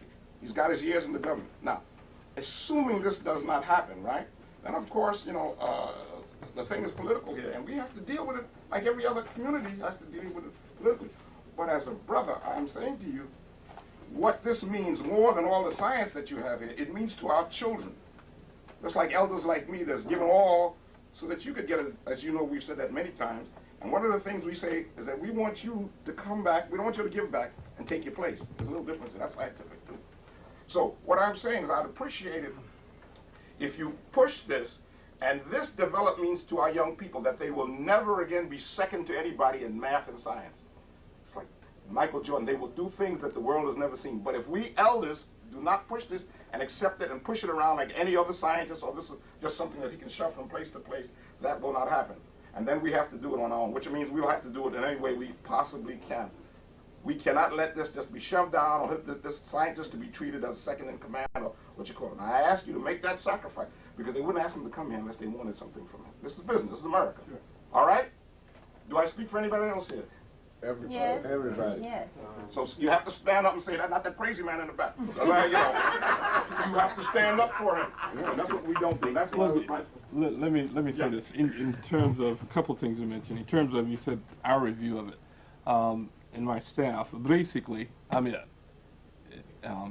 So, in essence, we don't have staff that even on his level, at least not here in the Congress, anyway. So generally what we do, we get presentation all the time, not only from him, but people coming through. We listen to it, and what we try to do here is provide them guidance as to how the federal system works. And unfortunately, a lot of that works through the agencies. I mean, the bottom line is that a lot of people come here, and what they're looking for funding. They're looking for money. Okay. The one thing you have to understand is that the Congress almost never gives money directly to individuals. It happens sometime in what's called earmarks or earmarks in legislation. But nevertheless, the money flows from the Congress to the agencies, to the individuals or the researchers like this gentleman. And that's the way the process works. Now, my boss, he has a long-standing thing about doing specific earmarks, and there are reasons for that, because I mean, the reality is that I guess it's unusual given the fact that you have an engineer sitting here with you, and I'm an engineer. Yes. I mean, typically you get non-technical people who will listen to a presentation like this gentleman, and probably, for whatever reasons, may or may not understand it. But people's tendency, when they don't understand something, is to not deal with it. I'm not saying I fully understand it, but I can appreciate it given my background, my technical background. And I'll do what I can to help him along. But I can't guarantee you that I'll do anything. But I can guarantee I will not just push him aside and this will go away. So I just want to make sure we're clear on that. But I understand the legacy, and you know, I've been there myself, and I know what it is he's up against. Well, I don't want to thank for listening to that and many other of us being here. Although we came a long way, we're hoping that everything really goes through in time. It's been a long time trying our best to get things done, and in every way we hope that in some process you get it to the people that really appreciate what they would like to do towards the future of people and also for the government of the city, of the country. So in every way, if you do get a chance, you do get through of some things, or someone, so give us some kind of fax or give us an email. I'm sorry. Give us an email or something. Let us know, basically, if we heard anything or we could feel anything, feel some kind of happiness or sadness in between it. But we are not going to stop, basically. We're going to keep trying. And you just want to be a part of many. So thank you very much. And if you have any suggestions of what we can do on our end to help expedite this information, please let us know. We've been working fervently, and we plan to continue. So if there's anything that... Donald has asked me to give this to you. Donald, introduce yourself as well. Reason it occurred to me that it might be appropriate to hand that to you now because Senator Dodd received a proposal which promotes his finding, his historic finding, in Dr. Oyibo's historic finding in the unified field theorem that everyone's been seeking. And it also relates to the issue of turbulence that he has solved as well. It ties into the Boeing John Swihart reference. And in fact, I called Senator Dodd's office yesterday because they had earlier on received the same proposal for a promotional event that Brother back here was just referring to.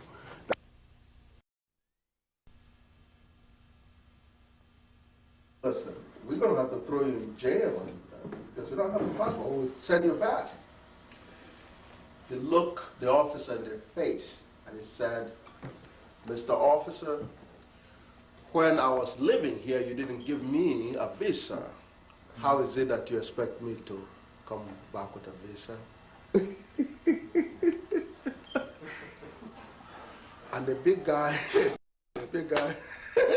he almost fell through the floor. It's like, huh? And he just, and then of course, brother was, all right, how long are you going to be staying? Don't ask me.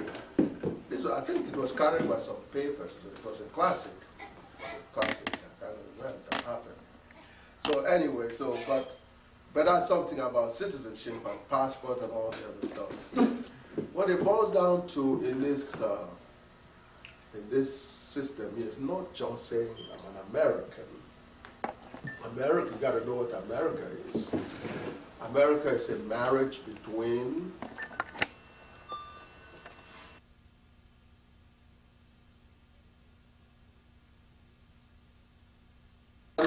especially the Ivy Leagues.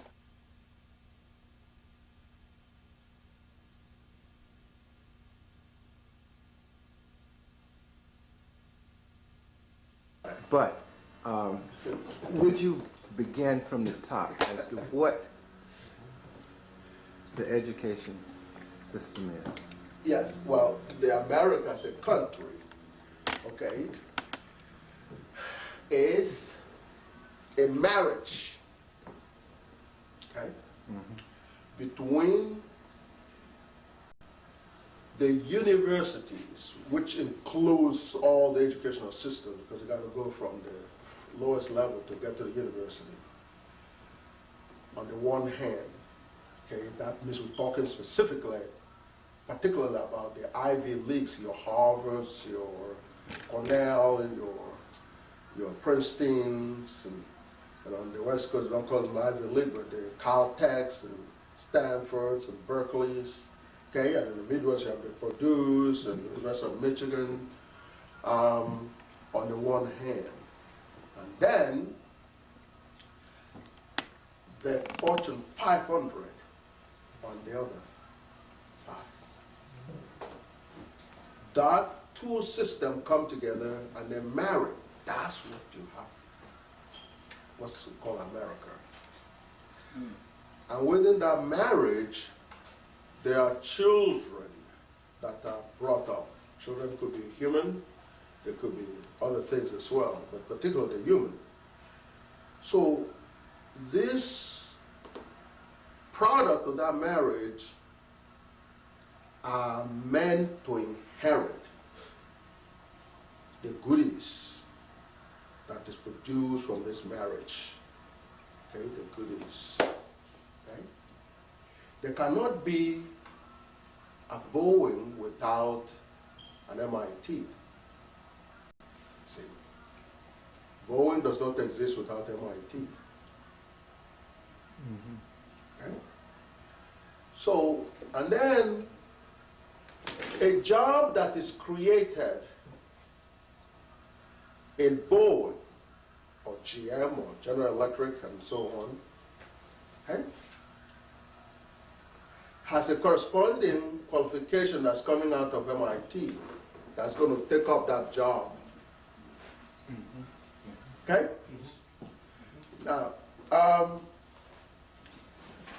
but it is for the children of the marriage. That's the difference. That's what citizenship thing is all about, the children of the marriage. So, you got to remember that as that was developing, we were considered property. So you were not children of the marriage. So, I mean, you were, we were handed over along with the other products to the children of the marriage. Okay, thank you. So on that basis, you got to know the deal. You got to be clear about that. Now, what I just stated is simply a statement of fact. There's no exaggeration or twist or anything like that. That's the bottom line. So now, that means a European American, who came from the founding fathers, as is spoken, and all that, whatever degree they earn has an equivalent job that's created in the industrial sector for them. They're not supposed to have unemployment. Okay? So it is the leftovers from that situation that the rest of us struggle for. Okay? Leftover. So when they're talking about 6% unemployment rate for whatever, ours is so different. Somebody said the other day, something like twice. That's an understatement. If you hear the real figure, you will be shocked. It's more like 70%. 70, that's correct. Because you don't have a Fortune 500. You do not have a Fortune 500, nor do you have those institutions. You don't have any Ivy League. And Harvard, since its inception, has been employing the founding fathers' children over and over. That is one certainty that they don't have unemployment. As long as Harvard exists, those people don't have jobs in Harvard. you want to push affirmative action over there, they have a number that is allocated. And that number is actually massaged through planning, careful planning. It has something to do with the special ed. It has something to do with your admission, because you have to have what they call qualifications, right? Yeah, you gotta have qualifications. But if you're a special ed, how are you going to have qualifications to be in Harvard, to be a professor at Harvard? Harvard Math Department does not, the last couple of years that I've been watching there, not a single black professor there, but you can't really blame them. So this is, I think, the mistake that's made. People go jump and say, well, gee, well, we supposed to, no, wait. They planned, they sat down and they planned. And we had Timbuktu, of course, but Timbuktu is in shambles, okay? So it's important, okay? That piece, and I don't want to dwell on it because we have work to do here, but that's within the unified field. But it's important to mention that because what's going on here is our own equivalent of Harvard. It is not below Harvard in any standards that you look at it. But as you can see, this is our class. This is, what you see here, this is it, okay? I mean, at least for this area here. I have a little thing, also on Long Island, but certainly not on the scale that Harvard is situated. So they, had to plan, and that's what the unified field. They had to plan to say, okay, maybe those of us who are gathered here right now don't, are not fortunate to have that, okay? A university where you could, certainly start studying and getting a degree to become a professor for certain. Okay, you can plan on it. A young kid on Long Island comes to tell me he wants to know about GAGUT, a white kid, because he wants to be a professor. Now, he's just getting into high school. Okay, he wants to be a professor. I don't know that the average black kid can say that. Where you go to a professor? Where? Howard is not our university. Lincoln is not. Somebody built it and said, well, you have it. That's still not yours. Okay? And we know that, those of you who study history knows, the development of Howard, okay? Okay? And so on and so forth. So, but you can take a good, clear look at things, or you can take a blurred view at things and just operate. GAGUT says you're better off looking at it from a clear vision, which is transformation. You transform, rather than struggling from here, trying to look at the thing behind the thing of this. GAGUT said, well, oh, this is a transformation. You transform right here with these, and you look. You can see very clearly. Okay? So, that's what we're talking about. So, again, it's about geometry. Okay? Geometry. And in the geometry, we're talking about spaces, about curves. That's the geometry. Okay? That could be taken as a section of a more complicated three-dimensional space curve. And by the way, the jobs that I was talking about in the Fortune 500 that is created for a European-born American, primarily, from the Ivy League and all the other places, institutions. On the bachelor's level, those people come in and they work with the, junior managers or whatever, or supervisors, with the technical people, okay? And the other staff, okay? In the learning process. Now, in the process of production, once in a while a challenge is reached, okay? You come across a challenge. How do you do this molding? What's the scientific basis of this process here? And so a need arises in terms of, well, let's research it. Let's look into it. Let's see how that process can be done. So, two minds come together, one from that industrial sector and the one in the university. So, well, you know, this young man here just finished a bachelor's degree. We could cheaply employ him to look at the nature of that process and pay him cheaply in terms of tuition, money, and stipend. Okay? Plus a promise of a master's certificate. Okay? That's a great deal. So he says, wow, I'll take it. So that's very economical compared to the company trying to hire somebody that, on a professional level over there that will do this research. You get a cheap way to do that research.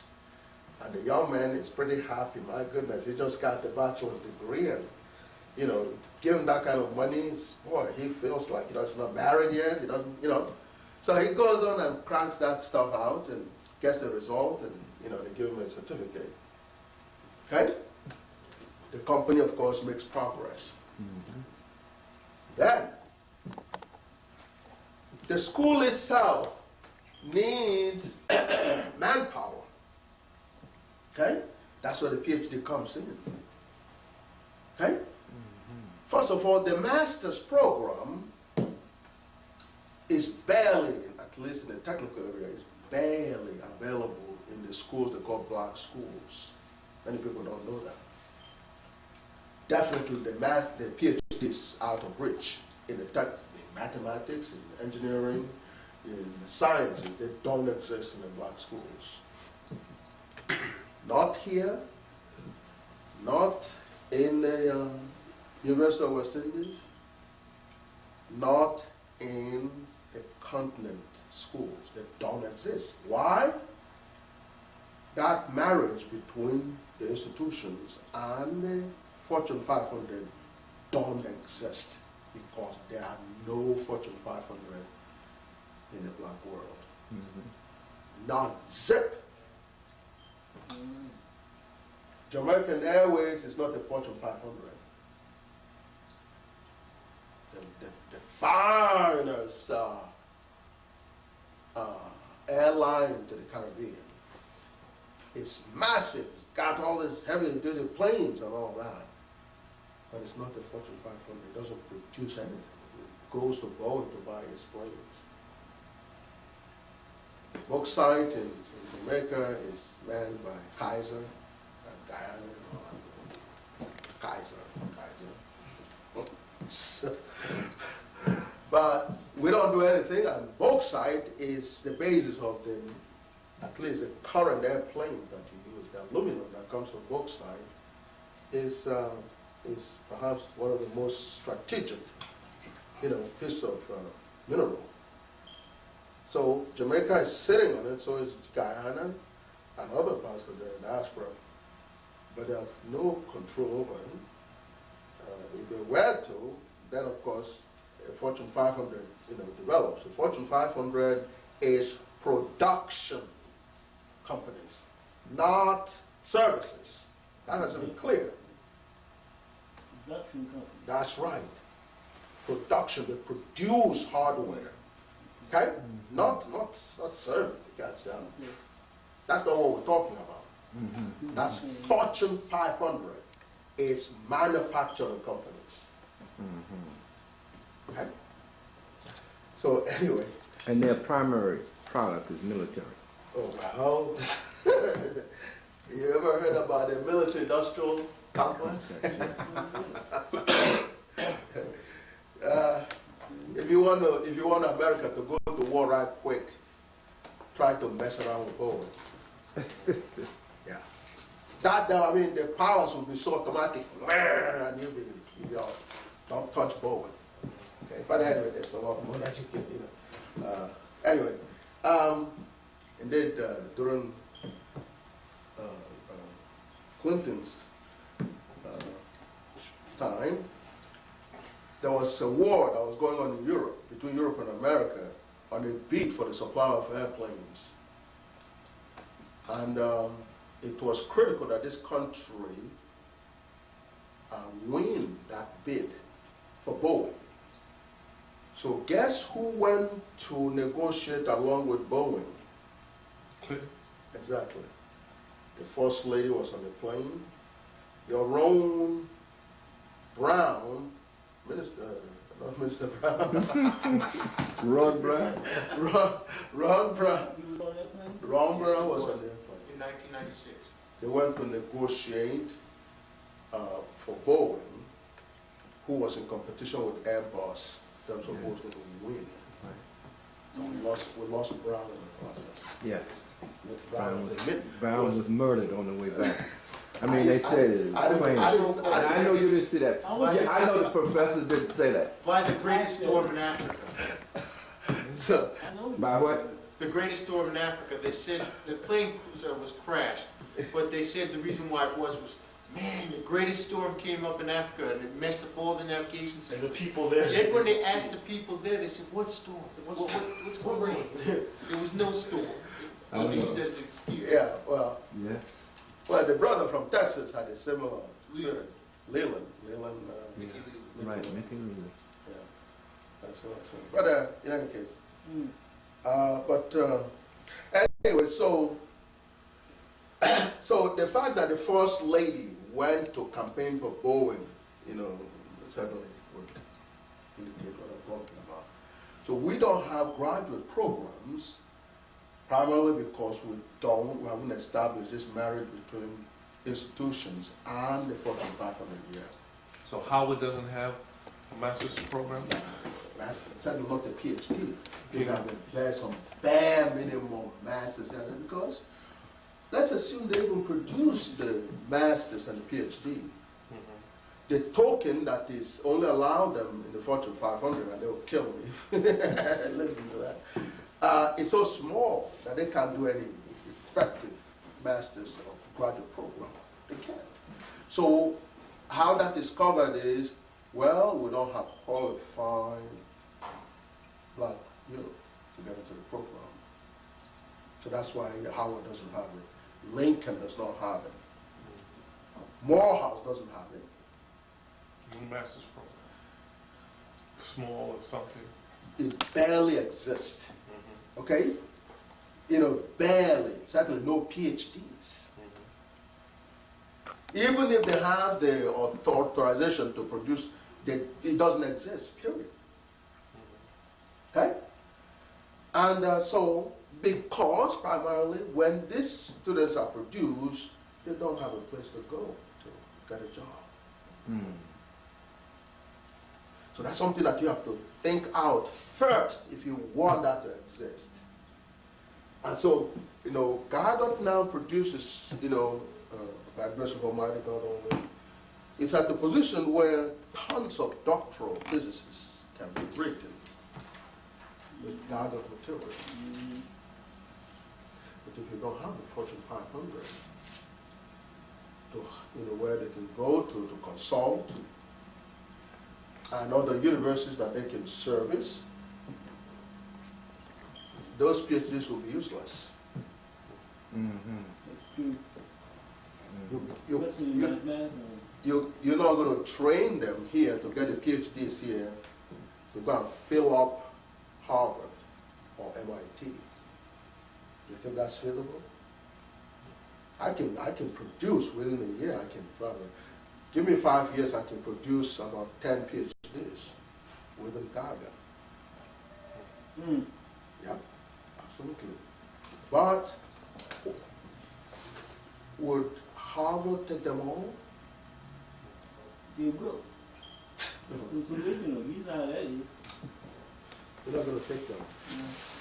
That would, they don't want the character of the color to change that drastically. But they want to have, they always want to control something that nobody, their caliber understand. But that's where we are. What? That's where we are right now. If you go on the internet, there's a discussion going on from Brown, Cornell, and one of those California education universities, where a question is asked. I don't think I'm quoting it exactly, but it says, does anyone understand Professor Oyibo's work? That's thrown on the net. Okay? Does anyone understand Professor Oyibo's work? And so, you know, this guy called Bias, I think that's Hispanic or Spanish or whatever, picks up on that. So, well, I don't understand. He must be a phony. Okay? Then the others pick up and they discuss and say, well, but hey, let's check this guy out. So they're checking and so on and so on. So, wow, MIT has a write-up on him. You're gonna watch it. Don't write him off like that. Yeah, let's see. So they're looking at something. Anyway, the discussion is going on. Okay? And of course, Bias, you know, starting out with those things, he's choking. He's choking because when he looks at the facts, you know, and all that. Anyway, don't you know that they have my email? If they work hard, they can find out where Mr. Brown's living room is located. I'm not guaranteeing that you're going to let them in. but one way or the other, they know how to contact me. No, I'm out of the question completely. They're searching other people that understands the work. I see. Yeah. All right. So this is what we're talking about. A geometric, you know, okay? A geometric okay?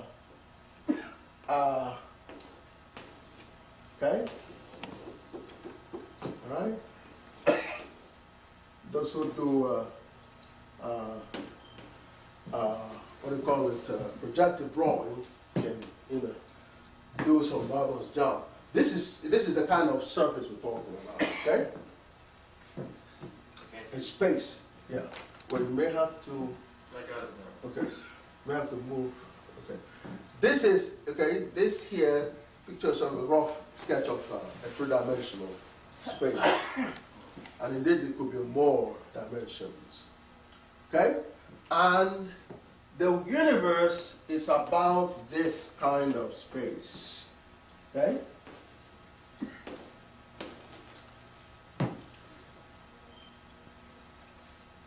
Because you can put a coordinate system to it.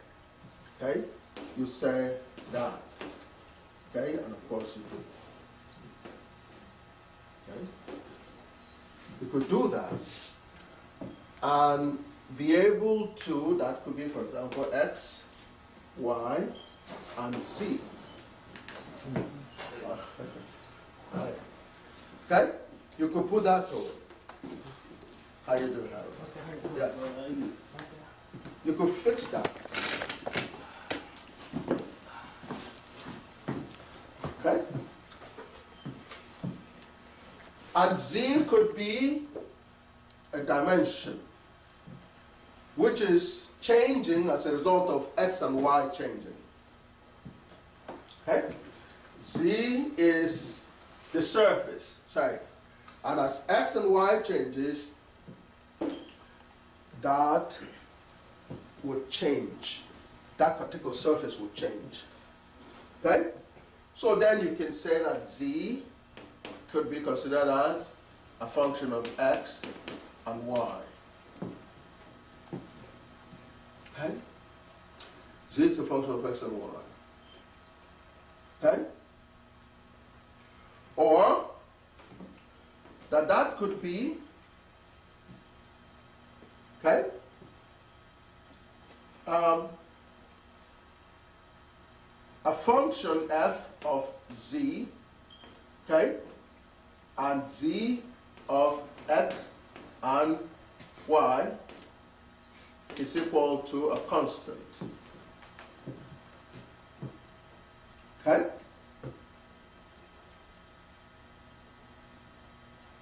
Or we will take this off and do that. X and y is a constant. That will give you this. So these two statements are equivalent. In the two dimension, you have, say, a straight line. Say x and y. Where you used to, y is equal to mx plus b or c.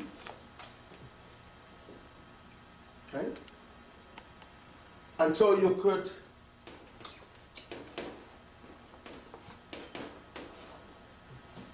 y minus mx is equal to c. Therefore, this becomes equivalent to y minus mx is equal to c. And this y minus mx could be called f of y, or rather, you can start with x, y is equal to a constant.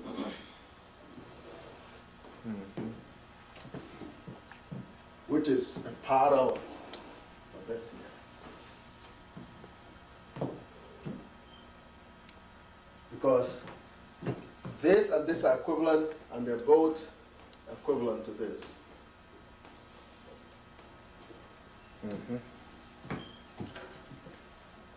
And it turns out that that's a convenient, this then becomes a convenient way to represent this.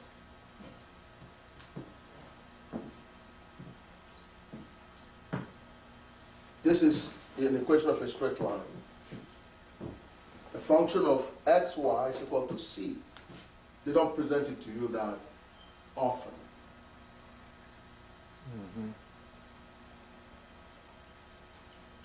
And which is why most people miss the point, you know, in terms of the, because you're working with this, which is nice, convenient, but, and it really doesn't take any sweat to see that this and this are equivalent, all right? It's a matter of just a little rearrangement, right? And that leads to this, which in effect, the parallel in the two dimension is a two dimension. The two dimension will be that there, okay, which is the picture here, but in general, it can be more efficient to have it in this form here. Okay? So that, whereas in a circle situation, x squared plus y squared is equal to c squared, okay? This is that form, okay? This is f of x, y is equal to a constant, because c squared is a constant. Okay? This, of course, you can say this is y squared is equal to c squared minus x squared. Okay? Or that y is equal to square root of c squared minus x squared. Okay? You could say this. Both this,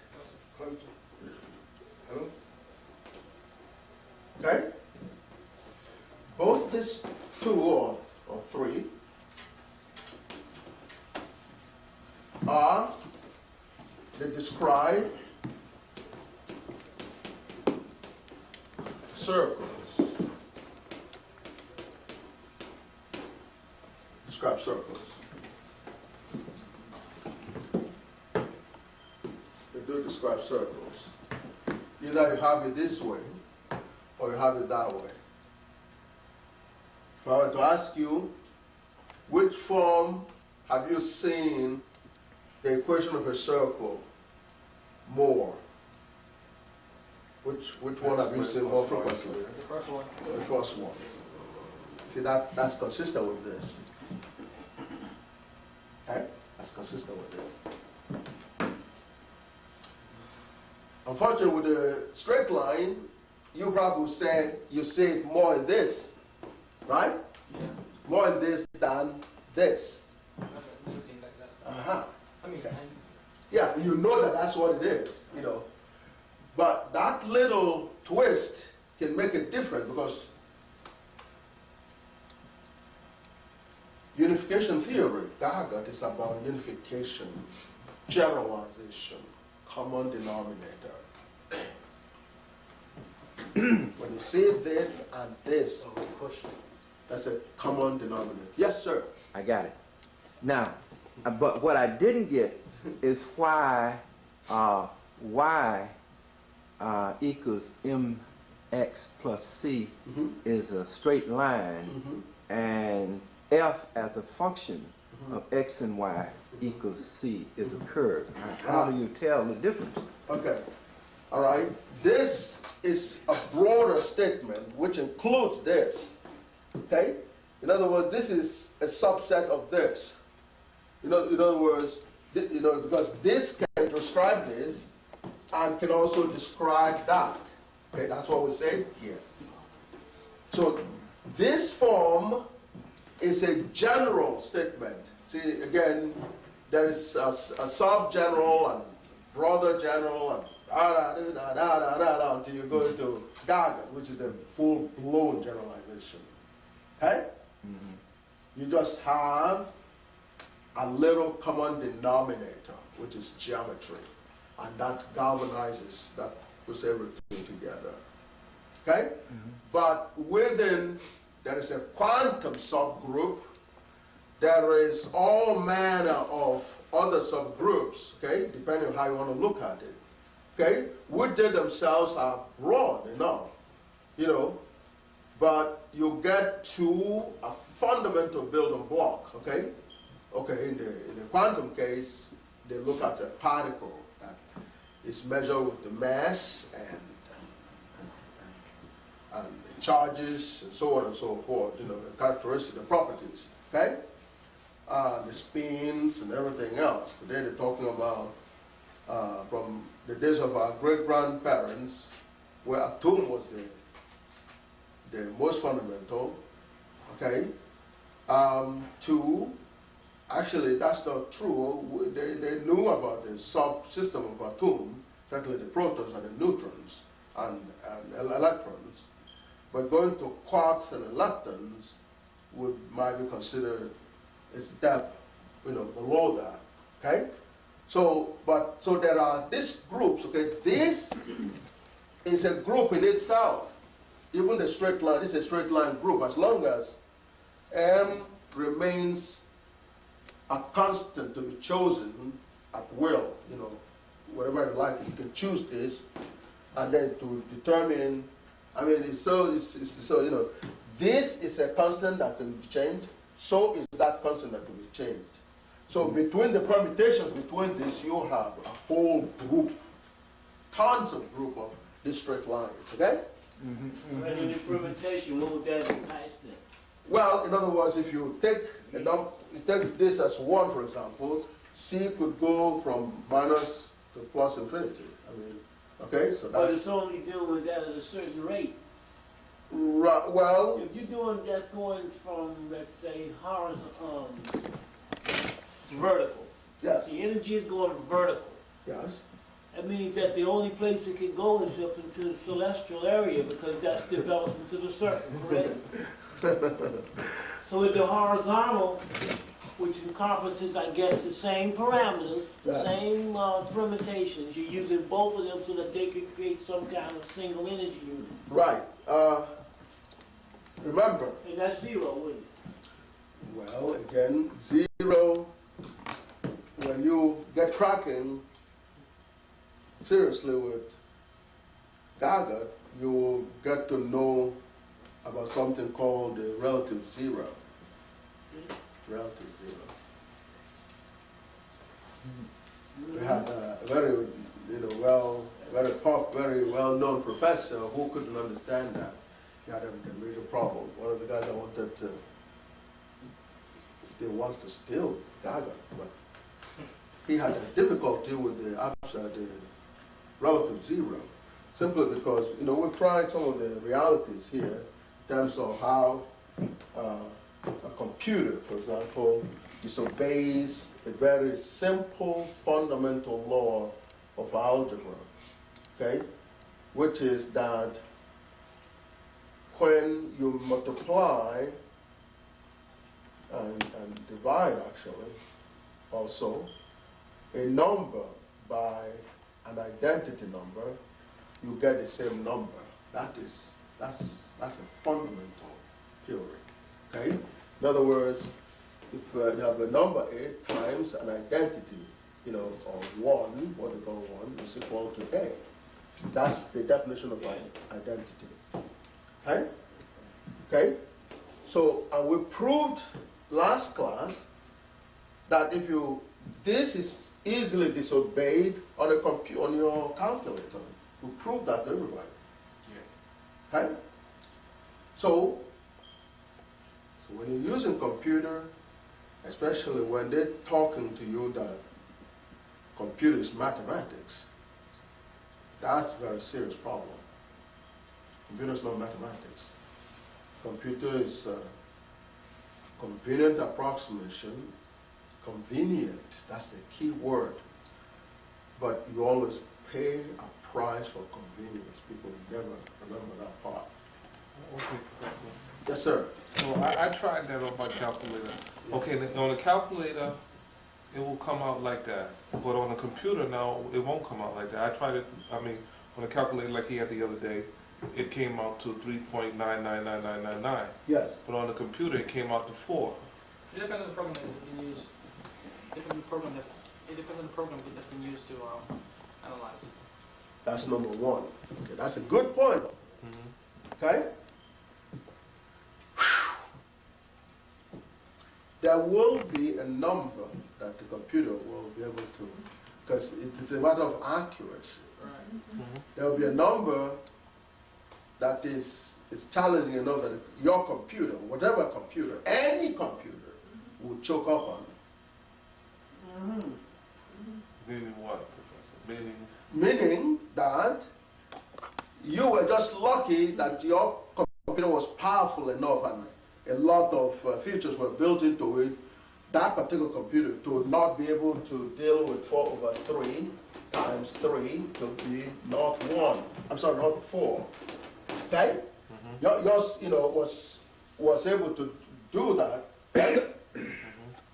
The sheer truth that the calculator is one level of the computer. Okay? The principle is the same. You know that if you could find this phenomenon with a small computer, you could find a number, okay, for the bigger computer that would choke the computer that this will arise. Right. But would it be significant if the number is the amount that is off is so small that it wouldn't make a difference? You see what I'm saying? Either way.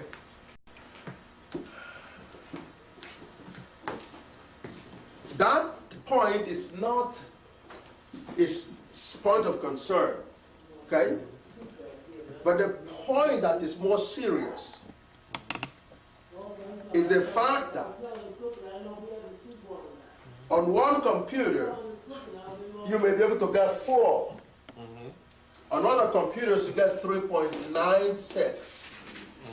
On other computers, you get 3.8. On another computer, you get 3.999999 for the same answer. Says that those answers are not unique. Well, but on this exercise has one answer, that is 4. 1. So if your system is giving you all these numerous millions of answers, then the question is, which one is the correct answer? But okay, now like on the calculator, it can't say on the calculator it can go so many places. Yes. But on the computer it can go more places. That's why we'll get a more exactly accurate. But more is not good enough. You understand the point here? The zeros could vary, you know, those kind of computers from 10.6 to, 10 to the power minus 6 to maybe 10 to the power minus 15. I don't know if that's possible.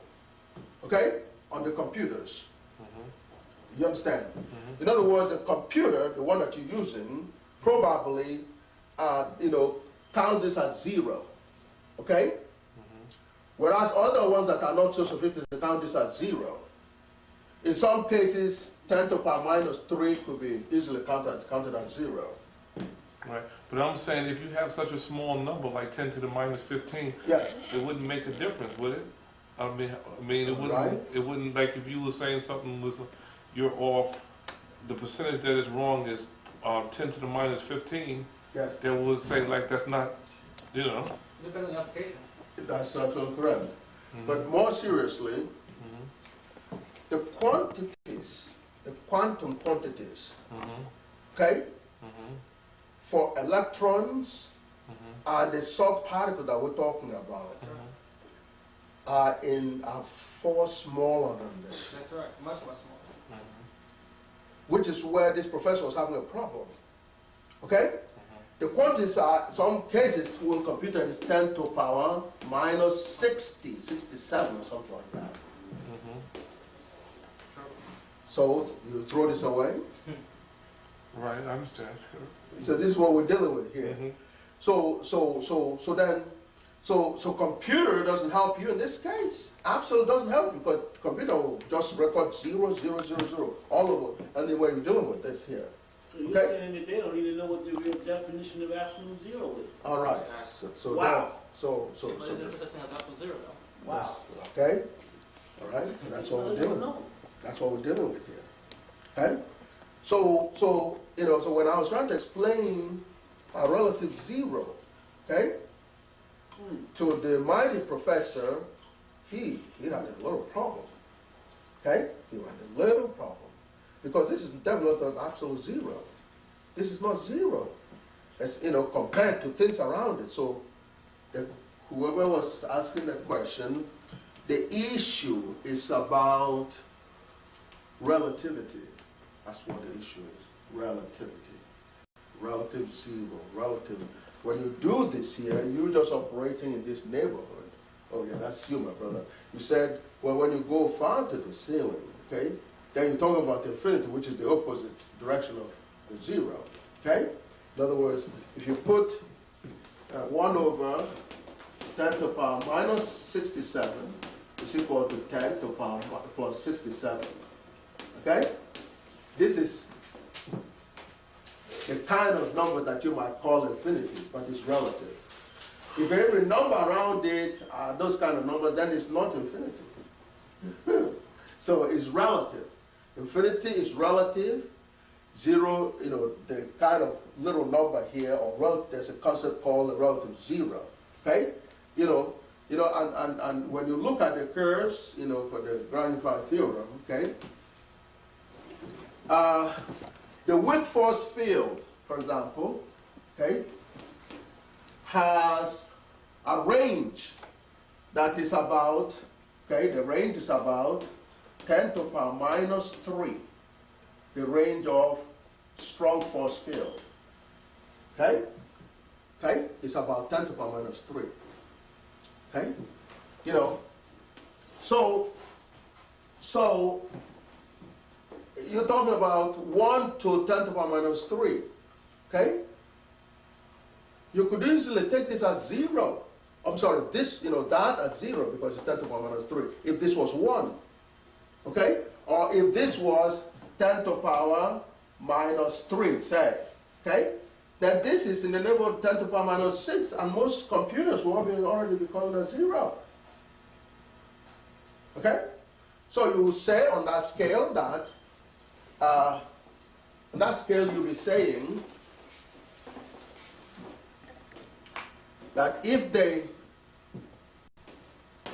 okay, you have that, okay, this is the gravity, okay, EM, okay, and let's say that this is the strong, okay, SF, okay, and this is the weak, okay, all right? The ranges are this value here, you know, basically about here, here, and here, okay? Here is goes, you know, closer to go a little further, okay? But this one here, so if you say that this is the strong here, this is 1 or 0, this will be pretty close to 0, okay? So you need a magnifying glass at this point here to really see the non-zero value for the weak force field, okay? And so, you know, those are the kind of relative things that we're talking about. At the fundamental level, you got to be careful, okay?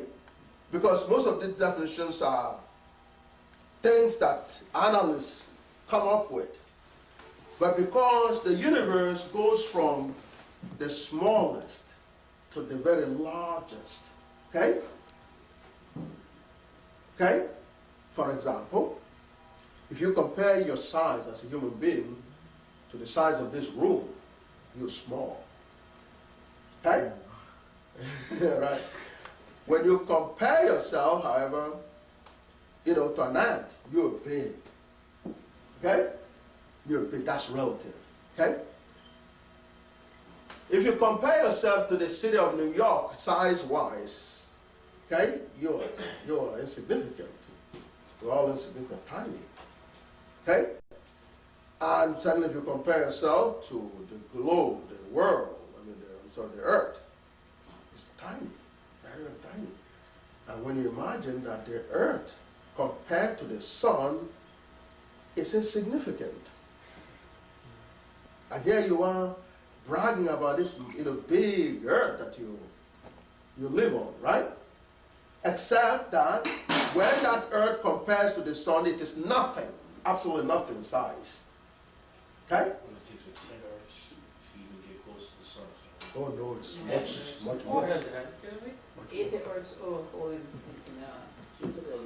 It's much. It's simply insignificant. You have sunspots bigger than this planet. It's much significant. Much insignificant. So that's the relativity that we're talking about. So it is in that context that an electron you can't even see. Okay? Certainly you cannot see the leptons and the quarks, right? So what does that mean? The theory says that leptons and the quarks are what the earth is made of. And when you look at the overall, you know, size of the earth, you say, well, that is too big compared to the leptons and the quarks. So on a computer level, you will say, well, the quarks don't exist. Do they not exist? Quarks do exist. That's what the earth is made of. Hydrogen atom exists. That's what the earth is made of. So you can't say because the sizes are relatively, big differences in terms of the atom being so small and the earth being so large that you can write off the atom. Atom is real. You see, the size may not be, significant, but it's real because it's a building block. Okay? It's a building block for the bigger things. Okay, I have a question for you, sir. Suppose that we use that situation where if we took an elephant and then you take 500 people and you got 2 airplanes.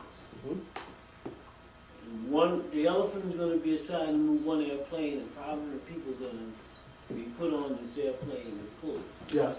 So they're both creating motion, force, And this is all on a horizontal level. Now, what I'm trying to figure out here now is, will they both equal the same speed if they pull the two airplanes? You get one with 500 people pulling one plane and an elephant pulling the other. What would happen? Would it be relative? And the mix. I think they generate the same force. If the forces amount to the same thing, because force is what creates acceleration.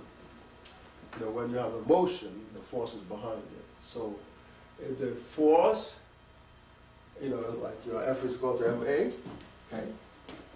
F is equal to ma. Okay, that's Newton. Okay? So let's say this is elephant, and this is F of the 500 men, okay? Human, H. Okay? It's equal to ma. Okay? Now, I'm sorry, I was blocking that. Okay, so it depends on the mass of that unit, okay?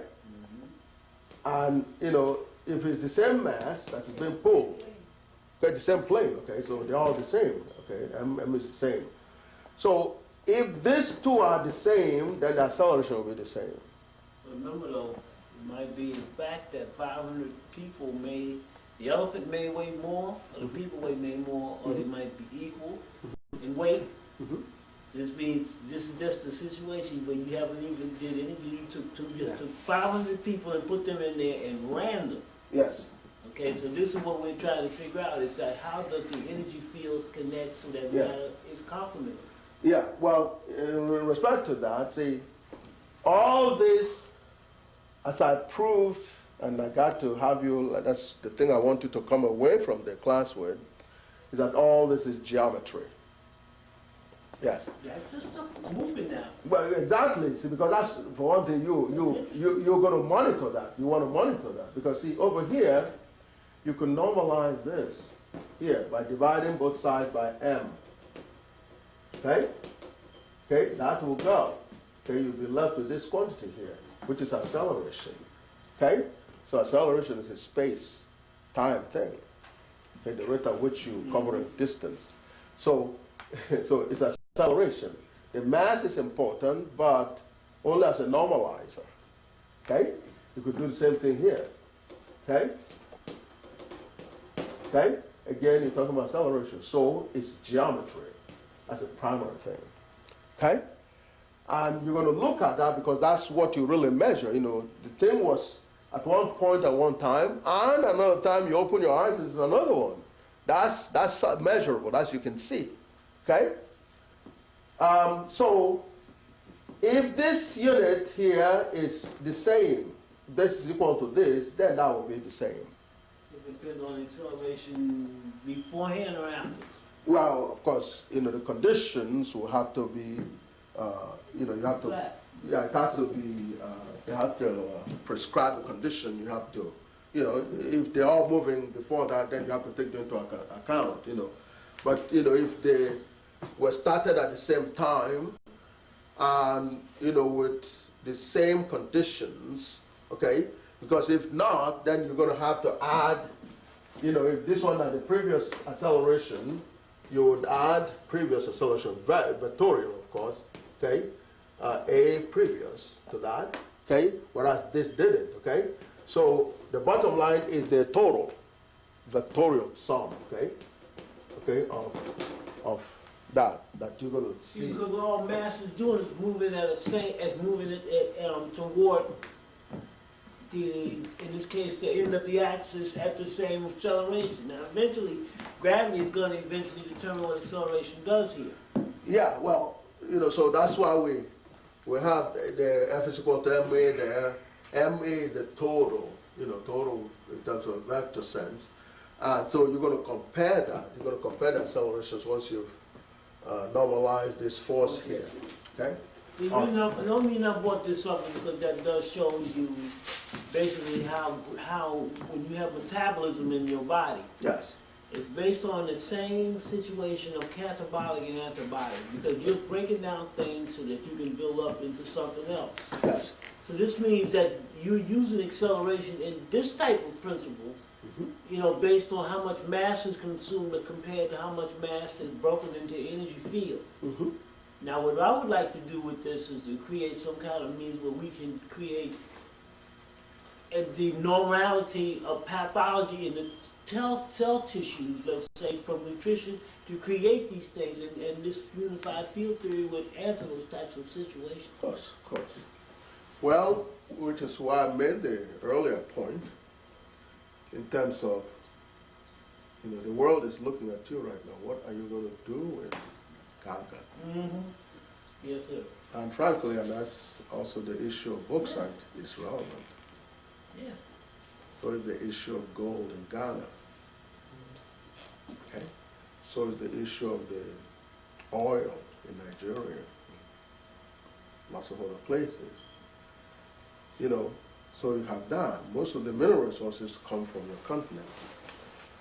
So then the question is, and that's the basis of wealth, right? I mean, the gold is as close to, you know, wealth as you can get, right? And so you have all the gold. The geography books that I see from the youngsters in this country shows Africa as having about 65% of the entire gold in the universe, in the world. At one time, 65%. No, that's a goal. That's the estimate of. We have 65% of the gold. Right Yeah. That was only about maybe at most 10 years ago. 10 years ago. That was in the geography books. So you have more gold than anybody else. So what are you doing? What are you doing living in the ghetto? You understand?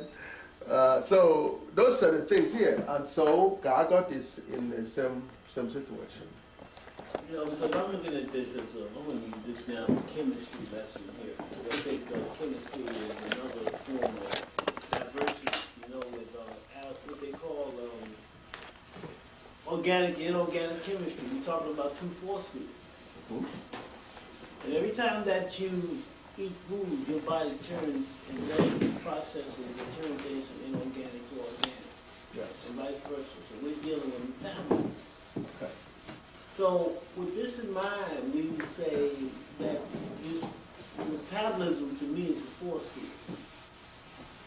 In which whereby you have one side of this is catabolic and antabolic, and that's breaking down and building up. Yes. So if we use this situation, let's say, where we have certain organic ions,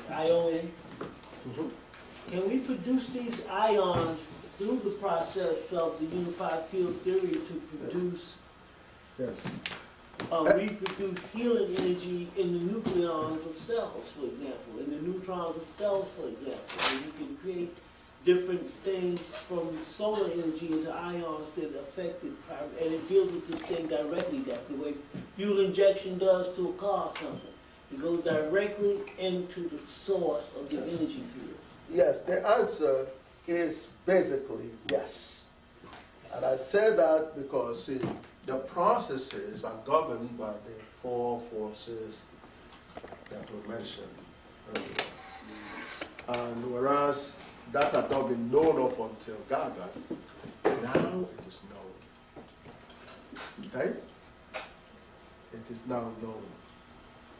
So, except the one that God says, no, you can't do it. Okay? You'll be able to do that. Okay? God says you can't do this, you can. For example, what about altering the Earth's trajectory? They may be mad enough to try that. Trying to alter it.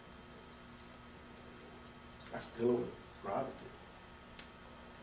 is going on a trajectory, elliptical trajectory right now. If you have enough propulsive energy, you can alter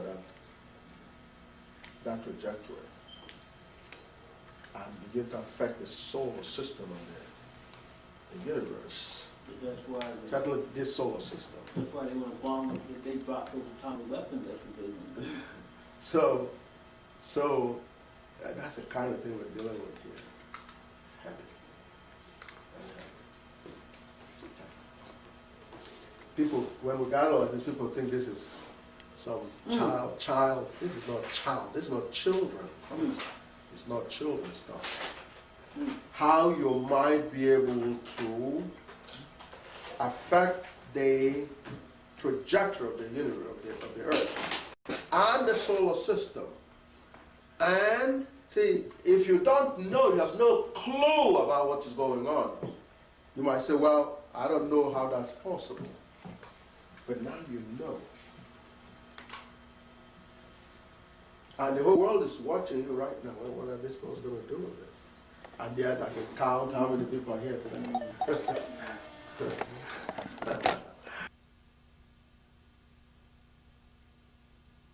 Tapes.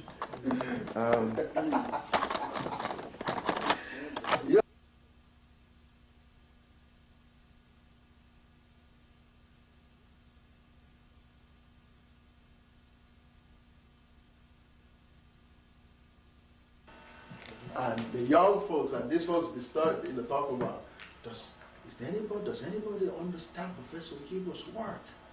And it's like, well, no. I think I have an idea. Oh, no, I don't. So what we're going to do now? We got to go to him and beg to learn from him. We will try his book first. Right? On top of that, some of the book Okay? And then we could pull our own resources together, pull our heads together, and maybe we could, bypass him. Yeah. Yeah, that'd be a problem. Hey, does anybody understand Professor Oyibo's work? But, and of course the fear is, should they be successful, you have to be worried to some degree. Okay? If you think about Tuskegee experiment was rough. Yeah, the transfer into the 80s. I see. So, but anyway, so what we'd like to do is to talk about vectors. Okay? Vectors.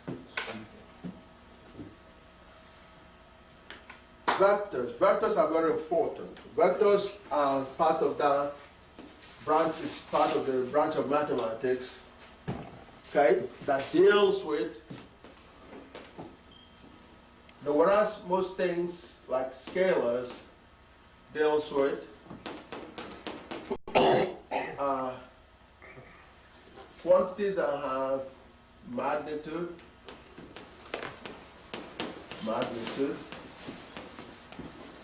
and direction. Okay? There are certain categories of quantities that have not just magnitude, but also direction. And certainly, since if you move, this is, okay, that's a coordinate system there. And let's say this is 1, 2, 3, and then 1, minus 2, minus 3. Okay? Okay, whereas going from here to here is the same distance, which would be what you call the magnitude, okay, as this one here, going from here to here. Their directions are different. Okay? They have the same magnitude, but directions are different. One is in the western direction, and the other is in the eastern direction, or whatever. Okay? Well, they are in opposite directions. So, but if you look at this as two entities called distance or distance is also called some other displacements.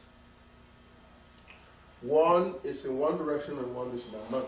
They have different directions. So you have the magnitude, which is the distance, and then the direction, which, you know, give their orientation.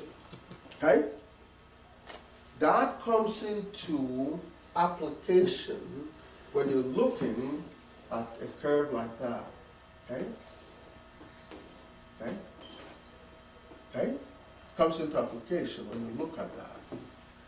You know, when you have a complicated shape, okay? It turns out that whereas, for example, in a three-dimensional case,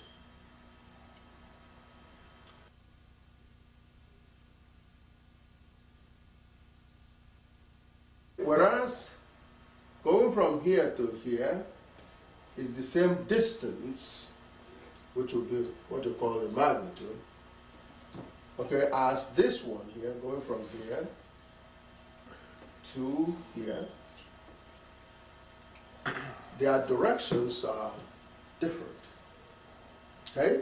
They have the same magnitude, but directions are different. One is in the western direction and the other is in the eastern direction or whatever, okay? Well, they are in opposite directions. So, but if you look at this as two entities called distance or distance is also called some other displacements. One is in one direction and one is in another. They have different directions. So you have the magnitude, which is the distance, and then the direction, which, you know, give their orientation. Okay? That comes into application when you're looking at a curve like that. Okay? Okay? Okay? Comes into application when you look at that. You know, when you have a complicated shape, okay? It turns out that whereas, for example, in a three-dimensional case, a slope, which is the gradient of a particular surface, could be the same. Wait, what is it? This? Yeah, what is it supposed to be? Oh, that's the shape. I mean, that's a space, okay? Or a section of a space. You're looking down on it. You know, that's cut out from material or space, okay? It's a boundaries, if you will. That's a boundary. Okay? It's a boundary. Okay? It's not a flat surface, three-dimensional. Well, no, it could add a little more like that. Okay? You know, which gives it some depth. Okay? But it's crummy. It's not your regular, you know, straight line. It's wavy.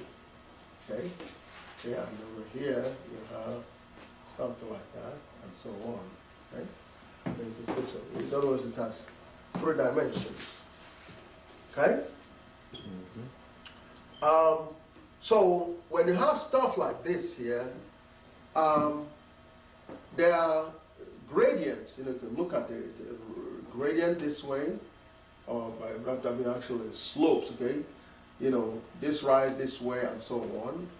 Okay, you could also look at a rise that goes that way, you know, that way and so on. All kinds of, you know, dimensions. Okay, or directions.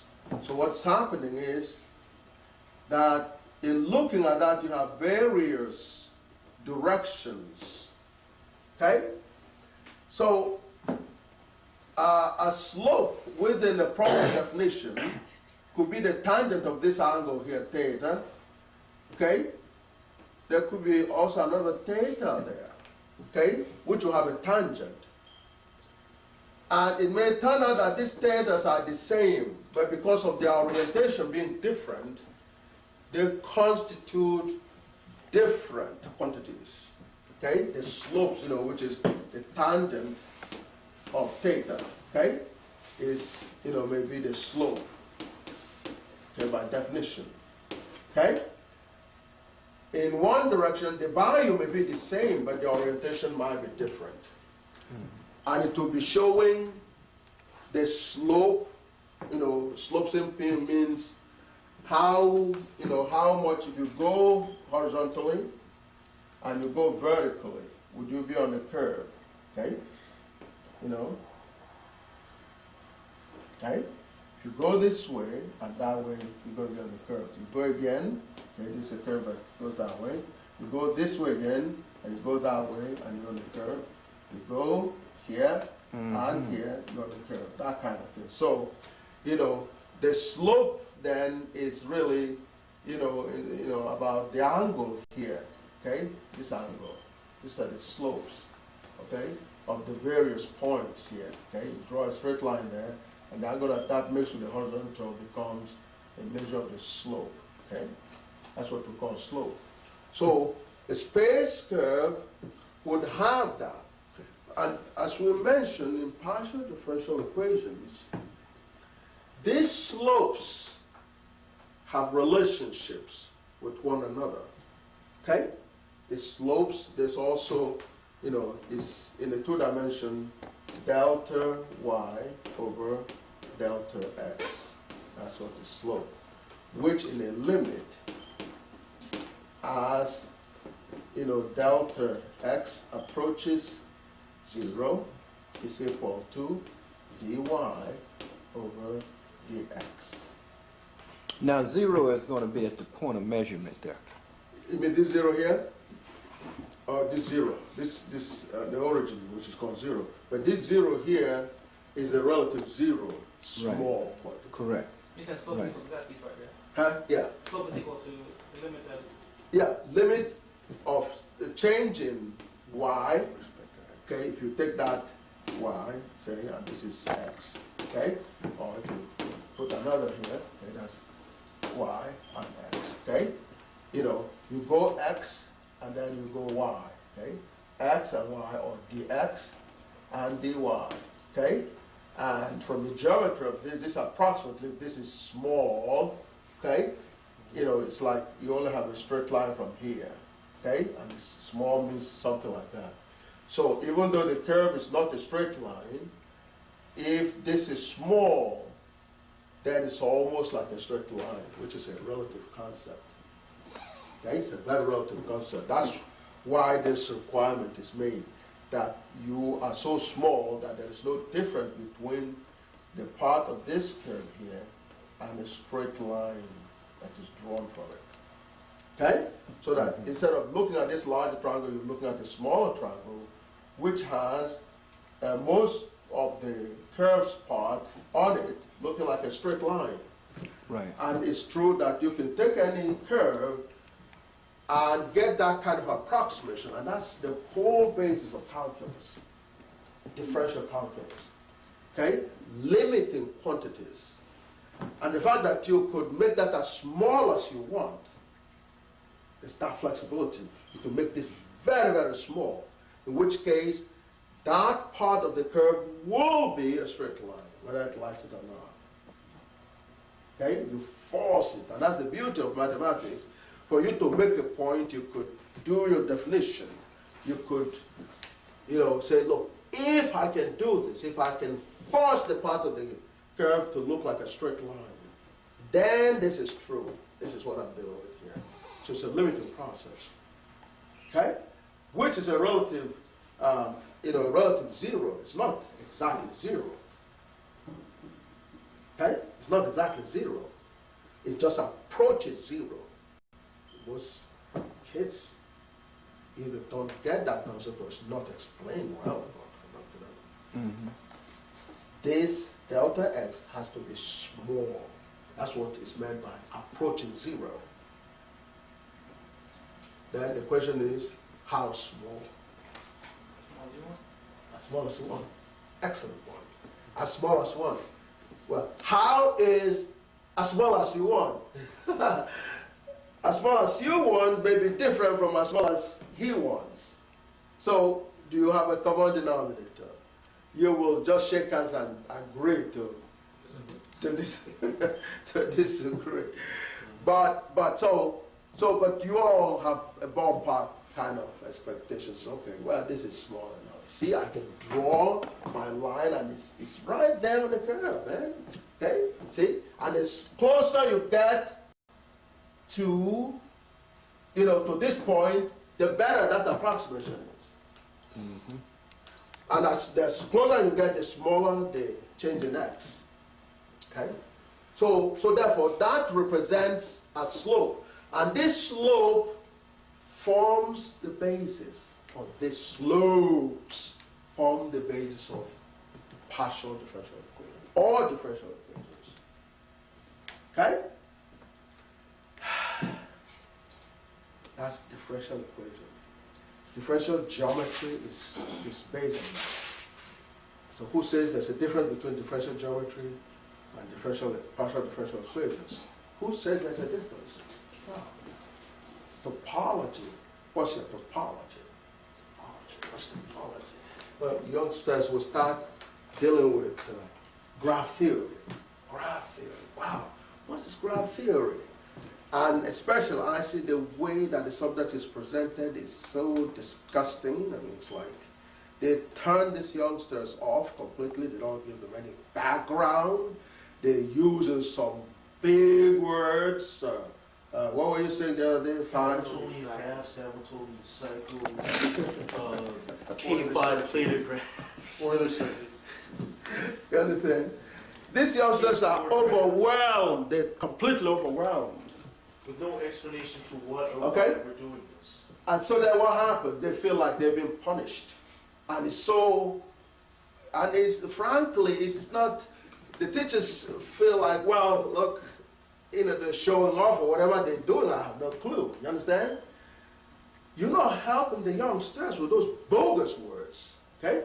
Especially when one of the people who claims that they're such a master of mathematics, you ask them a simple question about differential equations, and they've never seen a differential equation before. There you go. Yet they're teachers. All right.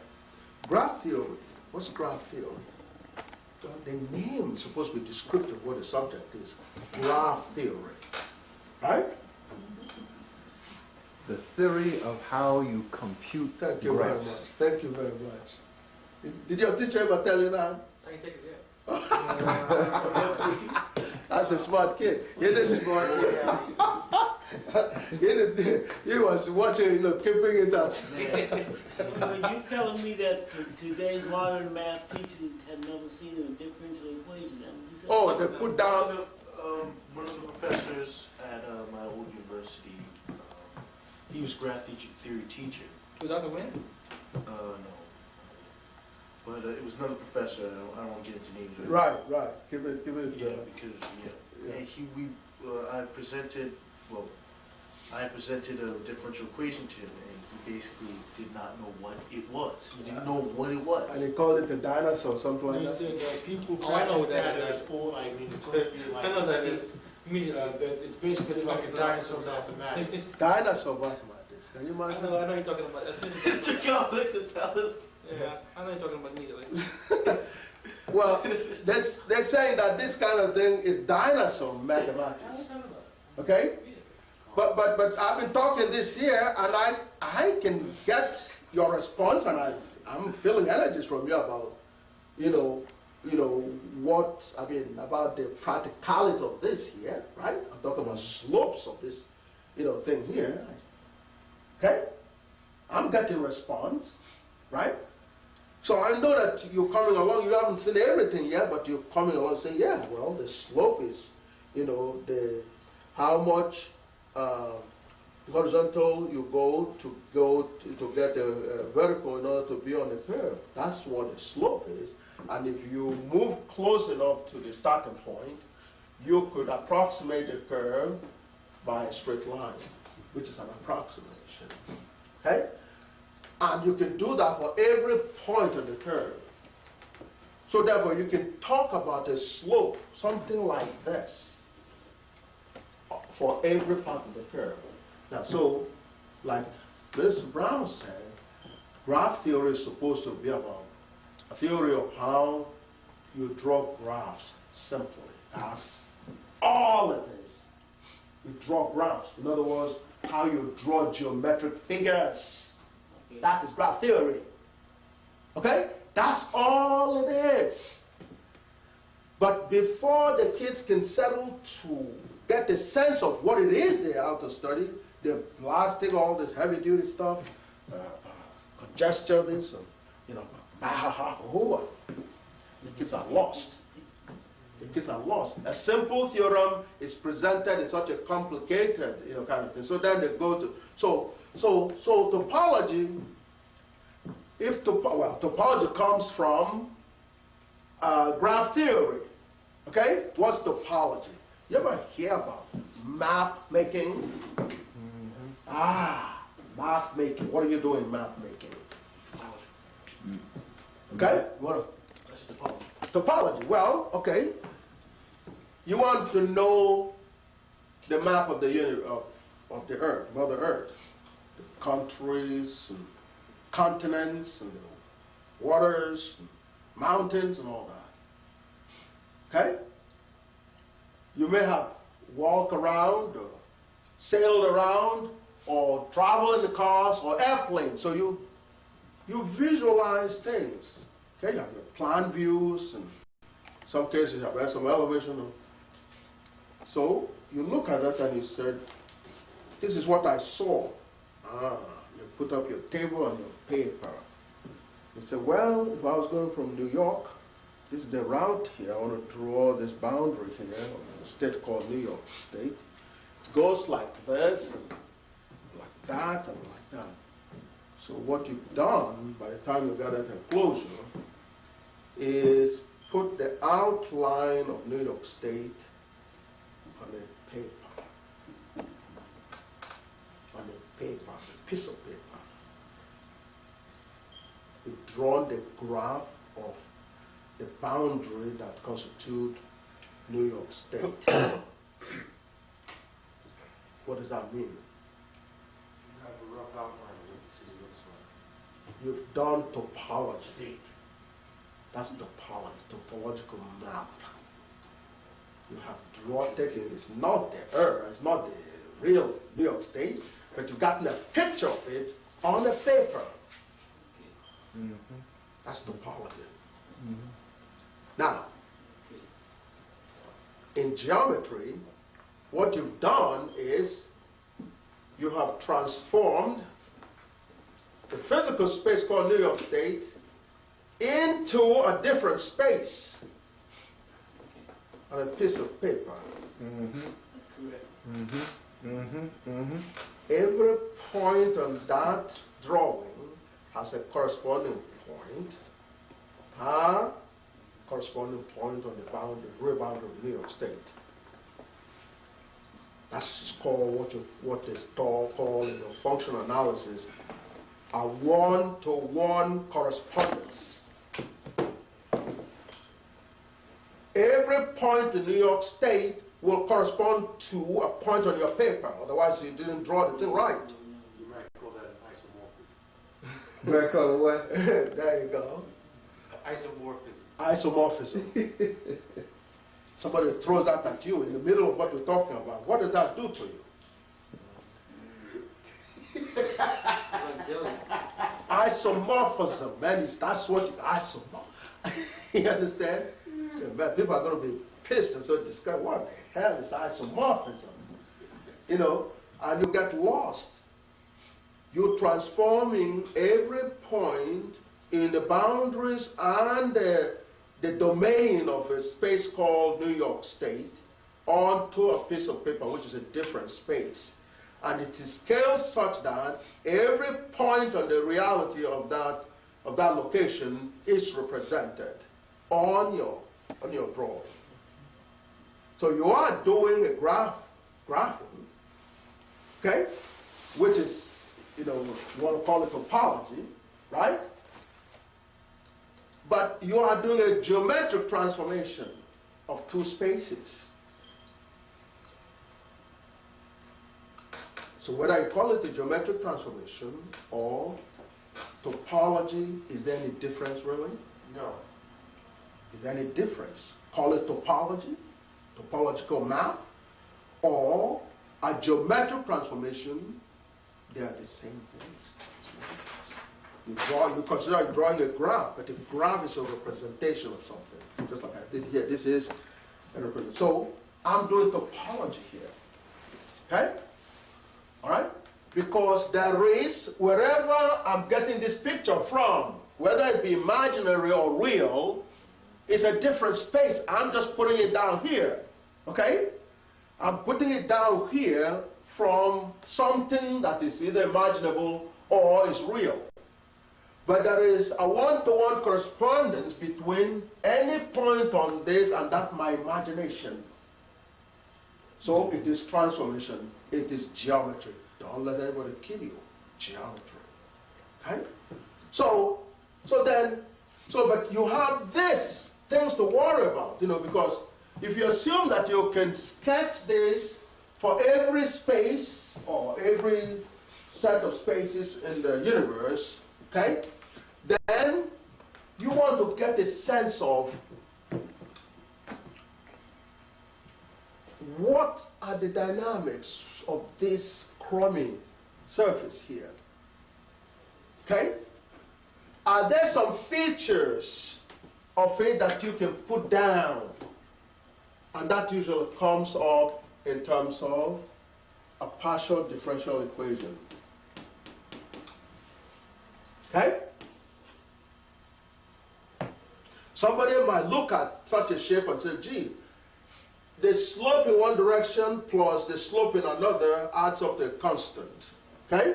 So, you know, you might have phi, okay, x plus phi y is equal to a constant. That becomes a partial differential equation. Can I just ask you a question? Yes, sir. Now that phi x, yes. Now you changed the language on me a little bit there. Why'd you put that 0 and that line through it, call it a phi x? It's a symbol. Why don't you call it minister? Why put a hat on you and I call you minister? Okay, so it's arbitrary? Yeah, exactly. Oh, it's just what you want to name that point. That's right. I told you about the flexibility. Okay. Thank you very much. That's an excellent question.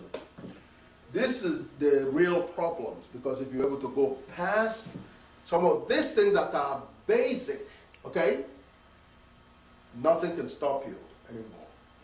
Because the rest is a simple human reasoning, which everyone, especially an African, has. Tons of it. Okay?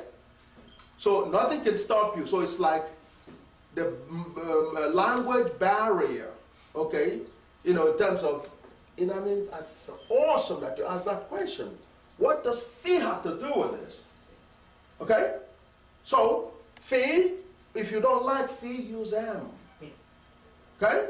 Mm-hmm. If you don't like phi or m, use t. Okay? Tx plus ty, okay, is equal to c.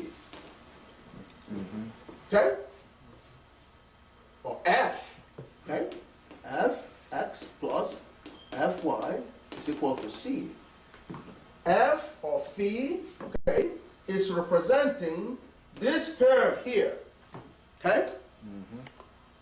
As we said before, this curve here could be f of x, y is equal to a constant.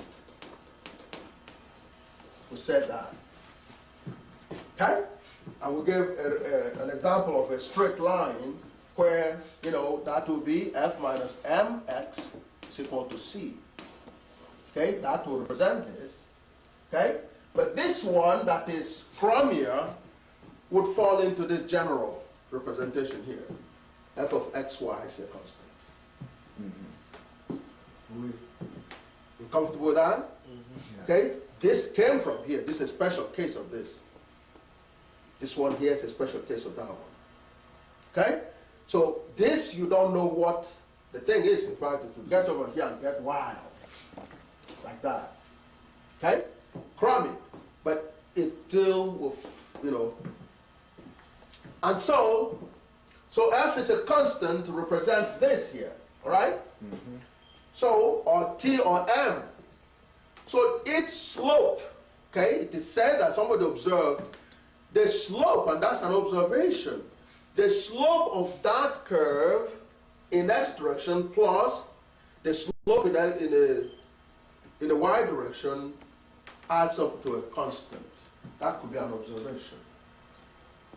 So now, this gives you a hint on how to find this f of x, y, which in effect will give you the actual equation that will describe this function, which means that by the time you determine f of x is a constant, you'll be able to go like this. You choose x, and then you go y. You'll be on for every point of that curve. Okay? Which is clearly a geometric exercise. But that's where all the functional theories, come from. Okay? When you talk about topology, okay, now you're talking about the transformations, and when you're talking about the transformations, you got to worry about some points in the domain where this shape here will have some problems, will have some kinky, some crummy behavior, okay? Maybe this goes like that, say, okay? This is a very difficult thing to deal with. This is a very sharp. If you have a point like this, you got to make a note of that. And in the topological situation, you got to make a case about this point here, which will correspond to this x here. But wouldn't they make it now, discontinuous? Yes, that's part of it, discontinuous. So when you're talking about your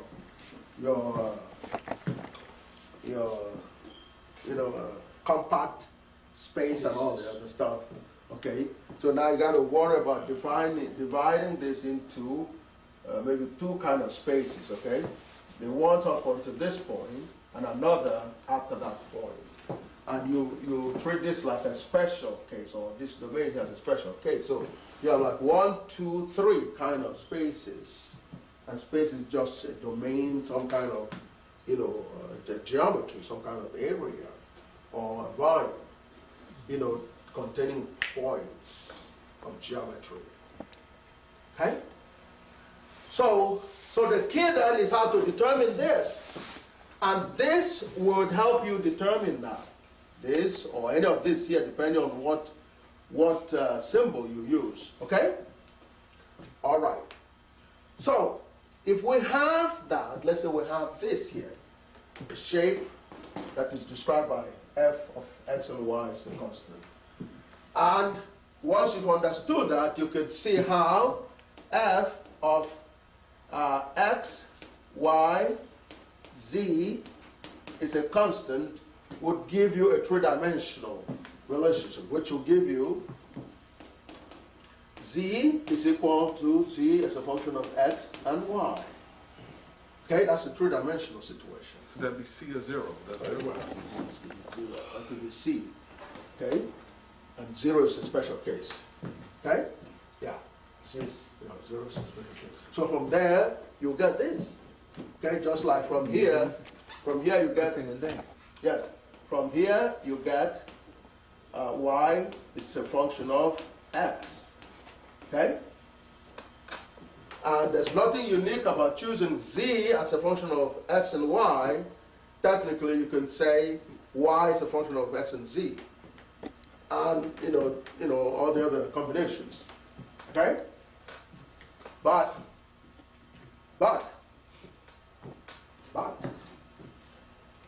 having said that, how do the vectors come in? Okay. If we take df, okay, is equal to fx dx plus fy dy plus fz dz. A total change in f, which meaning that curve there, will be the partial change with respect to x times the change in x, plus partial change with respect to y times the change in y, and the partial change in z, multiplied by the change in z. Okay? This is perhaps the most important part, most fundamental part of partial differential equations. Okay? Where this, of course, is d phi dx, partial with respect to x, and so on and so forth. That is df dy, okay, and df dz, okay? Okay, partial, meaning as you're watching this change with respect to x, y and z are kept constant. That's the meaning. And here, x and z are kept constant. And here, x and y are kept constant. Okay? That's a broad change. Okay? Now, so,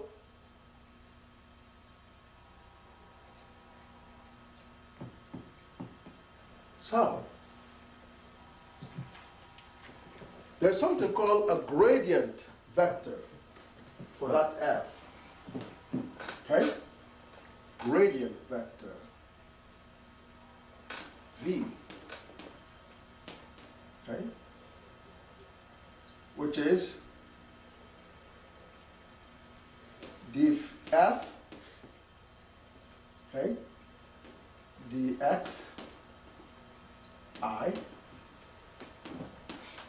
plus df dy j plus df dz k.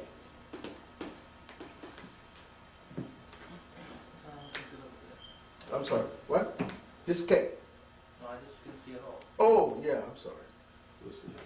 Oh, yeah.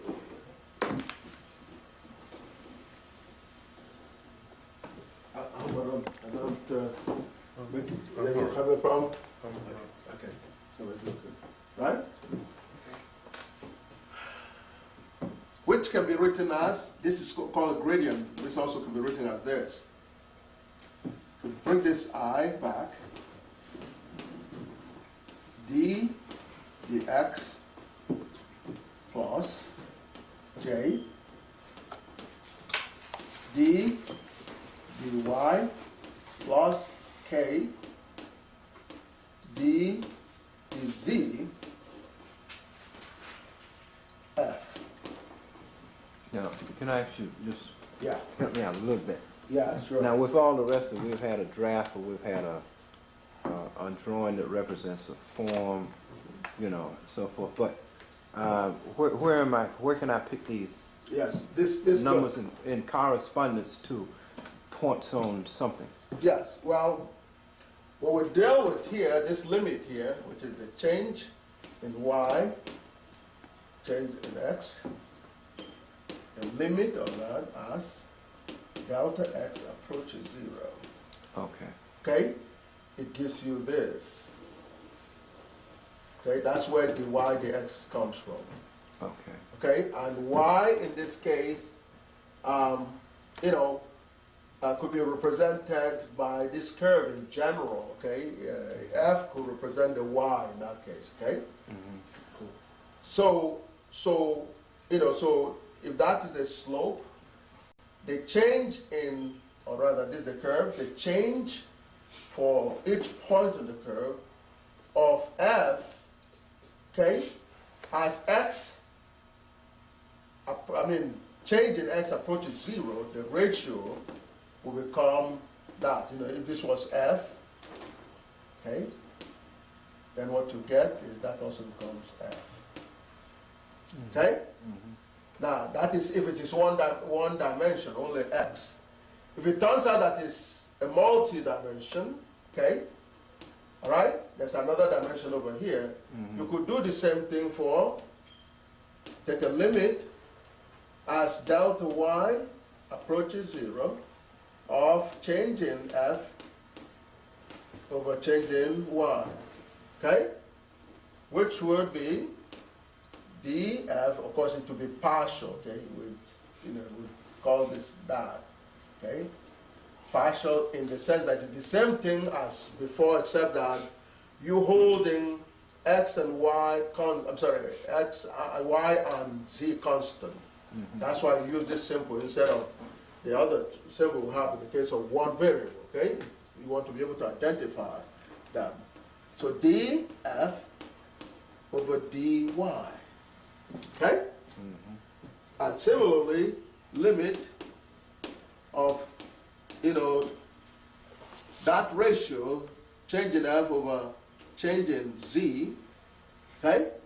As change in z approaches 0, it's also df over dz. That's where this came from, okay? And so when you want to look at the total change, okay, in that space curve, this is the general formula that adds up all the, because all these are independent changes, okay? These are independent. So if you take that rate of change in the x direction, which is this one here, multiply by the change,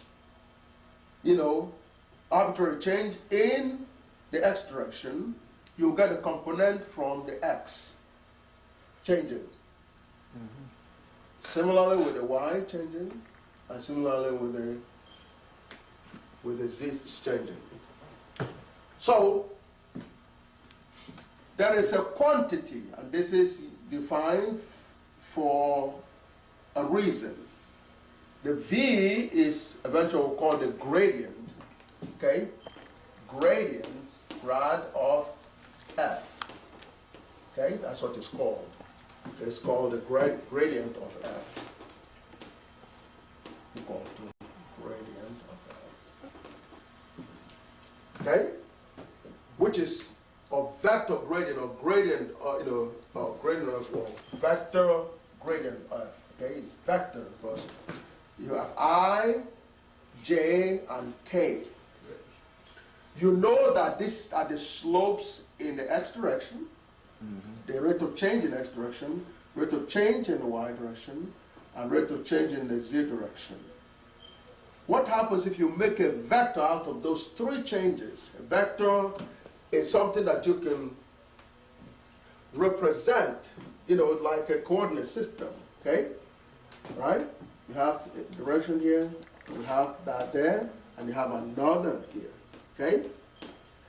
So, let's say you represent phi dx here, okay?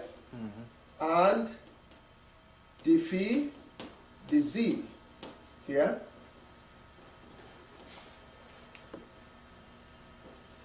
And then phi dy, okay? Over here, okay? Now, even though they are individually, looks like they're scalar, they are independent. Why are they independent? These changes are independent in the sense that when you are looking at this rate of change here, you said that x and y and z are constant. They're fixed. So that has nothing to do with y and z. Okay? While you're evaluating this, this has nothing to do with y and z. Okay? So as you're doing this dimension here is not, he doesn't know about it. There's no influence in it at all, instantaneously. Okay? When you go to y, however, okay, x and z are not aware. They're fixed, they're kept constant. They're not contributing to it. Then you go to the f, the z, then is y and x. So those kinds of quantities are considered independent.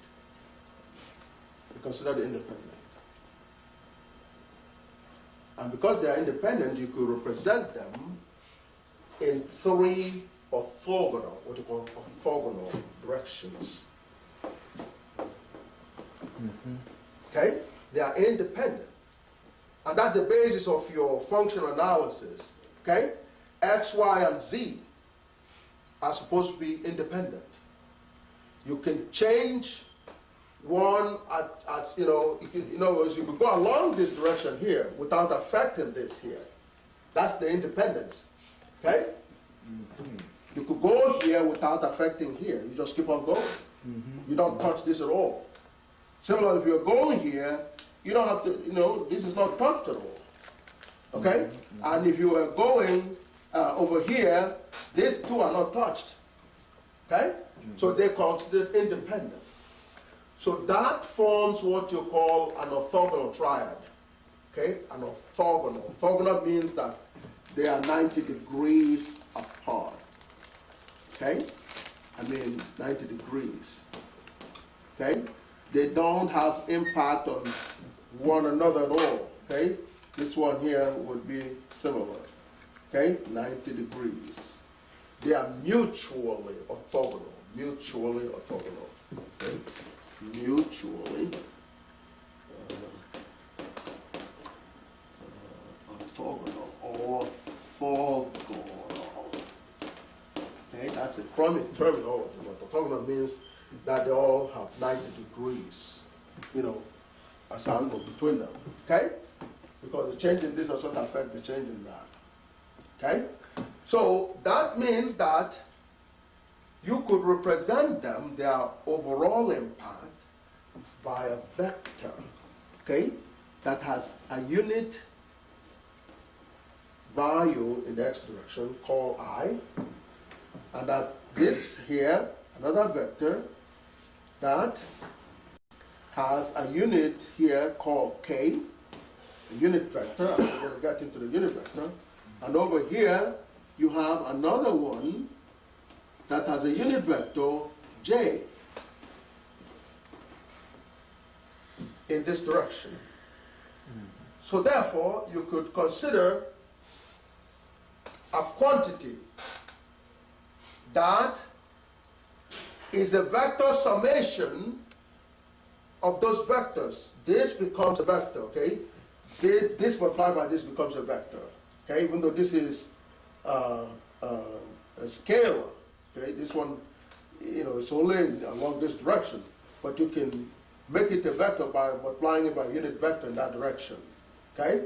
Which is j df dy, j df dy. That's one vector, okay? All right? And then you could look at this times I, which is df dx I, okay? And then the one in the k direction is df dz times k. So you could look at the vector sum of these slopes. You just adding the vector effect of these slopes. What does that mean? Well, it's something that you just looking at, okay? You don't know what it means yet, okay? Is this useful? Because in math you can define anything, you can call anything anything you want, okay? But does it have any use? Okay? This vector here, okay, you could conceptualize this vector here. A vector is anything that's represented along this, thing here. And you could take any quantity, which is a function of x and y, multiply by the unit vector. This is a unit vector, meaning that it represents a direction, okay? It has a unit value that is, it's like what you call a unit that like pennies that you use in counting something. A penny counts money. A penny is like a building block. Okay? I is like a building block. Okay? So you want to see the vector in this direction. You take the magnitude and multiply by the unit vector. That gives you the vector in that direction. Okay? This is the vector in the y direction, vector in the x direction, and vector in the z direction. When you add them, you have a total vector, okay, in this space there. Okay? In other words, you could transform, and get this plus that, or transform it somewhere, and you could add them. Okay? This will be a summation, of these three vectors. Mr. Martin, you said the vector in that direction times the unit vector. The unit vector gives it the direction. No, the magnitude in that direction, the magnitude, this will be the magnitude, and the unit vector will give you the total vector in that direction. Okay? Okay? The magnitude of the vector multiplied by a unit vector in that direction will give you, it's like I said before, the pennies that you use to count, okay, the monies, okay, $1 has 100 pennies, okay, okay, 100 pennies, is $1. So the 100 P is equal to $10, okay, or cents, okay, is equal to, so this is like $10. So this is like the unit that we're talking about. This is equivalent to the J, okay, it's the unit. You either call pennies or cents, okay, is equal to that. So this becomes a unit by which you count the content of this $10, okay? So it's 1 unit, okay? Right. That's what the J is for the Y direction, and that's what the I is for the X direction, and that's what K is for the Z direction. You got to have, yes, go ahead. Does that unit include, is that a summation of the mass? That's simply a summation of this animal you call, in other words,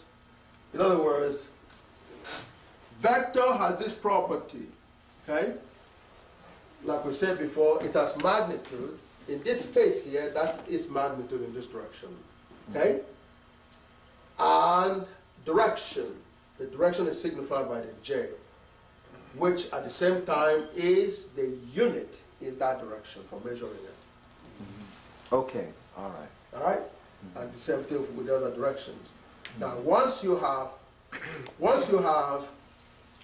put them in those terms, now you can add them. You're not adding apples with apples, okay? Because this is a vector, and that's a vector, and that's a vector.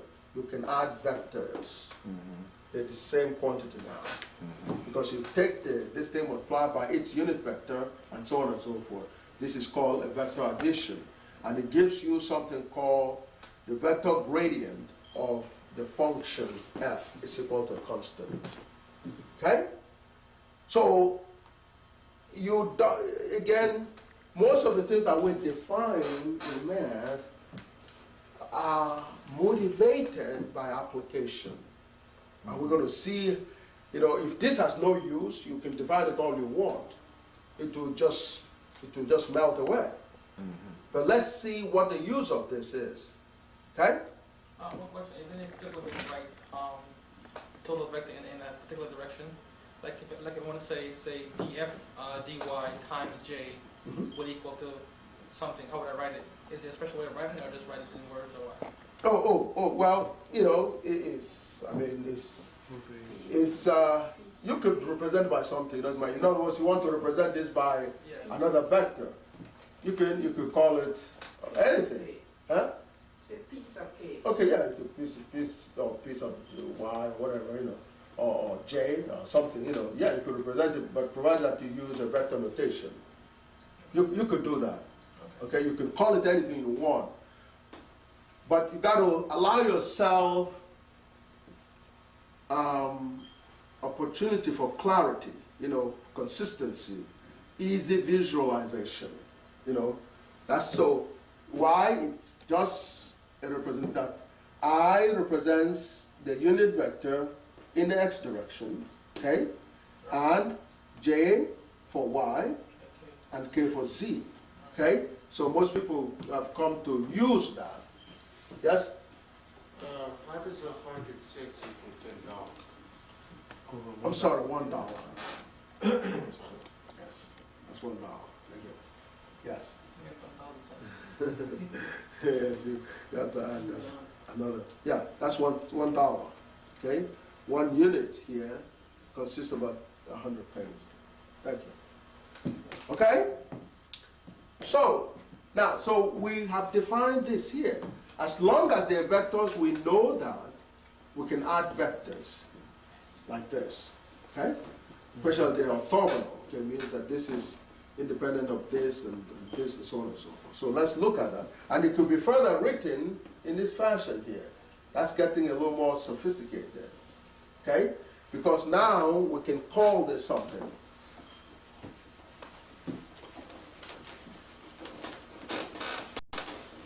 We're going to go over this enough times for people to really begin to get a sense of it. Okay? This quantity here can be called something, okay? This can be equal to gradient of that, you know, f, okay? Where del, okay, del, this is called del, okay, operator is defined as I, okay, d dx plus j d dy plus k d dz. Okay? This becomes a definition. Okay? That's a vector. It's called a del operator.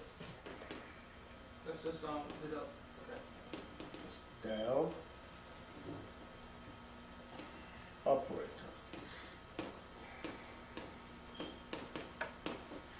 Okay, it's called del operator. Del operator. Is that the F? Yeah, that the yes, because that's an operator. Okay. Which is operating on F in this case. Right?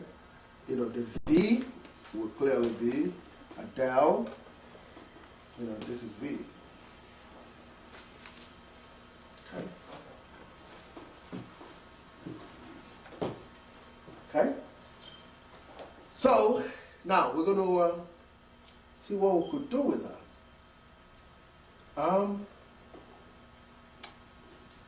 What happens if here you have a direction, okay? You have a direction. You could look at this here as you could look at this curve here from a polar coordinate kind of situation, or not so much a polar coordinate as it is what they call a radius vector.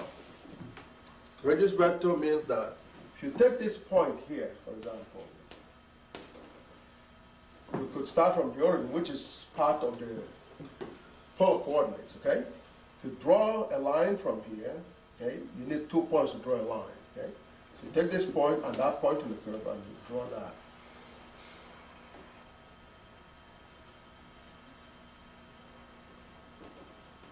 This here becomes a radius vector, R. Is the sum of all these vectors? No, it's a vector that originates from the origin, okay, and ends on that point on the curve, on the space, on the... So 2 points, 1 point from the origin and 1 point somewhere else. Yes, you take any point on the curve, and you go from the origin to that point, and you draw a straight line that is called a position vector. Okay? Position, it's getting crummy here, no. Position vector. Okay? R becomes a position vector. Okay? R becomes a position vector. Call it a definition. Okay? Position vector. Okay? Whereas you could call this described by X and Y, any point on that curve could be determined by X and Y. You go here and you go up there, determines the point.